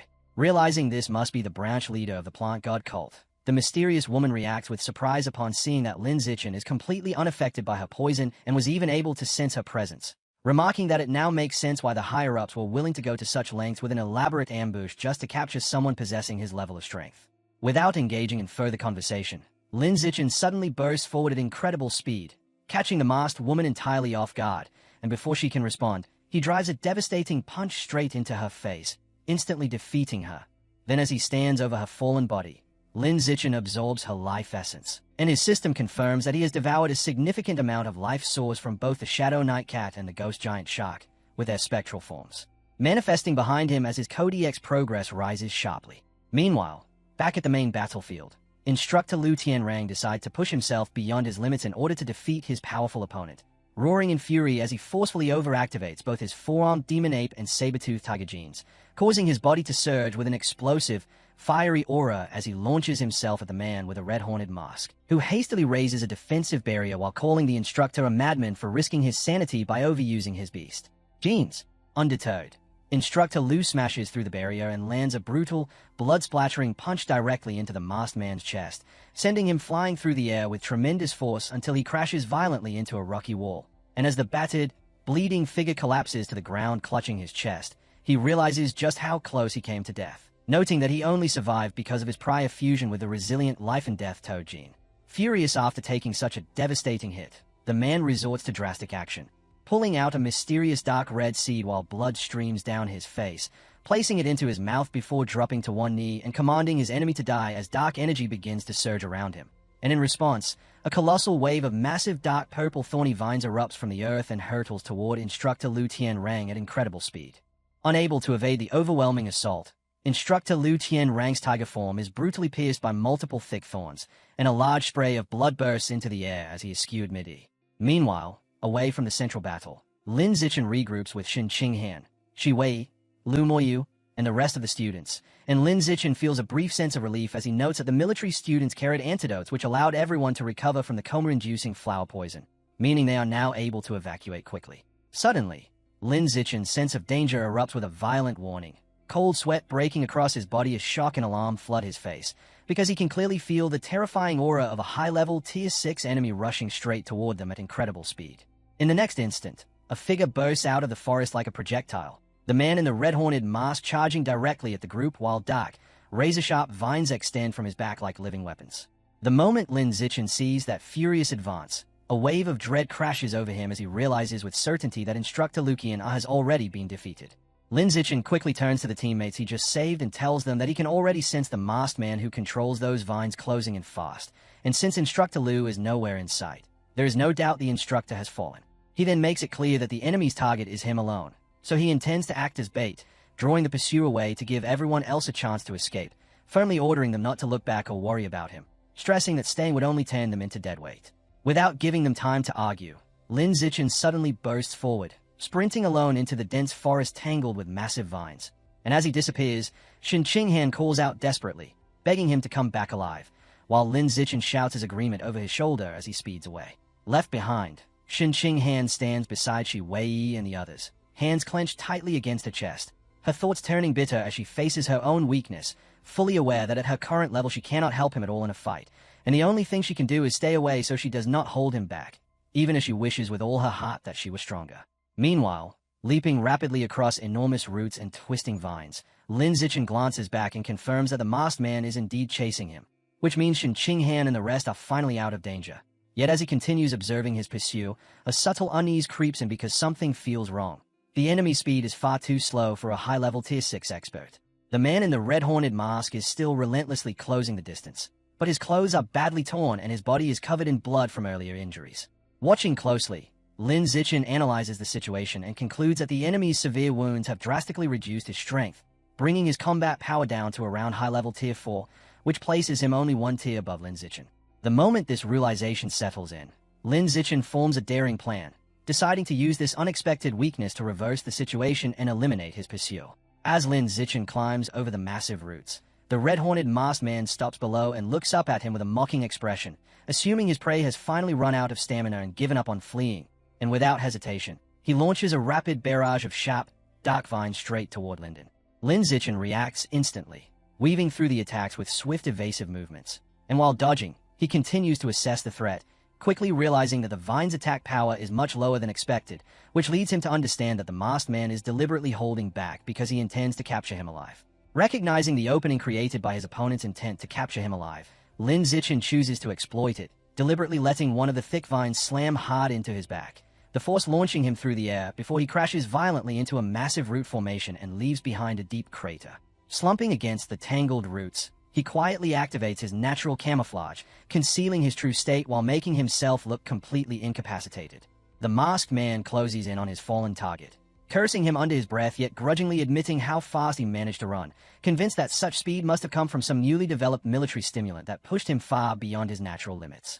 Standing over Lin Zichen, he angrily brings up the woman with the spiked mask whom Lin Zichen defeated earlier, revealing that she had been just one step away from evolving into a high-level creature and had served as his personal subordinate, and he vents his frustration that Linsa killed her after he spent 5 years training her, still insisting that Lin Zichen only managed to win because of external enhancement.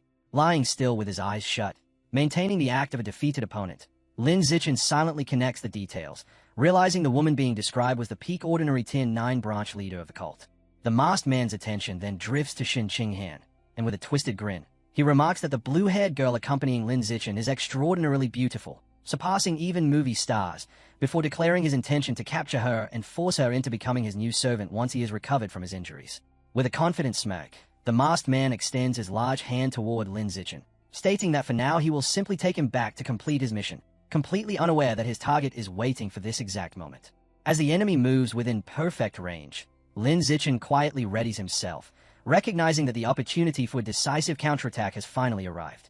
The instant the masked man reaches out, Lin Zichen's eyes snap open, and he explodes into motion, driving a vicious, full-force punch straight into the masked man's groin. The man's eyes bulge behind the mask as blood vessels flare, and he lets out a sharp cry of unbearable pain from the sudden strike. Staggering backward, he realizes he's in shock that his opponent had been pretending all along, while Lin Zichen rises calmly to his feet without any sign of injury. Not giving him a moment to recover, Lin Zichen charges forward again, drawing back his fist for another heavy blow, forcing the panicked masked man to hastily try to guard himself. Yet at the last second, Lin Zichen shifts his attack path and drives a brutal upward kick into the same spot, striking the masked man's groin once more, triggering a scream of pure agony as blood sprays outward. Left reeling and overwhelmed, the masked man is consumed by disbelief, unable to understand how Lin Zichen can still unleash such overwhelming power, and he desperately concludes that the effects of that supposed military stimulant must still be in effect. Seizing every bit of advantage from his opponent's weakened state, Lin Zichen launches into a relentless, high-speed barrage of punches, his fist striking in rapid succession as the masked man struggles to steady himself against the overwhelming assault, clinging to the hope that if he can endure long enough, Lin Zichen will tire out and his strength will eventually decline. Yet as the blows keep coming, that hope quickly turns into fear, because instead of weakening, Lin Zichen's power continues to rise, the force behind his chi and blood growing heavier with each strike. Blood spilling from his mouth, the masked man cries out in shock, demanding to know how someone barely 20 years old, still at the ordinary biological level, can maintain the destructive output of a high-level T4 expert without faltering. Lin Zichen offers no response, ignoring the question entirely as he drives a crushing punch straight into the man's face. Pushed to the edge of death and utterly unable to withstand the assault any longer, the masked man finally breaks and screams for the ninth elder to save him. Recognizing that his opponent has reached his limit, Lin Zichen gathers his strength, drawing a massive surge of swirling energy into his fist in preparation for a final, decisive blow. With explosive force, Lin Zichen releases the attack, sending the masked man flying helplessly into the air before he crashes violently back down onto the ground, the impact shattering the red-horned mask into fragments. Now lying motionless, his face battered and soaked in blood, the defeated man can do nothing as Lindsay stands over him and delivers a final sequence of merciless punches straight into his face, intent on ending his life and sending him to join the subordinate he lost. At that moment, a system prompt appears, asking whether he wishes to devour the enemy's essence. Breathing heavily, his knuckles bruised and smeared with blood, Lin Zichen exhales in relief, satisfied that the brutal fight has finally ended and that his enemy is dead, then activates the system's devour function, extending his hand to absorb the glowing blue life essence drifting from the corpse. The system confirms the acquisition of 2 new codexes, granting him abilities that allow him to manipulate nearby plants with his mind while also greatly enhancing his mental strength. Looking down at the lifeless body, Lin Zichen understands that his opponent's abilities were entirely centered on mental power, essentially making him a mage with a weak physical form, which clearly explains how Lin Zichen managed to exploit that flaw and defeat someone of a much higher biological tier. Just then, the quiet is broken by the slow sound of clapping, and Lin Zichen turns sharply in surprise as an unfamiliar voice commends him for accomplishing the impossible, defeating a high-level Tier 6 expert while only at ordinary Tier 9. Raising his gaze, Lin Zichen spots a figure in a plague doctor mask standing high above on a thick vine, the imposing man remarking that their elaborate plan was worthwhile to uncover a genius like him, leaving Lin Zichen tense as he wonders if this person is the mysterious ninth elder the masked man had called for moments earlier.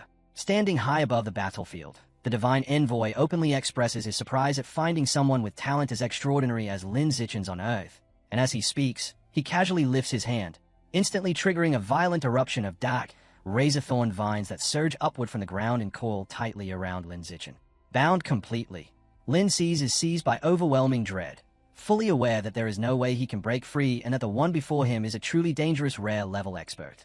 Yet in the very next moment, the situation shifts without warning as a barrage of sharp, brightly glowing projectiles tears through the air past him, slicing the thick vines apart with precision and freeing him instantly, leaving him stunned by the sudden intervention. The source of the attack soon becomes clear. Mo Dongji, floating gracefully in mid-air as she summons a vast, swirling storm of icy projectiles around her, her striking presence catching even the arrogant masked man off guard.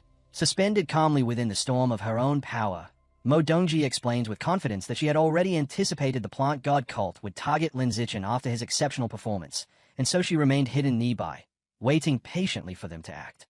The masked man responds with a light chuckle, amused by her foresight, yet entirely unshaken as he arrogantly claims that handling her alone will be no problem. His words immediately provoke Mo Dongji, who snaps back that she is no longer the weak opponent she once was, and without any further warning, she unleashes a massive wave of glowing projectiles straight at him. In response, the plagued Dr. Maskman reacts just as quickly, commanding his own dark abilities as an enormous surge of writhing vines bursts forth and collides head-on with her overwhelming storm of freezing ice. Realizing the terrifying magnitude of the clash unfolding before him, Lin Zichen wastes no time, turning and sprinting away from the collapsing battlefield, thinking urgently that he must escape at once or risk being caught helplessly in the destructive crossfire between two rare-level experts. As Lin Zichen pushes through the dense forest, trying to put as much distance as possible between himself and the chaos behind him, he suddenly senses something unusual nearby, forcing him to stop and cautiously investigate, unease creeping in as he wonders what could be hiding there.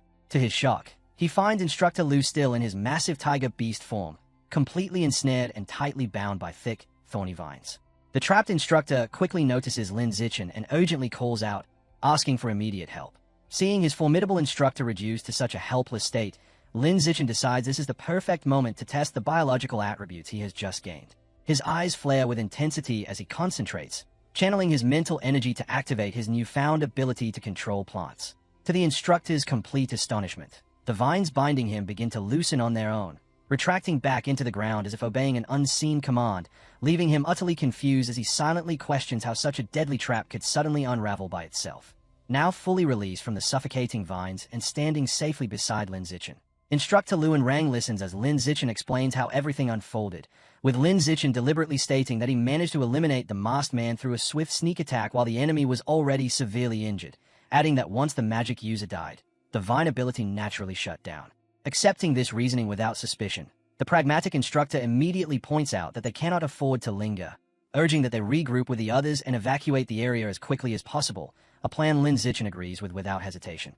After a short but tense stretch of time, they reach a wide clearing where the team's heavy military vehicles sit parked among enormous roots, with the rest of the rescued students gathered nearby. The moment someone in the anxious crowd notices Lin Zichen approaching, they call out his name in relief, and Shin Ching Han, who had been visibly worried, breaks away from the group and runs straight toward him. Overcome with emotion, she tearfully exclaims how grateful she is that he made it back alive, then immediately throws her shaking arms around Lin Zichen in a tight embrace, crying as she admits how terrified she was of losing him and never seeing him again, pleading that they must not be separated anymore, while Lin Zichen gently holds her in return and promises that they will remain together from now on. Not long after the emotional reunion, Ma 11 Wei steps forward to carefully examine Lin Zichen's condition, sincerely asking whether he suffered any injuries during his escape, and she offers him a valuable healing pill.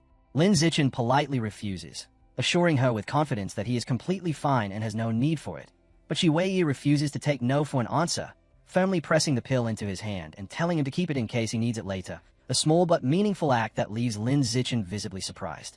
Refocusing on the urgency of their situation, Lindsay turns to address the entire group, announcing that since everyone is now present, they must immediately board the armored vehicles and leave the area, warning them in no uncertain terms that staying any longer is extremely dangerous, as a powerful rare-level expert from the plant god cult is currently locked in battle with Mo Dongji nearby, putting them all at risk of being caught in the aftermath. Following his command, the group quickly climbs into the armored military vehicles, which then speed off through the dense, overgrown forest. Inside the moving trucks, the shaken students openly express their shock at everything that has happened, struggling to process the presence of both a rare-level enemy and Mo Dongji, while also questioning why the Central Military District has not yet sent reinforcement despite the severity of the situation.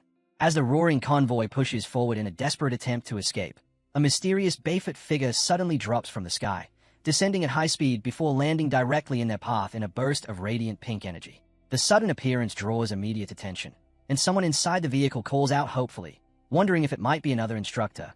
But that brief hope vanishes the instant the driver gets a clear look through the windshield and, eyes wide with fear, shouts a frantic warning. Standing calmly in the middle of the road, completely blocking their way without the slightest effort, is the legendary nine-tailed demon fox. Inside the speeding military truck, Instructor Lu tightens his grip on the wheel and urgently tells the students to stay seated, fully aware that anyone capable of appearing so silently in such a dangerous zone cannot possibly have good intentions. The heavy vehicle continues forward at full speed, engine roaring as it charges straight toward the fox across the uneven terrain. Yet just before impact, she disappears in a sudden flash of pink light, vanishing without a trace and prompting a shocked cry from inside the cabin. The students are left utterly confused, glancing around nervously and questioning where the fox-eared girl could have gone. Lin Zishan, however, immediately breaks into a cold sweat, his expression tightening as he focuses his senses to track her aura, only to realize with alarm that he cannot detect her presence at all. The fact that even Instructor Liu, an advanced rank 6 expert, is unable to sense her makes the situation far worse, leading Lin Zichan to the chilling conclusion that her strength must exceed advanced rank 6, a realization that weighs heavily on him. Without warning, the nine-tailed demon fox suddenly reappears inside the cramped vehicle, floating effortlessly in mid-air above the stunned students as if untouched by gravity, casually asking if they were searching for her.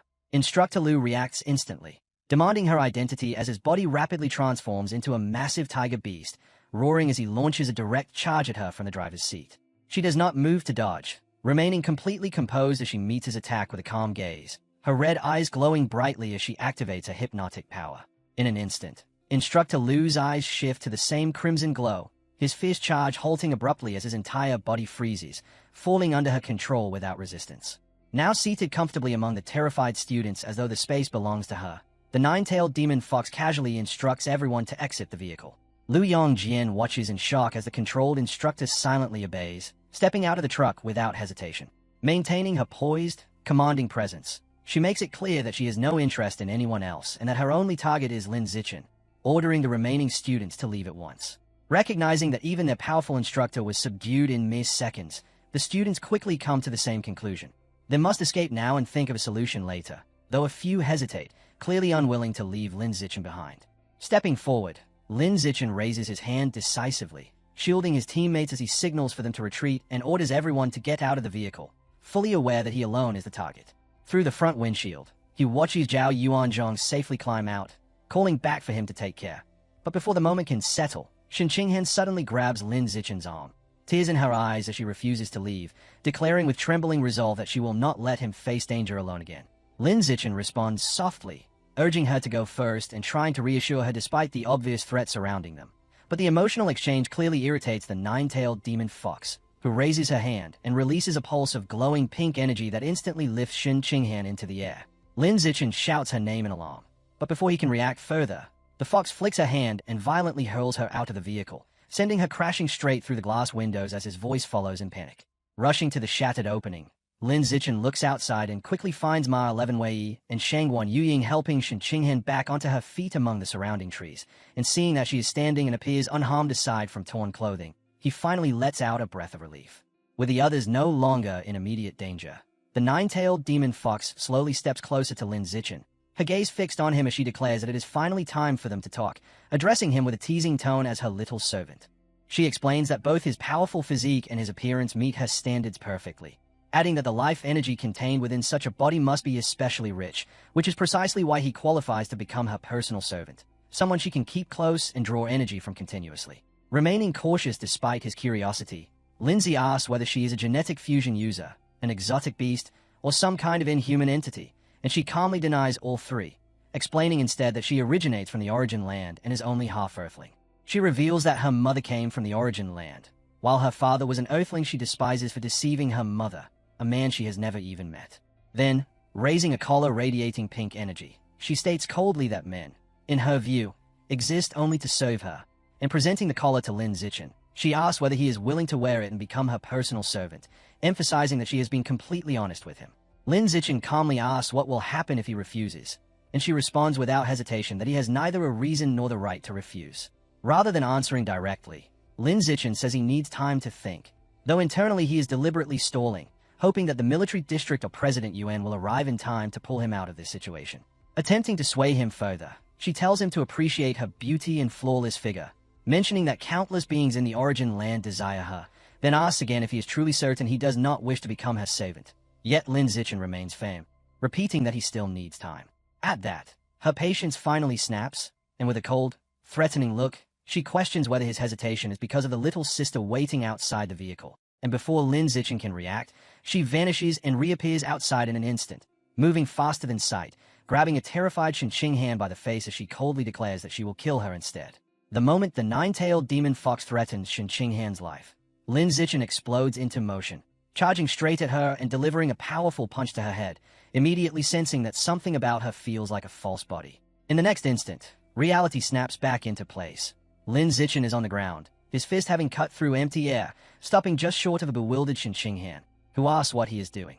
Still shaken, he says he was trying to save her, while the others stare in confusion, and Li Moyu questions why he suddenly jumped out of the vehicle only to swing at nothing as if battling an invisible enemy. A chill runs through Lin Zichen as he realizes how brutal that misplaced strike had been, cold sweat forming as the truth sets in. From her relaxed position sitting on the shattered window frame of the armored truck, the nine-tailed demon fox mocks him, stating that her physical body is only at ordinary rank 9 and would never have withstood such a blow. With that confirmation, Lin Zichen understands that his attack had been directed entirely at an illusion, and he concludes grimly that her ability to manipulate perception so effortlessly, even with a fraction of her spiritual power, makes her an extremely dangerous opponent. Dropping lightly from the truck, she declares that she has finished playing games, then summons a swarm of glowing pink clones that rush forward, openly stating her intent to kill his sweetheart for real this time. Surrounded on all sides by the charging figures, Lin Zichen realizes that brute force is useless if his mental strength falls short, so he closes his eyes and decides to take a risk on an untested ability. Activating his advanced spirit, Lin Zichen's eyes ignite with a vivid blue glow, and in that moment, he clearly perceives that the approaching foxes are nothing more than illusions. With his heightened awareness, the threatening figures turn translucent and dissolve, leaving only Shen Qinghan standing alone and unharmed at the center of it all. Shifting his focus back toward the armored truck, Lin Zichen notices the nine-tailed demon fox sitting there casually and wonders if he has finally identified her true body, prompting him to lunge forward without hesitation and strike, only for his fist to pass straight through her form, confirming with frustration that it is yet another illusion. Realizing her true target is Shen Qinghan, Lin Zichen immediately retreats and positions himself protectively in front of her, while the fox calmly praises Lin Zichen for instantly elevating his spiritual power enough to break through her prized illusion technique, a remark that catches him off guard. In the next instant, the nine-tailed demon fox appears directly before him. Leaning in close as she remarks that he continues to impress her, triggering a surge of unease as Lin Zichen questions whether she has disguised herself as Shen Qinghan or if he remains trapped within another layer of illusion. Suddenly, he feels a hand grasp his arm from behind, and when he turns, he sees Shen Qinghan calling out to him anxiously. Carefully taking her hand, he notes her warmth and physical presence, reassuring himself that this is the real Shen Han, even as she asks what is wrong. Holding the genuine Shen Qinghan securely, Lin Zichen quickly evaluates the situation and concludes that his newly awakened advanced spirit can significantly shorten the duration of her mental interference, and given that her physical body is far weaker than his, there is no need to confront her directly, making escape the most practical option. Without delay, he dashes away at full speed through the eerie, red-lit forest, yet her voice echoes all around them, warning that escape is impossible. At that moment, a massive glowing red eye manifests in the sky above, and the fox's voice rings out from above as she challenges Lin Zichen to see whether he can break through this enormous illusion, leaving him shaken. Elsewhere in the forest, a violent explosion erupts, signaling the continuation of the battle between the two rare-level experts, as Mo Dongji hovers high in the air and unleashes a relentless barrage of razor-sharp ice crystals at incredible speed. On the ground below, the plagued Dr. Masked Divine Envoy calmly lifts his hand, summoning a thick, towering barrier of thorn-covered vines that absorbs the full force of the icy assault. Completely unfazed, he mocks Mo Dongji, pointing out that her strength will drop sharply once her water supply runs out. And with another motion, he causes enormous spiked vines to burst upward toward her, declaring confidently that she has no chance of victory within this heavily overgrown forest, which serves as his domain. Forced into defense, Mo Dongji conjures a swirling wall of water to block the incoming spikes, then counters by releasing high-pressure streams that slice cleanly through the massive vines, cutting them apart with precision. Even as his attacks are torn to pieces, the Divine Envoy continues boasting, proclaiming that the Divine Plant Cult commands immense strength within the Source Land, supported by the endless supply of spiritual plants found throughout the southern region. The masked Divine Envoy responds by summoning yet another massive surge of thick, writhing vines toward Mo Dongji, and while maintaining the assault, he attempts to recruit her, stating that with her extraordinary talent, she would gain access to an endless supply of rare spiritual resources if she joined the Divine Plant Cult. Mo Dongji rejects him without hesitation, struggling to sustain her water barrier under the crushing force as she coldly declares that, unlike an inhuman traitor like him, she would never align herself with a heretical cult that persecutes humanity. Perched atop his vines, the envoy casually challenges her beliefs, arguing that human nature is fundamentally selfish and insisting that the real inhumanity lies within modern society and the suffocating rules imposed on people. Mo Dongji refuses to entertain his words, accusing him of twisting the truth, and strikes back by forming massive, razor-sharp ice crystals that pierce through and shatter the vines pressing in around her barrier. Unmoved by her resistance, the envoy scoffs and warns that she is fighting a battle she cannot win, immediately unleashing an even greater eruption of dense, spiked vines from every direction. He reveals the key advantage behind his power. His demonic plants can absorb the very water she relies on, ensuring that her defenses will eventually collapse. Overwhelmed by both the sheer volume and the draining nature of the attack, Mo Dongji's barrier finally gives way, and the thick vines surge forward, wrapping tightly around her limbs and torso, suspending her helplessly in midair. Certain of his victory, the envoy mocks her as she struggles within the bindings, then prepares to leave her behind and pursue Lin Zichen. But the battle does not end there. Refusing to let him take the young genius, Mo Dongji's eyes blaze with intense energy as she resolves to unleash her full strength, even at the risk of triggering a dangerous mutation. In the next instant, a thunderous rushing sound tears through the night, sending flocks of birds scattering from the treetops, and the divine envoy turns in confusion just in time to witness an enormous glowing blue tsunami crashing over the forest. High above, an immense mass of water gathers and coils into the shape of a colossal dragon, and Mo Dongji, now completely free from the vines, stands amidst the surging waves as she calls out to him, directly answering his earlier claim about the forest being his domain.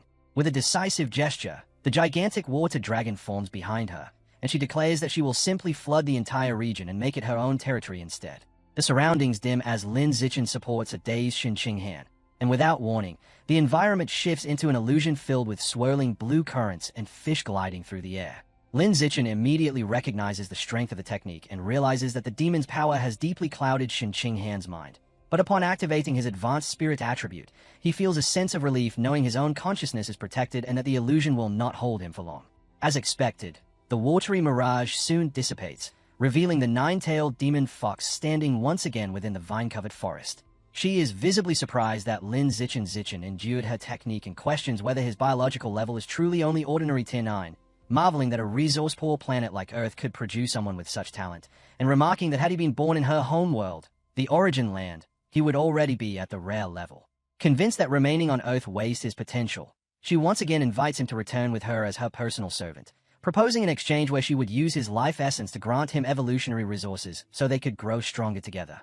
While holding Shin Qinghan, Lin Zichen notices the darkness around them beginning to fade and quickly concludes that maintaining such a large-scale illusion has drained the fox's mental energy, leaving her strained. Recognizing the opportunity, Lin Zichen's expression turns resolute as he activates his plant control ability, Lord of the Forest, causing thorn-covered vines to creep and coil across the ground. The fox warns Lin Zichen that her patience is wearing thin, but he counters by pointing out that she is still relying on illusions rather than revealing her true body. In response, she smiles slyly and teases her little servant, asking if he has considered that she might already be in her real form. Determined to test that claim, Lin Zichen states that there's only one way to know, and at his command, several thick, barbed vines burst upward from the ground around her, quickly wrapping around her limbs and suspending her in place. She cries out in shock, clearly startled that Lin Zichen can manipulate vines, and convinced he has captured her true body. Lin Zichen immediately seizes the moment and rushes forward, driving a full-force punch into her head with explosive impact. Yet when the dust settles, Lin Zichen is left stunned, because the fox has disappeared without leaving even a trace of blood, and in her place remains only a large, fluffy white tail. Realizing what happened, he concludes that she must have severed her tail to escape. Picking it up, he receives a system prompt asking whether he wishes to devour it, prompting him to wonder if it is even possible to absorb the essence of a detached body part. At the same time, far away in the origin land, within a grand chamber, the true nine-tailed demon fox lounges on a bed surrounded by soft pink energy, clearly amused by the outcome. With a wicked smile, she acknowledges that Lindsay managed to break through her high-level Tier 3 illusion and destroy her clone. And impressed by his ability, she declares him to be the perfect cultivation vessel, vowing to claim him for herself. Her thoughts are interrupted as two fox-eared maids enter and report that the Night King's youngest son, a rare-level prodigy, has volunteered to serve her, suggesting that under her guidance he could evolve into a legendary being. To their surprise, she shows no interest, and as the maids kneel, she arrogantly states that she would not accept even the Night King himself at this point. Reclining comfortably, she orders them to reject all future offers, confidently declaring that she has already found the ideal candidate on Earth. Back in the forest, Lin Zichen chooses to devour the tail, absorbing a trace of the fox's life essence and unlocking 10% of a codex, yet the power he senses feels unexpectedly ordinary, leading him to suspect that what he faced was only a clone. With the fox gone, the illusion collapses completely, and Lin Zichen drops back onto the grass alongside Shen Qinghan as Lai Moyu and the others gradually regain their senses, breaking free from the mental control and looking around in confusion while asking where the fox girl disappeared to. Approaching his disoriented teammates and instructor Lu Tianrang, Lin Zichen calmly states that he managed to drive the enemy away, prompting a stunned reaction from the instructor, who immediately asks how he accomplished it. Lin Zichen offers a carefully crafted half-truth, explaining that the fox's physical body was weak and that maintaining such large-scale illusions drained her mental strength, leaving her vulnerable enough for him to repel her. Finding the reasoning sound, Instructor Lu accepts the explanation and thanks him for protecting the team, while Lin Zichen quietly exhales in relief, satisfied that his story has concealed the extent of his real abilities. That brief calm is abruptly shattered by a deafening roar echoing across the forest, sending massive flocks of birds scattering in panic as the team looks around anxiously, unsure of what is happening. Sensing imminent danger, Lin Zichen activates his Eye of the Sky perception, peering beyond the towering trees toward the source of the disturbance, and his expression immediately changes as he spots an enormous wall of water rising on the horizon. Without hesitation, he shouts a warning that a massive tsunami is heading straight toward them. Acting instantly, Lin Zichen orders everyone to move to higher ground, pointing toward a towering tree over 100 meters tall, then scoops Shen Qinghan into his arms as the group quickly ascends into the massive branches to escape the incoming flood. From their high perch, they watch in horror as the sky itself seems to fill with water, and seeing the sheer height of the waves, some begin to question whether even the giant tree will be enough to keep them safe. As the raging waters close in, Instructor Lu shouts for everyone to brace themselves and hold on tightly. The tsunami crashes into the forest with overwhelming force, surging violently around the colossal trunks and transforming the entire area into a churning ocean. Once the first wave passes, Luo Yongjian and Li Moyu let out relieved breaths, with Luo Yongjian expressing amazement that the tree managed to withstand the impact, while an exhausted Li Moyu admits the experience nearly terrified him to death. At that moment, a system notification appears before Lin Zichen, informing him that he has survived an extreme disaster, and to his surprise, he unlocks a new attribute called Survival of the Fittest, noting that its strict activation conditions have not been met in over a year. As the group regains composure, Shi Wei questions how a tsunami could possibly occur so far inland, and Lin Zichen explains that it must be the work of Principal Mo Dongji, elaborating that she is currently engaged in a fierce battle against the divine envoy of the plant god cult to protect them, though he cannot help but worry about how the fight is unfolding. Li Moyu, however, smiles reassuringly and tells everyone not to be concerned, pointing out that the principal is a powerful rare-level expert who possesses the Flood Dragon gene, making her nearly unbeatable in an environment filled with water. Without warning, Lin Zichen's danger perception erupts in a violent alert, sending him into a panic as he feels a horrifying presence rushing straight toward them, and he immediately shouts to his teammates that the enemy is coming.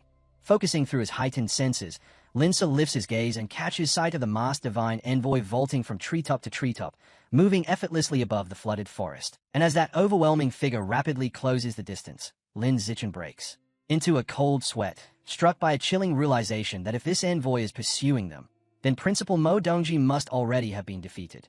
10 minutes earlier, the clash between Principal Mo Dongyi and the masked divine envoy reaches its peak as Mo Dongyi stands atop a surging wave and commands her enormous, radiant blue water dragon to launch a fierce assault, the massive creature crashing into the envoy with a devastating claw strike that sends him hurtling backward. Badly injured, the masked man reacts in shock, realizing that Moon Ji has recklessly burned her own life essence blood to unleash such overwhelming power, and as the towering water dragon moves in to finish him, the cornered envoy understands he has no choice but to take extreme action as well. In an instant, a violent eruption of thick, dark red vines bursts upward from beneath the churning waters, catching Mo Dongji completely off guard. And though Mo Dongyi immediately attempts to evade the dense barrage of thorn-covered tendrils, the counterattack closes in too quickly.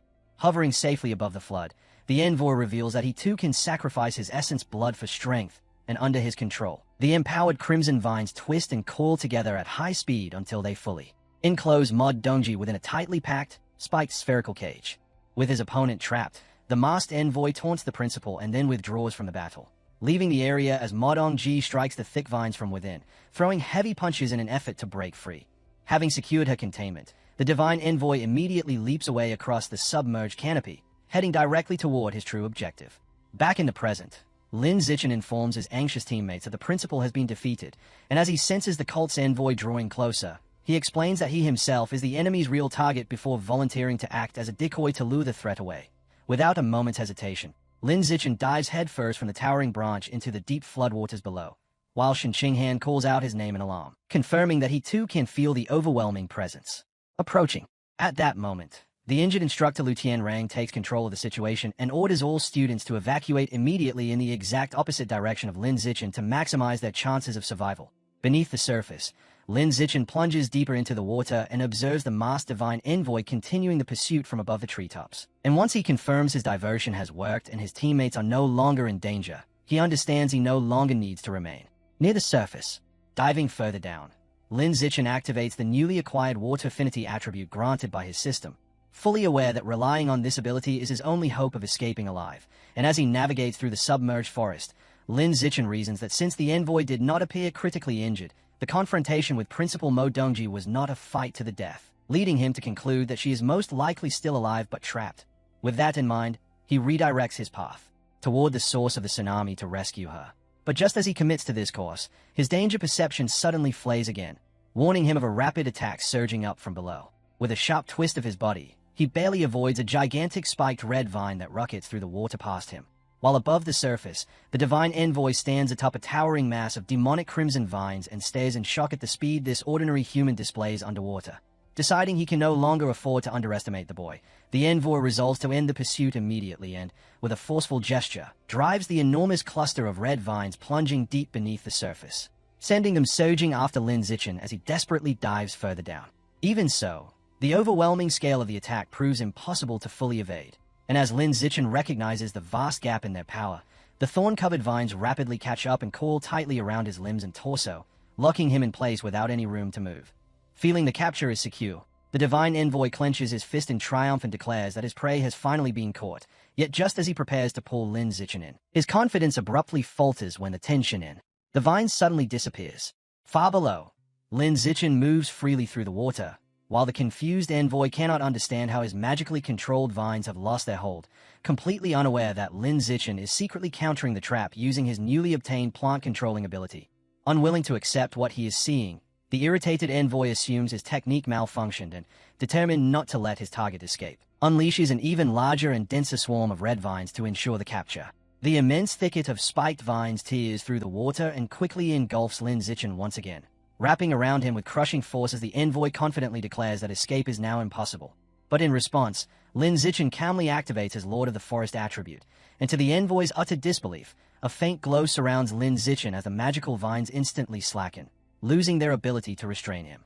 Realizing that Lin Zichen possesses some hidden means of bypassing the cult's plant-based techniques, the envoy's greed is ignited, and he decides that he must capture the boy with his own hands, knowing such a prize would be a tremendous accomplishment. So he dives straight into the floodwaters to continue the hunt personally. Meanwhile, as he swims past a submerged tree root, Lin Zichen calculates that he has delayed his opponent long enough and hopes that Shen Qinghan and the others have already made it to safety, deciding that now is the moment to completely shake off his pursuit.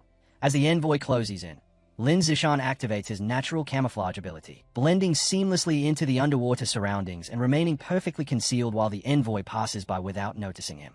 Confused, the envoy stops and abandons his forward chase after losing track of his target, shocked that he cannot sense Lin Zichen at all, even with his advanced spiritual perception, and after a brief pause to think, the masked man forms a new conclusion, reasoning that since Lin Zichen acted as a decoy to buy time, he must have circled back to regroup with his companions once he escaped.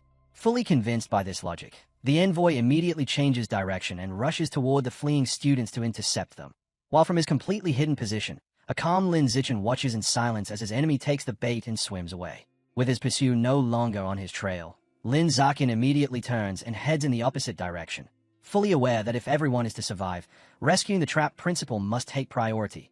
Elsewhere, the masked divine envoy abruptly stops his sweep through the flooded forest, sensing that his earlier assumption was wrong and realizing he has been deceived. Deep beneath the surface, Lin Zichen finally locates the spherical cage formed by dark red vines, recognizing it as the prison confining Principal Mo Dongji, and he moves closer with the intent to secretly activate his Lord of the Forest ability to loosen her restraints. But before Lin Zichen can act, Principal Mo Dongji explosively breaks the dense cage apart from within. Standing amid the torn remnants of the vines, she remarks on how resilient the prison was and immediately decides to find Lin Zichen and Shen Qinghan as quickly as possible. When Lin Zichen suddenly surfaces nearby to meet her, surprised, Mo Dongji asks how he ended up there, and he explains that while being pursued by the cult's envoy, he happened to come across her location during his escape. Their brief reunion is interrupted as sharp red vines spear violently down through the water from above. and realizing the masked envoy has already caught up, Lin Zichen shouts a warning before both of them dive back into the depths to avoid the deadly assault. Moving swiftly through the submerged branches, Mo Dongji takes the lead and pulls Lin Zichen along at astonishing speed, leaving him amazed by her rare agility and noting that within this aquatic terrain, even the envoy cannot rival her movement. After breaking free from the envoy's attack range, the pair surge out of the water and leap high above the canopy. But the moment they emerge, their expressions shift to shock as they spot something enormous waiting for them, only to then feel relief upon recognizing the heavily armed reinforcements from the Central Military District, complete with transport helicopters, airborne soldiers, and a massive red mechanical suit. From inside the giant red mech, a leading official addresses the principal and apologizes for the delayed arrival, explaining that their base had been thrown into temporary chaos by an undercover cultist spy, yet just as a sense of safety begins to settle in, a piercing alarm suddenly blazed through the air, causing both Ma Dongji and Lin Zichen Shichin to react in shock as Ma Dongji immediately suspects that the arrogant envoy actually intends to attack despite the overwhelming military presence. Thinking quickly, Ma Dongji concludes that the cult's undercover agents are not elsewhere, but instead hidden among the supposed rescue forces themselves. Standing together with Lin Zichen and Shin Qinghan, Mo Dongji is struck by a sudden realization that a spy is concealed within the reinforcements, and without hesitation, she grabs both students and leaps from the massive tree, diving straight toward the turbulent waters below in a desperate attempt to evade the dark armored figures stationed above. However, those armored figures immediately plunge into the water in relentless pursuit, and as they close in, Mo Dongji is shocked to discover that every one of these supposed rescuers is actually an infiltrator. Observing the dangerous chase from the surface, Instructor Liu begins to suspect that the entire reinforcement unit may in fact belong to the sinister plant god cult. Recognizing the severity of the situation, he urgently warns Ma 11 Wei and Lu Moyu that they must evacuate at once to avoid being caught in the coming crossfire. But just as the tension reaches its peak, a massive column of water suddenly erupts violently from the floodwaters nearby. Mo Dongji bursts up from the water's surface, carrying Lin Zichen and Shin Qinghan safely enclosed within durable spheres of water, yet the relentless dark armored figures rise alongside them. And now suspended in mid-air while completely surrounded by these armored cultists, Mo Dongji grimly understands that escape is no longer possible as the ominous plague Dr. Masked Man steps forward to confront her. In a calm tone, he remarks that reaching such a rare evolutionary level is no easy feat and suggests they avoid destroying each other, offering to spare both her and the students if she simply hands over Lin Zichen. But Mo Dongji responds with fury, outright rejecting his arrogant demand as she fully transforms into her formidable half-dragon form, preparing for battle, while the plague Dr. Masked Man coldly mocks her, claiming she is insane for burning her life essence blood and ruining her own future just to protect two outsiders. Ignoring his words, Mo Dongji summons several enormous water dragons from the surrounding floodwaters, and with a thunderous roar, the massive constructs surge forward and violently crash into the hovering dark armored cultists, creating chaos in the air. Seizing that moment, Mo Dongji generates a powerful current that forcefully sends Lin Zichen and Shin Qinghan away from the battlefield, urgently ordering them to flee. As they are rapidly carried off by the rushing water, Lin Zichen grabs hold of Shin Qinghan and tells her they must escape immediately so they do not become a deadly burden to their courageous teacher. While behind them, seeing his targets slipping away, the plagued Dr. Masked Man angrily summons his massive red vines and lunges forward in pursuit, determined to stop them. Just before he can close the distance, one of Mo Dongji's giant water dragons intercepts him with precision, clamping down on him within its immense watery jaws. Although the masked man barely manages to break free from the crushing bite, the sheer force of the attack leaves him clearly wounded and bleeding. Yet even so, Mo Dongji, still hovering above the raging waters, relentlessly commands her colossal water dragon to continue its fierce assault as it charges after the fleeing plague.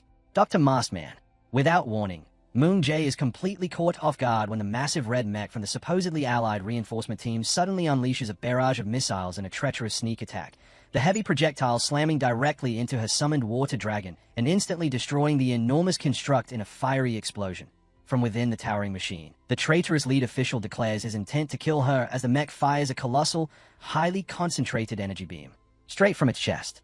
The devastating beam tears effortlessly through another of Mo Dongji's giant water dragons, obliterating it in a blinding burst. Yet as Moon Jae steadies herself defensively within the surging currents controlled by her remaining dragons, the stunned lead official realizes that despite the overwhelming force of his attacks, his resilient opponent has suffered only minor injuries. Still trapped within the crushing grip of Mo Dongji's massive water dragon, the divine envoy turns his threat toward the lead official, ordering him to trigger the mecha's backup energy self-destruction to eliminate her or face the execution of his entire family.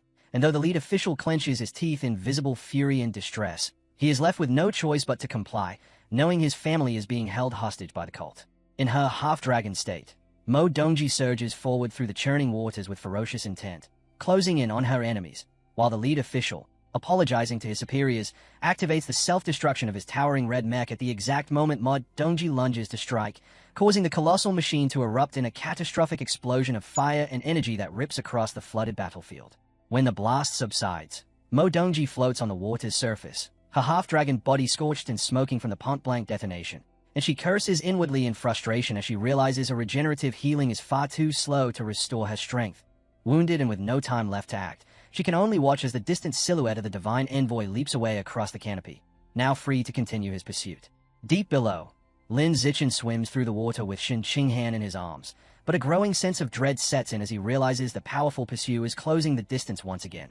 And he quickly notes that while his camouflage conceals him, it leaves Shen Qinghan completely exposed. Deciding they cannot remain together under such risk, Lin Zichen tells Shen Qinghan they must separate, explaining that he will deactivate his camouflage and act as bait, deliberately drawing the cult. Elders attack so she can escape, a dangerous plan she silently accepts. Hovering above the surface, the divine envoy immediately sees through Lin Zichen's ploy, recognizing that the boy is once again trying to act as a decoy to let his companion flee, and refusing to fall for it. He ignores Lin Zichen entirely, and instead drives his thick, dark red vines down into the floodwaters to target the escaping girl. Underwater, the thorn-covered vines rapidly catch up to Shen Qinghan and suddenly coil around her limbs, leaving her shocked by the abrupt ambush as they violently drag her out of the water and suspend her high in the air. Yet despite the danger she faces, Shen Qinghan disregards her own safety and desperately shouts for Lin Zichen to run away. With Shen Qinghan restrained and a sharp vine drawn tightly across her mouth, the masked envoy takes her hostage and issues a cold ultimatum, ordering the hidden Lin Zichen to reveal himself at once or watch her be executed, prompting Lin Zichen to burst upward from the water and leap into the night sky, where he firmly demands that the envoy release Shining Hand. Facing the enemy mid-air, Lin Zichen ceases all resistance and chooses to surrender, offering to go with the cultist willingly in exchange for his teammate's safety. And satisfied with this outcome, the envoy binds Lin Zichen tightly using his thorny red vines, smugly assuring him that he will one day be grateful for this capture once he witnesses the immense power of the gods of the Divine Plant Cult's headquarters. Keeping his word, the envoy releases Shen Qinghan and allows her to fall back into the flooded forest below, and as she drops, she frantically screams Lin Zichen's name, forced to watch helplessly as the masked man carries him away. Rising into the night sky, the envoy departs with the bound Lin Zichen in tow, leaving the devastated girl behind. Left alone, Shen Qinghan floats in the water, heartbroken as she cries out for Lin Zichen. But then, from deep beneath the surface, a dark and ominous presence begins to form, accompanied by a low, chilling murmur about divine punishment for those who offend the gods, while far above, the masked divine envoy continues flying away with his captive.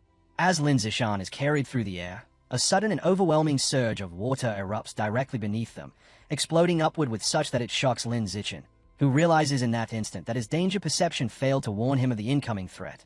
The violent torrent rapidly twists into a massive whirlpool that engulfs both the envoy and his captive, dragging them deep below the surface. Pulled underwater, Lin Zichen remains bound within the crushing hold of the thorny red vines. Yet as he sinks further, he suddenly feels an unseen force lifting him upward, effortlessly breaking apart the restraints and freeing him. And driven by this mysterious power, Lin Zichen bursts back through the surface of the turbulent water. To his astonishment, Shen Qinghan comes rushing toward him, sprinting across the chaotic waves, and overcome with relief, she throws herself into his arms, embracing him tearfully as she rejoices that he is still alive. While holding her close, Lin quickly realizes that the unknown aquatic force that saved him was not Mo Dongji's intervention, but is somehow directly connected to Shen Qinghan's own power.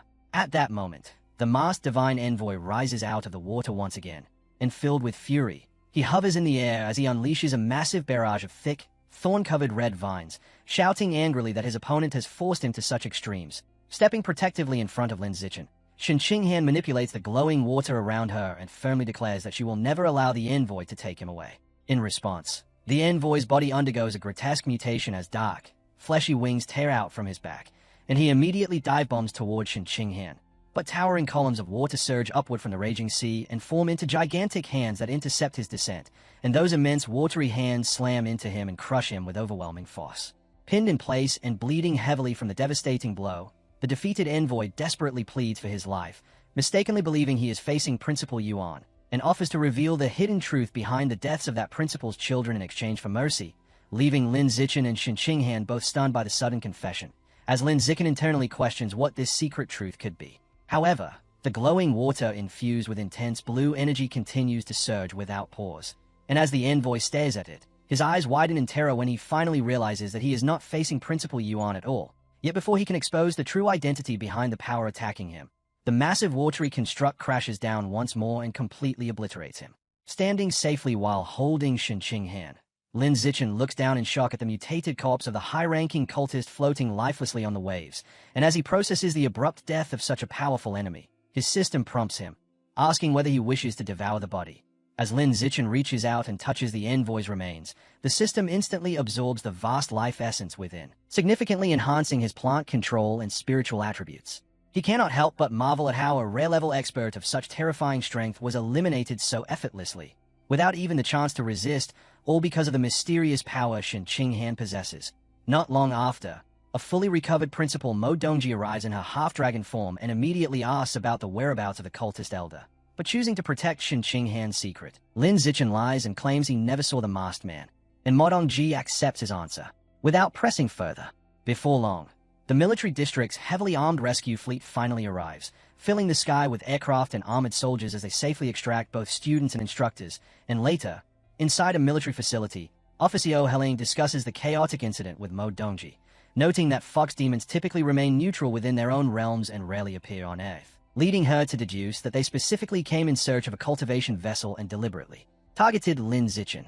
Leaning back in her chair, Yao Heling admits her confusion, pointing out that although Lin Zichen is undeniably talented, the origin land contains many individuals with even greater potential, making it strange that such a highly sought-after fox demon would single him out.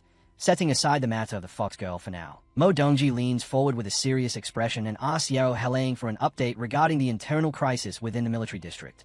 Remaining calm as she takes a sip of tea, Yao Heling reveals that the undercover cultist uprising has been completely suppressed, then adds with clear satisfaction that they successfully exposed and eliminated 4 to 7 deeply embedded cultists, effectively purging the entire base in what she considers a decisive tactical victory. But as her tone sharpens, Mo Dongji fixes her with a fierce glare and angrily demands to know whether the military deliberately used the students' outdoor training exam as bait in a calculated operation to draw out the hidden spies.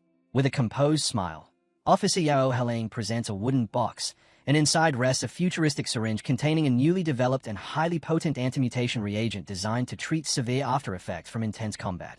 Yet Principal Mo Dongji, still bearing her dragon horns and blue facial markings from the recent battle, politely declines immediate use, stating that she feels fine and will administer it later. Following the chaos of the ambush, the outdoor training exam is officially terminated early, and Lin Zichen and Shen Qinghan are later seen returning safely to school while pulling their suitcases, and sometime afterward, Mo Dongji sits quietly at her office desk with the medical supplies arranged before her, ultimately deciding to put away the special reagent given by Yao Heling for the time being.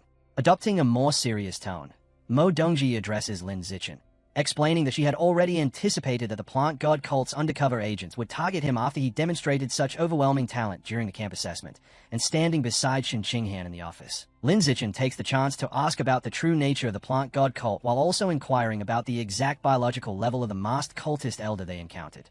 Calmly lifting her tea, Mo Dongji prepares to reveal a shocking piece of history. The plant god cult, Mo Dongji explains, is the oldest known heretical organization, existing even before exotic beasts ever appeared on Earth. And shockingly, they are the very force responsible for bringing those beasts to the planet, a revelation that leaves both Lin Zichen and Shen Qinghan visibly stunned, while she further adds that the cult also operates from the shadows, secretly controlling numerous smaller factions such as the Rat God cult. Thinking back to her own desperate battle against the cultist's massive thorn-covered vines, Mo Dongji clarifies that the true biological rank of a high-level expert is a closely guarded secret, something that can usually only be determined through direct confrontation. But to give Lin Zichen a point of reference, she reveals that her own level stands at Rare Tier 3, and as Lin Zichen processes this terrifying scale of power, he breaks into a cold sweat, internally realizing just how fortunate he was that the formidable cultist intended to capture him rather than kill him outright. Shifting the focus of their conversation, Mo Dongji's expression sharpens as she drops a startling revelation, stating that she witnessed the entire battle where Lin Zichen single-handedly defeated the advanced rank 6 cultist, effortlessly overcoming the vast difference in their power levels, and caught completely off guard. Lin Zichen begins to sweat nervously as he hurriedly tries to downplay the feat, making up an excuse that the masked man had already been severely injured and was fighting far below his actual strength. Clearly exasperated by his constant attempts to deflect, Mo Dongyu rubs her forehead and lightly scolds him for being overly cautious, pointing out his consistent habit of hiding his true abilities from others, and explaining that while concealing one's strength may be a wise strategy for established experts, doing so as a student will ultimately work against him by limiting access to valuable evolutionary resources and slowing his overall development. Rising from her desk, she adds in a more understanding tone that she recognizes his excessive secrecy comes from a lack of security and a reasonable fear of being targeted by dangerous individuals. And as she walks over to stand beside him, Mo Dongyu warns that his outstanding performance during the training camp, combined with the fact that the plant god cult specifically singled him out, will inevitably attract the attention of high-ranking national officials who are always seeking to support promising talents.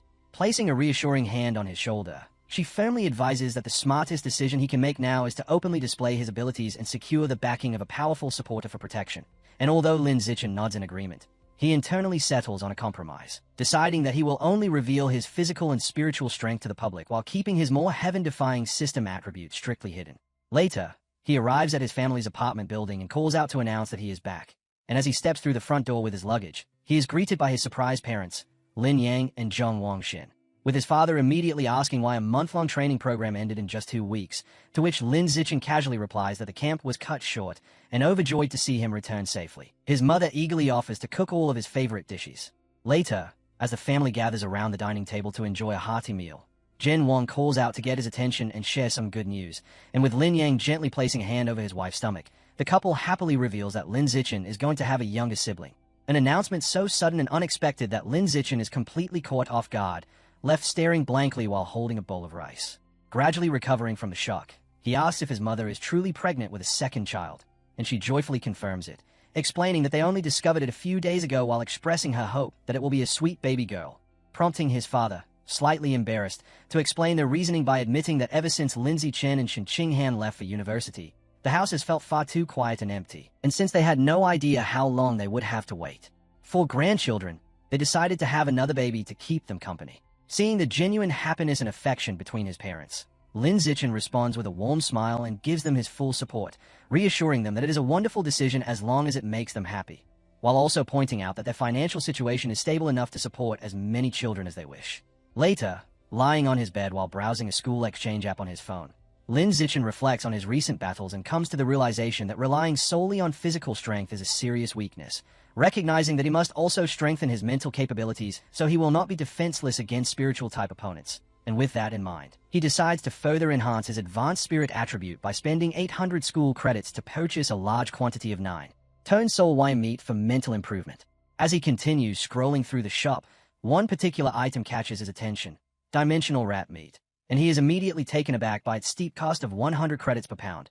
But upon reading the description, Lin Zichen learns that the dimensional rat is a muscular, squirrel-like exotic beast with a unique biological trait that allows an adult to store items up to 100 times its own body volume within its cheeks, causing his eyes to widen with excitement as he realizes the incredible potential of consuming it, hoping that by absorbing its essence, he might gain a highly sought-after spatial storage ability. This thrilling possibility instantly reminds him of the 9-tailed demon fox he encountered in the forest, and recalling how she effortlessly produced a glowing collar out of thin air, he deduces that she must possess a similar spatial storage ability or item. While Lin Zichen sits on his bed looking at his phone, Shen Qinghan enters his room and calls out to him, appearing both surprised and excited as she brings up the shocking news about his mother being pregnant with a second child, and Lynette calmly acknowledges it, joking that his parents were so eager for a grandchild that they decided to have another baby themselves. Shen Qinghan then slowly climbs onto the bed beside him, her face flushed as she quietly hopes for a more romantic moment, only to be caught off guard when Lin Zichen suddenly states that there is something far more important they need to focus on right now. Confused by his serious tone, she asks what he means, and holding a pen and a sheet of paper, a focused Lin Zichen explains that they need to investigate the mysterious power she displayed during their recent battle, leaving Shen Qinghan visibly disappointed by his complete lack of awareness. Recalling the intense moment when she used her water abilities to shield him from the flood, Lin Zichen points out that the glowing blue droplets surrounding her had formed distinct shapes, and as he begins sketching, he explains that those shapes resembled some kind of writing or symbols. Once finished, Lin Zichen holds up the drawing and clarifies that he recreated the symbols from memory so they can try to determine their meaning. Impressed, Shen Qinghan claps happily at his sharp memory and quick thinking, while Lin Zichen takes a photo of the drawing with his phone, intending to search online for any matches or useful information. And as he considers his next step, He scrolls through his contact before pausing on Yuan and Lu Chuanwu, reasoning that since they specialize in researching ancient texts, they might be able to recognize the strange symbols. At the same time, Xin Qinghan eagerly pulls out her phone and suggests sending the image to her master, confident that her master's vast experience and knowledge will easily uncover the meaning. But her excitement quickly fades into disappointment as she stares blankly at her screen, realizing that even her highly respected master has no idea what the characters represent. Meanwhile, Lin Zichen checks his own phone with a tense expression, only to find that both Yuan and Yu Chuanwu have responded with confused meme stickers, making it clear that they are just as clueless about the drawing. And just as it seems they have reached a dead end, Lin Zichen receives a new notification and quickly taps on a short voice message sent by Liu Qianwu. As they listen closely, Lu Chuanwu says that the symbols do seem somewhat familiar, although he cannot recall exactly where he has seen them before, and he asks Lin Zichen where the drawing came from, before adding that after thinking it over, he believes he might have encountered similar markings carved onto ancient artifacts stored at his research institute. Despite sounding composed and professional in the message, Lu Chuanwu is in reality lounging shirtless on a luxurious sofa, surrounded by 3 women dressed in revealing outfits, casually drinking wine as he promises to check the institute's records first thing in the morning and report back if he finds anything. While one of the intoxicated women leans in close to him, playfully cheering and urging him to keep drinking with them until they are completely drunk. As the voice message continues playing, filled with loud flirting and shameless bragging about outrageously expensive alcohol, an irritated Lin Zichen stares at his phone and mutters under his breath that Lin Zichen should at least finish his partying before sending work-related messages. At the same time, news of Lin Zichen's recent and highly public battle during the training camp begins spreading rapidly, and across the country, several major powerhouses, including the Kyoto Li family, the Nanjing Yuan family, the Machine God Group, and the Kyushu military region headquarters, received detailed reports of his performance, prompting each faction to independently order their subordinates to closely monitor this rising talent. This sudden surge of attention even reaches the criminal underworld, where inside a dimly lit traditional building, the great elder of the sinister plant god cult stands hidden in the shadows with a cane in hand, and with the eyes of his mask glowing an ominous red, he remarks with dark amusement that Lin Zichen is becoming a very interesting individual. As Lin Zichen lies in bed, a loud ringing sound suddenly irritates him, and turning his head, he realizes it is his phone, while Shen Qinghan continues sleeping peacefully beside him. Quickly throwing on his jacket, Lin Zichen answers the call and is informed that the items he ordered from the campus mall have arrived. After receiving the package containing the 9-10 soul worm meat and the dimensional rat meat, Lin Zichen immediately uses his devouring ability on them, successfully unlocking progress for the dimensional rat codex. And later, as Lin Zichen checks his phone while visualizing the mysterious glowing symbols in his mind, he notes that he still has not received any new information regarding them. Turning to the now-awake Shen Qinghan, he tells her that he plans to visit the Research Institute himself to search for the ancient item mentioned by Liu Chuanwu, and she eagerly volunteers to accompany him, prompting Lin Zichen to call Liu Chuanwu and ask for permission to visit the institute with Shen Qinghan while also inquiring whether the ancient item has been found. On the other end, an exhausted Liu Chuanwu is sprawled on a bed marked with lipstick stains, surrounded by sleeping women, and he tells Lin Zichen that the item might be located in the storage room, instructing him to look for a pearl and shell bracelet alongside his senior sister. But just as he speaks, the women beside him wake up and playfully drag him back down, insisting he continue partying, forcing a flustered Lu Chuanwu to hurriedly tell Lin Zichen that he is busy before abruptly ending the call. Hearing the sudden disconnect, both Lin Zichen and Shining Hen exchange awkward looks, silently realizing that Liu Chuanwu's wild night is somehow still ongoing. And sometime later, the pair arrives outside the Pure Human Research Institute, where Shen Qinghan excitedly comments that she has always wanted to visit, only for Lin Zichen to dryly caution her not to expect too much. However, the moment they step inside the institute, Lin Zichen and Shen Qinghan are met with a shocking sight, as the entire workspace is in complete disarray, cluttered with empty bottles, scattered equipment, and piles of junk strewn everywhere. They comment that the chaotic environment feels less like a proper school facility and more like an abandoned ruin, prompting him to kindly offer that she could return in her free time to help clean the place, only for Lin Zichen to quickly discourage the idea, joking that cleaning it up would ruin the institute's unique character. As they move into the lounge area, they are surprised to find Yuan in the middle of an intricate yoga stretch on a mat, and upon noticing them, she cheerfully greets the pair without even breaking her pose before suddenly springing up to welcome them, enthusiastically pulling a flustered Shen Qinghan into a busty bear hug while wrapping her other arm around Lin Zichen. With a playful grin, Yuan teases them about being a perfect couple, causing an awkward Lin Zichen to ask her to stop teasing his embarrassed girlfriend, but she ignores him completely and continues affectionately smothering Shen Qinghan, insisting they need to properly get acquainted since it is their first meeting while also complimenting how much prettier she looks in person. Crossing his arms, Lin Zichen firmly steers the conversation back on track, reminding Yuan that they came for something important, and standing in the heavily cluttered storage room, Lin Zichen asks if she has ever seen the pearl and shell bracelet mentioned by Liu Chuanwu. But Yuan shakes her head and admits that in her 10 years at the Institute, she has never come across such an item, leading Shen Qinghan to conclude that they will have to search through the massive piles of Zhong themselves. However, Yuan confidently winks and pats her chest, assuring them that thanks to her familiarity with the chaotic layout of the storage room, she can narrow down the search area significantly and guarantee they will locate it quickly. Yet 3 hours later, an exhausted Yuan collapses onto the floor among scattered boxes, questioning whether the bracelet even exists and joking that director Liu Chuanwu might simply be getting old and misremembering things. Holding a box filled with random Zhong, a weary Lin Zichen rubs his forehead and sighs, concluding that they may have no choice but to give up for now and wait until the director returns so they can ask him directly. But at that moment, Shen Qinghan tugs on Lin Zichen's sleeve to get his attention and points toward a large, seemingly abandoned fish tank across the room, suggesting that the bracelet might be hidden within the date inside it. The three gather around the massive tank filled with dark gravel, and when Lin Zichen asks why she believes the bracelet would be there, Shen Qinghan admits that she has no logical explanation and only noticed the tank because of a sudden, strong, and inexplicable gut feeling. Without hesitation, Yuan grabs a shovel and eagerly declares that there is no point in overthinking it and they should just start digging to find out.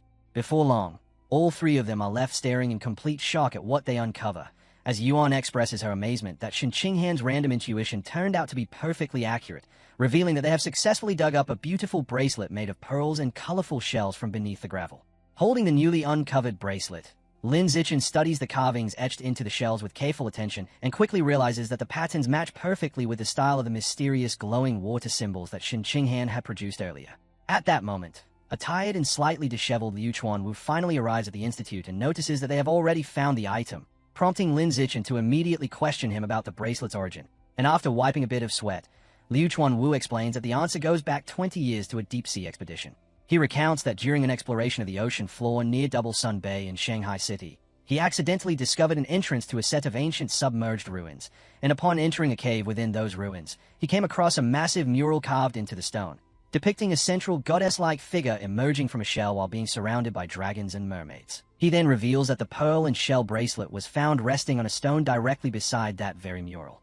As Yuan and Lin Zichen stare at a frozen laptop screen showing the recorded footage, Yuan questions why that is all he has and asks why the rest of the discovery was not captured, leading Liu Chuanwu to close the laptop and explain that his equipment had inexplicably malfunctioned, causing over an hour of footage to fail to record, something he only realized after returning home, and when he attempted to revisit the site the following day. Both the cave entrance and the surrounding coral reef had completely vanished, making the entire experience feel like a surreal dream. Hearing this, Lin Zichen questions how something so strange could even happen, while beside him, Shen Qinghan remains completely silent, her full attention fixed on the bracelet, and noticing her focus, Lin Zichen hands it to her and suggests she examine it more closely. The moment she holds it in her hands, the bracelet suddenly emits a bright magical glow, and as Shen Qinghan stares at it, she becomes entranced, overwhelmed by an intense and unfamiliar urge to claim it as her own, until she abruptly snaps out of the trance and shakes her head, deeply unsettled by the strange, possessive thoughts and unable to understand why she feels such a strong and inexplicable connection to the object. Observing her fascination, Liu Chuanwu casually offers to let her keep the bracelet, mentioning that it had simply been lying around as forgotten clutter anyway. And surprised by the offer, she asks if he is truly fine with giving it away before gratefully thanking the director for the gift. Just then, Lin Zichen is interrupted by a sudden phone call and glances at his screen, wondering who is contacting him. And after answering, he informs the caller that he is currently at the Pure Human Research Institute, listening quietly before calmly acknowledging what he hears. And as he lowers his phone, a knowing smile appears on his face as he internally notes that the major opportunity or event he had been waiting for has finally arrived. Liu Chuanwu points at Lin Zichen's phone and reads out the call duration, asking who just contacted him, while Yuan catches the shift in his demeanor and notes how his expression has abruptly turned serious. Staying composed, Lin Zichen reveals the caller was Principal Yuan, then immediately drops shocking news. The deputy governor of the Origin Land Stronghold is on his way to the Institute to meet him and will arrive in roughly half an hour.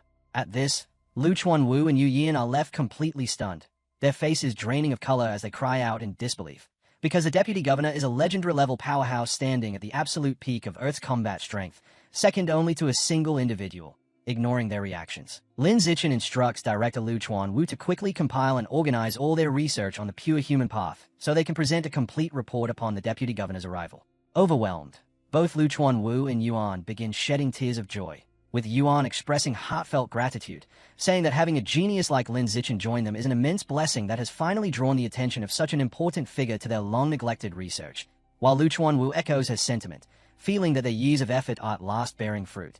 Suddenly energized, Lu Chuanwu calls out to Yuan, and the two rush down the corridor to sort through years of accumulated data before the VIP arrives.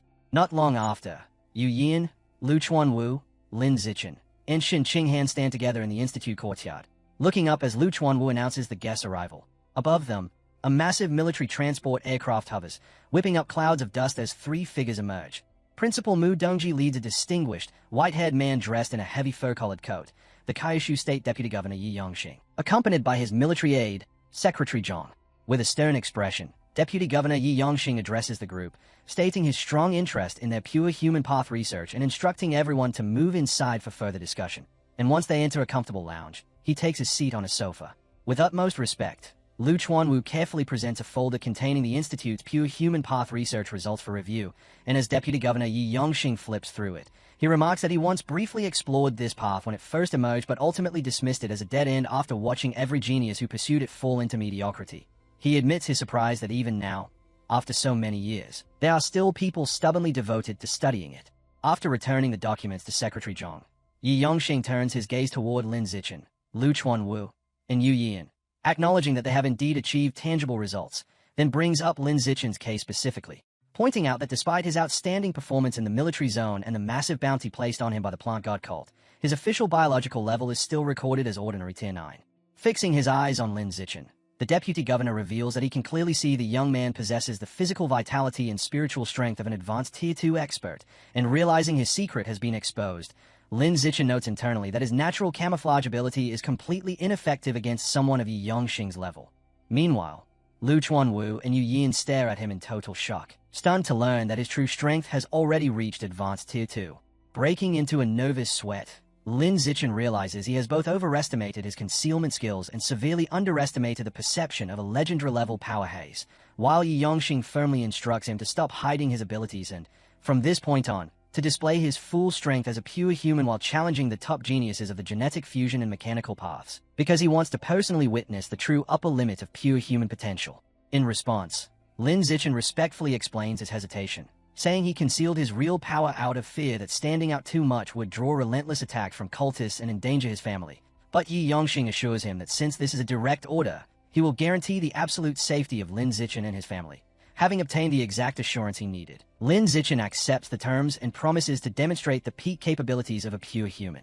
Clearly satisfied with the agreement, Yi Yongxing leans back and instructs Secretary Zhang to obtain Lin Zichen's contact information and send over a specific list, and Secretary Zhang immediately complies, pulling up the data on his tablet and acting without delay. Moments later, Lin Zichen checks his phone and receives a file titled Rare Level Genius List, leaving him wondering what exactly it contains, while Yi Yongxing explains that it is a compiled roster of the nation's absolute top young talents, strictly limited to individuals under the age of 30. As Lin Zichen scrolls through the document, he sees names, ages, and astonishing combat records attached to each prodigy, including a 19-year-old named Luo Qianshui, and the deputy governor adds that every person listed is a once-in-a-century talent with the potential to ascend to the legendary level, forming Earth's primary fighting force against the origin land. Recognizing the name Lu Chuanwu, Lin Zichen questions whether she might be Shin Qinghan's senior martial sister, while Yi Yongxing continues by pointing out that nearly all of these geniuses were sent to the origin land for rigorous elite training before even reaching school age, placing them in an entirely different league compared to someone like Lin Zichen, who was raised through the standard education system.